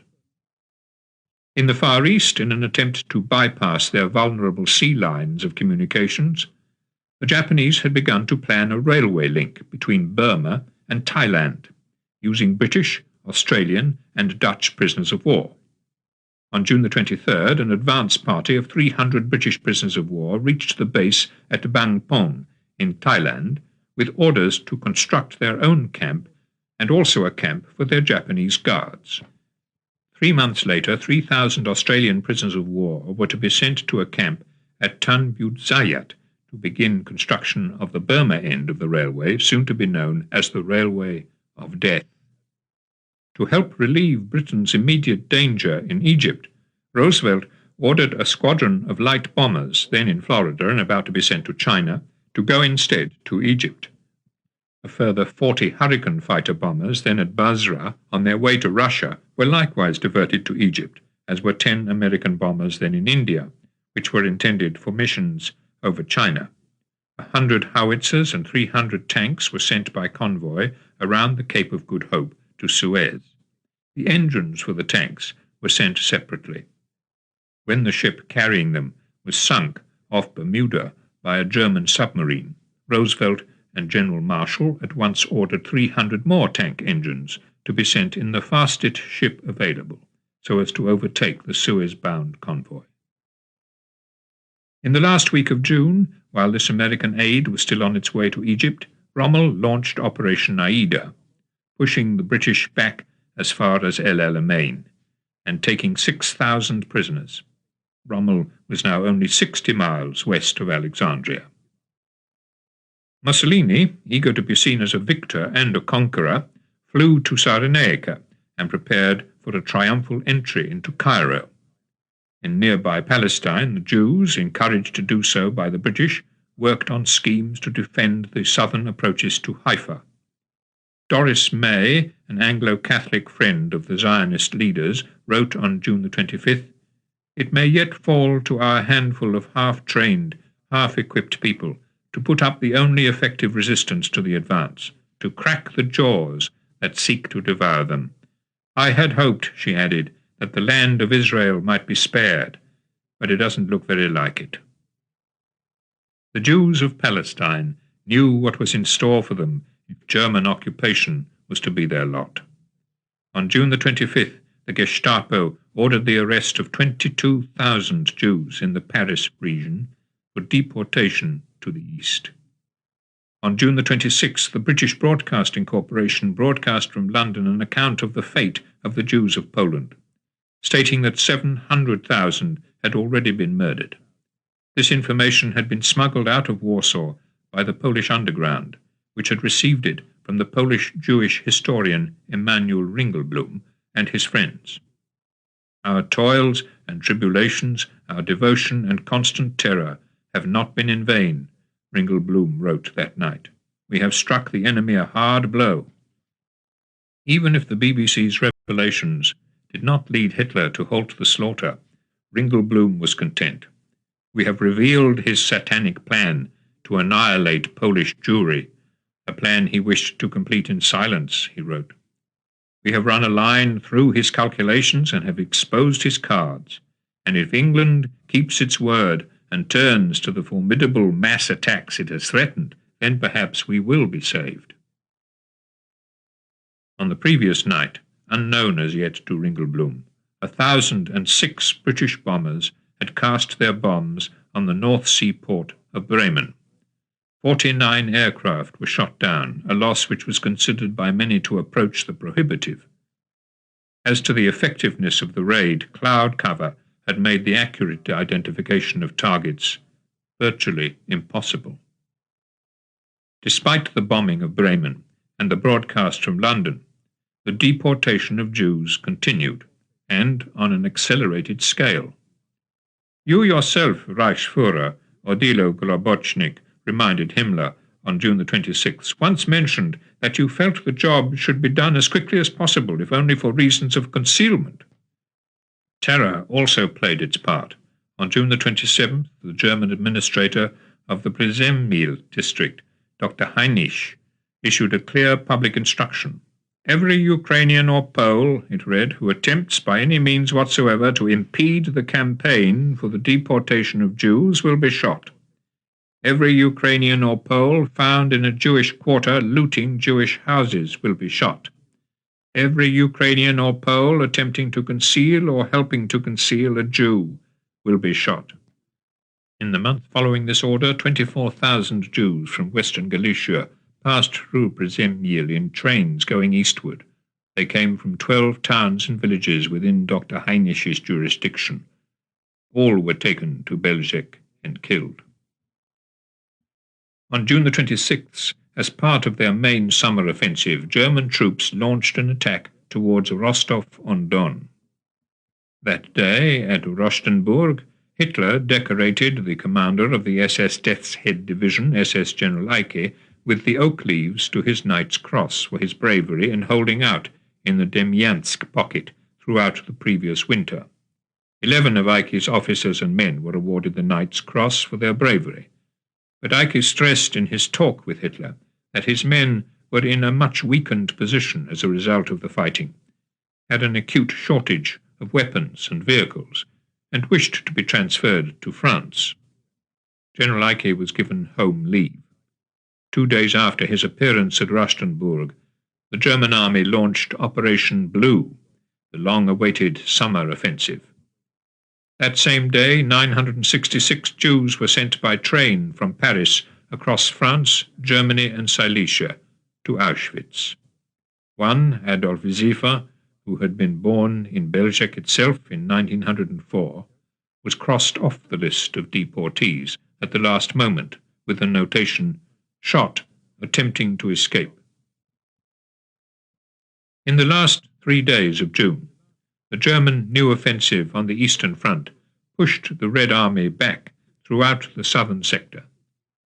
In North Africa, however, Rommel, with only 55 tanks still operational, had come to a halt at El Alamein, as South African, New Zealand, British and Indian troops, daily reinforced with American military supplies, stood behind a strongly fortified line. Mussolini, cheated of his triumphal ride through Cairo, returned to Italy.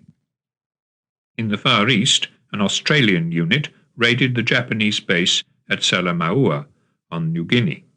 It was a small act of defiance, but one which boosted the morale of the Allies in the Far East. A few days later, a similar raid was carried out on the Japanese supply base at Lae. As so often in the war, however, triumph and disaster marched all too closely together. On July the 1st, off Luzon, 849 Australian prisoners of war, captured by the Japanese in Rabaul 6 months earlier, were drowned when the Japanese ship carrying them across the Pacific was sunk by an American submarine. The war at sea knew no pause. At the beginning of July, the Allies learned that 124 merchant ships had been sunk in the North Atlantic in June, a loss that constituted the highest monthly toll of the shipping war. These cargoes included the first 300 American tank engines on their way to Suez to help maintain the Allied line against Rommel. The part taken by women in the more dangerous tasks of war was highlighted twice in July 1942, first by Yvonne Roudelat, a French-born British agent who landed by boat on the coast of the French Riviera, travelled northward to Tours, and established an escape route for Allied airmen, and second by Paulina Gelman, a history graduate from Moscow University, and a Jewess, who, as a navigation officer in a bombing regiment, embarked that July on the first of many hundreds of missions against German headquarter staffs, trains, vehicles, and supply dumps. On one night she was to make 8 separate sorties, and in due course to be made a hero of the Soviet Union. For Soviet soldiers and airmen, capture held terrors not known to the Allied prisoners of war taken by the Germans in North Africa. In the 6th Fort of Kovno, the Germans' own records for one of the mass graves there gives the precise figure of 7,708 Soviet prisoners of war. On July the 1st, tens of thousands more Soviet soldiers were captured as finally, and after one of the most tenacious defences of the war, German troops overran the last of the fortresses of Sevastopol. That day, to celebrate this victory, Hitler promoted General Manstein to Field Marshal. 2 days later, having flown from his headquarters at Rustenburg to Field Marshal von Bock's headquarters at Poltava, Hitler assured von Bock that the Red Army had sapped its last reserves. Hitler's confidence in victory was matched by the ruthlessness of his forces in combating partisan activity. On July the 3rd, the German army in Yugoslavia launched its final assault on the partisans then holding out in the Kozara region. Within a week, as many as 2,000 partisans had been killed, for the loss of 150 German soldiers. But it wasn't against the partisans alone that the German fury turned. Tens of thousands of peasants were rounded up and shot, or deported to slave labour. So massive was the scale of deportations, estimated at more than 60,000, that special statistical tables had to be drawn up in order correctly to gauge how many trucks and trains would be needed for the deportations. One officer who helped in this statistical work was Lieutenant Kurt Waldheim. On July the 22nd, he was one of 5 German officers to whom the Croat leader Ante Pavelic awarded the silver medal of the crown of King Zvonimir with oak leaves. In German-occupied Poland, July the 3rd saw the murder of the Germans of 93 gypsies, women, children, and old people among them, in the village of Chorowa, near Krakow. On the following day, in the Volhynian town of Lutsk, 4,000 Jews were driven from their homes to the outskirts of the town and killed. The 4th of July, 1942, marked the 166th year of American independence. On that day, for the first time, American aircraft, 6 in all, joined a British bomber formation in a raid on German airfields in Holland.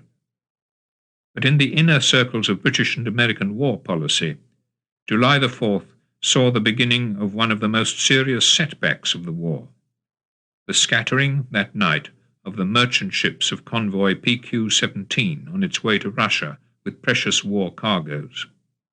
PQ-17 had sailed from Iceland on June the 27th with 22 American, 8 British, 2 Soviet, 2 Panamanian, and 1 Dutch merchant ship, and an escort of 6 destroyers, supported by 15 other armed vessels, and 3 small passenger ships, which had been specially fitted for rescuing the crews of torpedoed merchant ships.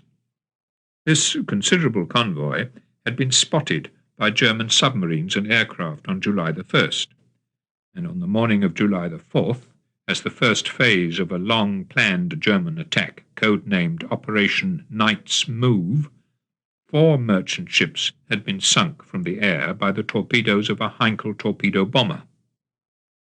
Fearing the imminent arrival of 4 powerful German warships, Tirpitz, Scheer, Lützow, and Hipper, and their destroyers, which, with the exception of Lützow, were then at Alta Fjord, the convoy was told to scatter. Hitler, nervous about the fate of his finest ships, was to order them back to Alta Fjord on the following day, within 10 hours of their setting sail towards the convoy. But his submarine and air forces rigged a trail of havoc against the scattered Allied ships, of which 19 were sunk and only 11 reached Archangel. Of the 156,492 tons of cargo loaded, 99,316 were sunk, including 430 of the 594 tanks on board, 210 of the 297 aircraft, and 3,350 of the 4,246 vehicles. 153 men were drowned. Had the convoy not been told to scatter, the Tirpitz foray might have continued and all the merchant ships been sunk. During its voyage eastward, PQ-17 had passed a convoy returning from Russia to Iceland, QP-13. By an ill-fated error of navigation, this convoy, when off Iceland on July the 6th, ran into a British minefield. 5 merchant ships were sunk, as was the British minesweeper Niger and the Russian ship Rodina, carrying on board the wives and families of Soviet diplomats stationed in London. On the Eastern Front, July the 6th saw the launching of yet another German attack against Soviet partisans. This was Operation Swampflower, against the large partisan units in the Dorogobush region, which had been reinforced earlier in the year by Soviet airborne troops and artillery. In southern Russia, on July the 7th, despite the capture of Voronezh, the German Sixth Army was unable, in face of a strong Russian counterattack, to advance further east. It was therefore sent further south, along the southern bank of the River Don, to attack Stalingrad. Hitler was still confident that he could defeat Russia in 1942. His subordinates were equally confident that behind the smokescreen of war and victories they could pursue the Nazi racial policies unimpeded. On July the 7th, as the battle raged at Voronezh, Heinrich Himmler was in Berlin, presiding over a conference at which only 3 other men were present: the head of the concentration camp inspectorate, SS General Richard Gruchs, the German hospital chief, SS Major General and also Professor Gebhardt, and a leading German gynecologist, Professor Karl Klauberg. As a result of their discussion, it was decided to start medical experiments in major dimensions on Jewish women at Auschwitz. The experiments would be done in such a way, the notes of the meeting recorded, that a woman would not become aware of what was being done to her. It was also decided to ask a leading X-ray specialist, Professor Hohlfelder, to find out if it were possible to castrate men by means of X-rays. Himmler warned those present that these were most secret matters. All who became involved in them, he said, would have to be pledged to secrecy. 3 days later, at Auschwitz, the first 100 Jewish women were taken from the barracks to a hospital block for sterilization and other experiments. Deception and concealment remained an essential element of Nazi policy towards the Jews. On July the 11th, Martin Bormann, head of the Nazi Party Chancellery, informed SS leaders by order of the Führer that henceforth, in public discussion of the Jewish question, any mention of a future total solution must be avoided. However, one may discuss the fact that all Jews are being interned and detailed to purposeful compulsory labor forces. 2 days after his conference in Berlin, Himmler was at Rastenburg. Victory in southern Russia seemed imminent. Himmler and Hitler discussed what to do with the Germans in Italy's South Tyrol once the war was won. The 2 men were agreed that these German-speaking citizens of fascist Italy should be resettled in the Crimea. Nor did such a scheme seem far-fetched or fanciful. On July the 10th, German forces seized Rossosh and crossed to the eastern bank of the River Don. On the following day, Lysychansk on the River Donets was taken. The momentum of attack in the south was growing. Increasingly confident of victory, on July the 11th, Hitler issued a directive for the planning of Operation Blücher, a German attack from the Crimea across the Kerch Straits and into the Caucasus. On the following day, Stalin appointed Marshal Timoshenko to be the commander of a new front charged with the defences of Stalingrad.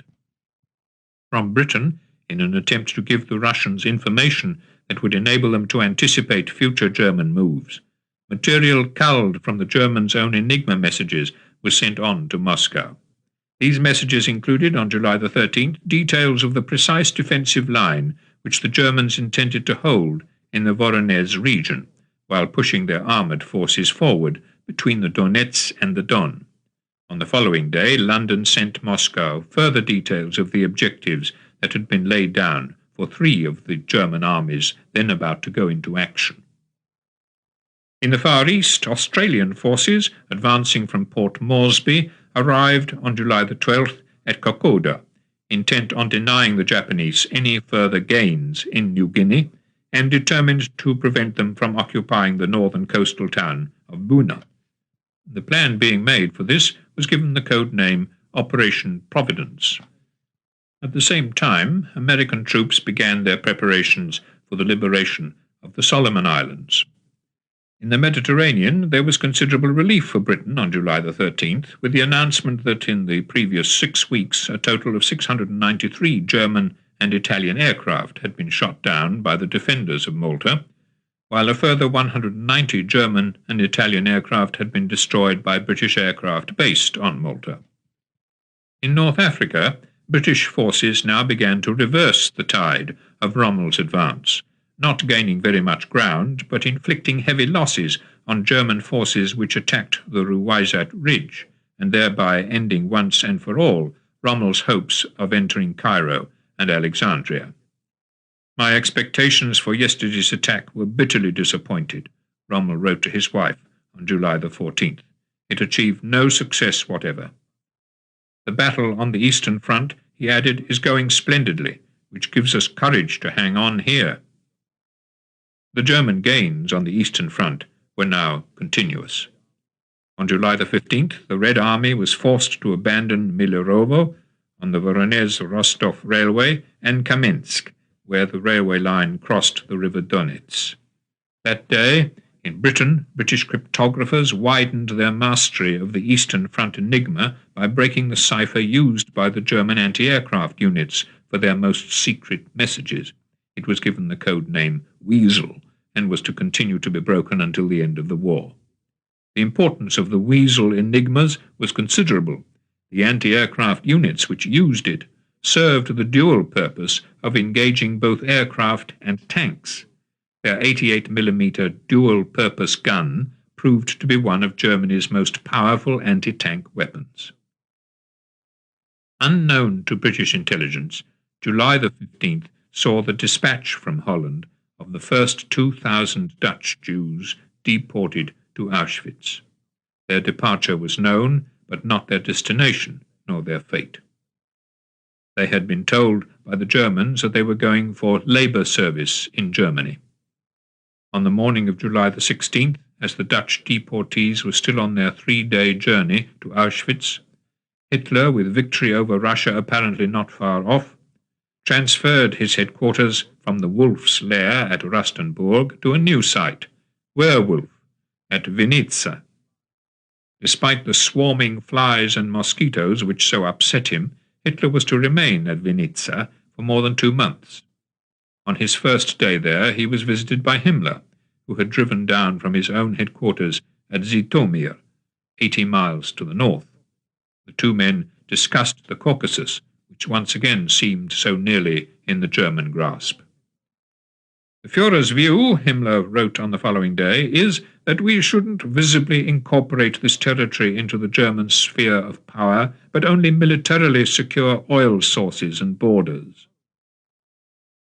On the following day, July the 17th, Himmler flew to East Upper Silesia and to the concentration camp at Auschwitz. There the first 2,000 Dutch Jewish deportees had just arrived.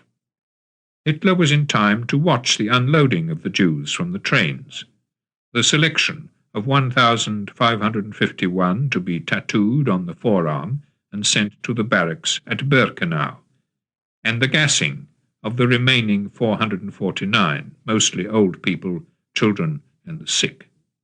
He then watched while the corpses were thrown into pits and the gas chamber cleaned, ready for the next group of deportees. That evening, Himmler was the principal guest at a reception for the heads of the SS garrison at Auschwitz. On the following day, he was shown over the original Auschwitz, the punitive camp for Poles, and he asked to be shown some beatings in order to determine their effects. At the end of his visit, he urged the expansion of the barracks at nearby Birkenau and of the armaments industry within the camp perimeters at which the deportees could be put to work. Before leaving, he raised the camp commandant, Rudolf Heuss, to the SS rank of major. Then, on July the 19th, he ordered the total cleansing of the entire Jewish population of the general government to be carried out and completed by December the 31st. Himmler's orders were obeyed. Beginning on July the 22nd, many thousands of Jews were rounded up each day in the Warsaw Ghetto and sent by train to a camp near the village of Treblinka. There, all but a fragment needed to service the camp were gassed. In the first 7 weeks of these Warsaw deportations, more than 250,000 Jews were taken to Treblinka and killed. It was the largest, swiftest slaughter of a single community, Jewish or non-Jewish, in the Second World War. The first commandant of Treblinka was a German physician, the 32-year-old Dr. Eberl. As one of those earlier involved in the German euthanasia program, he'd been responsible for the murder of 18,000 German patients in a year and a half.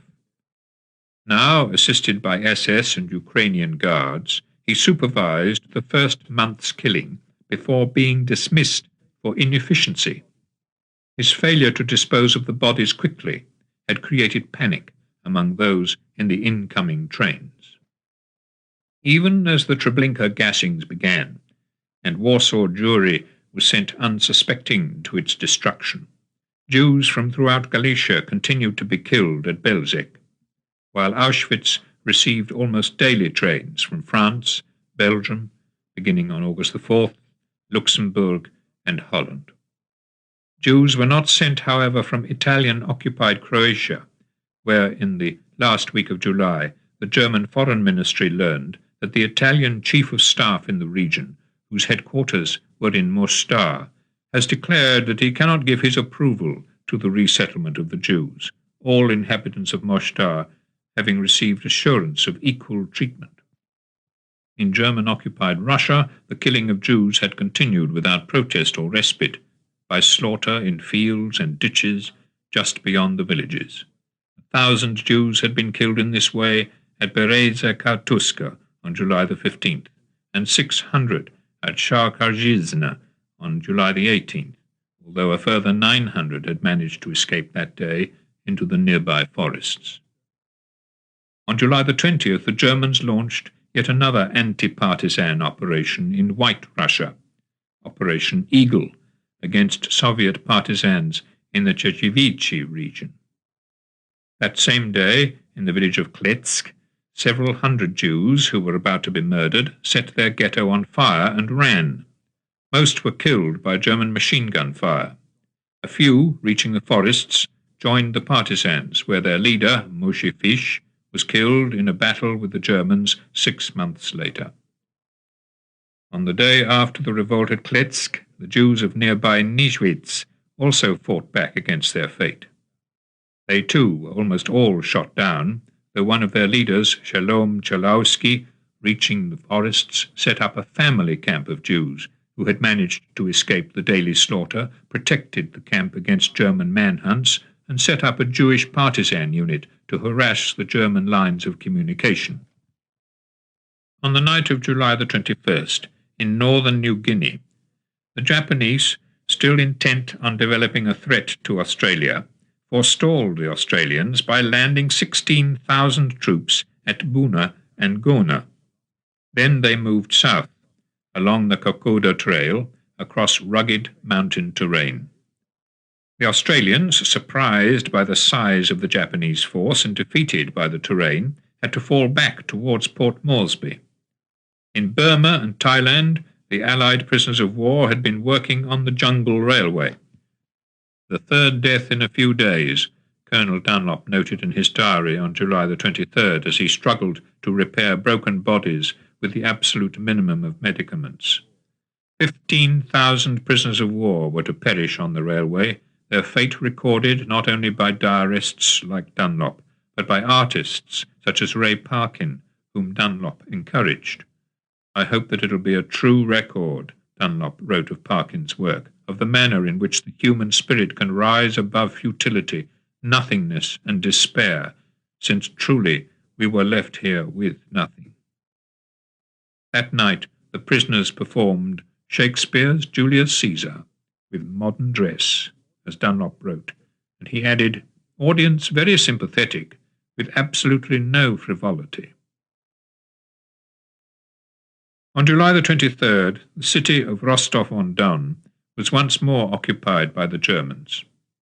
That day, Hitler, concerned to secure oil supplies essential to the conduct of any war, issued his Directive No. 45, ordering the seizure of the eastern Black Sea coast from Novorossiysk to Batum on the Turkish border, and the capture of the Russian oil fields at Maykop, Grozny, and Baku on the Caspian Sea. Stalingrad on the Volga was also to be taken, and then, with a German defensive line to be set up on the River Don, the German forces should capture Leningrad. It was an ambitious plan, which alarmed Hitler's generals, but he ordered it nevertheless. It failed because of the Russian decision to send 3 reserve armies to the defense of Stalingrad. This defense was so tenacious as to force Hitler to transfer men and materials from the rapidly advancing Caucasus front to the battle at Stalingrad. At the same time, despite the capture of Rostov, the Germans had failed to repeat their successes of 1941, whereby hundreds of thousands of Soviet soldiers were taken prisoner with every major battle. At Rostov, despite severe losses, the bulk of the Soviet forces had escaped the trap and were thus able to fight again. But with several units of the German army only 100 miles from Stalingrad by July the 25th, there was little to suggest that Stalingrad could halt the German thrust. That same day, however, to boost the morale of the citizens of Leningrad, several thousand German prisoners of war were paraded in the city, the only Germans, as one historian has written, to reach the heart of Leningrad. On July the 27th, the German army crossed the river Don south of Rostov and entered Bataisk. On the following day, Stalin issued Order number 227. Panic makers and cowards must be liquidated on the spot, not one step backward without orders from higher headquarters. Commanders, commissars, and political workers who abandon a position without an order from higher headquarters are traitors to the fatherland and must be handled accordingly. The day of Stalin's not one step backward order was the day on which, behind the German lines in the Leningrad region, local Russian peasants and partisans killed Adolf Beck, a German official of the economic administration of the occupied territories, responsible for sending Russian agricultural produce to Germany or to the German army. They also set his barns and granaries on fire. Beck's death and the destruction of so much foodstuff destined for Germany gave a boost to partisan morale throughout the Dnipro and Pskov regions. Russians, declared the partisan pamphlet which announced Beck's death. Destroy the properties where the men responsible for your evil fate are hiding. Finish off the German landowners. Don't work for them, but kill every one of them. This is the duty of every Soviet patriot. Drive the Germans from the land of the Soviets. In the Warsaw Ghetto, from which 66,701 Jews had been deported in a single week, and where 250,000 remained, July the 28th saw the setting up of a Jewish fighting organization, men and women determined to resist, if possible, the continuing deportations to Treblinka. But on the following day, the Germans set a cruel trap. Offering the starving Jews of Warsaw, more than 4,000 Jews had died that month of hunger, a free issue of 3 kilograms of bread and 1 kilogram of jam for each family that would volunteer for the East. For many of those who were starving, the offer was irresistible. Thousands volunteered. All received their bread and jam, and all were then deported to Treblinka and to their deaths. On July the 29th, the Japanese in New Guinea, after 4 days of fierce jungle fighting, finally wrested Kokoda from the Australians. That same day, the Germans reached Proletarskaya, the gateway to the Caucasus. That day, Stalin created a new military order for the direction of successful operations in the field, the Order of Suvorov, named after Catherine the Great's general who in 1799 had crossed the Alps. A second military order created that day for regimental, battalion, company, and platoon commanders who had shown personal courage and successful leadership in battle was named after the medieval hero Alexander Nevsky, who had repulsed an earlier Teutonic invasion. Meanwhile, German forces pressed on towards the Caucasus, reaching Salsk on August the 1st, and cutting the railway line between Novorossiysk and Stalingrad. Some German units pushing far ahead of the main force even reached the Kuban River. The British and Americans, unable to launch a second front on the European mainland to relieve the pressure on Russia in 1942, had decided to strike instead at the Vichy French coastlines of Morocco and Algeria, Operation Torch, and to combine this assault with the attempted destruction of the German and Italian forces now triumphant in the Western Desert. The two operations would, it was hoped, not only drive the Axis from North Africa, thus providing a springboard for an attack on the European mainland of Italy, but would also draw off considerable German resources from the Eastern Front. On August the 1st, Churchill prepared to fly to Moscow to meet Stalin and to give him a personal account of this decision and plan. The materials for a joyous meeting, Churchill told King George VI, are meagre indeed. Still, I may perhaps make the situation less edged. In order to deceive the Germans as to the true points of landing of Operation Torch, a branch of the British War Cabinet Secretariat, known deceptively as the London Controlling Section, headed by Colonel John Bevan, submitted on August the 1st a series of spurious war plans designed to lure German reinforcements elsewhere. Three principal deceptions were put in train: Operation Solo against Narvik and Trondheim, Operation Overthrow against Calais and Boulogne, and Operation Kennicott against southern Italy, Greece, and Crete.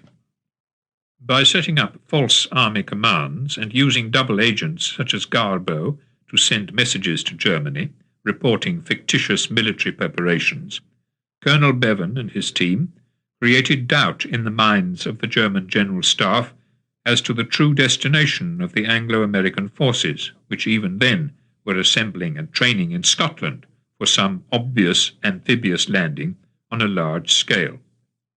Bevan also set up two deception schemes whereby the two commanders of Operation Torch, General Eisenhower and Admiral Cunningham, on their arrival in Gibraltar to take charge of the final planning, were thought respectively to have been recalled to Washington and posted to the Far East. Whether these plans could come in time to help Russia would depend entirely upon the speed of the German advance. On August the 3rd, the German forces driving into the Caucasus reached Stavropol. On the Stalingrad front, crossing the Don at Zimliansky, they pressed eastward to Kotelnikovo, less than 100 miles southwest of Stalingrad. These German successes threatened not only Russia, but also Britain. On August the 4th, while on his way to Russia, Churchill stopped in Cairo, where he learned from the Chief of the Imperial General Staff, General Sir Alan Brooke, that if the German forces succeeded in their drive into the Caucasus and were able from there to develop a serious threat to the Persian Gulf, it might be necessary in the view of the British Chiefs of Staff to consider abandoning Egypt and North Africa altogether and moving the British forces then in Egypt to the Persian Gulf. This would be necessary, Brooke explained, because if the oil fields of Abadan and Bahrain were lost, Britain would suffer a 20% reduction in her military capability. On August the 5th, while Churchill was still in Cairo, German forces crossed the Kuban River at Kropotkin and pressed on towards Armavir. The threat to the oil fields of the Caucasus was now acute. In the Atlantic, the threat to Britain's food and armaments lifeline was likewise acute.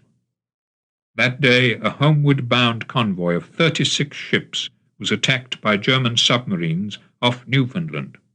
One of the attacking submarines was sunk by the convoy escort, but as the attack continued, 5 merchant ships were torpedoed in the space of 3 minutes. Later in the struggle, another German submarine was sunk, but so too were 6 more merchant ships.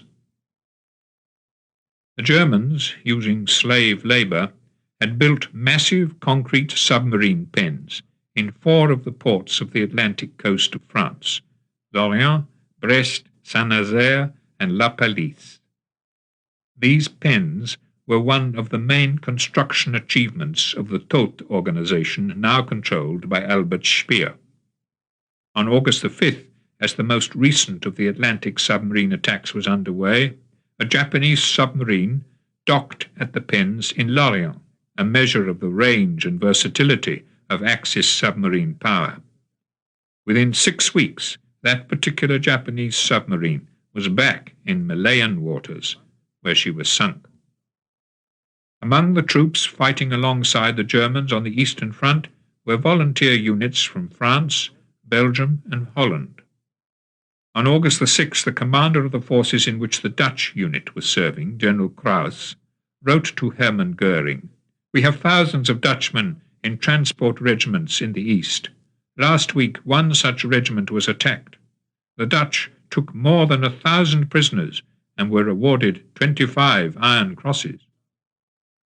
That week, more than 1,000 Dutch Jews had been deported from Holland to Auschwitz, followed by 987 on August the 7th, and 559 3 days later. Of these deportees, more than half were gassed on reaching the camp. The others were sent to the barracks at Birkenau to become slave labourers.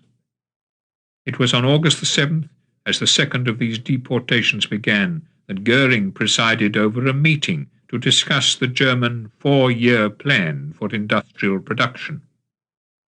Slave labour was to be an essential part in the plan, but as the notes of the discussion show, there were areas from which Jewish labour could no longer come.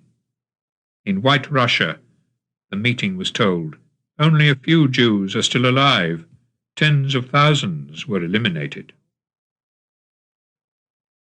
On August the 7th, the German refugee scientist Klaus Fuchs became a British citizen, taking an oath of allegiance to the British Crown. At that time, he was working in Britain on the Tube Alloys Project, the Anglo-American research on the atomic bomb. At the same time, he was passing the innermost secrets of the project to the Soviet Union. With the military struggle against Germany at its most intense, the Allies in that struggle remained alert to the basic division of ideology and aim, which had pitted their systems against each other before the war and would dominate their relationship again once they had been victorious against Germany. Even at the moment when such a victory could in no way be guaranteed, the minds that had to focus with all their power on the means to secure that victory were well aware of the conflicts that might come in the post-war era. Chapter 26. Guadalcanal, Dieppe, El Alamein, August, September 1942. On the 7th of August 1942, the Americans launched Operation Watchtower, the first Allied counteroffensive in the Pacific.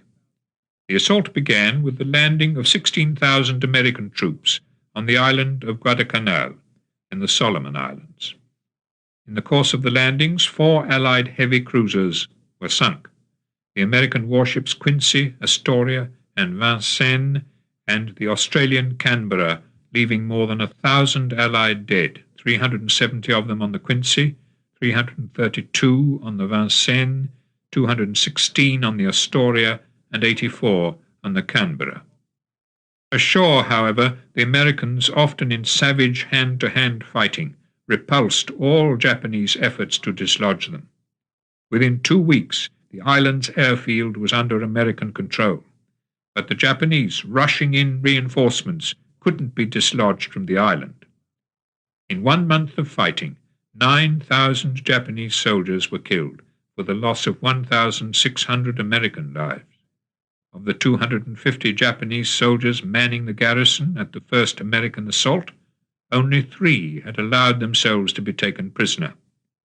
In every engagement, the Japanese fought to the death, or, at the last moment, killed themselves to avoid capture. At the same time as the landing on Guadalcanal, American Marines also fought their way ashore at 4 smaller islands, Florida, Tulagi, Gavutu, and Tanambogo. Once again, the tenacity of the Japanese defenders shocked those who had to overcome it. "I have never heard or read of this kind of fighting," Major General Alexander A. Vandergrift wrote to the Marine Commandant in Washington, and he went on to explain, "These people refuse to surrender. The wounded will wait till men come up to examine them and blow themselves and the other fellow to death with a hand grenade." On August the 9th, the 3rd day of the Battle of Guadalcanal, German forces in the Caucasus reached the oil fields of Maikop. but Soviet forces having blown up the wells as they withdrew, Hitler was cheated of the oil.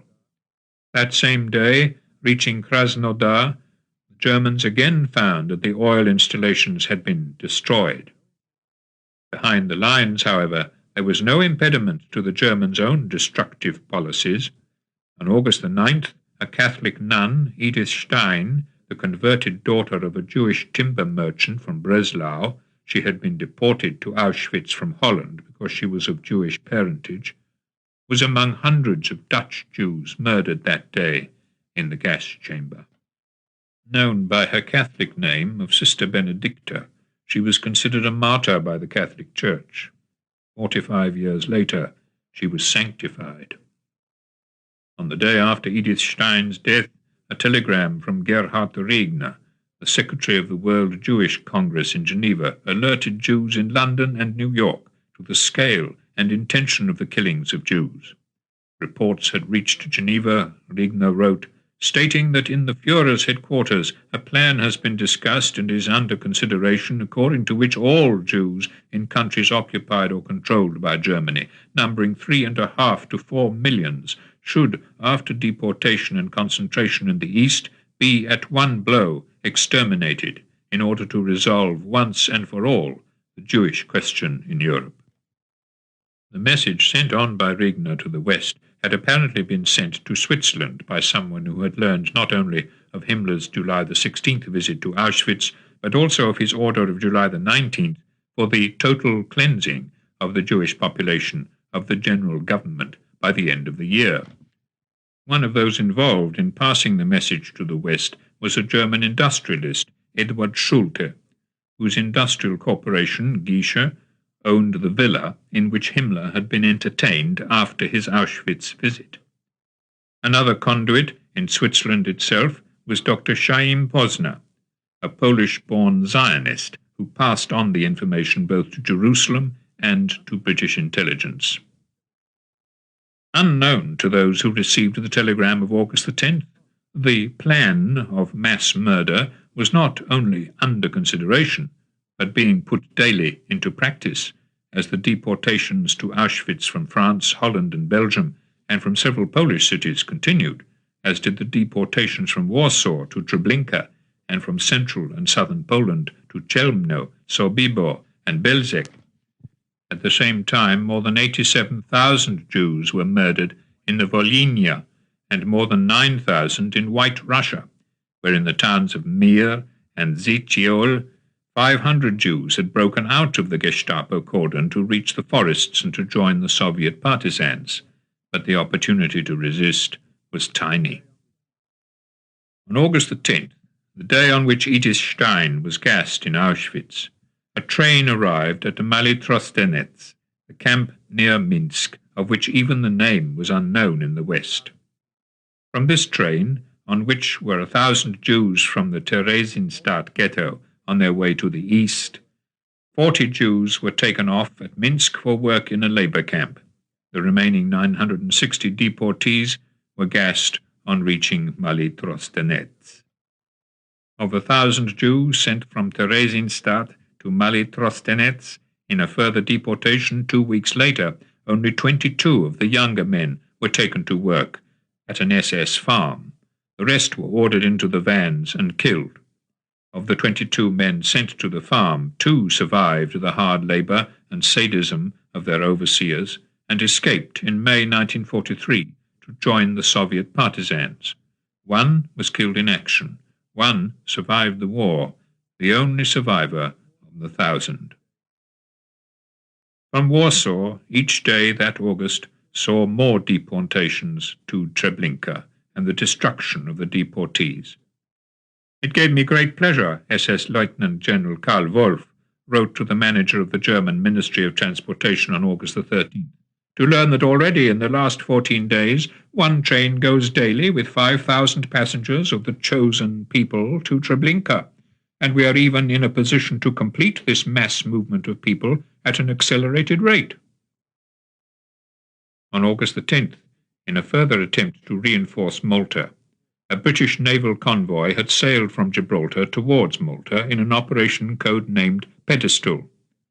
But beginning on the following day, the convoy came under sustained German and Italian attack, when both the aircraft carrier Eagle and the destroyer Foresight were sunk by a German submarine.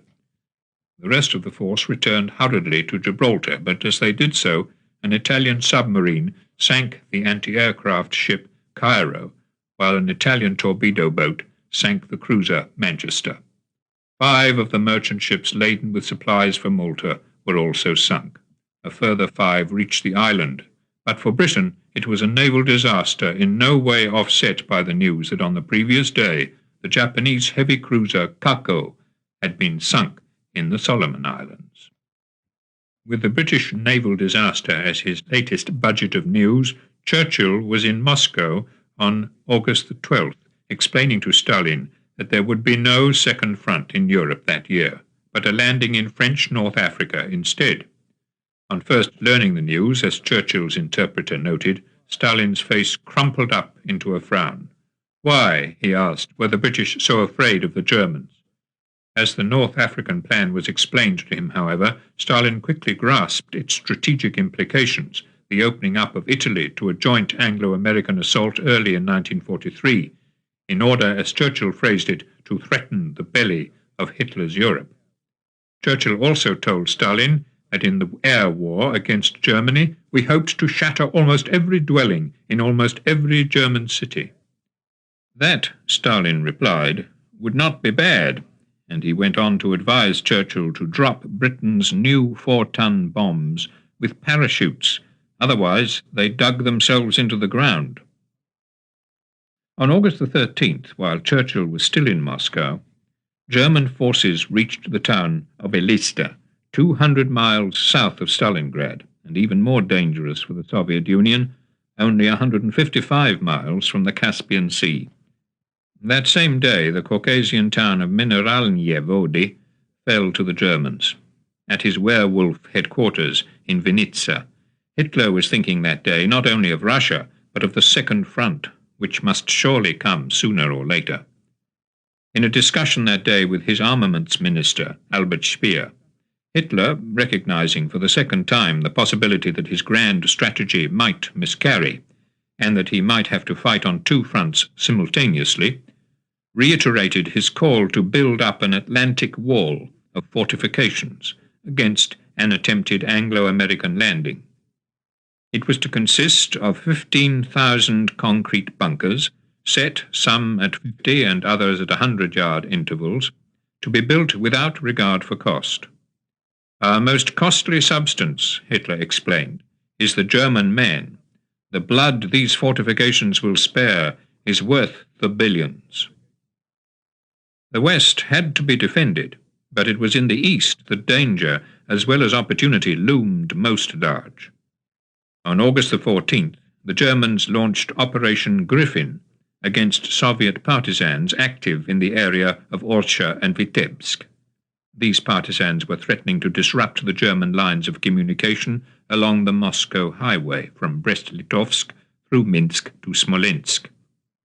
That day, unknown to Hitler and never to be discovered by him or his commanders, British intelligence broke the main Enigma key used by the SS. Known to the British eavesdroppers at Bletchley as Quince, it continued to be read without interruption until the end of the war. Only the Gestapo enigma, known as TGD after its Berlin call sign, was to elude them. On the morning of August the 15th, the Germans, with their success in the Caucasus dominating Allied fears, intensified their attack on Stalingrad. In Moscow, Stalin asked Churchill for a minimum of 20,000 lorries a month. Russia's production, he said, was only 2,000 a month. Churchill agreed to supply the Soviet needs. His own news that day was good. Despite the severe losses to Pedestal, the British naval escort to Malta, the American oil tanker Ohio had managed to reach Malta with 10,000 tons of oil. The Ohio had been so badly damaged during the run that she was declared a total loss, but her oil saved the day, and many days for Malta. On August the 11th, the German authorities began the deportation of Frenchmen needed as further drafts of forced labour for the German war effort, now becoming seriously overstretched. 4 days later, a new labour camp was opened in the underground coal mines of Jawisowicz, near Auschwitz. Not only French and later Belgian labourers were sent to these mines, but also Jews from the barracks at Birkenau. Thousands of labourers died in the harsh conditions. In Holland, anti-German feeling had led to an attempt to blow up a train carrying German troops in Rotterdam. The attempt failed, but on August the 15th, the Germans shot 5 civilian hostages as a deterrent to further acts of sabotage. On the battlefield, German troops seemed unbeatable. On August the 17th, they reached the high valleys of the Caucasus Mountains, occupying Kislovodsk, and prepared to climb as an act of athletic, if not military prowess, the 18,000-foot peak of Mount Elbrus. It was on August the 17th, as German troops reached the resort towns of the Caucasus, that American morale was lifted by a daring marine landing on the Makin Atoll, which the Japanese had seized 3 days after Pearl Harbor. 30 Marines lost their lives in what one American general, Holland M. Smith, was later to call a piece of folly, serving as it did to encourage the Japanese to fortify the Gilbert Islands, making their subsequent capture more costly than it might have been. The Americans withdrew a few days later. 9 Marines, accidentally marooned on the atoll, were captured, taken to Kwajalein, and then beheaded. Another Allied raid followed the American assault on Makin within 48 hours. This was a joint British and Canadian commando raid on August the 19th on the French port of Dieppe, a mere 65 miles across the English Channel from Britain. 5,000 Canadian and 1,000 British troops took part in the Dieppe raid, as well as 50 American Rangers and 24 Free French soldiers. The landing, code-named Operation Jubilee, was intended, like that on Makin, to be brief. Its aim was to practice techniques for an eventual invasion of northern Europe. One of the British commandos who took part, Captain Pat Porteous, was awarded the Victoria Cross for his courage in the raid, as was a Canadian officer, Lieutenant Colonel Merritt. Another Victoria Cross was awarded to a Canadian chaplain, John Foote, who spent many hours tending to wounded men while under fire on the shingle. When the time came to take the men off, Captain Foote carried them to the boat, but himself made no attempt to embark, preferring to stay behind, accept capture, and continue to help the wounded men as a prisoner of war. The Allied casualty rate at Dieppe was high. Just over 1,000 of the raiding force were killed, and a further 2,000 taken prisoner, while all their vehicles and equipment had to be left behind on the beach. This is the first time, mocked Hitler, that the British have had the courtesy to cross the sea to offer the enemy a complete sample of their weapons.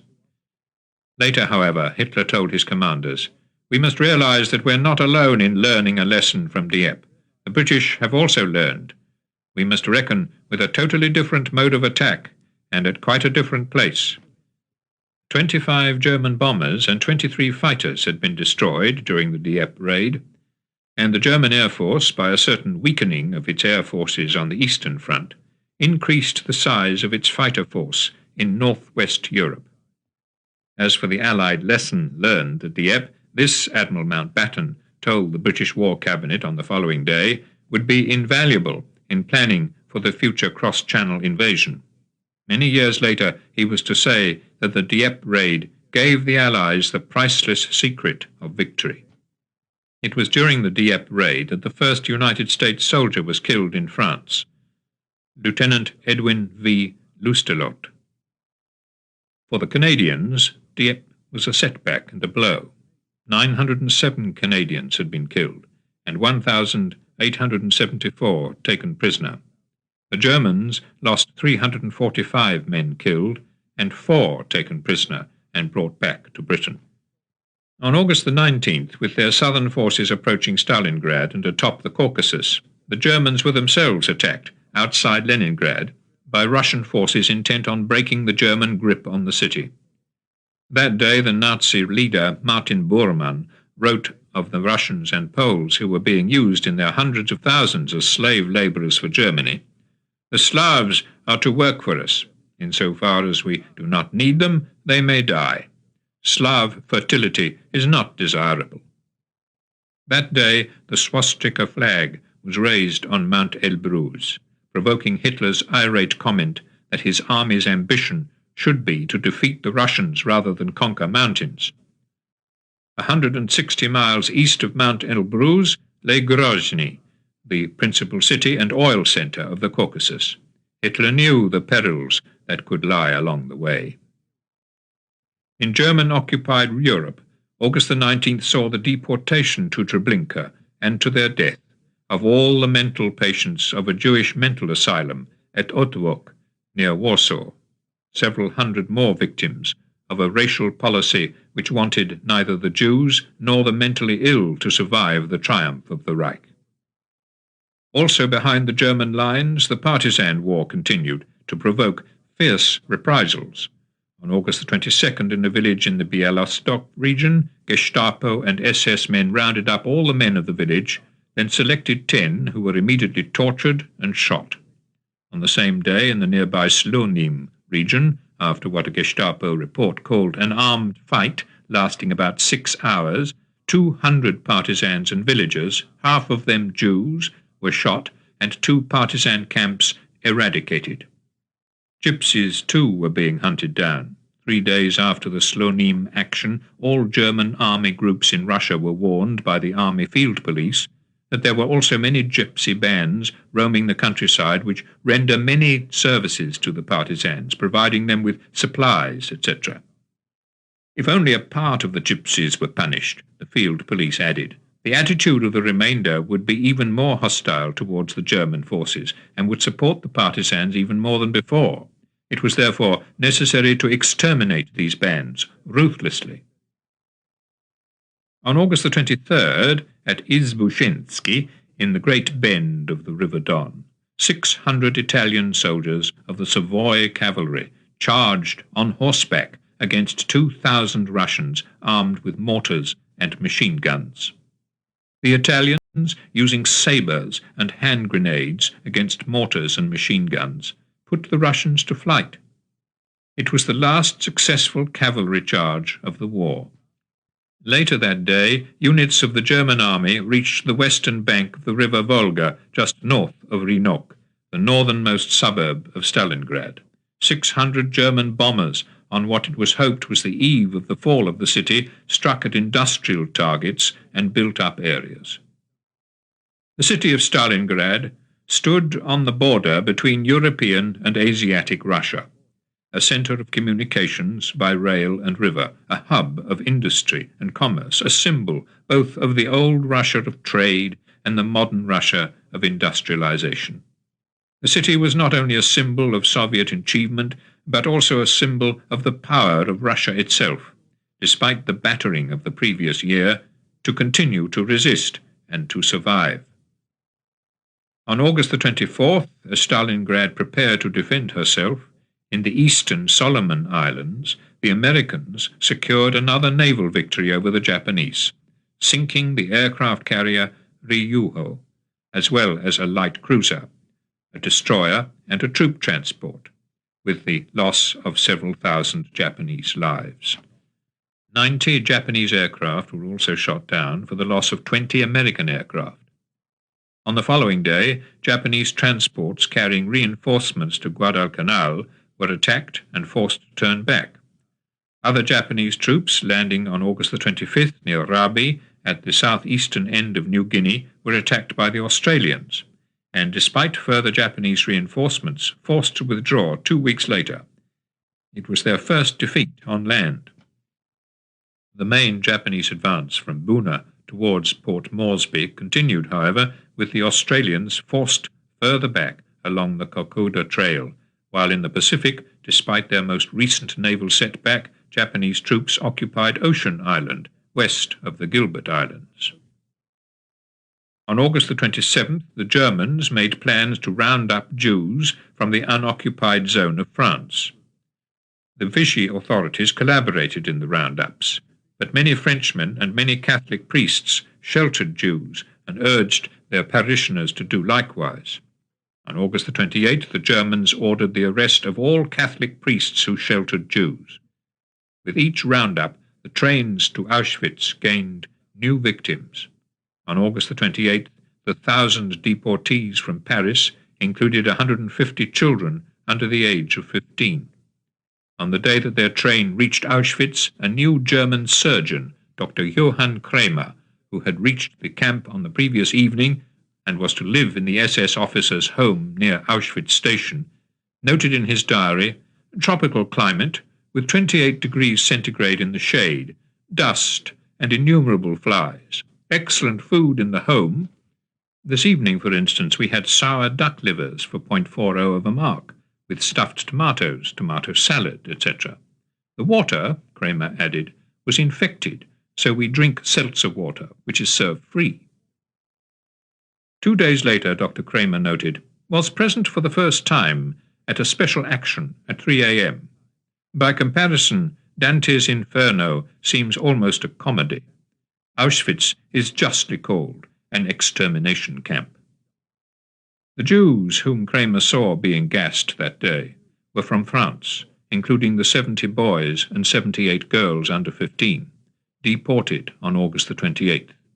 Many of these children had been deported without their parents, among them Helene Goldenberg, aged 9, and her sister Lottie, aged 5. The cruelty of these French deportations, the roundups for which were done in full view of the public, and the knowledge that children were being separated from their parents, led to considerable revulsion in France, so much so that on August the 29th the Swiss government decided that it would no longer turn back Jewish refugees who sought to cross from Vichy France to Switzerland. On the following day, in all the churches in his diocese, Monsignor Théas, Bishop of Montauban, caused a protest which he had written to be read out against the painful and at times horrible deportations which were, he said, being carried out with the most barbarous savagery. Throughout Vichy France, there were those who hid Jews or who, like the military commander of the Lyon region, General de Saint-Vincent, refused to assist in the deportations. But the Vichy police were all too active. By September the 5th, a total of 9,872 Jews, most of them foreign-born, had been rounded up and sent to Paris for deportation to Auschwitz as soon as the trains were ready. On August the 30th, in the Western Desert, Rommel launched an attack which he hoped would take him on to Cairo. "The decision to attack today," he told a colleague, "is the most serious I have taken in my life. Either the army in Russia succeeds in getting through to Grozny, and we in Africa manage to reach the Suez Canal, or—" and here Rommel made a gesture of defeat. Unknown to Rommel, the British had been waiting for him, in more ways than one. From their reading of the Enigma messages, they knew his plan. But as important, perhaps even more important, Enigma, and the likewise broken Italian cipher C38 meters, had also told the British eavesdroppers of the exact times of sailings, routes, and cargoes of every ship bringing Rommel munitions and fuel oil. With this knowledge, the British had already attacked and sunk 3 vital fuel ships. One of these, the DLP, with 2,200 tons of aircraft fuel, was sunk on August the 28th. A 4th ship, the San Andrea, with essential tank fuel, was sunk on August the 30th. "Rommel has begun the attack for which we've been preparing," Churchill telegraphed to Roosevelt and Stalin on the morning of August 31st. Within 48 hours, beset by problems of fuel supply and confronted by the determined defence of British, New Zealand, Australian, South African and Indian troops, Rommel was forced to withdraw from the Alam Halfa ridge in front of El Alamein. The commander of the forces ranged against him was General Montgomery, whose first desert victory this was. In the Caucasus, as Rommel had feared, the German advance was slowing down. German troops were never to get to Grozny, nor indeed to within 30 miles of it. But as Rommel struggled in vain to push past Alam Halfa, it was upon Stalingrad, not the Caucasus, that all eyes were set. On August the 31st, after a conference at Hitler's headquarters at Vinnitsa, General Holder noted in his diary, "The Führer has ordered that upon penetration into the city the entire male population be eliminated, since Stalingrad, with its 1 million uniformly communist inhabitants, is extremely dangerous. The female population," Holder noted, "must be shipped off." He did not say to where. On September the 2nd, as the battle for Stalingrad began, the German army was forced to launch Operation North Sea against Soviet partisans operating in the Mogilev region and threatening Germany's principal lines of communication and supply through Smolensk. Every such anti-partisan operation tied down German forces which might have been used for the main battles. German and Italian prisoners of war held in Britain or shipped across the Atlantic to Canada were treated well. None of them died of ill treatment while in captivity, and none was executed. For the Allied soldiers in Japanese prisoners of war camps, however, the situation was almost unbearable. On September the 2nd, in Singapore, after 2 Australian and 2 British prisoners of war had escaped and been recaptured, the Japanese officer in charge of prisoners of war, Major General Shenpei Fukuei, ordered them to be shot, not by his fellow Japanese, but by 4 Indian Sikhs, who were also prisoners of war. The execution duly took place, and the 4 would-be escapees were killed. They were Corporal Rodney Brevington and Private Victor Gale from Australia, and Privates Harold Waters and Eric Fletcher from Britain. On the night of September the 3rd, in the Channel Islands, 12 British commandos landed on a German lighthouse, which was also being used as a radio station. All 7 Germans manning the lighthouse were captured, together with their code books. Their radio equipment was destroyed. 4 weeks later, in a conference with von Rundstedt, Goering and Speer, Hitler mocked at the assertion of his advisers that the Atlantic Wall could not be broken. "Above all," he said, "I'm grateful to the English for proving me right by their various landing attempts. It shows up those who think I'm always seeing phantoms, who say, well, when are the English coming? There is absolutely nothing happening on the coast. We swim every day and we haven't seen a single Englishman." On September the 3rd, with German troops established on the western shore of the river Volga and just north of Rionok, the most northerly suburb of Stalingrad, Stalin telegraphed to Marshal Zhukov, "Get the commanders of the troops to the north and northwest of Stalingrad to attack the enemy without delay, and get to the relief of the Stalingraders. No delay can be tolerated. Delay at this moment is equivalent to a crime." On the following day, as Zhukov regrouped his forces for a counterattack, 1,000 German bombers flew repeated sorties over the city. Also on September the 4th, 32 British and Australian bombers flew from Britain to North Russia to take part from Soviet air bases in the protection of the Arctic convoys. 9 of the aircraft never arrived, either running out of fuel or being forced to crash land in Sweden, or in one case being accidentally shot down by Russian fighters as they approached the Russian coast. Even in the water, the crew continued to be fired upon until their shouts of "Angliski" were recognized. One of the bombers on this flight to Russia was damaged by anti-aircraft fire from a German patrol ship. Forced to land on the Norwegian coast, its crew didn't have time before they were captured to destroy secret documents about the imminent convoy PQ-18. A week later, the convoy was attacked, as PQ-17 had been in June, by a combined German air and submarine force. Of the 40 merchant ships in the convoy, 13 were sunk, as well as 2 of the warships escorting the convoy, the destroyer Somali and the minesweeper Leda. The Germans, however, lost 4 of their submarines and 41 aircraft. On September the 5th, the first Soviet troops counterattacked the German forces on the Volga, but were beaten back.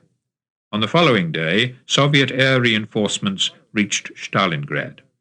a massive German thrust on September the 7th was halted.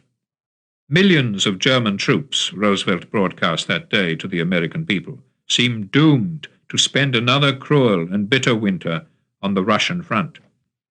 At his Vinnitsa headquarters, Hitler had attended to another matter on September the 7th, when he received as his visitor Erich Koch, the governor of the Ukraine, who was in the process, since early August, of supervising the shooting of 70,000 Jews in the city of Rovno and throughout the Volhynia region.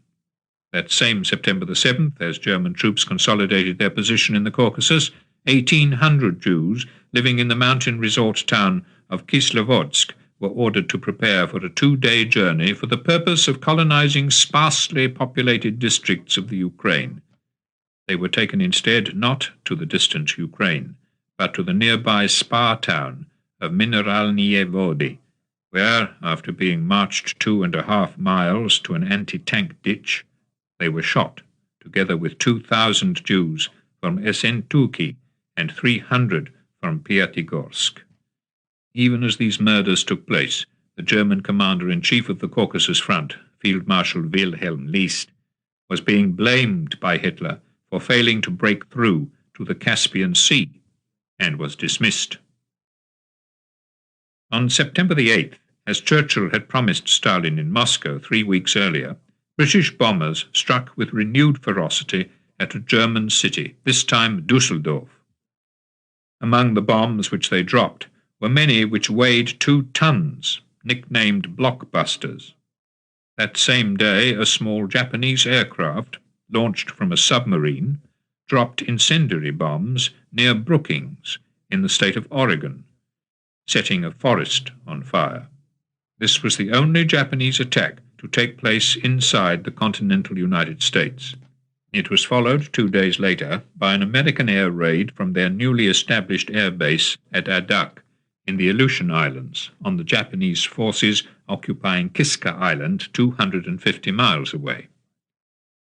On September the 12th, the British launched another of their Butcher and Bolt commando raids on the French coast, landing 10 men at Port-en-Bassin, a small harbour in Normandy. The raiders killed all 7 Germans whom they found in the harbour, but the shooting alerted other soldiers in the area, and as the British embarked, all but one of them were killed. That one, a man by the name of Hayes, who managed to swim along the coast, was aided by a French family who then passed him to the French resistance, who helped to smuggle him into Spain. There, however, he was caught by General Franco's police, sent back to France, interrogated by the Gestapo in Paris, and shot. At sea, September the 12th saw the sinking of a British troop ship, the Laconia, by a German submarine, U-156, commanded by Captain Hartenstein. On board were more than 1,500 Italian prisoners of war being taken to Canada, together with 180 Polish guards and 811 British passengers and crew. Learning from survivors that he'd been responsible for putting at risk the lives of so many Italians, then clinging desperately to the wreckage, Hartenstein sent a series of signals offering not to attack any ship which came to their rescue. 2 British and 1 French warship hurried to the scene, but as their rescue work was in progress, an American Army aircraft flying from the newly established South Atlantic base on Ascension Island attacked the German submarine with its bombs. As a result, Admiral Dönitz issued an order to every German naval vessel: all attempts to rescue the crews of sunken ships will cease forthwith. More than 1,000 of those on the Laconia, when she had been sunk, were men who had already been rescued from the sea. In all, more than 1,400 of the 2,491 men and sailors on the ship were drowned. Hartenstein, who had done his best to help the survivors, was killed 6 months later when his submarine was sunk by American Navy aircraft east of Barbados. 2 British operations were launched on September the 13th.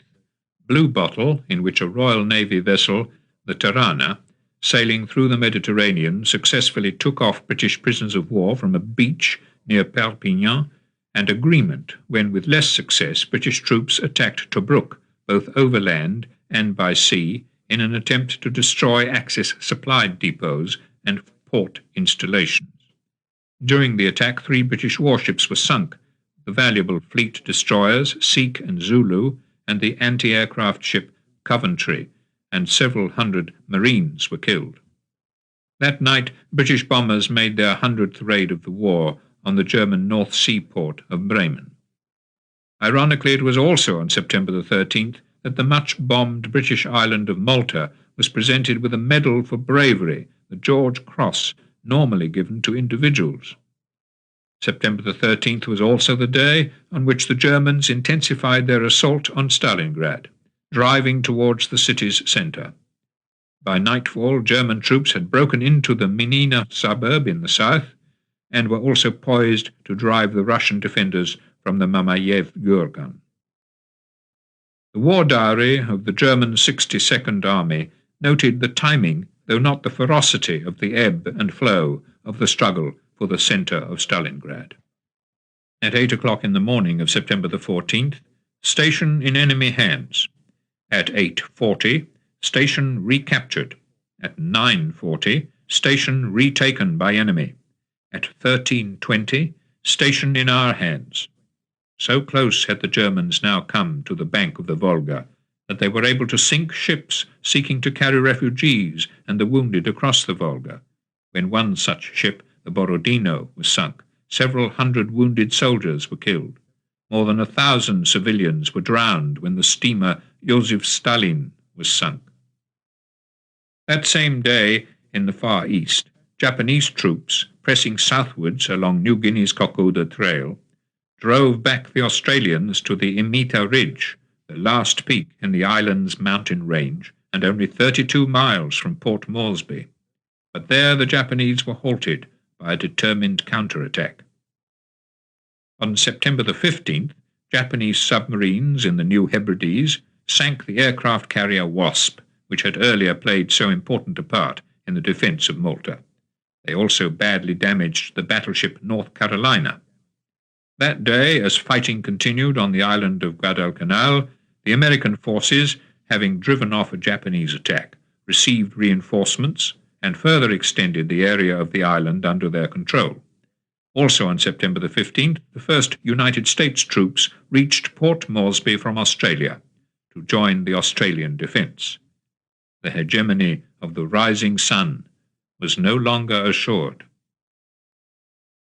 As the battle for Stalingrad became one of hand-to-hand fighting in streets, houses and cellars, the Mamayev Kurgan was taken by the Germans, retaken by the Russians, then defended against repeated German assault. Elsewhere on the Eastern Front, the Germans launched 2 new anti-partisan operations, Triangle and Quadrangle, both of them in the Bryansk region, where the Bryansk to Kharkov railway had been cut repeatedly near Lokot. In a 2-week action, 2,244 Soviet partisans were killed or captured, but several thousand more escaped the traps set for them to regroup further north at Navlia and to fight again, reinforced by men parachuted in a few weeks later. In the south, another group of 120 partisans were dropped by parachute behind the German line in the area north of Novorossiysk to replace a group which the Germans had almost totally wiped out. The leader of the second group, Slavin, was believed by the Germans to be a Jew, a fact which seemed to add to the fury of their sweep. On September the 18th, Soviet Marines, having reached Stalingrad by ferry across the Volga, took up their positions in the city's giant grain elevator, beating off 10 German attacks in a single day. That day, lunching with Hitler at his Vinnitsa headquarters, one of his headquarters staff, Werner Kuipen, noted that the idea was to destroy all Russia's cities as a prerequisite to the lasting German domination of the country. Also on September the 18th, Otto Tyrach, the German Minister of Justice, who was also a Major General in the SS, came to an agreement with Hitler for the delivery of A-socials for the execution of their sentences. A-socials meant Jews, Gypsies, homosexuals, Russians, Ukrainians, Poles serving more than 3 years in prison for civil crimes, and Czechs and Germans serving more than 8 years. Their sentences were to be forced labour in conditions of such severity and lack of medical help or sustenance that hundreds of thousands were to die. Dirac also advised Himmler that in order to make the newly conquered eastern territories fit for German settlers and colonization, Jews, Poles, Gypsies, Russian and Ukrainians convicted of offences should not be sentenced by ordinary courts, but should be executed. That September had seen no slackening in the execution, murder and gassing of those whom the Nazis were determined to destroy. That month, 14,000 Jews had been sent from France, more than 6,000 from Holland, and more than 5,000 from Belgium to Auschwitz. A further 20,000 Jews had been deported from eastern Galicia, principally from the town of Kolomyja, and from Brody to Belzec. When, on September the 19th, several hundred of the 3,000 Jews in the deportation from Brody broke out in fear and desperation from the deportation train, all but a dozen were machine-gunned to death. That same day, as 5,000 Jews were deported from the town of Part2 to Treblinka and gassed, several hundred managed to escape to the relative safety of a family camp which had been set up deep in the Part2 forest. But most of them were to be killed a month later when German armed units mounted 2 major sweeps against them. On September the 20th, off the coast of Norway, a Free French submarine brought ashore 2 British commandos, Captain G.D. Black and Captain B.J. Houghton. Their target was the hydroelectric power station at Glomfjord, the supplier of electricity to the largest aluminium manufacturing plant in Norway, and an important source of supply for the German war effort. Travelling across difficult mountain country, Black and Houghton reached the power station and blew it up. Then, running by accident into a large German force, they fought back, were wounded, and were taken prisoner. They were subsequently shot by the Gestapo. All over Europe, the tyranny of the occupier was drawing more and more men and women into the resistance. On September the 22nd, in Minsk, Wilhelm Kube, killer of tens of thousands of Jews and Russians, was killed by a bomb planted by his Byelorussian maidservant under his bed. The girl, Elena Mazaniuk, was working for the partisans. After planting the bomb, she succeeded in leaving Minsk and in reaching a Soviet partisan unit operating nearby. Also on September the 22nd, German troops reached the very center of Stalingrad, but the Russians refused to surrender. Hitler, angered by the failure to take either Stalingrad or, as he had hoped to do several weeks earlier, the Caucasian city of Grozny, dismissed General Franz Holder, who since the outbreak of war more than 2 years earlier had been Chief of the Army General Staff, and replaced him by General Kurt Zeitzler. But Zeitzler was as uneasy as Holder about the German position in Russia, and was also to urge, though unsuccessfully, the need for temporary retreats. Told by Field Marshal Keitel not to upset Hitler by giving him details of German casualties, Zeitzler is said to have replied, "If a man starts a war, he must have the nerve to hear the consequences." On the morning of September the 23rd, the Russians launched a counterattack in the northwest suburbs of Stalingrad. A few hours earlier, 2,000 fresh Siberian troops had been ferried across the Volga. Slowly but steadily, amid ferocious hand-to-hand fighting, the Germans were pushed back through the cellars and devastated buildings around the oil storage depot. Also on September the 23rd, in an attempt to renew the advance in the Caucasus, the Germans launched Operation Attica, hoping to drive along the Black Sea shore through Tuapse to Sochi, Suchumi, and Batum, but the Soviet defenders denied them even Tuapse. Far from the fighting in Russia, or from the continuing struggle between the Japanese and the Americans on Guadalcanal, on September the 23rd, a development took place in Washington, which was to seal the fate of Japan. This was the appointment of Brigadier General Leslie R. Groves to supervise every aspect from construction to final delivery of the atomic bomb. Money, he was told, was no object. Requisition and appropriation were his for the asking. The operation, conducted in strictest secrecy, needed a code name. It was given the name Manhattan Project. On September the 24th, 600 Soviet partisans, some dressed in German uniforms and using heavy artillery, burned down the town of Ryabachivchi, a German staging and supply post on the Smolensk-Bryansk highway. That same day, Ribbentrop passed on instructions to all German embassies to hurry up as much as possible the evacuation of Jews from the various countries in Europe.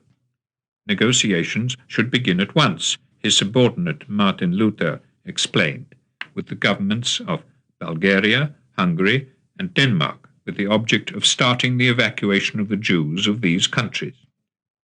As to what the fate of those Jews would be, the omens that September were clear. Of 6,000 Jews deported from Theresienstadt to Mali-Trostenetz in 3 trains between September the 23rd and 29th, there was not a single survivor. 5 death camps were now working at fever pitch: Chelmno, Belzec, Sobibor, Treblinka, and Mali-Trostenetz. At Auschwitz, as many deportees were being killed as were being set aside for slave labor. On September the 26th, a senior SS officer, Lieutenant General August Frank, sent the Auschwitz camp administration, as well as the head of administration of Treblinka, Sobibor, and Belzec, a note of what was to be done with what he called the property of the evacuated Jews. Foreign currency, jewelry, precious stones, pearls, and gold from teeth were to go to the SS for immediate delivery to the German Reichsbank. Smaller personal items, such as clocks, wallets, and purses, were to be cleaned, evaluated, and delivered quickly to front-line troops. The troops would be able to buy these small items, although gold watches would be distributed exclusively to the SS. Underwear and footwear would be given mainly to ethnic Germans. Women's clothing, including shoes, as well as children's clothing, was to be sold to ethnic Germans. Quilts, woolen blankets, thermos flasks, ear flaps, combs, table knives, forks, spoons, and knapsacks, all were listed by General Frank. So too were sheets, pillows, towels, and tablecloths. All were to go to ethnic Germans. Spectacles and eyeglasses were to go to the medical officer of the German army. Gold frames were to go to the SS. Valuable furs were likewise to go to the SS.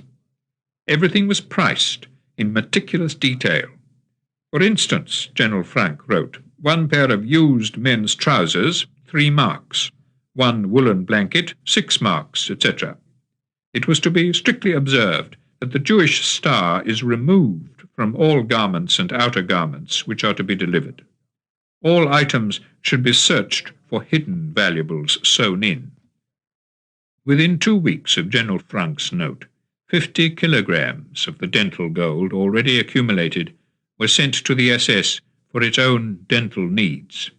Mass plunder and mass murder had led to mass profit and were to continue to do so for another 2 years.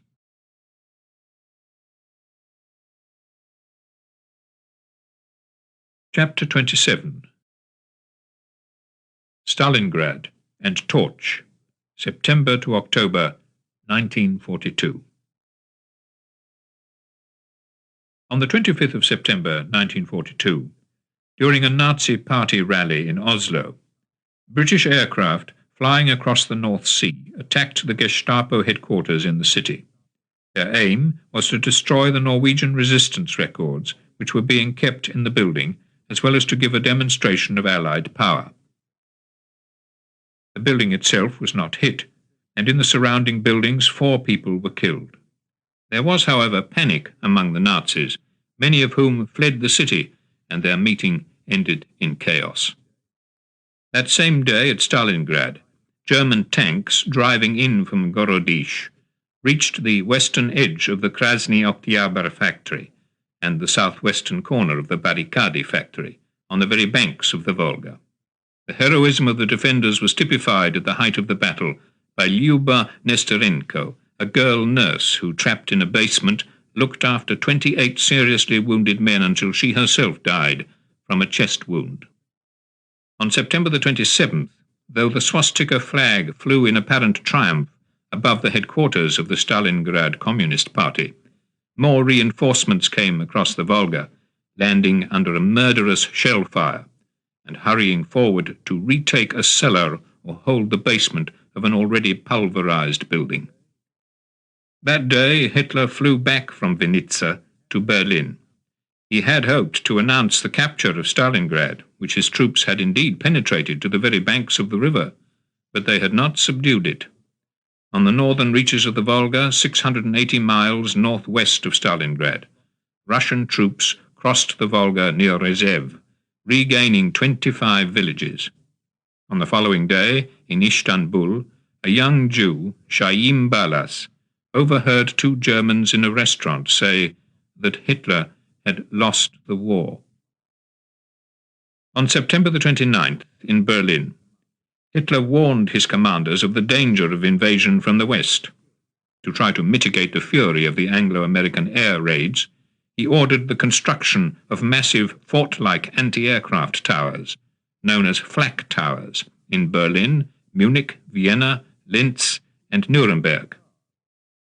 In Prague, 255 Czechs were sentenced to death on September the 29th for supporting, sheltering, or refusing to denounce the murderers of Heydrich.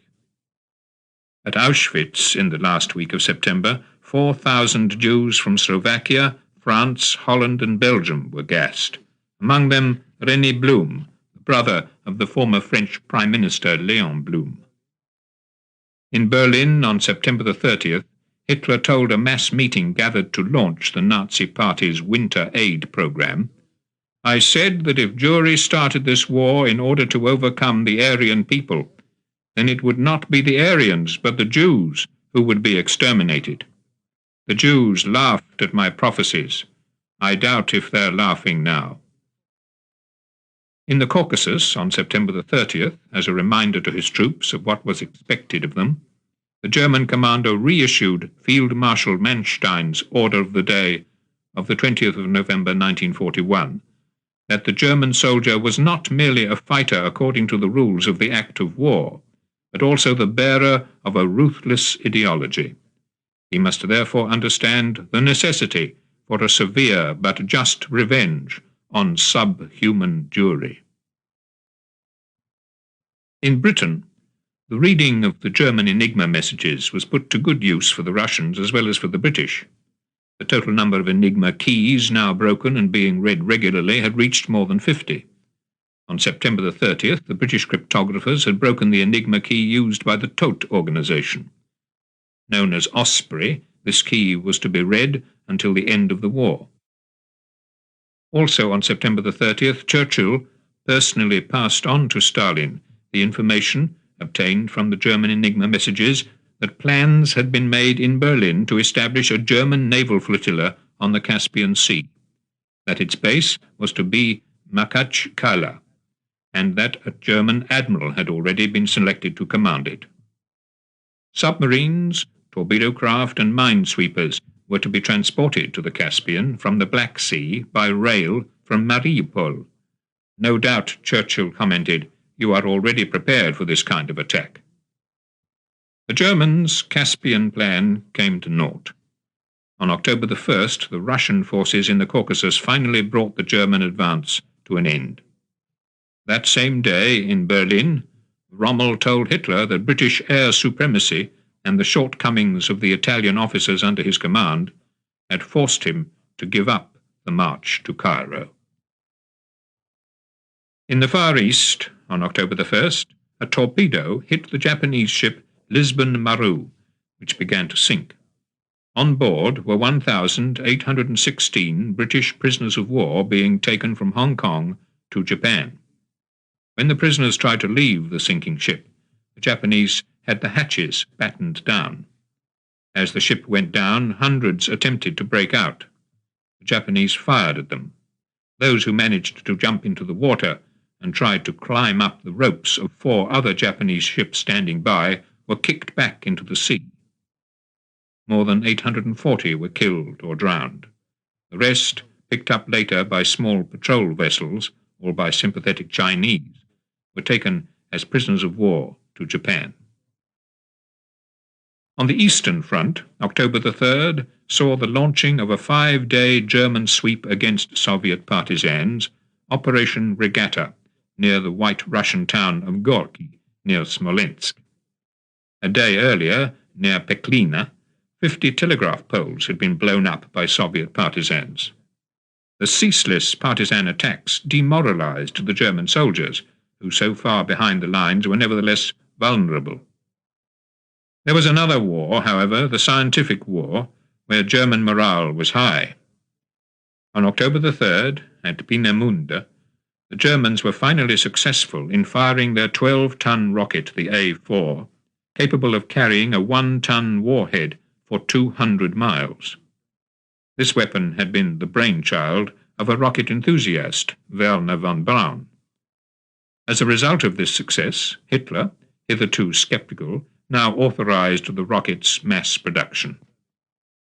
Returning from Berlin to his Ukrainian headquarters at Vinnitsa on October the 4th, Hitler learned of a British commando raid on the Channel Island of Sark, Operation Basalt, during which 3 German army engineers had been killed. During the raid, 5 Germans, who were being taken with their hands tied behind their backs through the undergrowth to be spirited back to Britain by sea, realized how few their captors were and began to struggle in an attempt to escape. As they struggled, 3 were shot. When the Germans found the 3 bodies with their hands tied behind their backs, it was assumed that they had been deliberately executed in cold blood while being held captive.